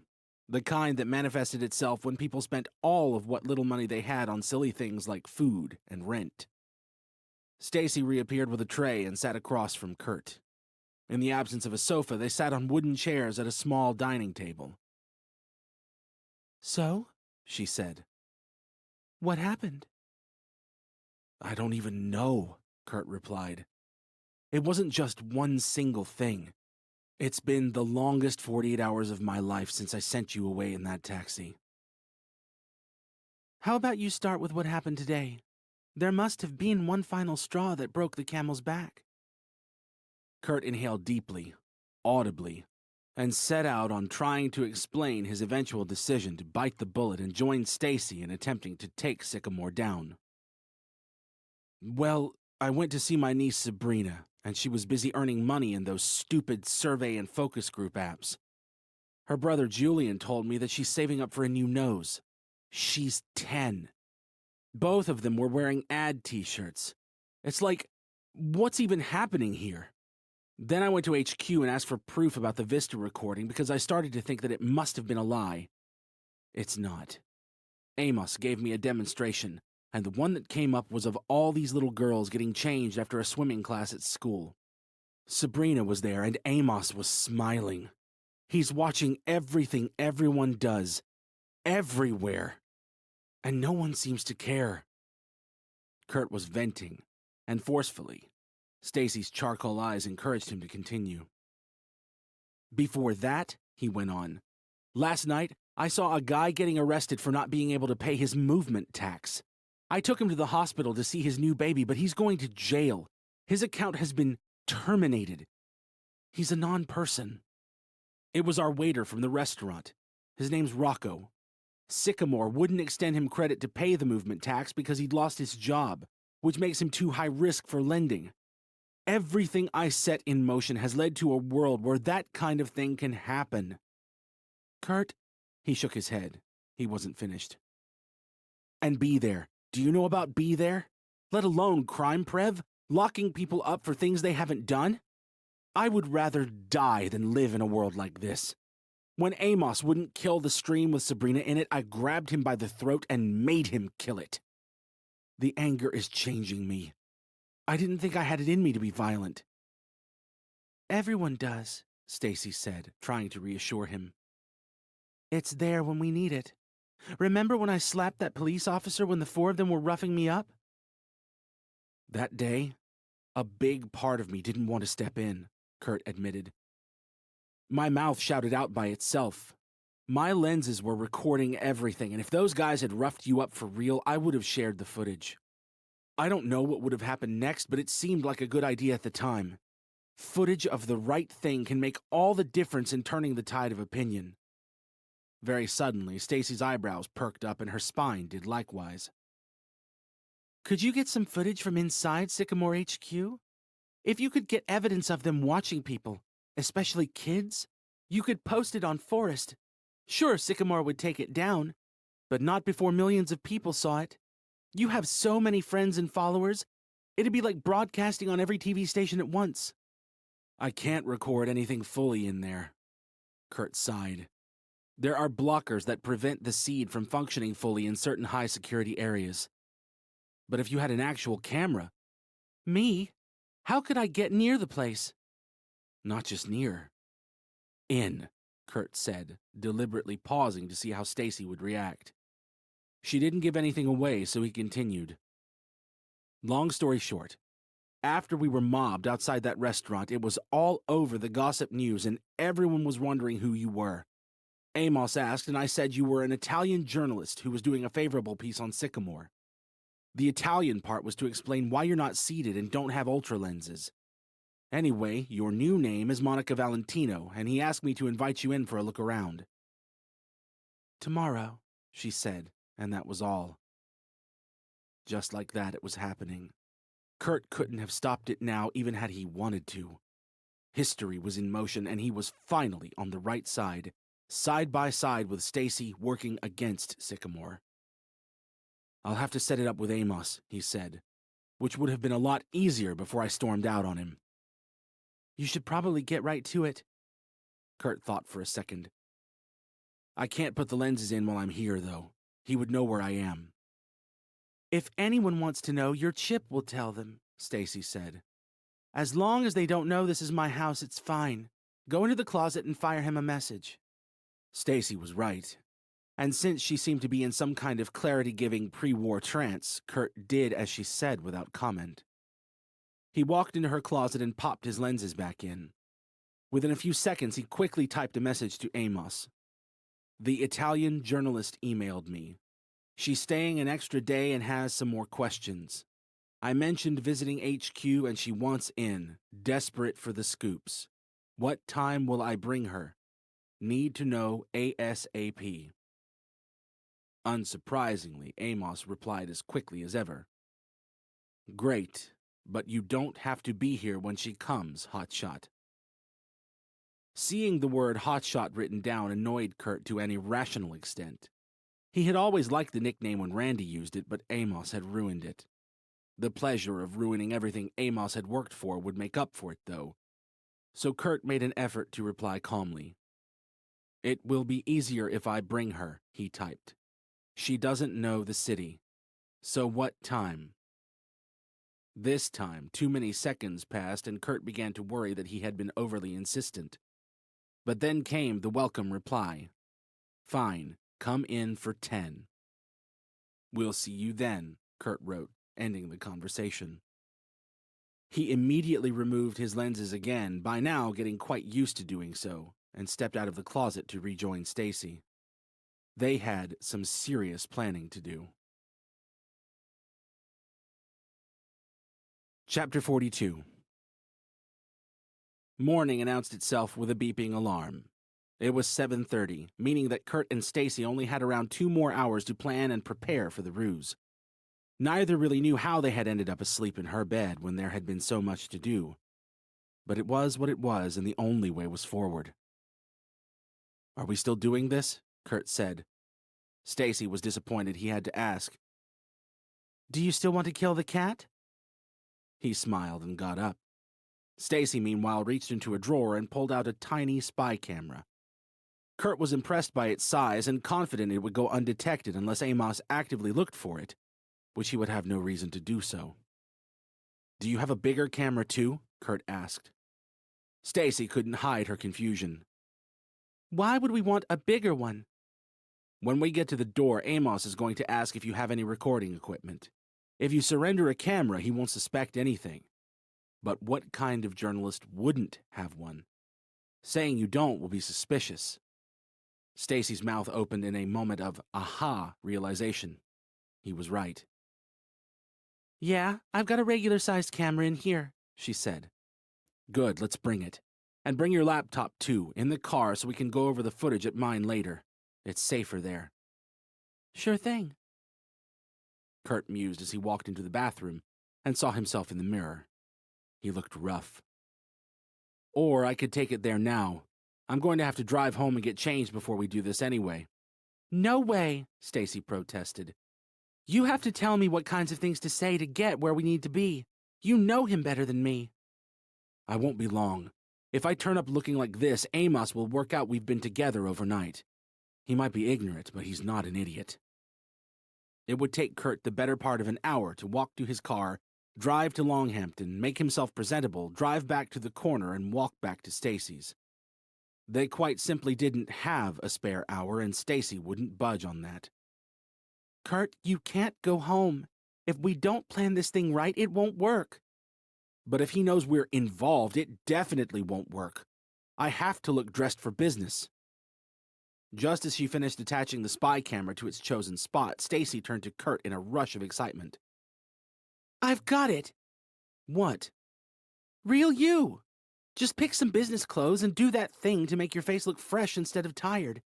You said it's impossible to tell what someone is wearing underneath, right? And the facial changes are just as convincing. Kurt rubbed his eyes with open palms and thought for a few seconds. They are, but no, he decided. I can't use real you like that. Can't or won't? Stacy asked. What's the difference? You can't win a war if you won't pick up a gun. That's the damn difference. You can't fight against crime prev and the movement tax and everything else if you won't put your pride to one side and be an avatar for a couple of hours. Kurt closed his eyes and sighed. If I do this, let's forget about you for a second, Stacy interrupted. What about people like me? I can hardly do anything without a seed, and you know it'll be compulsory soon unless we stop it. What happens to me then? Prison? And what about Sabrina and her nose and everything you said last night? Kurt said nothing. Real you or not, you'll look the same to me, Stacy said, and that sealed it. Fine, I'll do it in the car. But how's your Italian accent? Accent? She smiled. Mi chiamo Monica. Chapter 43. Before they walked to the car, it was decided that Monica was a journalism graduate from Turin. Investigating the incredible success of Sycamore's seed was her first big assignment for Tech Italia, a fictitious publication which made her position harder to disprove than if she'd claimed to work for a real one. Kurt encouraged Stacy to follow his lead and say nothing unless spoken to, even then keeping it brief and non-committal. He would do the bulk of the talking and ask the questions unless there was something Stacy really felt that Amos should be recorded saying out loud. Amos might use Reader if he suspected foul play, Kurt warned, and Reader didn't make mistakes. Stacy said she understood, but that Kurt should worry about himself too, making sure he didn't lose his temper like he had at the contest. Angry people make mistakes, she said, and he listened. As they reached Sycamore HQ, a $3,000 virtual suit attached itself to Kurt. Real U's unblemished feature fixed his tired-looking face, and just like that, they were ready to go. Amos was waiting in the lobby like the proud host he was, and walked towards them with a huge smile. Hotshot, what a suit! Is that real? As real as yours, Kurt replied, earning a hearty chuckle. Amos turned his attention to Stacy. And this must be Monica. Welcome to our world. I hear you've been talking to Kurt, trying to find the man behind the myth, I bet. It's a shame you can't take a seed and see just how much good he's done. Stacy felt like she should respond. Yes, she said, effortlessly and convincingly leaning into the accent. The seed is not allowed on my continent. Yet, Amos added.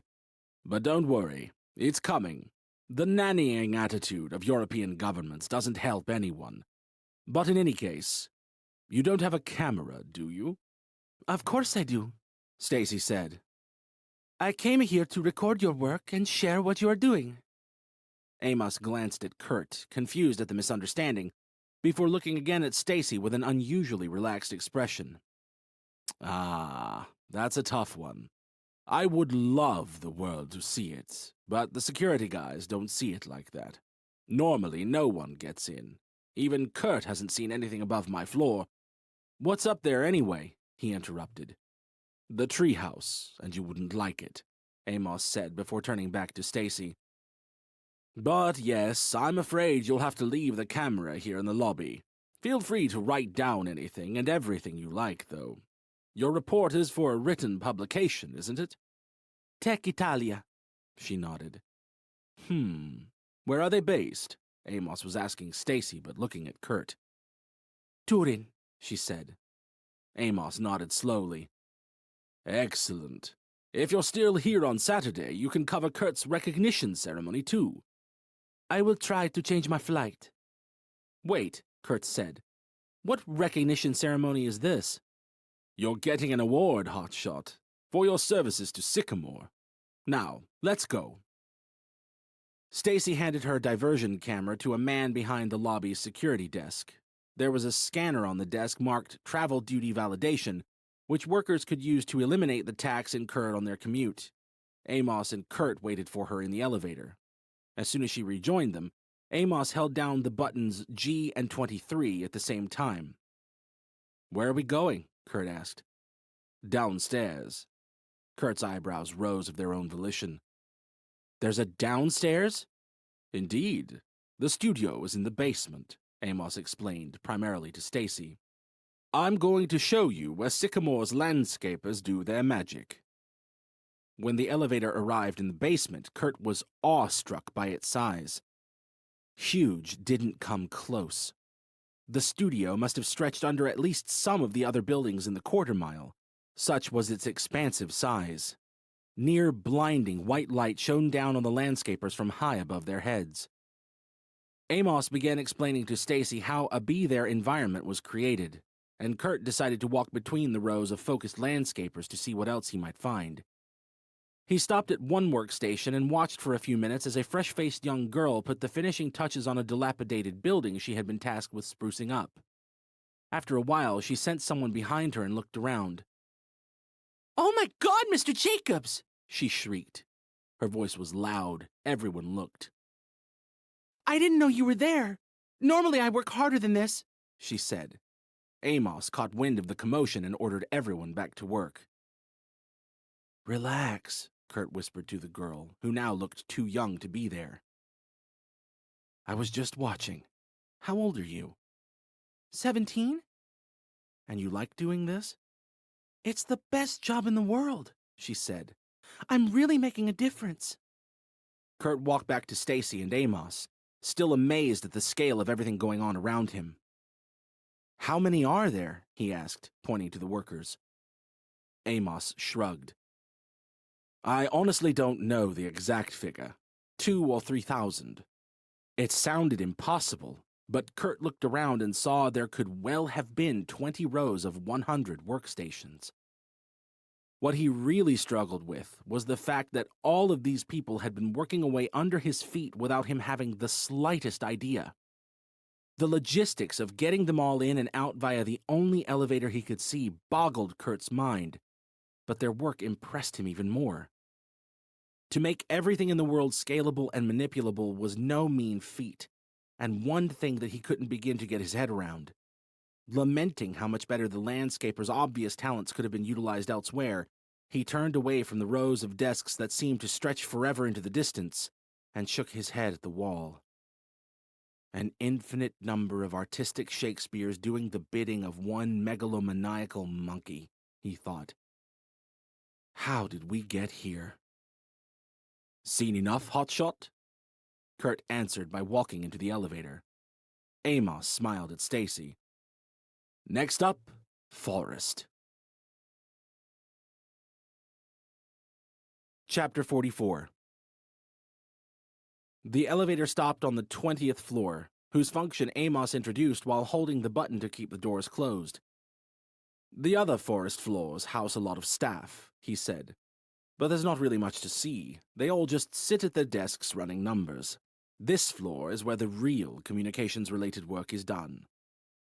As Amos released the button, the doors parted to reveal an open-plan floor the same size as his own, empty but for a single desk.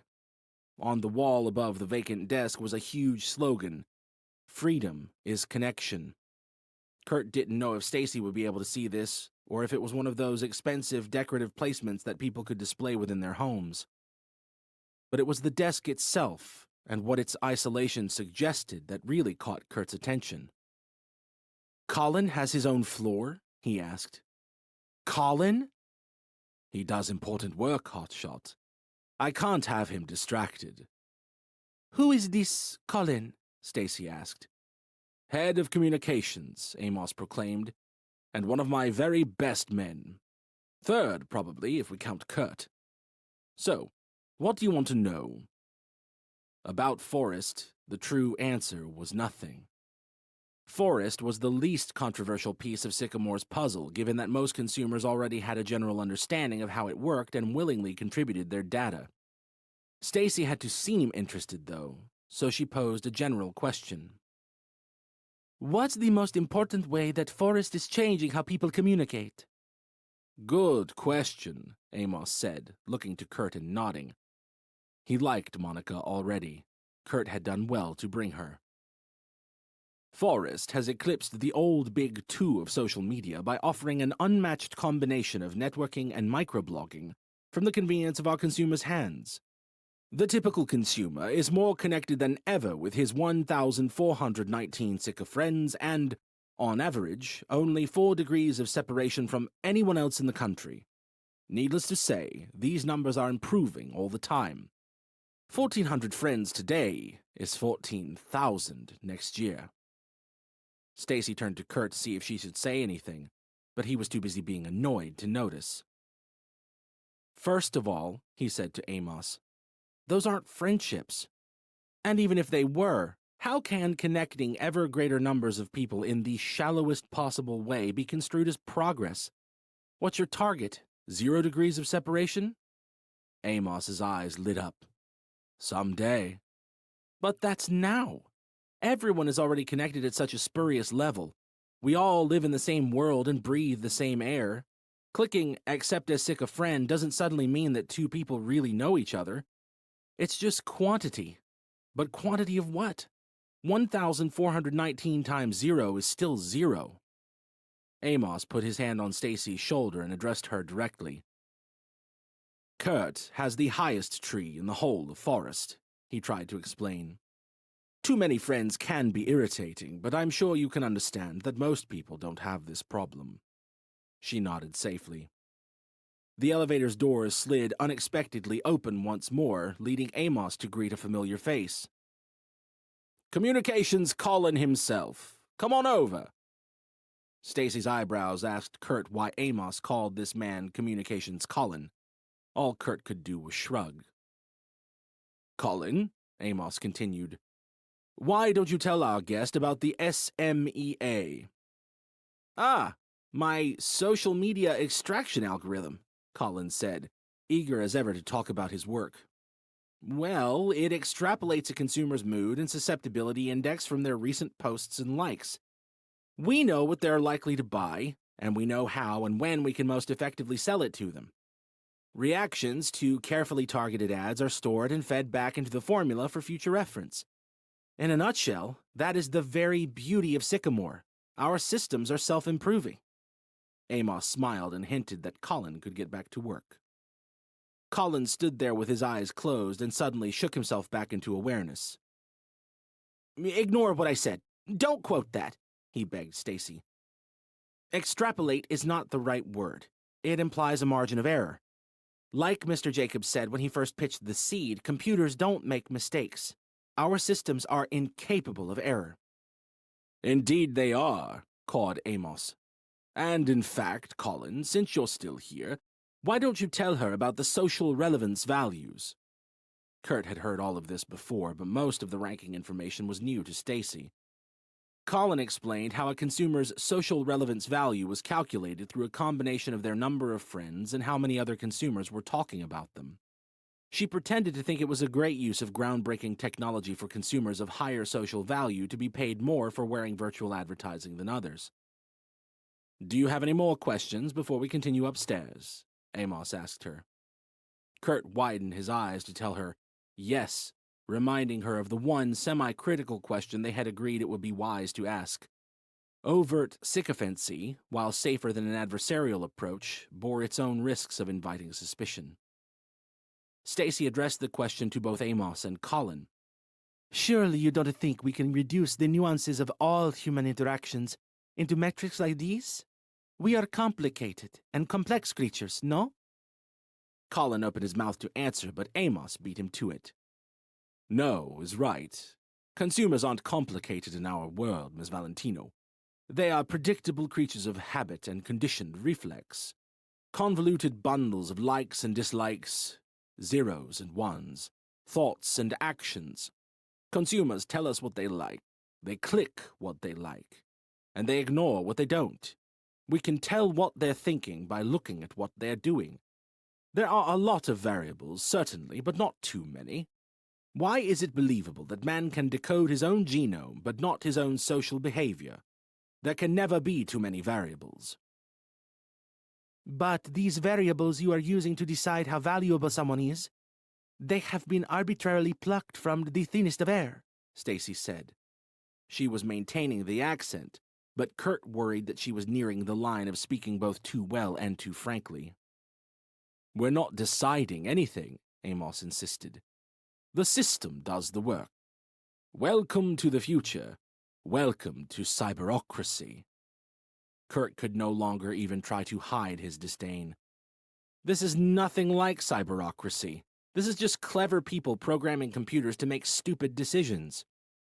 As good a definition as I've heard, Amos chuckled. Sometimes you talk such crap, Kurt snapped. Cyberocracy would be asking computer systems to calculate things we can't, to follow trends and measure things in real time. We could be programming these systems to intelligently manage the Earth's natural resources, but instead, Colin is sitting here building ways to rank people by his own demented idea of social value. Look at him. He knows nothing about the real world. He doesn't even have any friends. How can he run Forest? Colin, only a few feet away, peered at Kurt through sad eyes. Kurt looked away. They sickened him. I take back what I said about you being clever, he said. You're a moron with skills. Amos rushed to follow Kurt back to the elevator, leaving Stacy to awkwardly wave goodbye to Colin. She caught up with them mid-argument. Nication's Colin and his staff look up to you like a god, Kurt, Amos said. Your seed enabled them to do things they had never even dreamed about. Why would you speak to him like that? I'll be expecting you to apologize personally. Expect away, Kurt said. I take it Gary from marketing has a floor too? No, I had to let him go. Sycamore doesn't really need to be marketed anymore, you know. Amos called the elevator's doors to close without selecting a floor. What's next? Stacy asked. Amos hesitated. I think that's going to be it for the tour. That couldn't be it. They didn't have anything yet. Kurt encouraged her to press for more. But you mentioned going upstairs, she said, perceptively taking the hint and running with it as intelligently as she'd run with everything else so far. With the crime epidemic we are enduring at home, my people would love to know about what you are doing with Crime Prev. Well, Amos sighed. Crime Prev exists to further personal and national security. Unfortunately, that's why you can't go in. My men upstairs are doing things like looking for unauthorized public gatherings and listening for dissent, so it's all very confidential in nature. I can tell you whatever you want to know, though. Kurt didn't like standing in a stationary elevator, but stationary was better than descending. All he and Stacy could do now was try to make sure that the next number Amos pressed was a high one. Okay, but how is the work in a Crime Prev monetized? Stacy asked, knowing full well that it officially wasn't. It's not, Amos replied. We receive public funding for the public service we provide. Like I say, I can't show you exactly what they do, but I suppose I could show you some of the older user tracking technology if you wish. Yes, I would very much like to see the work of your data collection team. I have read about them in some American publications. Mr. Minion, yes? Amos tipped his head and smiled a denial. I didn't mean I could take you there. Even Kurt hasn't been in the treehouse. Really? Kurt said.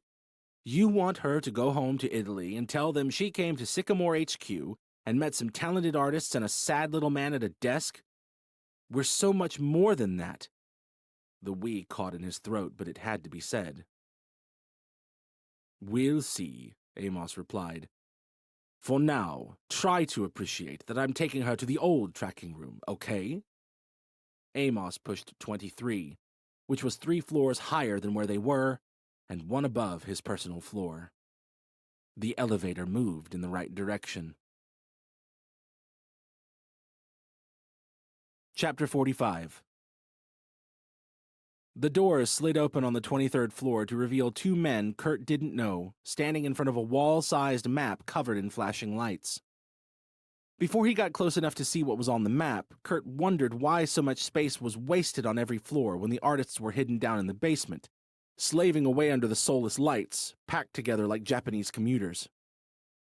Within a few meters, the map explained itself. The lights were consumers, and the scale was the North American continent. Bright lights evidently meant a dense concentration of consumers, and it all brought to Kurt's mind satellite images of the Earth at night. He now thought this was a waste of time as well as space, and truly wondered why the men were there. "This used to be the height of tracking technology," Amos said, turning his nose up to the map like a smug tabby cat. "Impressive in its day, perhaps, but such crude technology is already operationally obsolete." "Do these guys do anything important?" Kurt asked. Amos shook his head. "Not really. They can use the system to search by name and see where someone is, but that's about it. It would be more hassle to get rid of them than it is to keep them, you know." The two men pretended they couldn't hear. Gutless or professional, Kurt couldn't decide.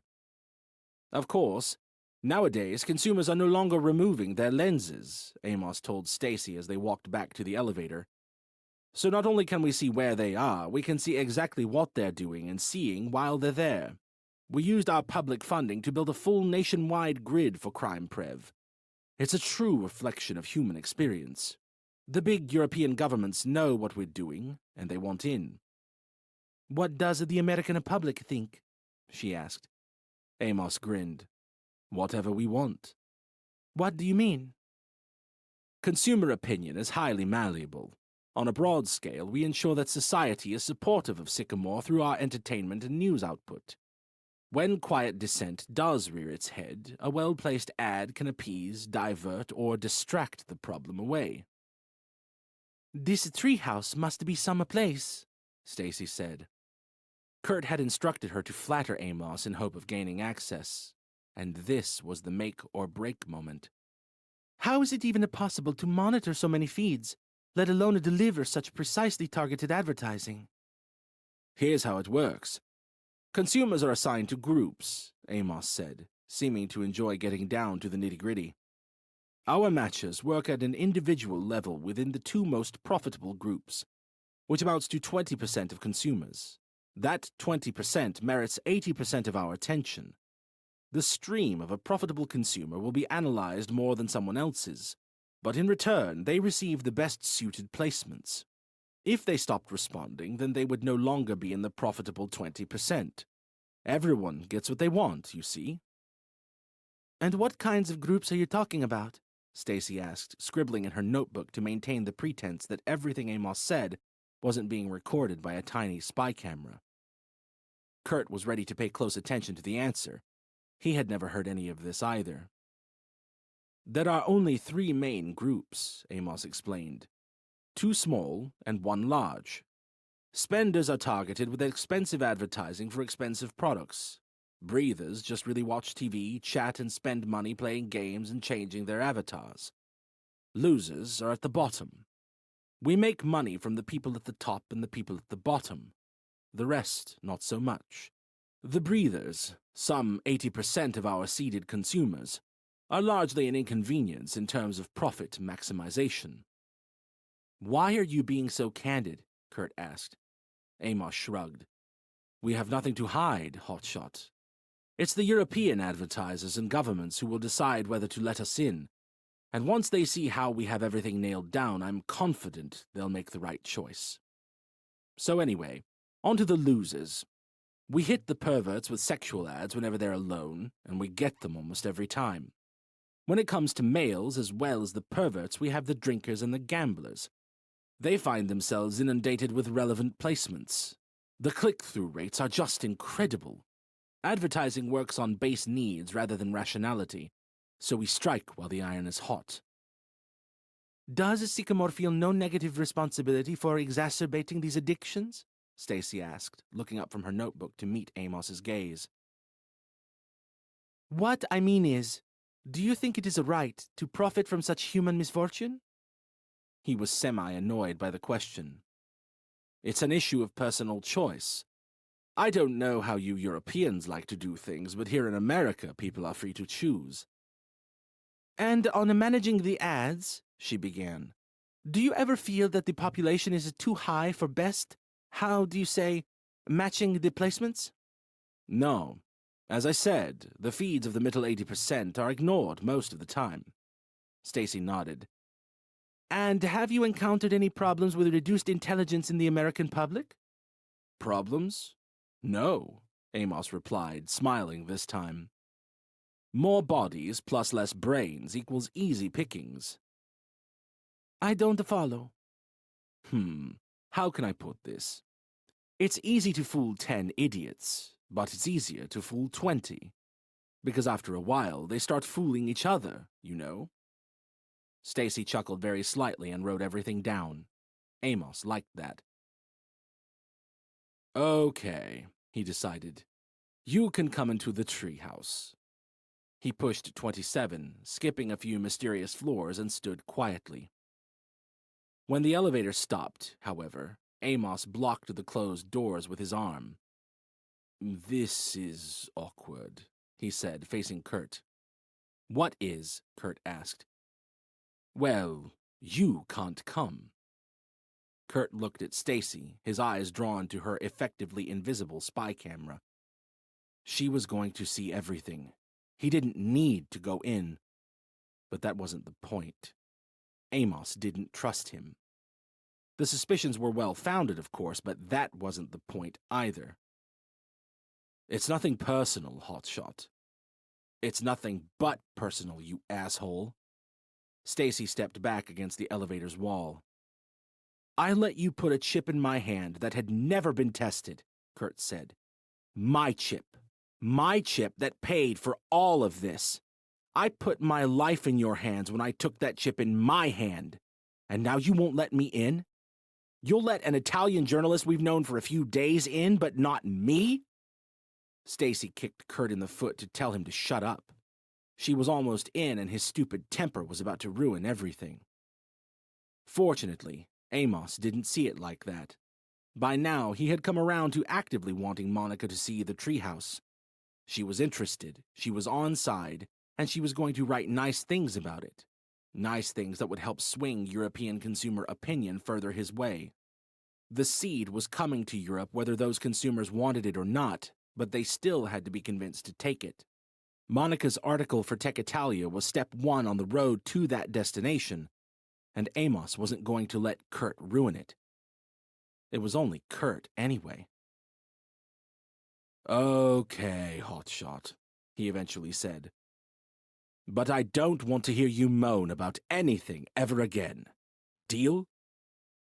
I can't promise that, Kurt replied. Stacy kicked him again. But I'll try. It was good enough. Amos instructed the doors to open, and as soon as they did, Kurt froze. While Stacy and Amos walked into the treehouse, he remained in the elevator, quite literally frozen on the spot by the sight before his eyes. Chapter 46. Come on, Kurt, Amos called. You can't see it from there. But he could. He could see it from there. He could see the wall that covered the circular windows of the building's most bulbous floor, and he would never be able to unsee it however hard he tried. He took a few steps into the room and looked at the central desk. It was round and full of Minion's data collection staff. His eyes surveyed the men for a few seconds. They were all men, then went straight back to the wall. The scale is humbling, no? Amos said. Stacy nodded coyly, making sure her hidden camera was getting the best angles. And what do you think, Hotshot? Kurt tried to tear his eyes away, but he couldn't. Small screens filled the wall, real screens that were as visible to Stacy as they were to him. Piled as high and as wide as the eye could see, each screen played for 10 seconds, then flickered to something else, to someone else's feed. The feeds were all raw, showing the world as the ultra lenses saw it before doing their work. The wall had everything. People at work, people staring at blank viewing walls, people making dinner, people in bed together. The treehouse was positioned at the widest point of the building. The wall must have been 40 feet in height, and God only knew how many feet in circumference. The ceiling was much higher than the other floors, but this wasn't like the other floors. This wasn't like anything else. So many vistas, so many eyes, so much power. an outward-facing ring of 60 DC workers staffed outmoded touchscreen computers. From that position in the center of the treehouse, one man could watch every other, all at once. Eventually, Kurt managed to look at Amos. "It's like the opposite of the Truman Show," he said. And then, more poetically, "Orwell on acid." Amos beamed, fully approving of the comparisons. "He said it's like Orwell on acid," he called to his staff. His eyes returned to Kurt. "Those guys call this the UV wall for Ultra Vista, but now that you mention it, I much prefer the Orwell wall. No, the Orwall." Kurt regretted saying anything and turned back to the Orwall. Amos encouraged both he and Stacy to walk around the room. They did, and Kurt's outrage at what he saw took him quickly from one flickering column to the next. Stacy, on the other hand, had a job to do. She tried admirably to focus on the things that would upset people most. Infants being bathed, couples in bed, the very scale of the room. She also made sure to capture the voyeuristic expressions worn by the DC staff as they peeped through every keyhole on every door across the country.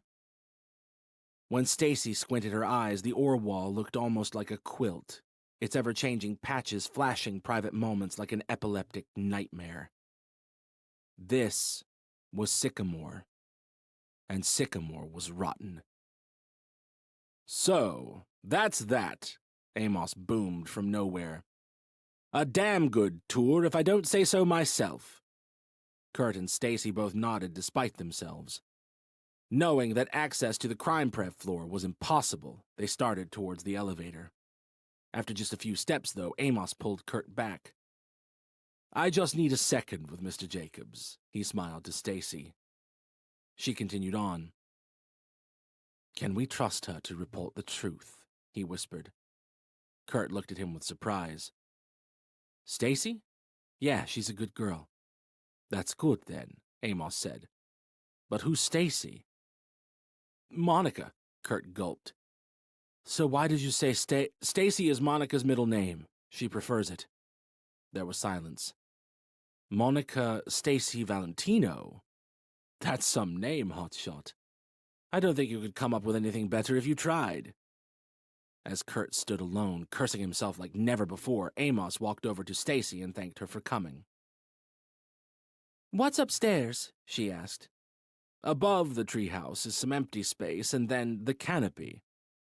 "What's in there?" she pressed. Kurt was equally intrigued.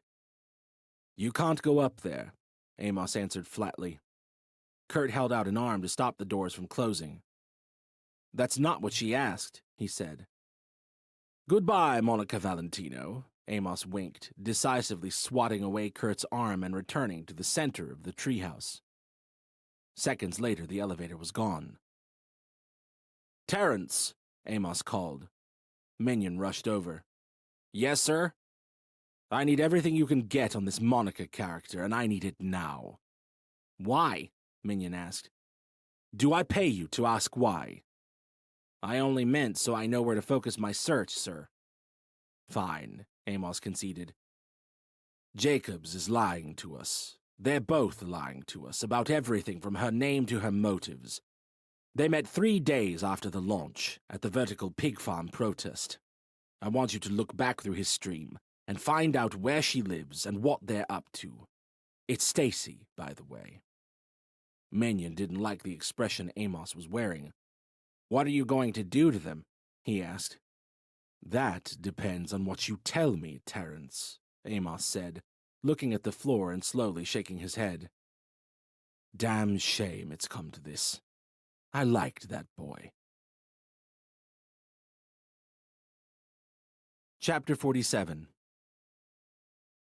Kurt and Stacy arrived back at his Longhampton mansion in the early afternoon and huddled over her laptop for the moment of truth. She connected her camera to its tiny dock, and before long its contents looked to be transferring over without a hitch. Kurt was nostalgically pleased to see things that he had forgotten all about, things like USB cables and spare batteries.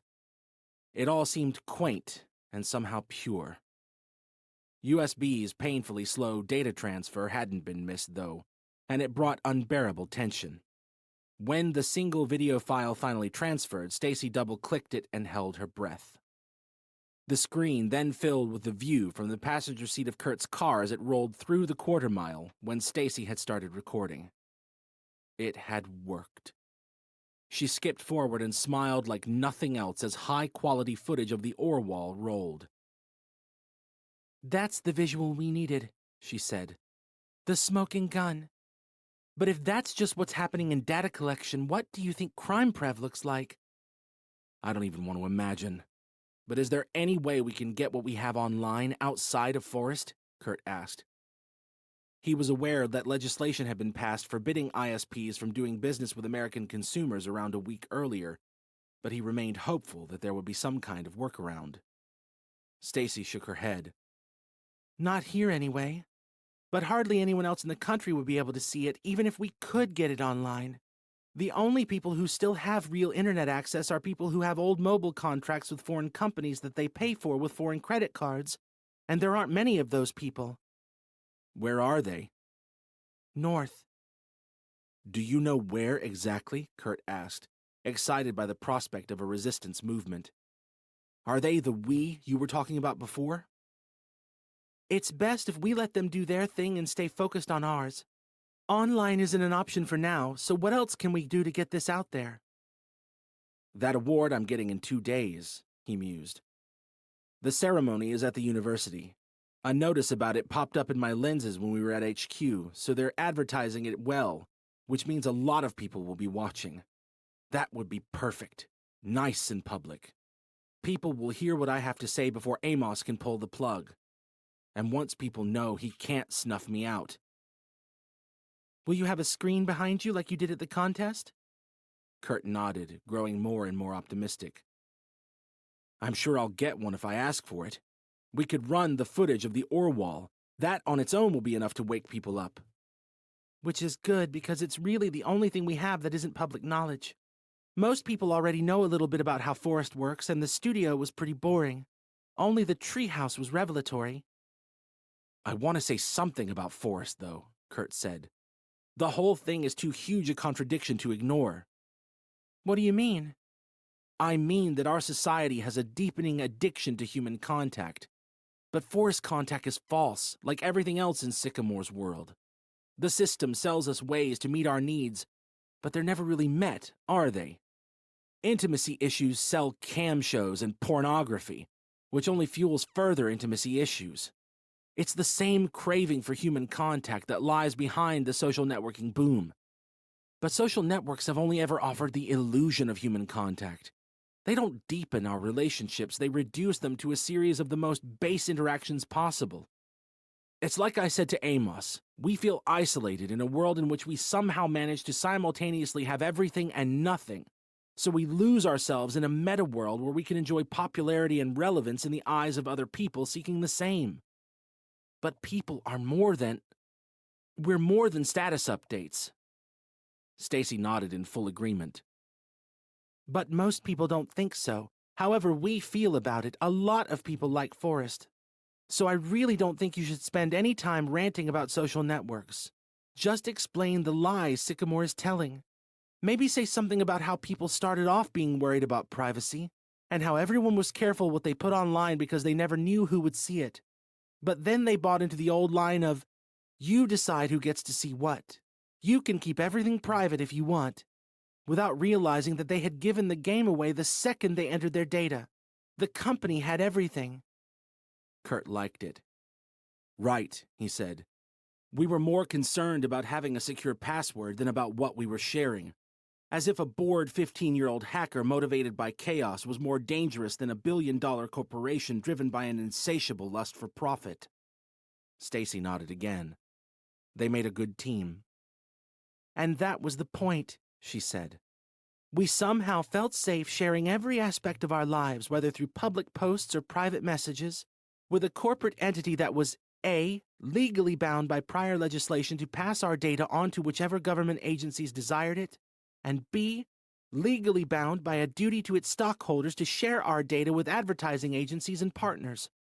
We implicitly agreed to this by using their service, and explicitly agreed by ticking boxes beside user agreements we didn't have time to read. And it's even worse with Sycamore, he chimed in. People think their data is safe if they don't post it publicly. No one realizes that the service provider is the real threat, not some straw man peeping Tom. Like the old social networks, Sycamore has a massive database of deleted status updates, supposedly private messages, and a history of every consumer's online movements and purchases. But unlike the old social networks, Sycamore knows everything you do the rest of the time, too. They sell your data to advertising companies, who then buy placements. Advertisers pay Amos for your data, then pay him to display their ads. It's the greatest double dip in tech history, and our data and attention are the products that enable it. I'm with you all the way, Stacy said. But you can't say all that. It might be important, but it's not important enough. Not to most people. You have to start with something grand. Make it sound like a genuine acceptance speech, then hit them with a sudden twist. Kurt listened to what Stacy said, but his mind was still thinking of the best ways to phrase thoughts that had been lingering for weeks. He shared aloud what he had so far. How about this? When the first smartphones came out, and critics were warning us about sharing too much on social networks, having our location tracked and ditching cash for electronic payments, certain industry commentators insisted there was nothing to worry about. They said humanity would never sleepwalk into technological slavery, and we didn't. No, we skipped merrily along and attached the shackles ourselves. And as if to prove the point further, we didn't even sell ourselves into slavery. We queued up and paid for the privilege. That part is definitely good, she said. Maybe you should say that you wish you could turn back time and stop yourself from making the pitch that night? Kurt shook his head. That's not how time travel works. Stacy laughed at his incessantly literal outlook. None of it matters now anyway, he said. When we show footage of the ore wall, there will be a revolution overnight. The birds will eat the cat. I remember at the contest, Amos asked if he was the cat. He is. Sycamore is the cat. That's what the ravens were trying to tell me. Pick your moment and strike. Revenge is coming, so be ready to take it. The worst thing is how dependent on the system everyone is already, Stacy said. And it's not their fault. It's just how things have gone. This is going to be like ripping a Band-Aid off, but it'll definitely sting for a while. Kurt had never really thought in terms of people being dependent on Sycamore in this sense. But now that he did, the situation felt more complicated. Everyone's money, everyone's data, everyone's access to their houses and cars, it was all tied to Sycamore. If the rug was pulled from underneath, what then? People's lives were hard enough without him causing them all sorts of new problems. Stacy read the concern on his face. Discomfort and turbulence for a few weeks is better than what the world has now, Kurt, she said. People are being turned into slaves to Sycamore. It doesn't matter if the slaveholder feeds them every now and then and gives them a rough bed to sleep on. He still owns them, and they still deserve to be free. Everyone deserves to be free, and Amos deserves to go down. I can't wait to dance on his grave. The last part of Stacy's comment gave Kurt the feeling that her hatred of Amos came from something above and beyond what they'd seen in the treehouse, and likely had its roots in something far more personal. I have to know, he said. Why do you want to crush him? I mean, really, why? He killed my father, she deadpanned. It sounded like the start of a vigilante superhero's origin story, but Stacy was serious. What? The car crash was Sycamore's fault. My dad was wearing ultra lenses to come and visit me because he didn't know the way. Oh, Kurt said. I remember what the old Route Finder app used to be like. You synced it from your phone and dodgy arrows appeared onto the road. They always took you into the wrong lanes. It was like a seriously primitive be there, and it was way too easy to crash. Maybe. But this wasn't about the arrows. This was a goddamn ad. Kurt's mouth fell open. How do you know? Because he didn't die straight away. At the hospital, he told me that an ad for Lexington popped up and wouldn't go away. He tried to take the lenses out while he was still steering, but it was too late. He crashed into another car and killed 3 people. Kurt struggled to process what he was hearing. But I thought there were no pop-up ads until after the seed launched. So says Amos, Stacy said. But Sycamore ran limited testing on pop-ups last year, then abandoned the project after complaints that there was no way to close them quickly. Their involvement in the crash was covered up. No one believed me. No one believed my brother. But we both heard my dad, Kurt, and he wasn't making it up. I believe you, Kurt said. I believe him. The same thing happened to me when I was driving. If I'd had to get a phone out to close the ad, I'd have had no chance. When was the crash, anyway? Last November. Kurt's heart sped up. November what? 28th. Why? He could barely bring himself to share the shattering revelation. Those 3 people who died in the other car were my parents and my sister-in-law. My brother was driving. His injuries are fading, but he still blames himself. Stacy gulped. It wasn't his fault. It was Sycamore. No, Kurt said. It was Amos. Chapter 48. Night came and went, with Kurt and Stacy falling asleep on his sofa talking about everything. They planned his acceptance speech to the letter, and when the sun rose, the recognition ceremony was only 1 more day away. Kurt was getting used to taking and leaving his lenses out, but around 20 minutes or so after waking up, he decided to check if anyone important had contacted him overnight. He walked into the closet and put his lenses in. There was a message. Amos wanted him at HQ to talk about something. Anything? Stacy asked when he returned, guessing from his face that the news wasn't good. I have to go to HQ, Kurt sighed, having hoped beyond hope that such visits were a thing of the past. Amos says this is the most important thing ever. I guess I should go right away. Looking like that? Stacy asked with a grin. No offense. Kurt felt his rough stubble and looked down at his slept-in clothes. I'll reel you something in the car, he shrugged. Stay right here, okay? Stacy nodded and kissed him goodbye. Chapter 49.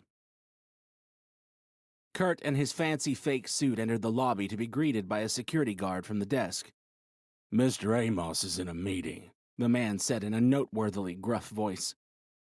He wants you to wait on his floor. Okay, Kurt said.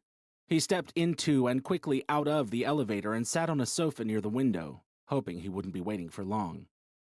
5 or 10 minutes later, Amos emerged from the elevator, vocally announcing his arrival before Kurt saw him. I didn't think you were coming, hotshot. Cut to the chase, Kurt groaned impatiently. Why am I here again? For a heads up that we're announcing something big tonight. If we waited until tomorrow, it might take attention from your award. We're going to have a little celebration rally tonight, actually, so I'll take the opportunity to remind everyone to tune in to see you tomorrow. I want you to arrive with Monica. I don't know why, but the world loves a good romance angle. Kurt was pleased that at least the name slip seemed to have caused no lasting harm. What are you celebrating that deserves a rally? He asked. Well, this is the major last announcement I see us having to make, Amos proclaimed. It's that big. Compulsory seating? Amos looked at the ceiling and took a few seconds to choose his words. More or less, he admitted, sitting down and inviting Kurt to follow. I just stood up. And what does more or less even mean? It's full currency digitization, hotshot. From January 1st, a Sycamore balance will be the only legal tender in these United States. We've done it. It's the end of physical money. Quietly smug, Kurt knew that the house of cards would have fallen long before then. His grand reveal would bring forth a tsunami of truth to send Amos's crazed ideas back into the recesses of his mind, and there was nothing anyone could do about it. He said nothing against the move, but wondered aloud why it was so far away. Why wait nearly 6 months? Something like this needs a transition period. But I'm glad you seem accepting of the situation, Kurt. It shows maturity. And in time, I'm sure you'll appreciate that fully digital currency really is better for everyone. Kurt decided that he should play angry, as he would have been if he didn't know that Amos's game was 1 day away from being over. If by better for everyone you mean better for you, he boomed. A 0.5% charge on every transaction, even when people have no choice but to pay with the seed? It's the Holy Grail, an infinite source of profit. And really, why should anyone care that you can see everything they're buying? I can see that you're wearing your smart-ass face. But your words are true, Amos shrugged. What exactly are people buying that's so important to keep private? Weapons, drugs, pornography? Only people with something to hide have secrets. Like I always say, good things are done in the daylight. This was a natural step for us. Powerful interests have wanted to eliminate cash for a long time, so I'm a popular man for building the bridge to take us there. Full control over the nation's money supply was all that mattered, as Kurt knew today and as Mayor Rothschild had known in 1838. But this was something altogether worse. Because as well as their high-level control, Amos and Sycamore would have full control over every individual's access to their own money. This truly was beyond frightening. But the end was so near that Kurt was past caring. Past caring, but still curious. He vocalized his wonder about something else, something more basic. Why is it that you and your type are so driven by money anyway? I mean, why spend your days collecting money when you're killing everything that used to be good in the world? Good? What does that even mean? Amos asked. Good is nothing, hotshot. But success? Well, success I can count. Kurt shook his head in contempt. You've set it up so that we can leech profit from every human need and action, and for what? So we can sit in comfortable chairs looking out at a hollow world? So we can buy fake clothes in the same matrix we've trapped everyone else in? None of you people think. You just do whatever brings you more profit. Everything is broken, but you just keep going. The streets are dirty, so you paint over the dirt. Cooperatives and family-run stores are being run out of business, so you cover up the storefronts. People in this very city are living in third-world conditions, so you airbrush it all away. Your whole world is like real you writ large. Fetishize superficiality and to hell with everything else. Amos shrugged. He didn't see the problem. But what happens when the roads start cracking and rats come for the waste piling up on the street? Kurt went on. Sure, you can cover them up, but that won't stop the buses from crashing and the rats from biting. Problems need solutions, not diversions. Now that's good, Amos said. Solutions, not diversions. Clever. You used to say clever things like that all the time. I used to be angry about things. Now I don't care. You're building a system that can't sustain itself. Sycamore is pregnant with its own demise. As if, Amos dismissed. And if it was, why aren't you trying to save it? You're a part of this. Your seed is the biggest part. You know this isn't what I wanted. All this power and profit, it's not for me. You act like you were trying to do something good, Kurt. But you were always in it for the money and the glory. You didn't hesitate to take the infinite credit, did you? Kurt's eyes widened in anger at this attack on his integrity. Listen, I only took your money because I needed it. Real people need money. That's how the world works, thanks to people like you. And what about the glory? Amos asked. You could have submitted the seed anonymously. It was a contest. I had to pitch it. You listen, hotshot. Salk gave away the polio vaccine for free. No ego involved. You entered a contest and stormed off the stage when it looked like you wouldn't win. So please, don't think you're kidding anyone with this selflessness shtick. Kurt walked over to the window, too angry to think of a reply. I like that south side wall in the late morning light, Amos said. If you stand close and look out dead straight, you can see your reflection. Kurt shuffled his feet meekly. See? Amos asked. Obviously. There you are, hotshot. Kurt held his own gaze as he felt a gloating arm position itself around his shoulder. There he is, Amos whispered with a smug wink. The man we've all got to thank for the boundless riches coming our way. Chapter 50.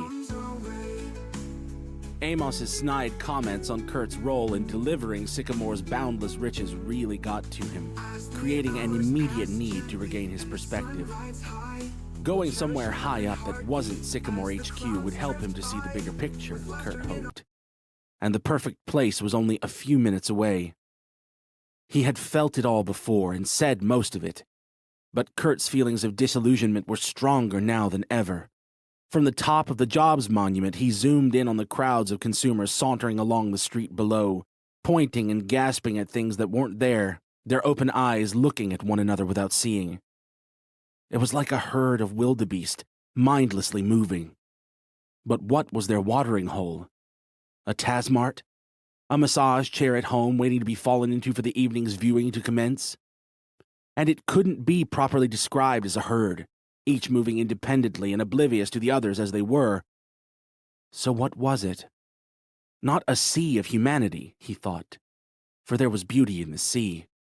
There was hope, and there was zest, and there was life in the sea.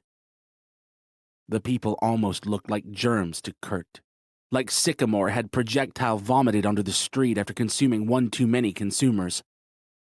He didn't like himself for this thought and didn't see himself as superior to anyone else, knowing that knowledge gleaned from his position on the inside was all that separated him from the masses. He liked himself even less for his direct role in turning the city's populace into sycamore-sucking zombies, leeches at the company's teat, lapdogs in their game. In hindsight, the monument was a poor choice. "Closing time, kid," came a voice from the steps. "Already?" "Yep," the male attendant said. 2 hours a day. What are you doing up here anyway?" "I wanted to see the view." The attendant looked puzzled. "That's so. We don't get many folks coming up here these days. You do know that you can see this same view from your living room or any place else, right?" "I know," Kurt said. "I invented the seed." "Oh. You're that Kurt Jacobs?" He nodded. "Well, I never. You must be pretty damn proud of yourself." The man beamed, well-meaning in his simplicity. Kurt walked towards the 214 steps and took a final look down at the infected masses. "Something like that," he said. "Something like that? You crack me up, kid. All those folks walking through the world with your seed in their hands. What do you think when you see them?" "What do I think when I see them?" Kurt echoed. He didn't have to look down again, but he thought for a few seconds before settling on an answer. That there's more to life than being alive. Chapter 51. "How did it go?" Stacy asked before Kurt was fully through the door. "Amos wants you to come to the event tomorrow," Kurt said. "He wants us to arrive together, to play the romance angle, so he's laying on the big black car I used to be driven around in. I'll have to wear my lenses, so I think you should stay at home tonight and meet me at HQ in the morning. Will you be able to get there in a taxi or something?" Stacy nodded. "But was that what he wanted you in for today? Just to tell you that? It doesn't exactly sound important enough for an emergency visit like he said, right?" "No, it wasn't. He wanted to tell me about the big rally tonight." "What's it for?" "Currency digitization." "Oh, God." "Oh, God, what?" Kurt asked. "Stacy, we're taking everything out at once, remember? None of this matters. Sycamore will be dead tomorrow, so digitization won't even happen. Let them have their little party. It'll make tomorrow all the sweeter. I know that in my head, she said. It's just, if this doesn't work, things are going to be so bad. I thought it would be like boiling a frog, with things getting gradually worse and worse. But already here we are. Currency digitization is the last thing before the seed is compulsory. None of this has been gradual. It's more like Amos put everyone in a microwave with the promise that once inside we'd find heaven through technological convenience. Then, beep, beep, boom. Before we know it, everything is blown to pieces. Kurt had ignored most of what Stacy said after hearing 4 unacceptable words near the beginning. If this doesn't work, he repeated. If it doesn't work? You need to understand going in that if this doesn't work, neither of us will see tomorrow night. This isn't a game. I know, she said. And I'm all in. Are you? Obviously, I have to be. This can't work without me. Even if Amos lets you speak, no one would listen to an Italian journalist. But the public knows me. Amos has built a personality cult around me that would make Stalin blush. People trust me. Once you do this, do you think he'll try to distance you from Sycamore and say you're making up lies because you're angry about something? Or worse, what if they take measures to shut you up when you start speaking? It doesn't matter what they say to the public or what they do to me, Kurt insisted. Once the whistle is blown, they can't erase its sound. Anyway, I'll have to take you home pretty soon if I'm going to that rally. Are you going? I think so, Kurt said. It makes sense. Will you be fine until the morning? Stacy smiled. I'll survive. After all, I was fine every night and every morning before I met you, hotshot. Is that so? Kurt asked, trying not to laugh. Get in the car then, Monica. Even after a few recent instances, Kurt still found it difficult to drive without lenses.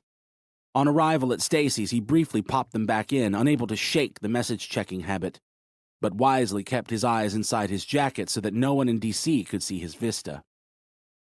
I've got another new text from Amos, he said. What does it say? Kurt read the message out loud for Stacy. Come along tonight. We're blowing up a bank. Tell me how it looks, she said. I will, but I don't want him to know I'm going. It would be too awkward. Stacy opened her door and stepped out. Kurt typed a lie into his hand. I'm busy tonight. I'll see the highlights on TV. What are you doing that's more important than this? Came Amos's rapid reply. Kurt replied just as quickly. Washing my hair. He then removed his lenses once more and followed Stacy to her front door. He accepted her invitation inside, but almost tripped over her as she stopped just inside. Whoa, she said. Look at all those flyers. Kurt looked down. They were all the same, expounding the benefits of seeding and firmly encouraging the occupant, identified by the system as a holdout, to join the Sycamore Revolution as soon as possible. Why are there so many? He asked. Stacy crouched down and counted them. 27, she said. Wait, wasn't 27 the highest floor we got to at HQ, where the treehouse was? Kurt gulped. There's no way this is a coincidence. That specific number right after we were there? And there's something I should have told you right away. The only reason I didn't is that I thought I got away with it and I didn't want to worry you. But just before we left that day, I tripped up and called you Stacy. Amos seemed like he bought the lie that it was your middle name, but now I don't know. I'm sorry. You should have told me, she said. I know, Kurt nodded. But the more I think about it, the more I think you should stay away tomorrow. It's a needless risk. You've done so much already. You don't have to do this. Of course I do. This is about making a stand, Kurt. It takes 5 times more energy to stand up than lie down. But who wants to spend their life on the ground? It might not be easy, and it might not be safe, But making sacrifices to fight the good fight never is. That's why they're sacrifices. I have to be the change I want to see, and I have to walk my talk. If I don't, why the hell am I even here? Awestruck, Kurt gazed into Stacy's impassioned eyes. Okay, he decided. You can come. She leaned over to kiss him, and in the softest of lips, Kurt felt strength on a level deeper than anything conscious thoughts could process. Stacy's determination came from something stronger than conviction. Her courage, her determination, and her selflessness knew no bounds. There was no one Kurt would rather ride with into battle. Chapter 52. Before he watched the rally, Kurt had an unshakable urge to talk to someone he hadn't talked to in far too long. He rang the comically old-fashioned buzzer at the revolving doors and waited for an answer, hoping beyond hope that it would come. Yes? Kurt Jacobs for Professor Winter, he said in his best voice. The doors began to move. Kurt ran up the computer science building's stairs and along the hallway. He walked into the professor's office without speaking and rolled his eyes in slow circles. The professor didn't get it, so Kurt rubbed his eyes with both hands.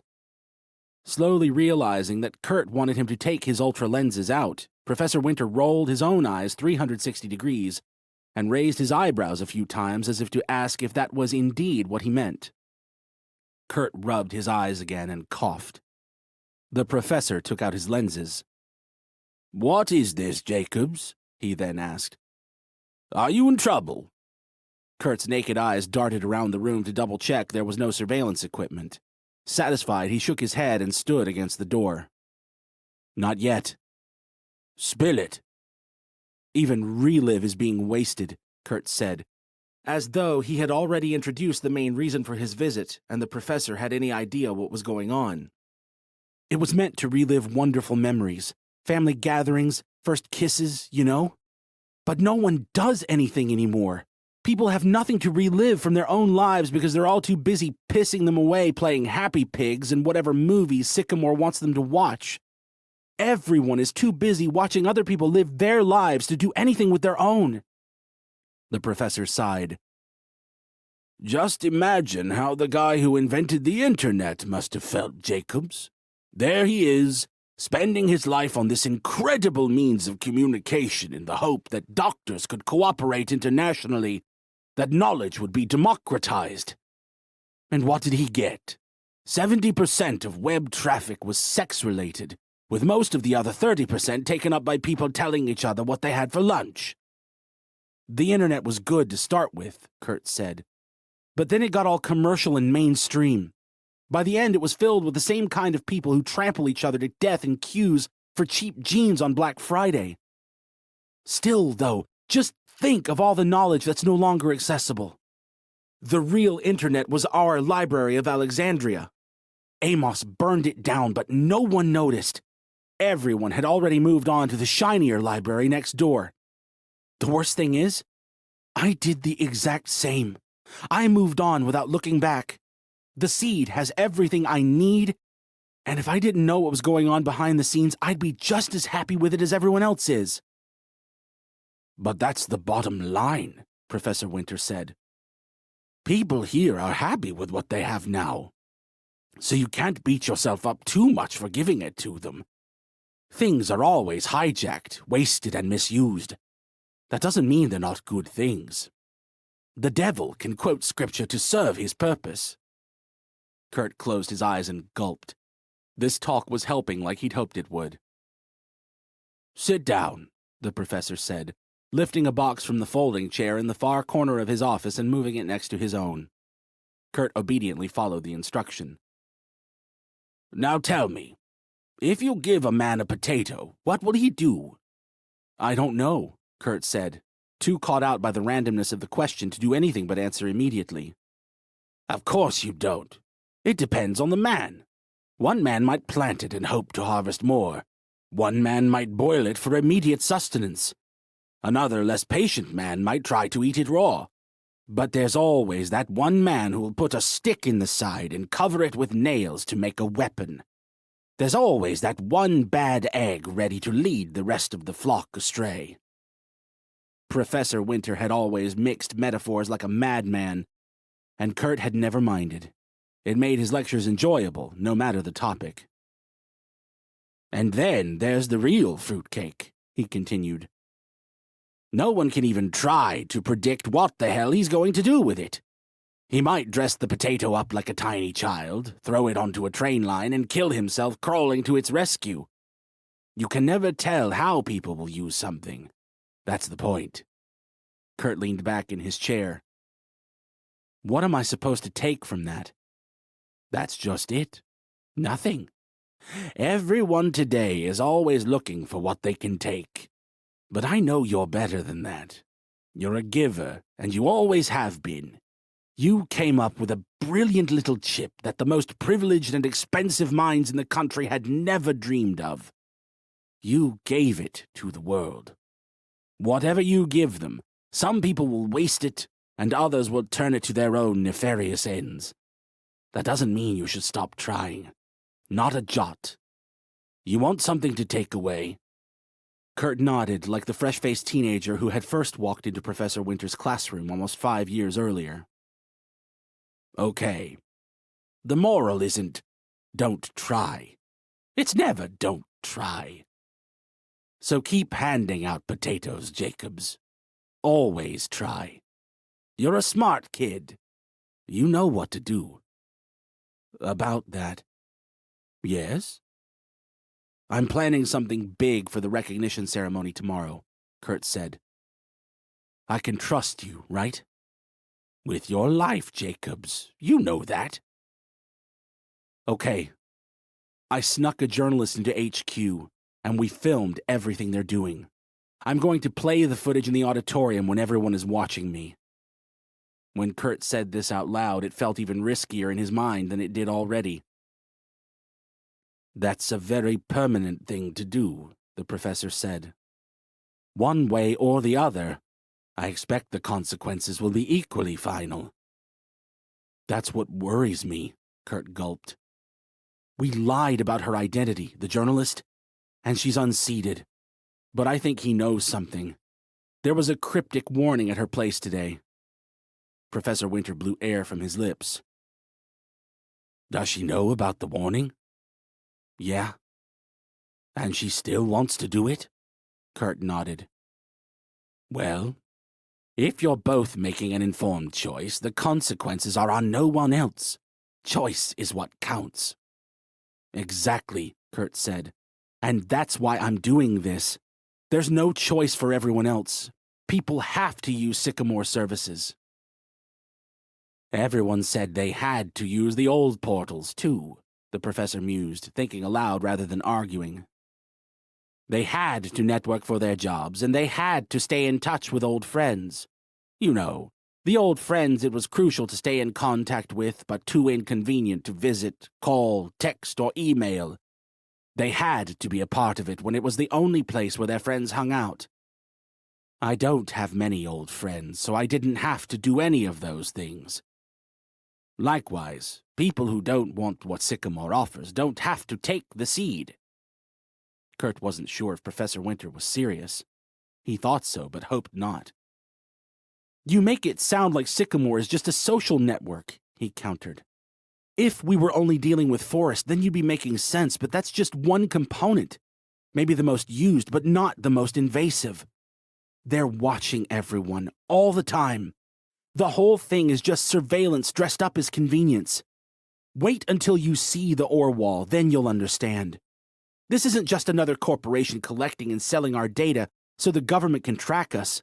This is a corporation aiming to partner with every government. One that collects our information and instantly determines our access to essential services. And they're announcing currency digitization tonight. People literally can't live without using money. And people will adjust. Your unseated journalist friend must be managing to get by as things are, no? Infuriated by Professor Winter's dissociation from the problems, Kurt raised his voice for the first time. Whose side are you on here? There doesn't have to be sides, Jacobs. Well, there are, and we all have to pick one. Anyway, what do you mean she must be managing?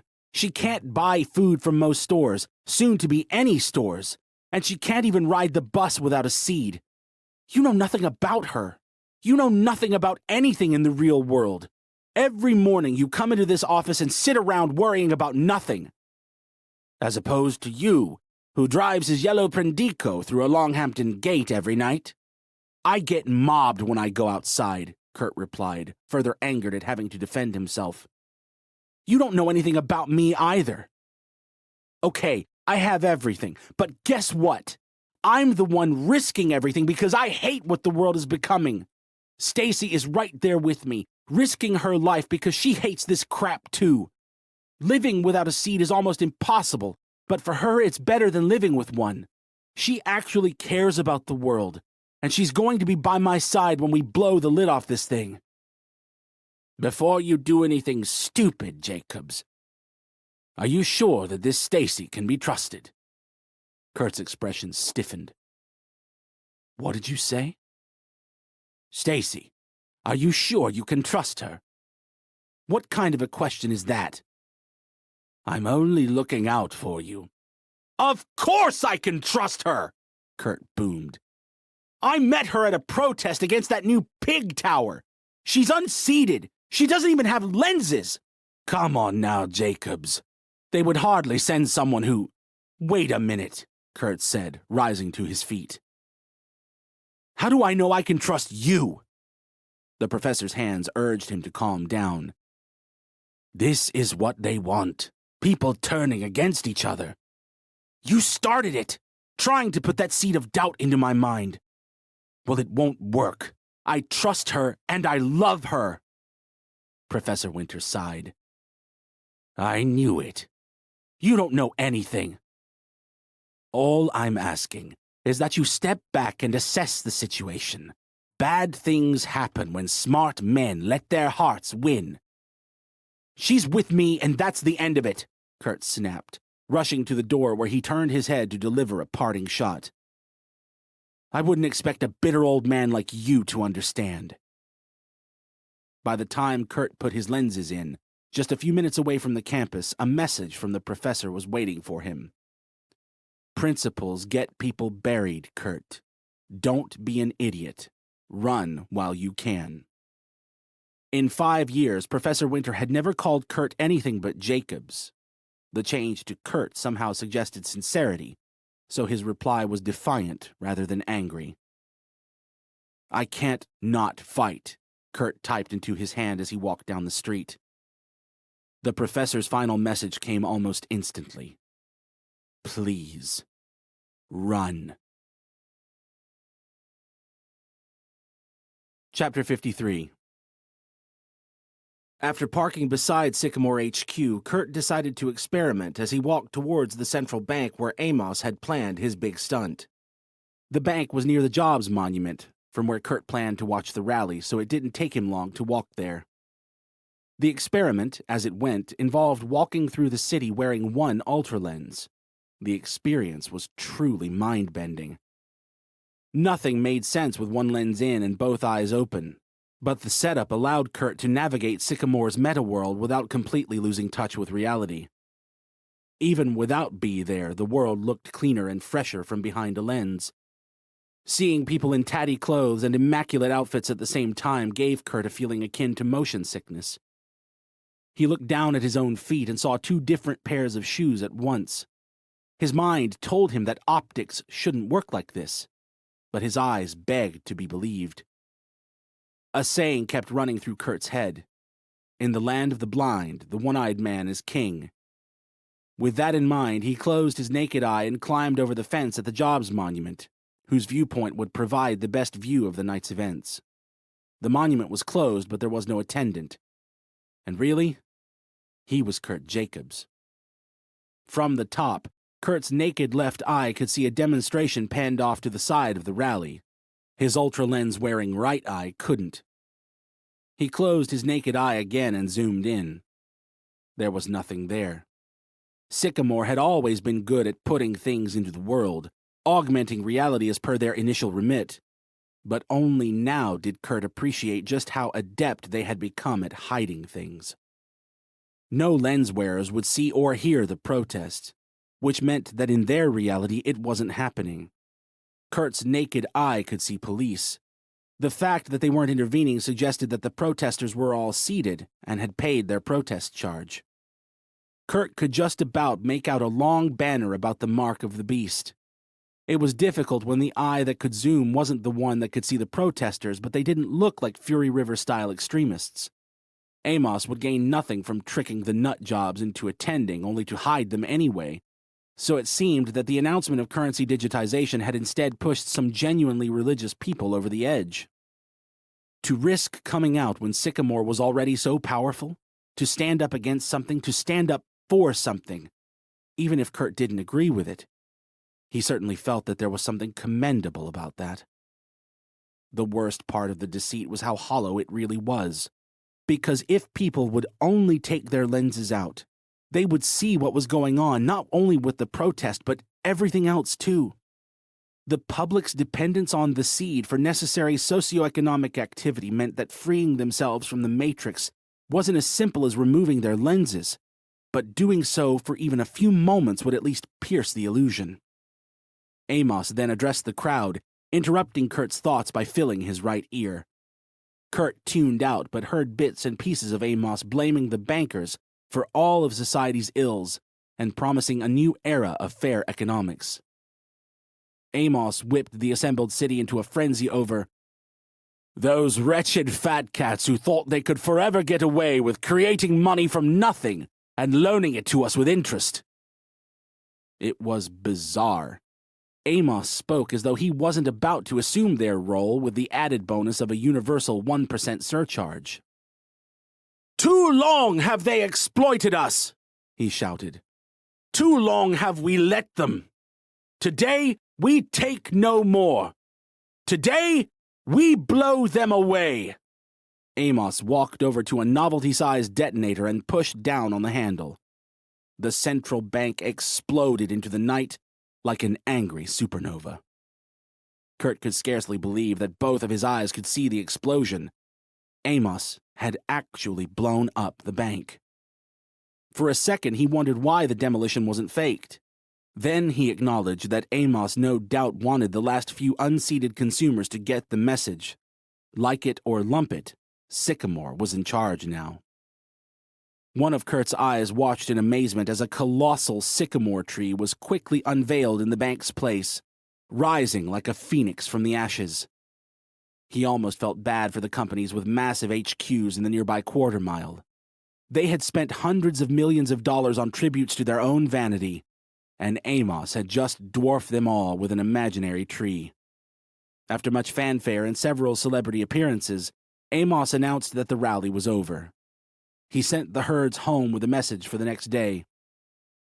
"Don't forget to tune in for more fireworks tomorrow morning when the father of the seed, local boy Kurt Jacobs, will be honored for his unparalleled contribution to humanity and his sterling services to Sycamore."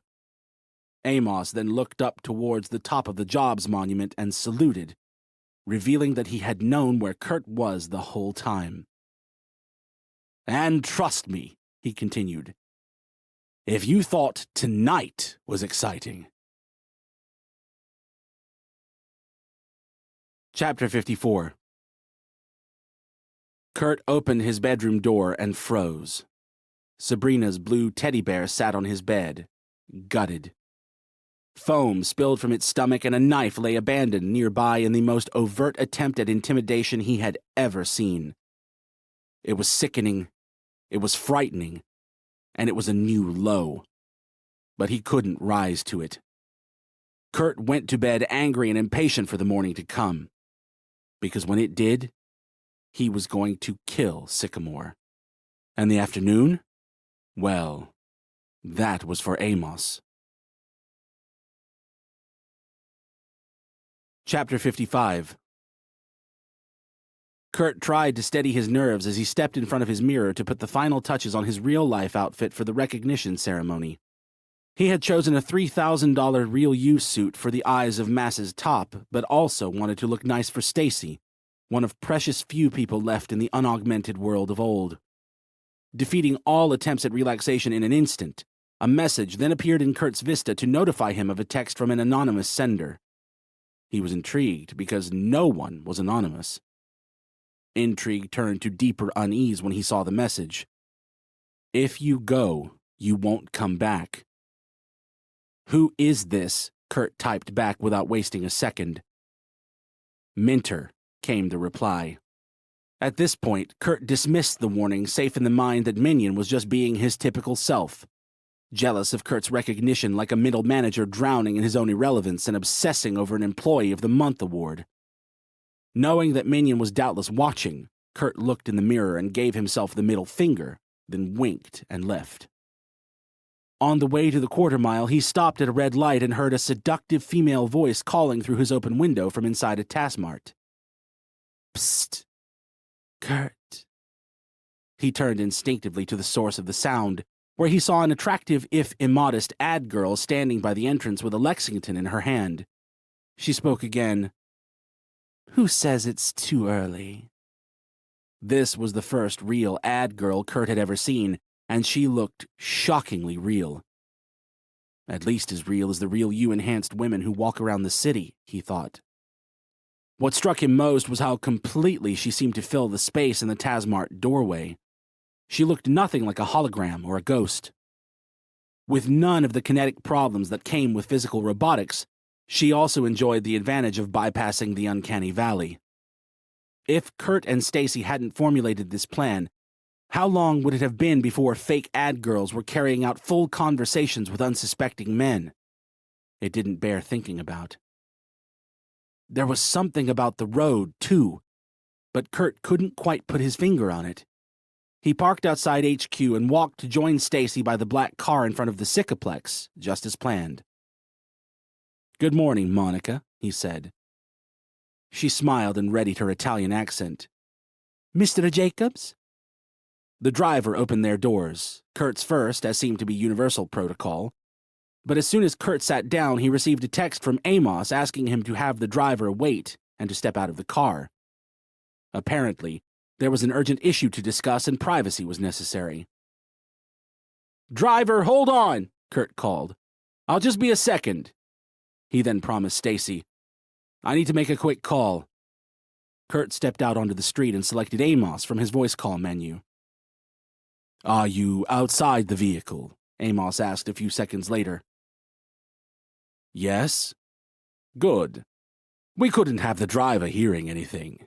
If there are any people around the car, please cross the street towards HQ." Kurt did.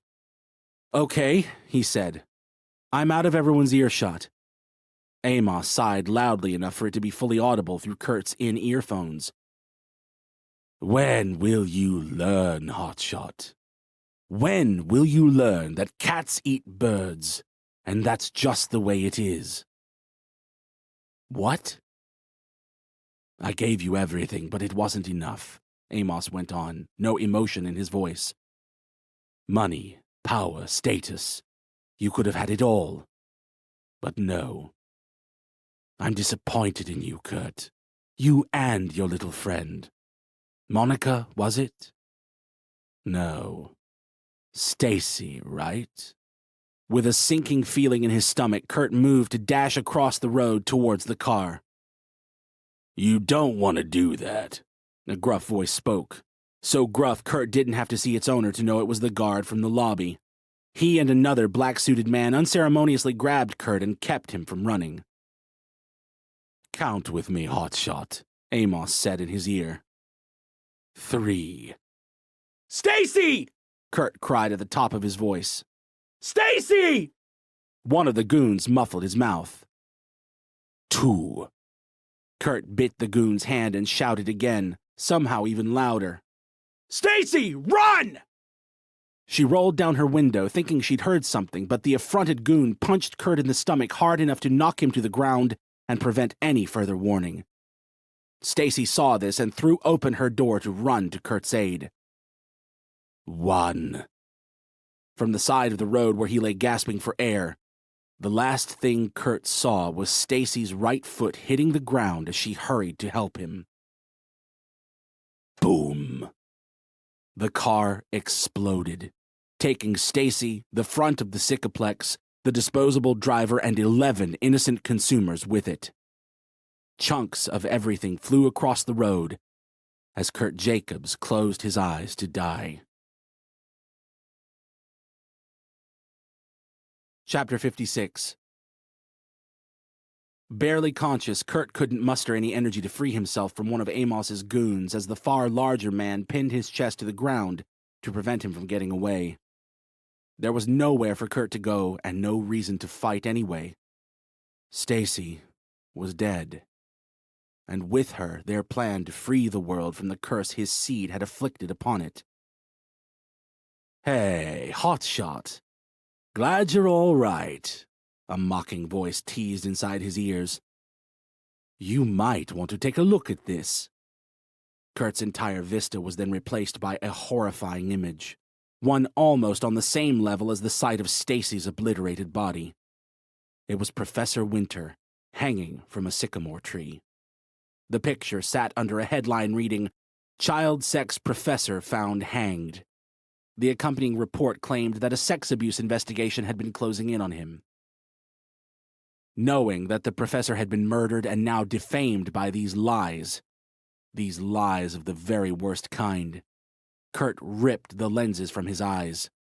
He clawed at them, frantic fingernails drawing blood from his sensitive eyelids.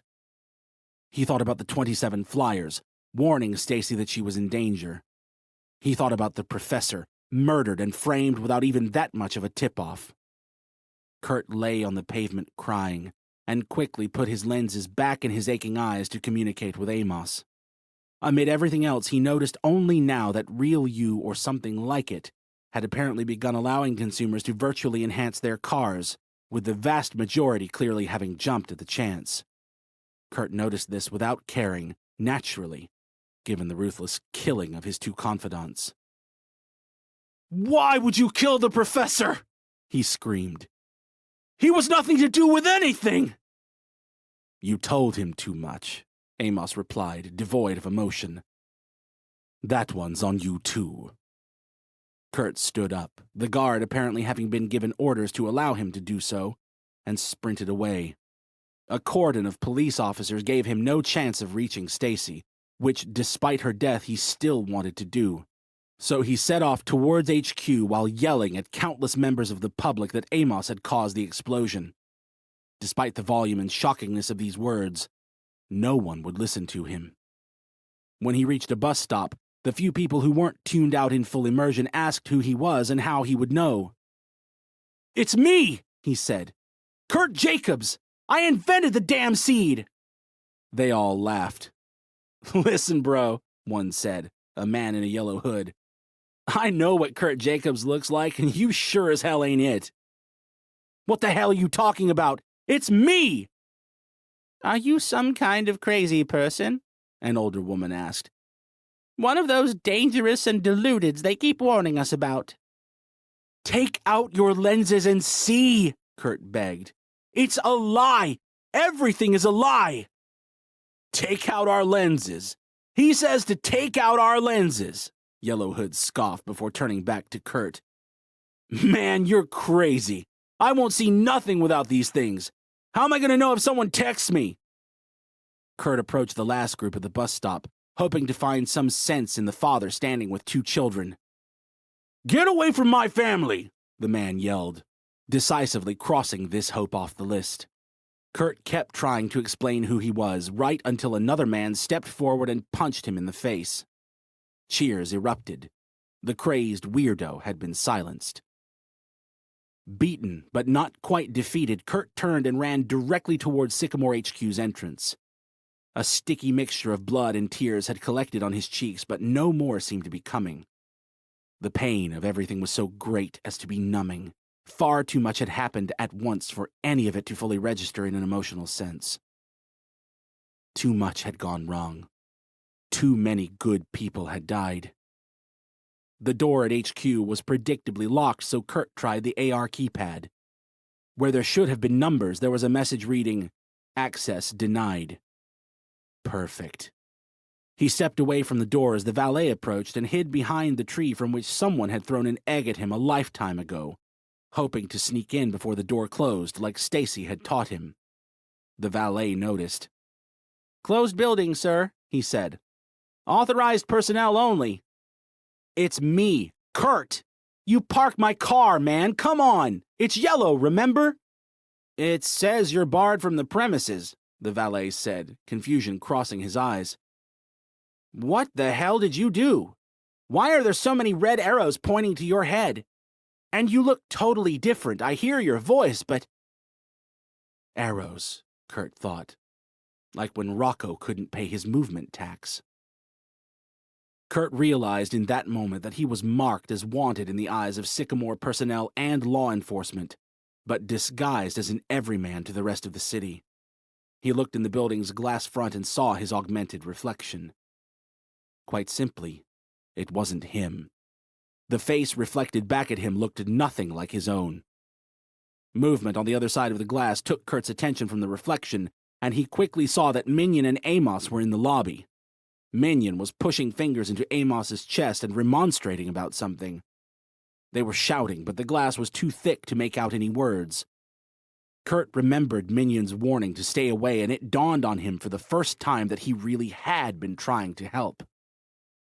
Decidedly lacking in other options, Kurt picked up a rock and threw it through the building's glass face.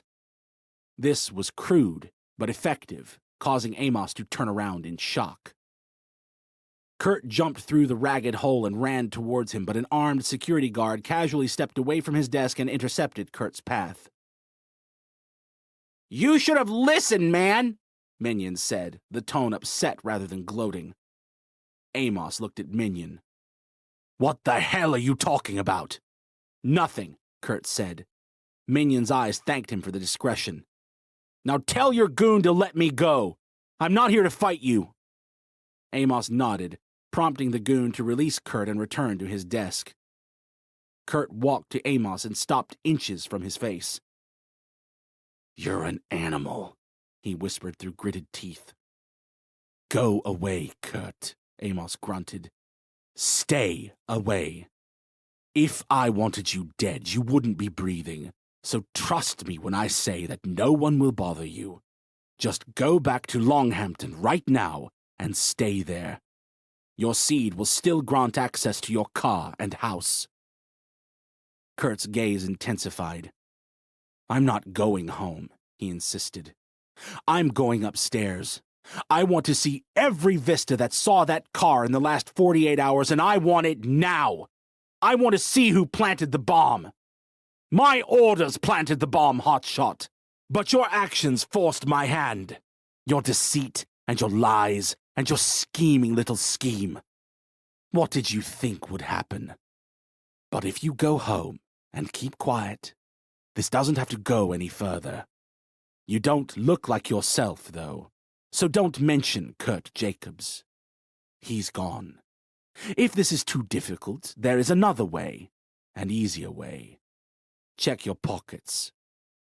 Kurt put his hands into both pockets at once and found a small, gray pill. He examined it for markings, but found none. "Cyanide," Amos said. "No pain." Kurt threw the cyanide pill on the ground and crushed it with his heel. "If I'm going down, you're coming with me." Minion, still standing next to Amos, looked in Kurt's eyes with something resembling respect. "Admirable in its own way," Amos conceded. "But there are more in your house, for when you change your mind." "I'm not going anywhere." "Jesus," Amos sighed to Minion. "How stupid is this guy? I'll tell you one more time, Kurt. Go away. Stay away. Or what? There's nothing else you can do to me." Amos looked at his wrist, straining to make out the time on an imaginary watch. He said. "Sabrina should be waking up right about now." Minion looked at Kurt, then Amos, and finally the floor. "That's it. I'm out," he said, walking away. Kurt grabbed Amos by the throat, much tighter than he had a few days earlier. The security goon rushed to grab Kurt, then dumped him by the door. "You're going to die slowly!" Kurt shouted to Amos.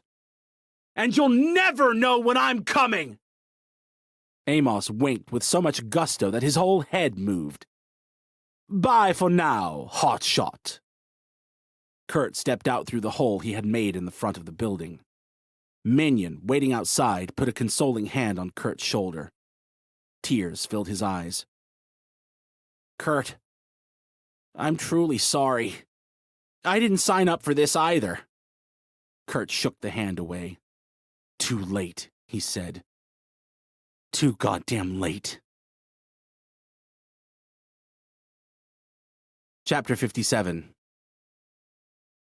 Feeling like he should collect some of Stacy's personal things before Amos had people clear out her house, Kurt set off.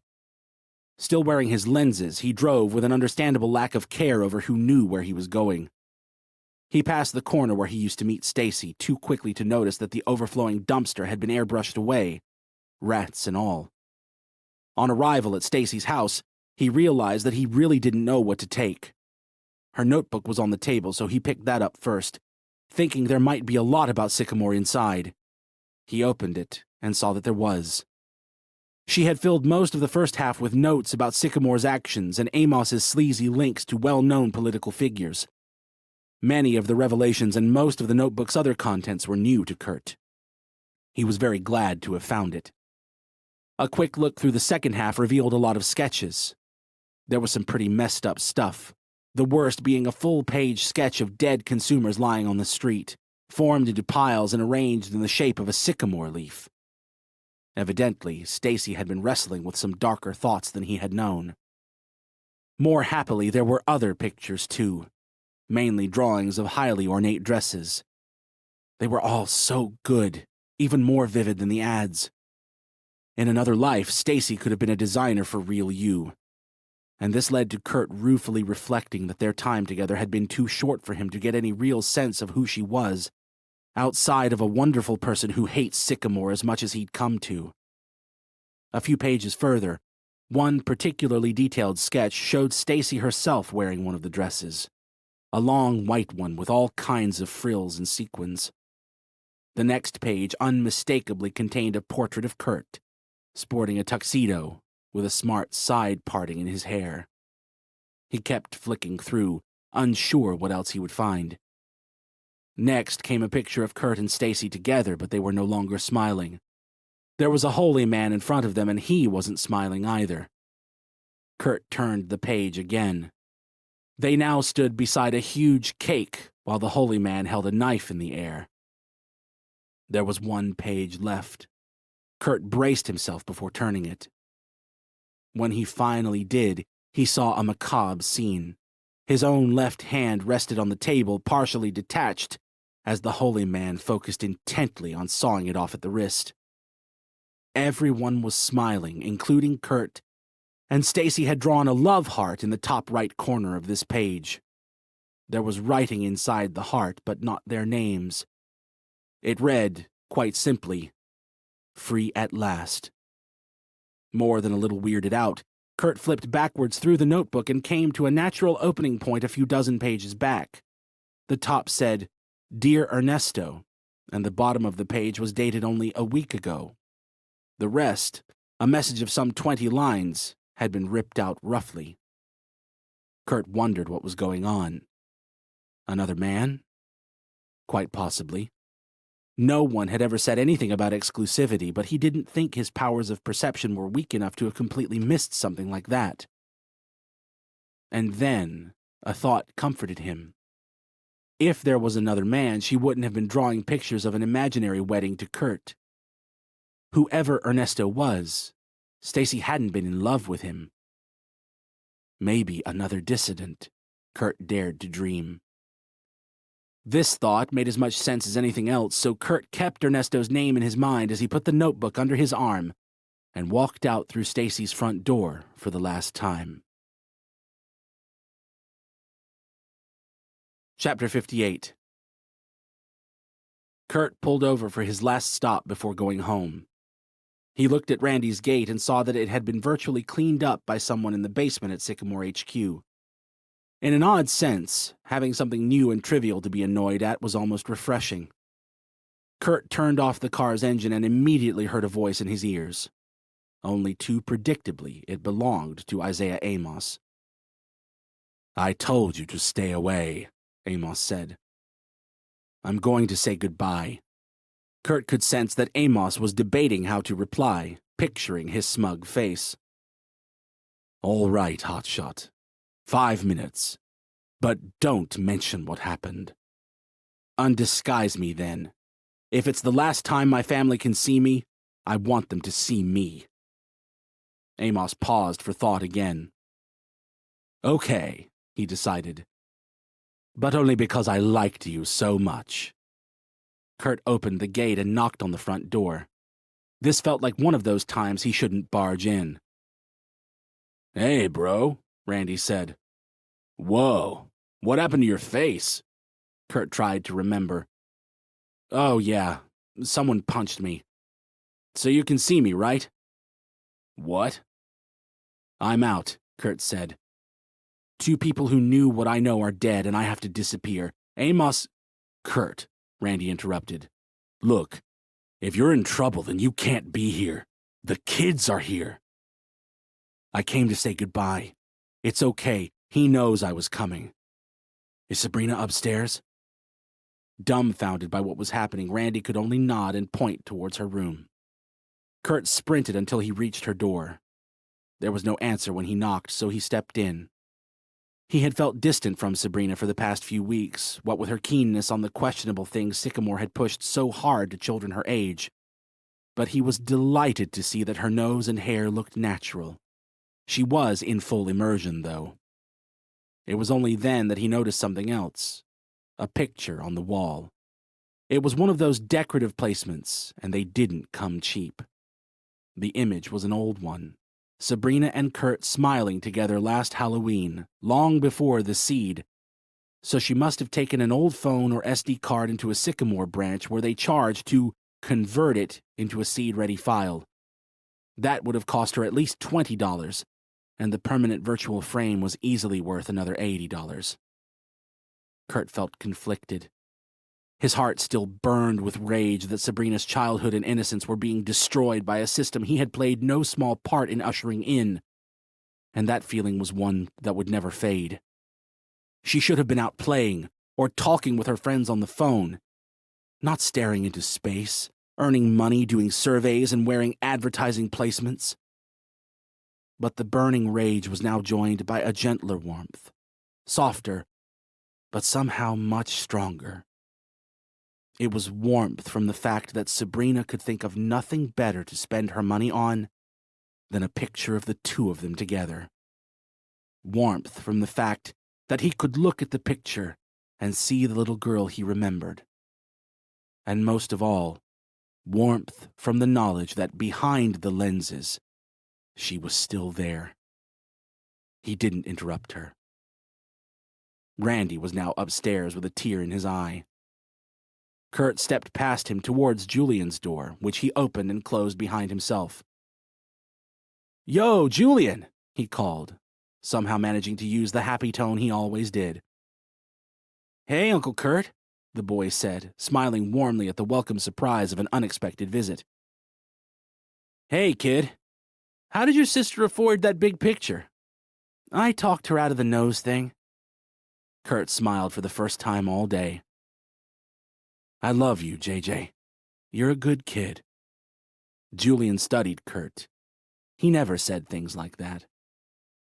"What's wrong?" "I have to go away," Kurt said. "Why?" "If I told you, you would be in as much trouble as I am."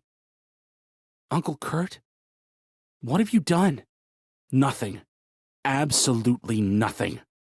Whatever they say, nothing. But if people do say I did something, I don't want you to get yourself into trouble defending me. People will believe whatever Sycamore wants them to believe, so we'll just have to wait and see what that is. Just know that I'm innocent of everything." "Tell me what happened," Julian pleaded. "I swear I won't say anything." Kurt shook his head. "So where are you even going?" Julian asked, giving up on the fruitless attempts to elicit the story of how it had come to this.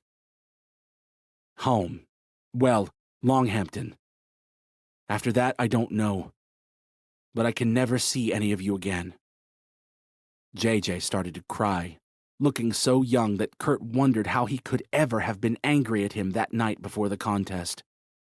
Why had he ever argued with any of them? Why had he never told them how much they meant to him? And why had he never shown them? Why had he said what he said to the professor? Why had he told the professor he loved Stacy but never told Stacy that he loved Stacy? Why did it always have to be too late before he realized that one day it would be too late? "What will I do when you're gone?"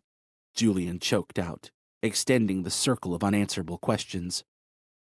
Kurt shrugged weakly. Tears now fell from his eyes, too, slaloming down an unfamiliar path on stoical terrain and mixing with the dried blood from earlier. Julian traced their descent, mesmerized. He was mesmerized by the thickness of the tears, mesmerized by how slowly they moved, mesmerized that they were coming from Uncle Kurt, the bravest man in the world. Uncle Kurt, who had always been young enough to be his friend, but old enough to be his hero. Kurt pinched the top of his nose with his thumb and index finger to make himself be strong. He searched his mind for advice to leave with Julian.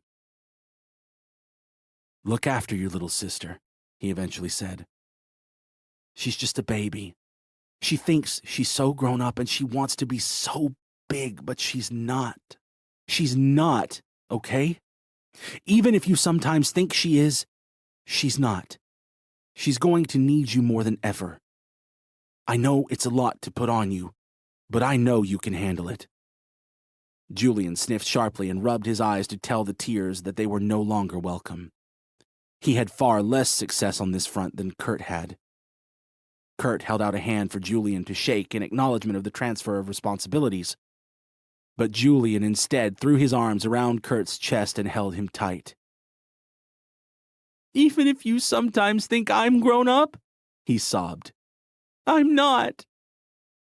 "You will be," Kurt said. He walked to Julian's door and nodded him goodbye. "You will be." Randy was still waiting at the top of the stairs. "Whatever happened," he said, largely succeeding in containing his own emotions. "Whatever happens, I know you did what you thought was right. You always did." Kurt looked in Randy's eyes. "Sycamore killed them," he whispered. An ad popped up in the other driver's vista, right in front of him.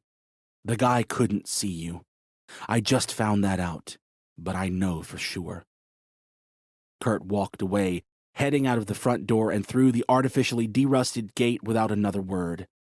He opened his car and had one leg in when he heard Randy calling. "Kurt!" He stepped back out. "What?" "Thanks."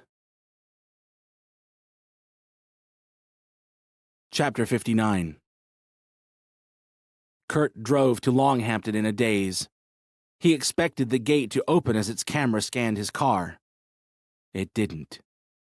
When the Prendico finale crashed into the steel at 48 miles per hour, its driver felt nothing but darkness. Chapter 60. Kurt woke up in his crumpled car, oblivious to the 5 hours that had passed. As soon as he stirred, a horribly familiar voice rang through his in-earphones.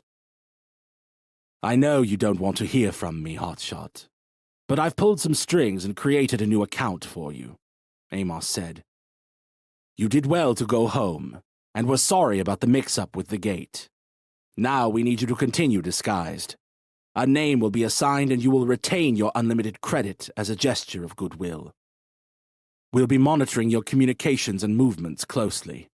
It's imperative that you don't talk about Kurt Jacobs or go near his family. His body is going to be found in a river, and no one will ask any questions. Understood? Kurt ripped out his left-in earphone in anger at the message, bringing forth an agony beyond anything he had ever imagined possible. Even through the rage, he couldn't bring himself to remove the other one. He looked in the rearview mirror at someone who wasn't himself and saw blood pouring from his ear. Then he realized that Amos would be watching his reflection, probably smiling, so he smashed the mirror with his bare hand. The door of a battered Prendico finale swung open, and a man who used to be Kurt Jacobs stepped out. Bleeding from the ear and hand, blood-stained at the mouth and eyes, he stumbled through a bent gate in a $3,000 virtual suit and staggered into his Longhampton mansion. The broken man made it to the fridge where he collected an 8-pack of Lexington Blue before carrying it to the bedroom with his good hand. He and the Lexington sat in silence. It was better than cyanide. Chapter 61. The comfort of the bed, the decadence of the hot tub. Every sight, every feeling, everything reminded him of Stacy. Everything reminded him of everything. The stupid house from the stupid money from the stupid seed. Kurt threw the Sicka News onto his viewing wall to see how they were reporting the day's events. It sickened him. Spuriously defined enemies of Sycamore were being held responsible for Stacy's death. Kurt expected to be named as a suspect, but what followed was even worse. We believe that Stacy's killers are also responsible for the disappearance of seed pioneer Kurt Jacobs, who selflessly devoted his life to the betterment of ours. Kurt lay without sleeping and breathed without thinking until sunlight came again. He then tried to rewind to see Stacy in the rain, but he couldn't. His account had been terminated and replaced. Sycamore had taken his memories. All that remained were the hours since he woke up in the car, the scant memories of whatever new man Amos wanted him to pretend to be. He put the Sicka News back on, a poverty of ideas leaving him with nothing else to do. Taking out his lenses would have only left him in an even more disadvantaged position, so in they stayed. The news was still the same, as Sycamore vowed that they wouldn't rest until the perpetrators were brought to justice. Stacy's face never appeared without what seemed to be the new Sycamore logo, a dove holding a sycamore branch. Kurt had always anticipated the announcement that came next, but he had never imagined the circumstances in which it would be made. Amos sat at a grand desk in his office and spoke directly to the camera. The cowardice of targeting two young supporters of our common cause goes some way to revealing the type of enemy we are dealing with, he said, the tone bombastic. This enemy wants to go unseen, and until now it has. Sycamore's commitment to public choice is a cornerstone of our success. But a time comes when public safety must take priority. The good people of our great country understand the value of Sycamore, of our seed and our ultralenses. The only people affected by a move to compulsory seeding would be those in the criminal underground that has thrived on invisibility and anonymity for far too long. Their ability to conduct operations without Sycamore services highlights just how far removed from the rest of society they are. Truly, they have something to hide. Had these criminals been seeded and equipped with ultralenses, our unassailable detection mechanisms would have worked to prevent their heinous acts. Stacy Palomino would be alive. Kurt Jacobs would be safe with his family, and the two would have reached the recognition ceremony to deliver their report on Sycamore's positive role moving forward. Instead, tonight our sky will shine without two of its brightest young stars. We retain hope for Kurt's safe return, but that hope fades by the hour. Should the worst come to the worst, he and Stacy will not have died for nothing. In Kurt's honor and Stacy's memory, Sycamore is solemnly pleased to announce the government's passing of Bill NTEF-2, Stacy's Law. Publicly elected officials have welcomed the opportunity to use their mandate to protect your children and their own with the passing of this legislation, which will come into effect on January 1st, along with currency digitization. Stacy's Law requires all persons to receive a seed and wear ultra lenses at all times in all public spaces.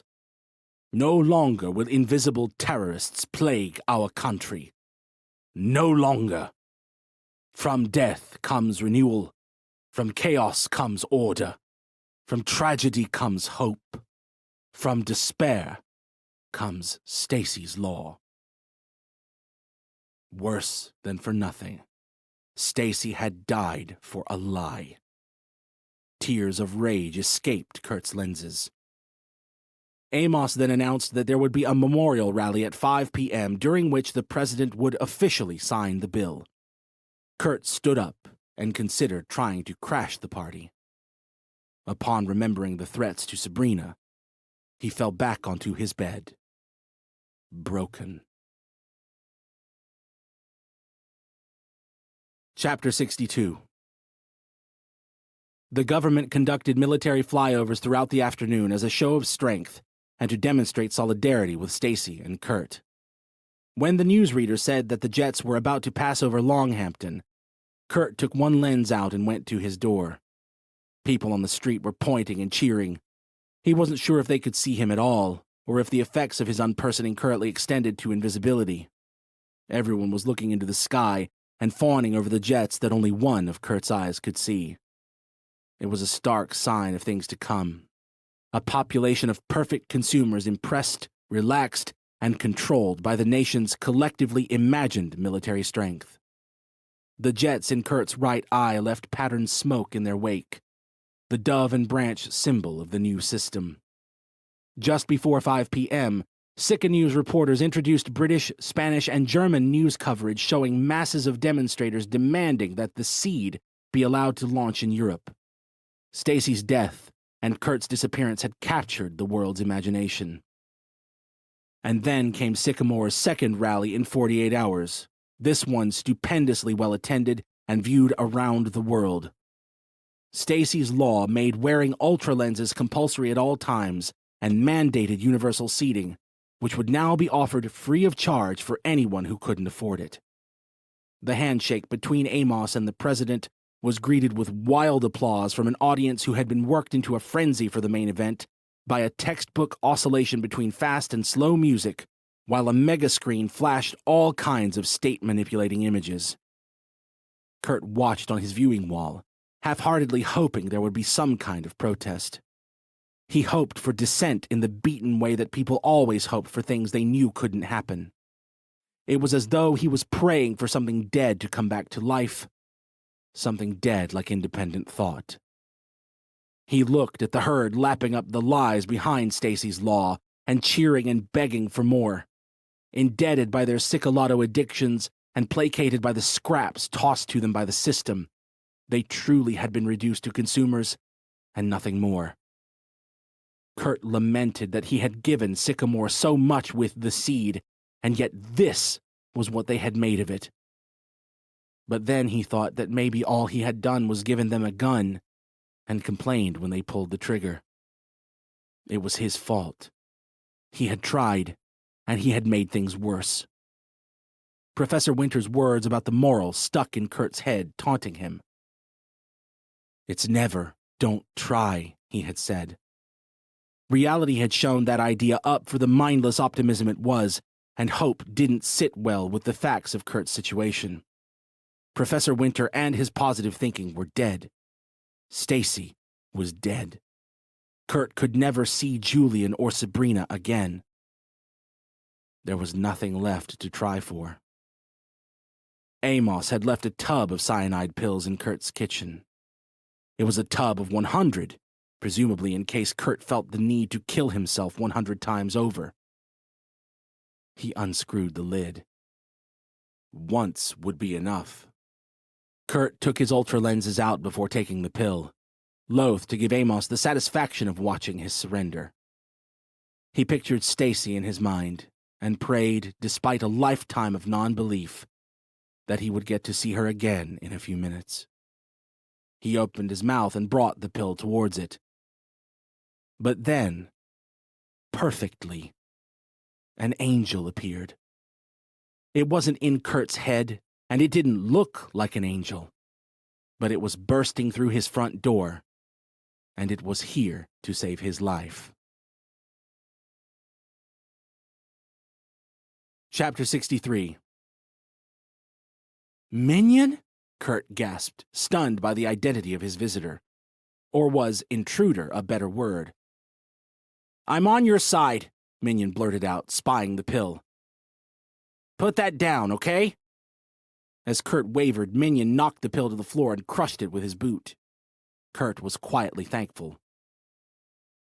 He hasn't won yet, Minion insisted. What the hell do you mean, he? You're with him! Minion pointed to his own face. I was with him, but so were you. Put your lenses in and tell me I still am. Kurt collected his lenses from the drawer where he had left them. There were no new messages when he popped them in.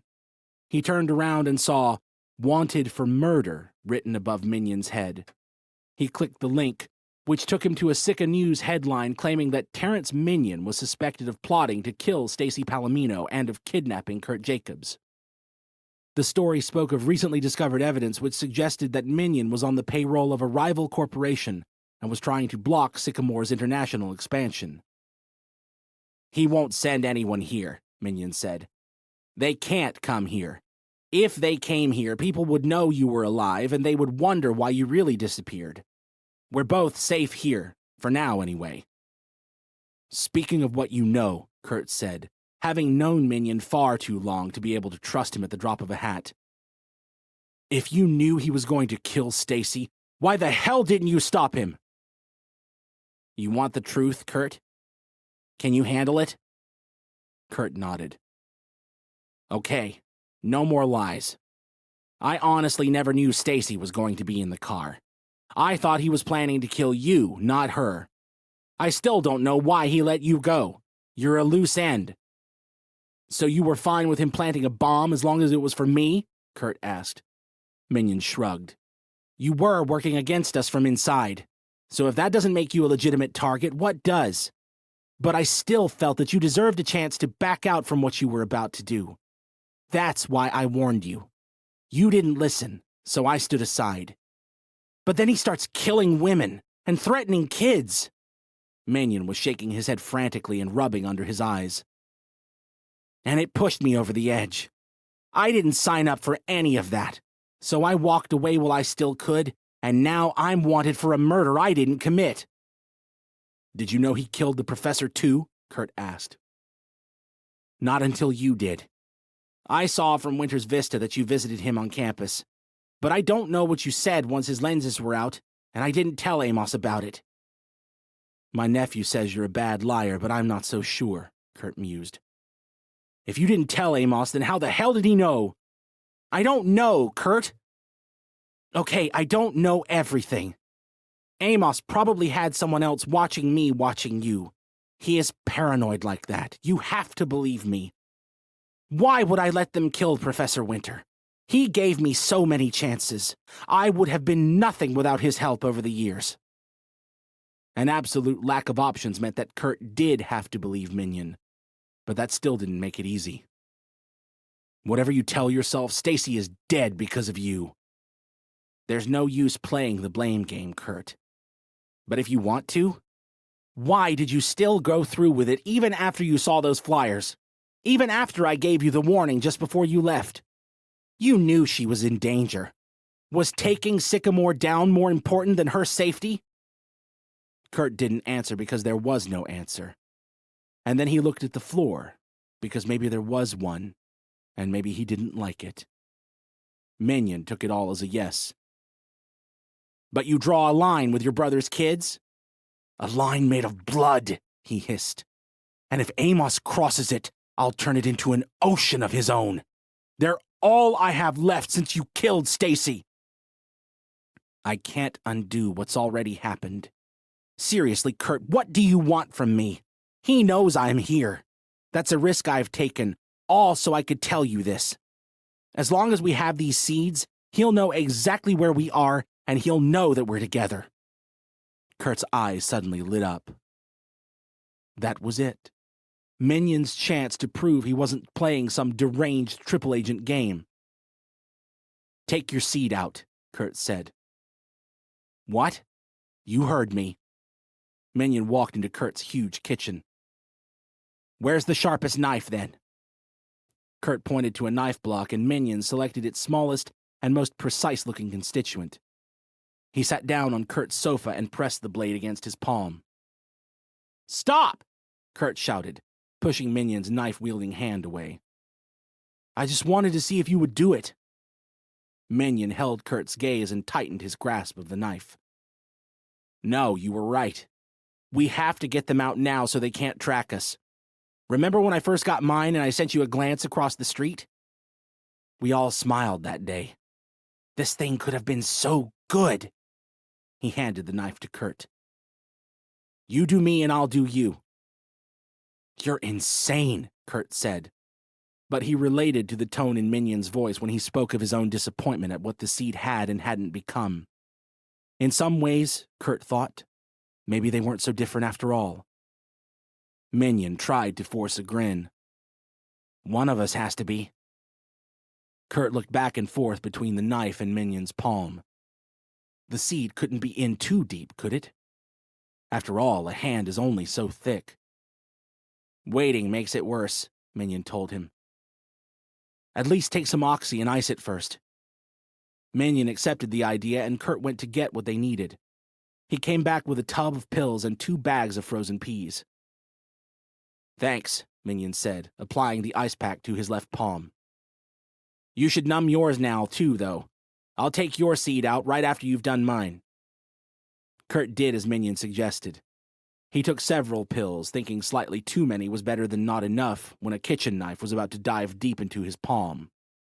After 10 minutes, both of their left hands were numb from the ice. It was time. Quick and fast, Minion instructed.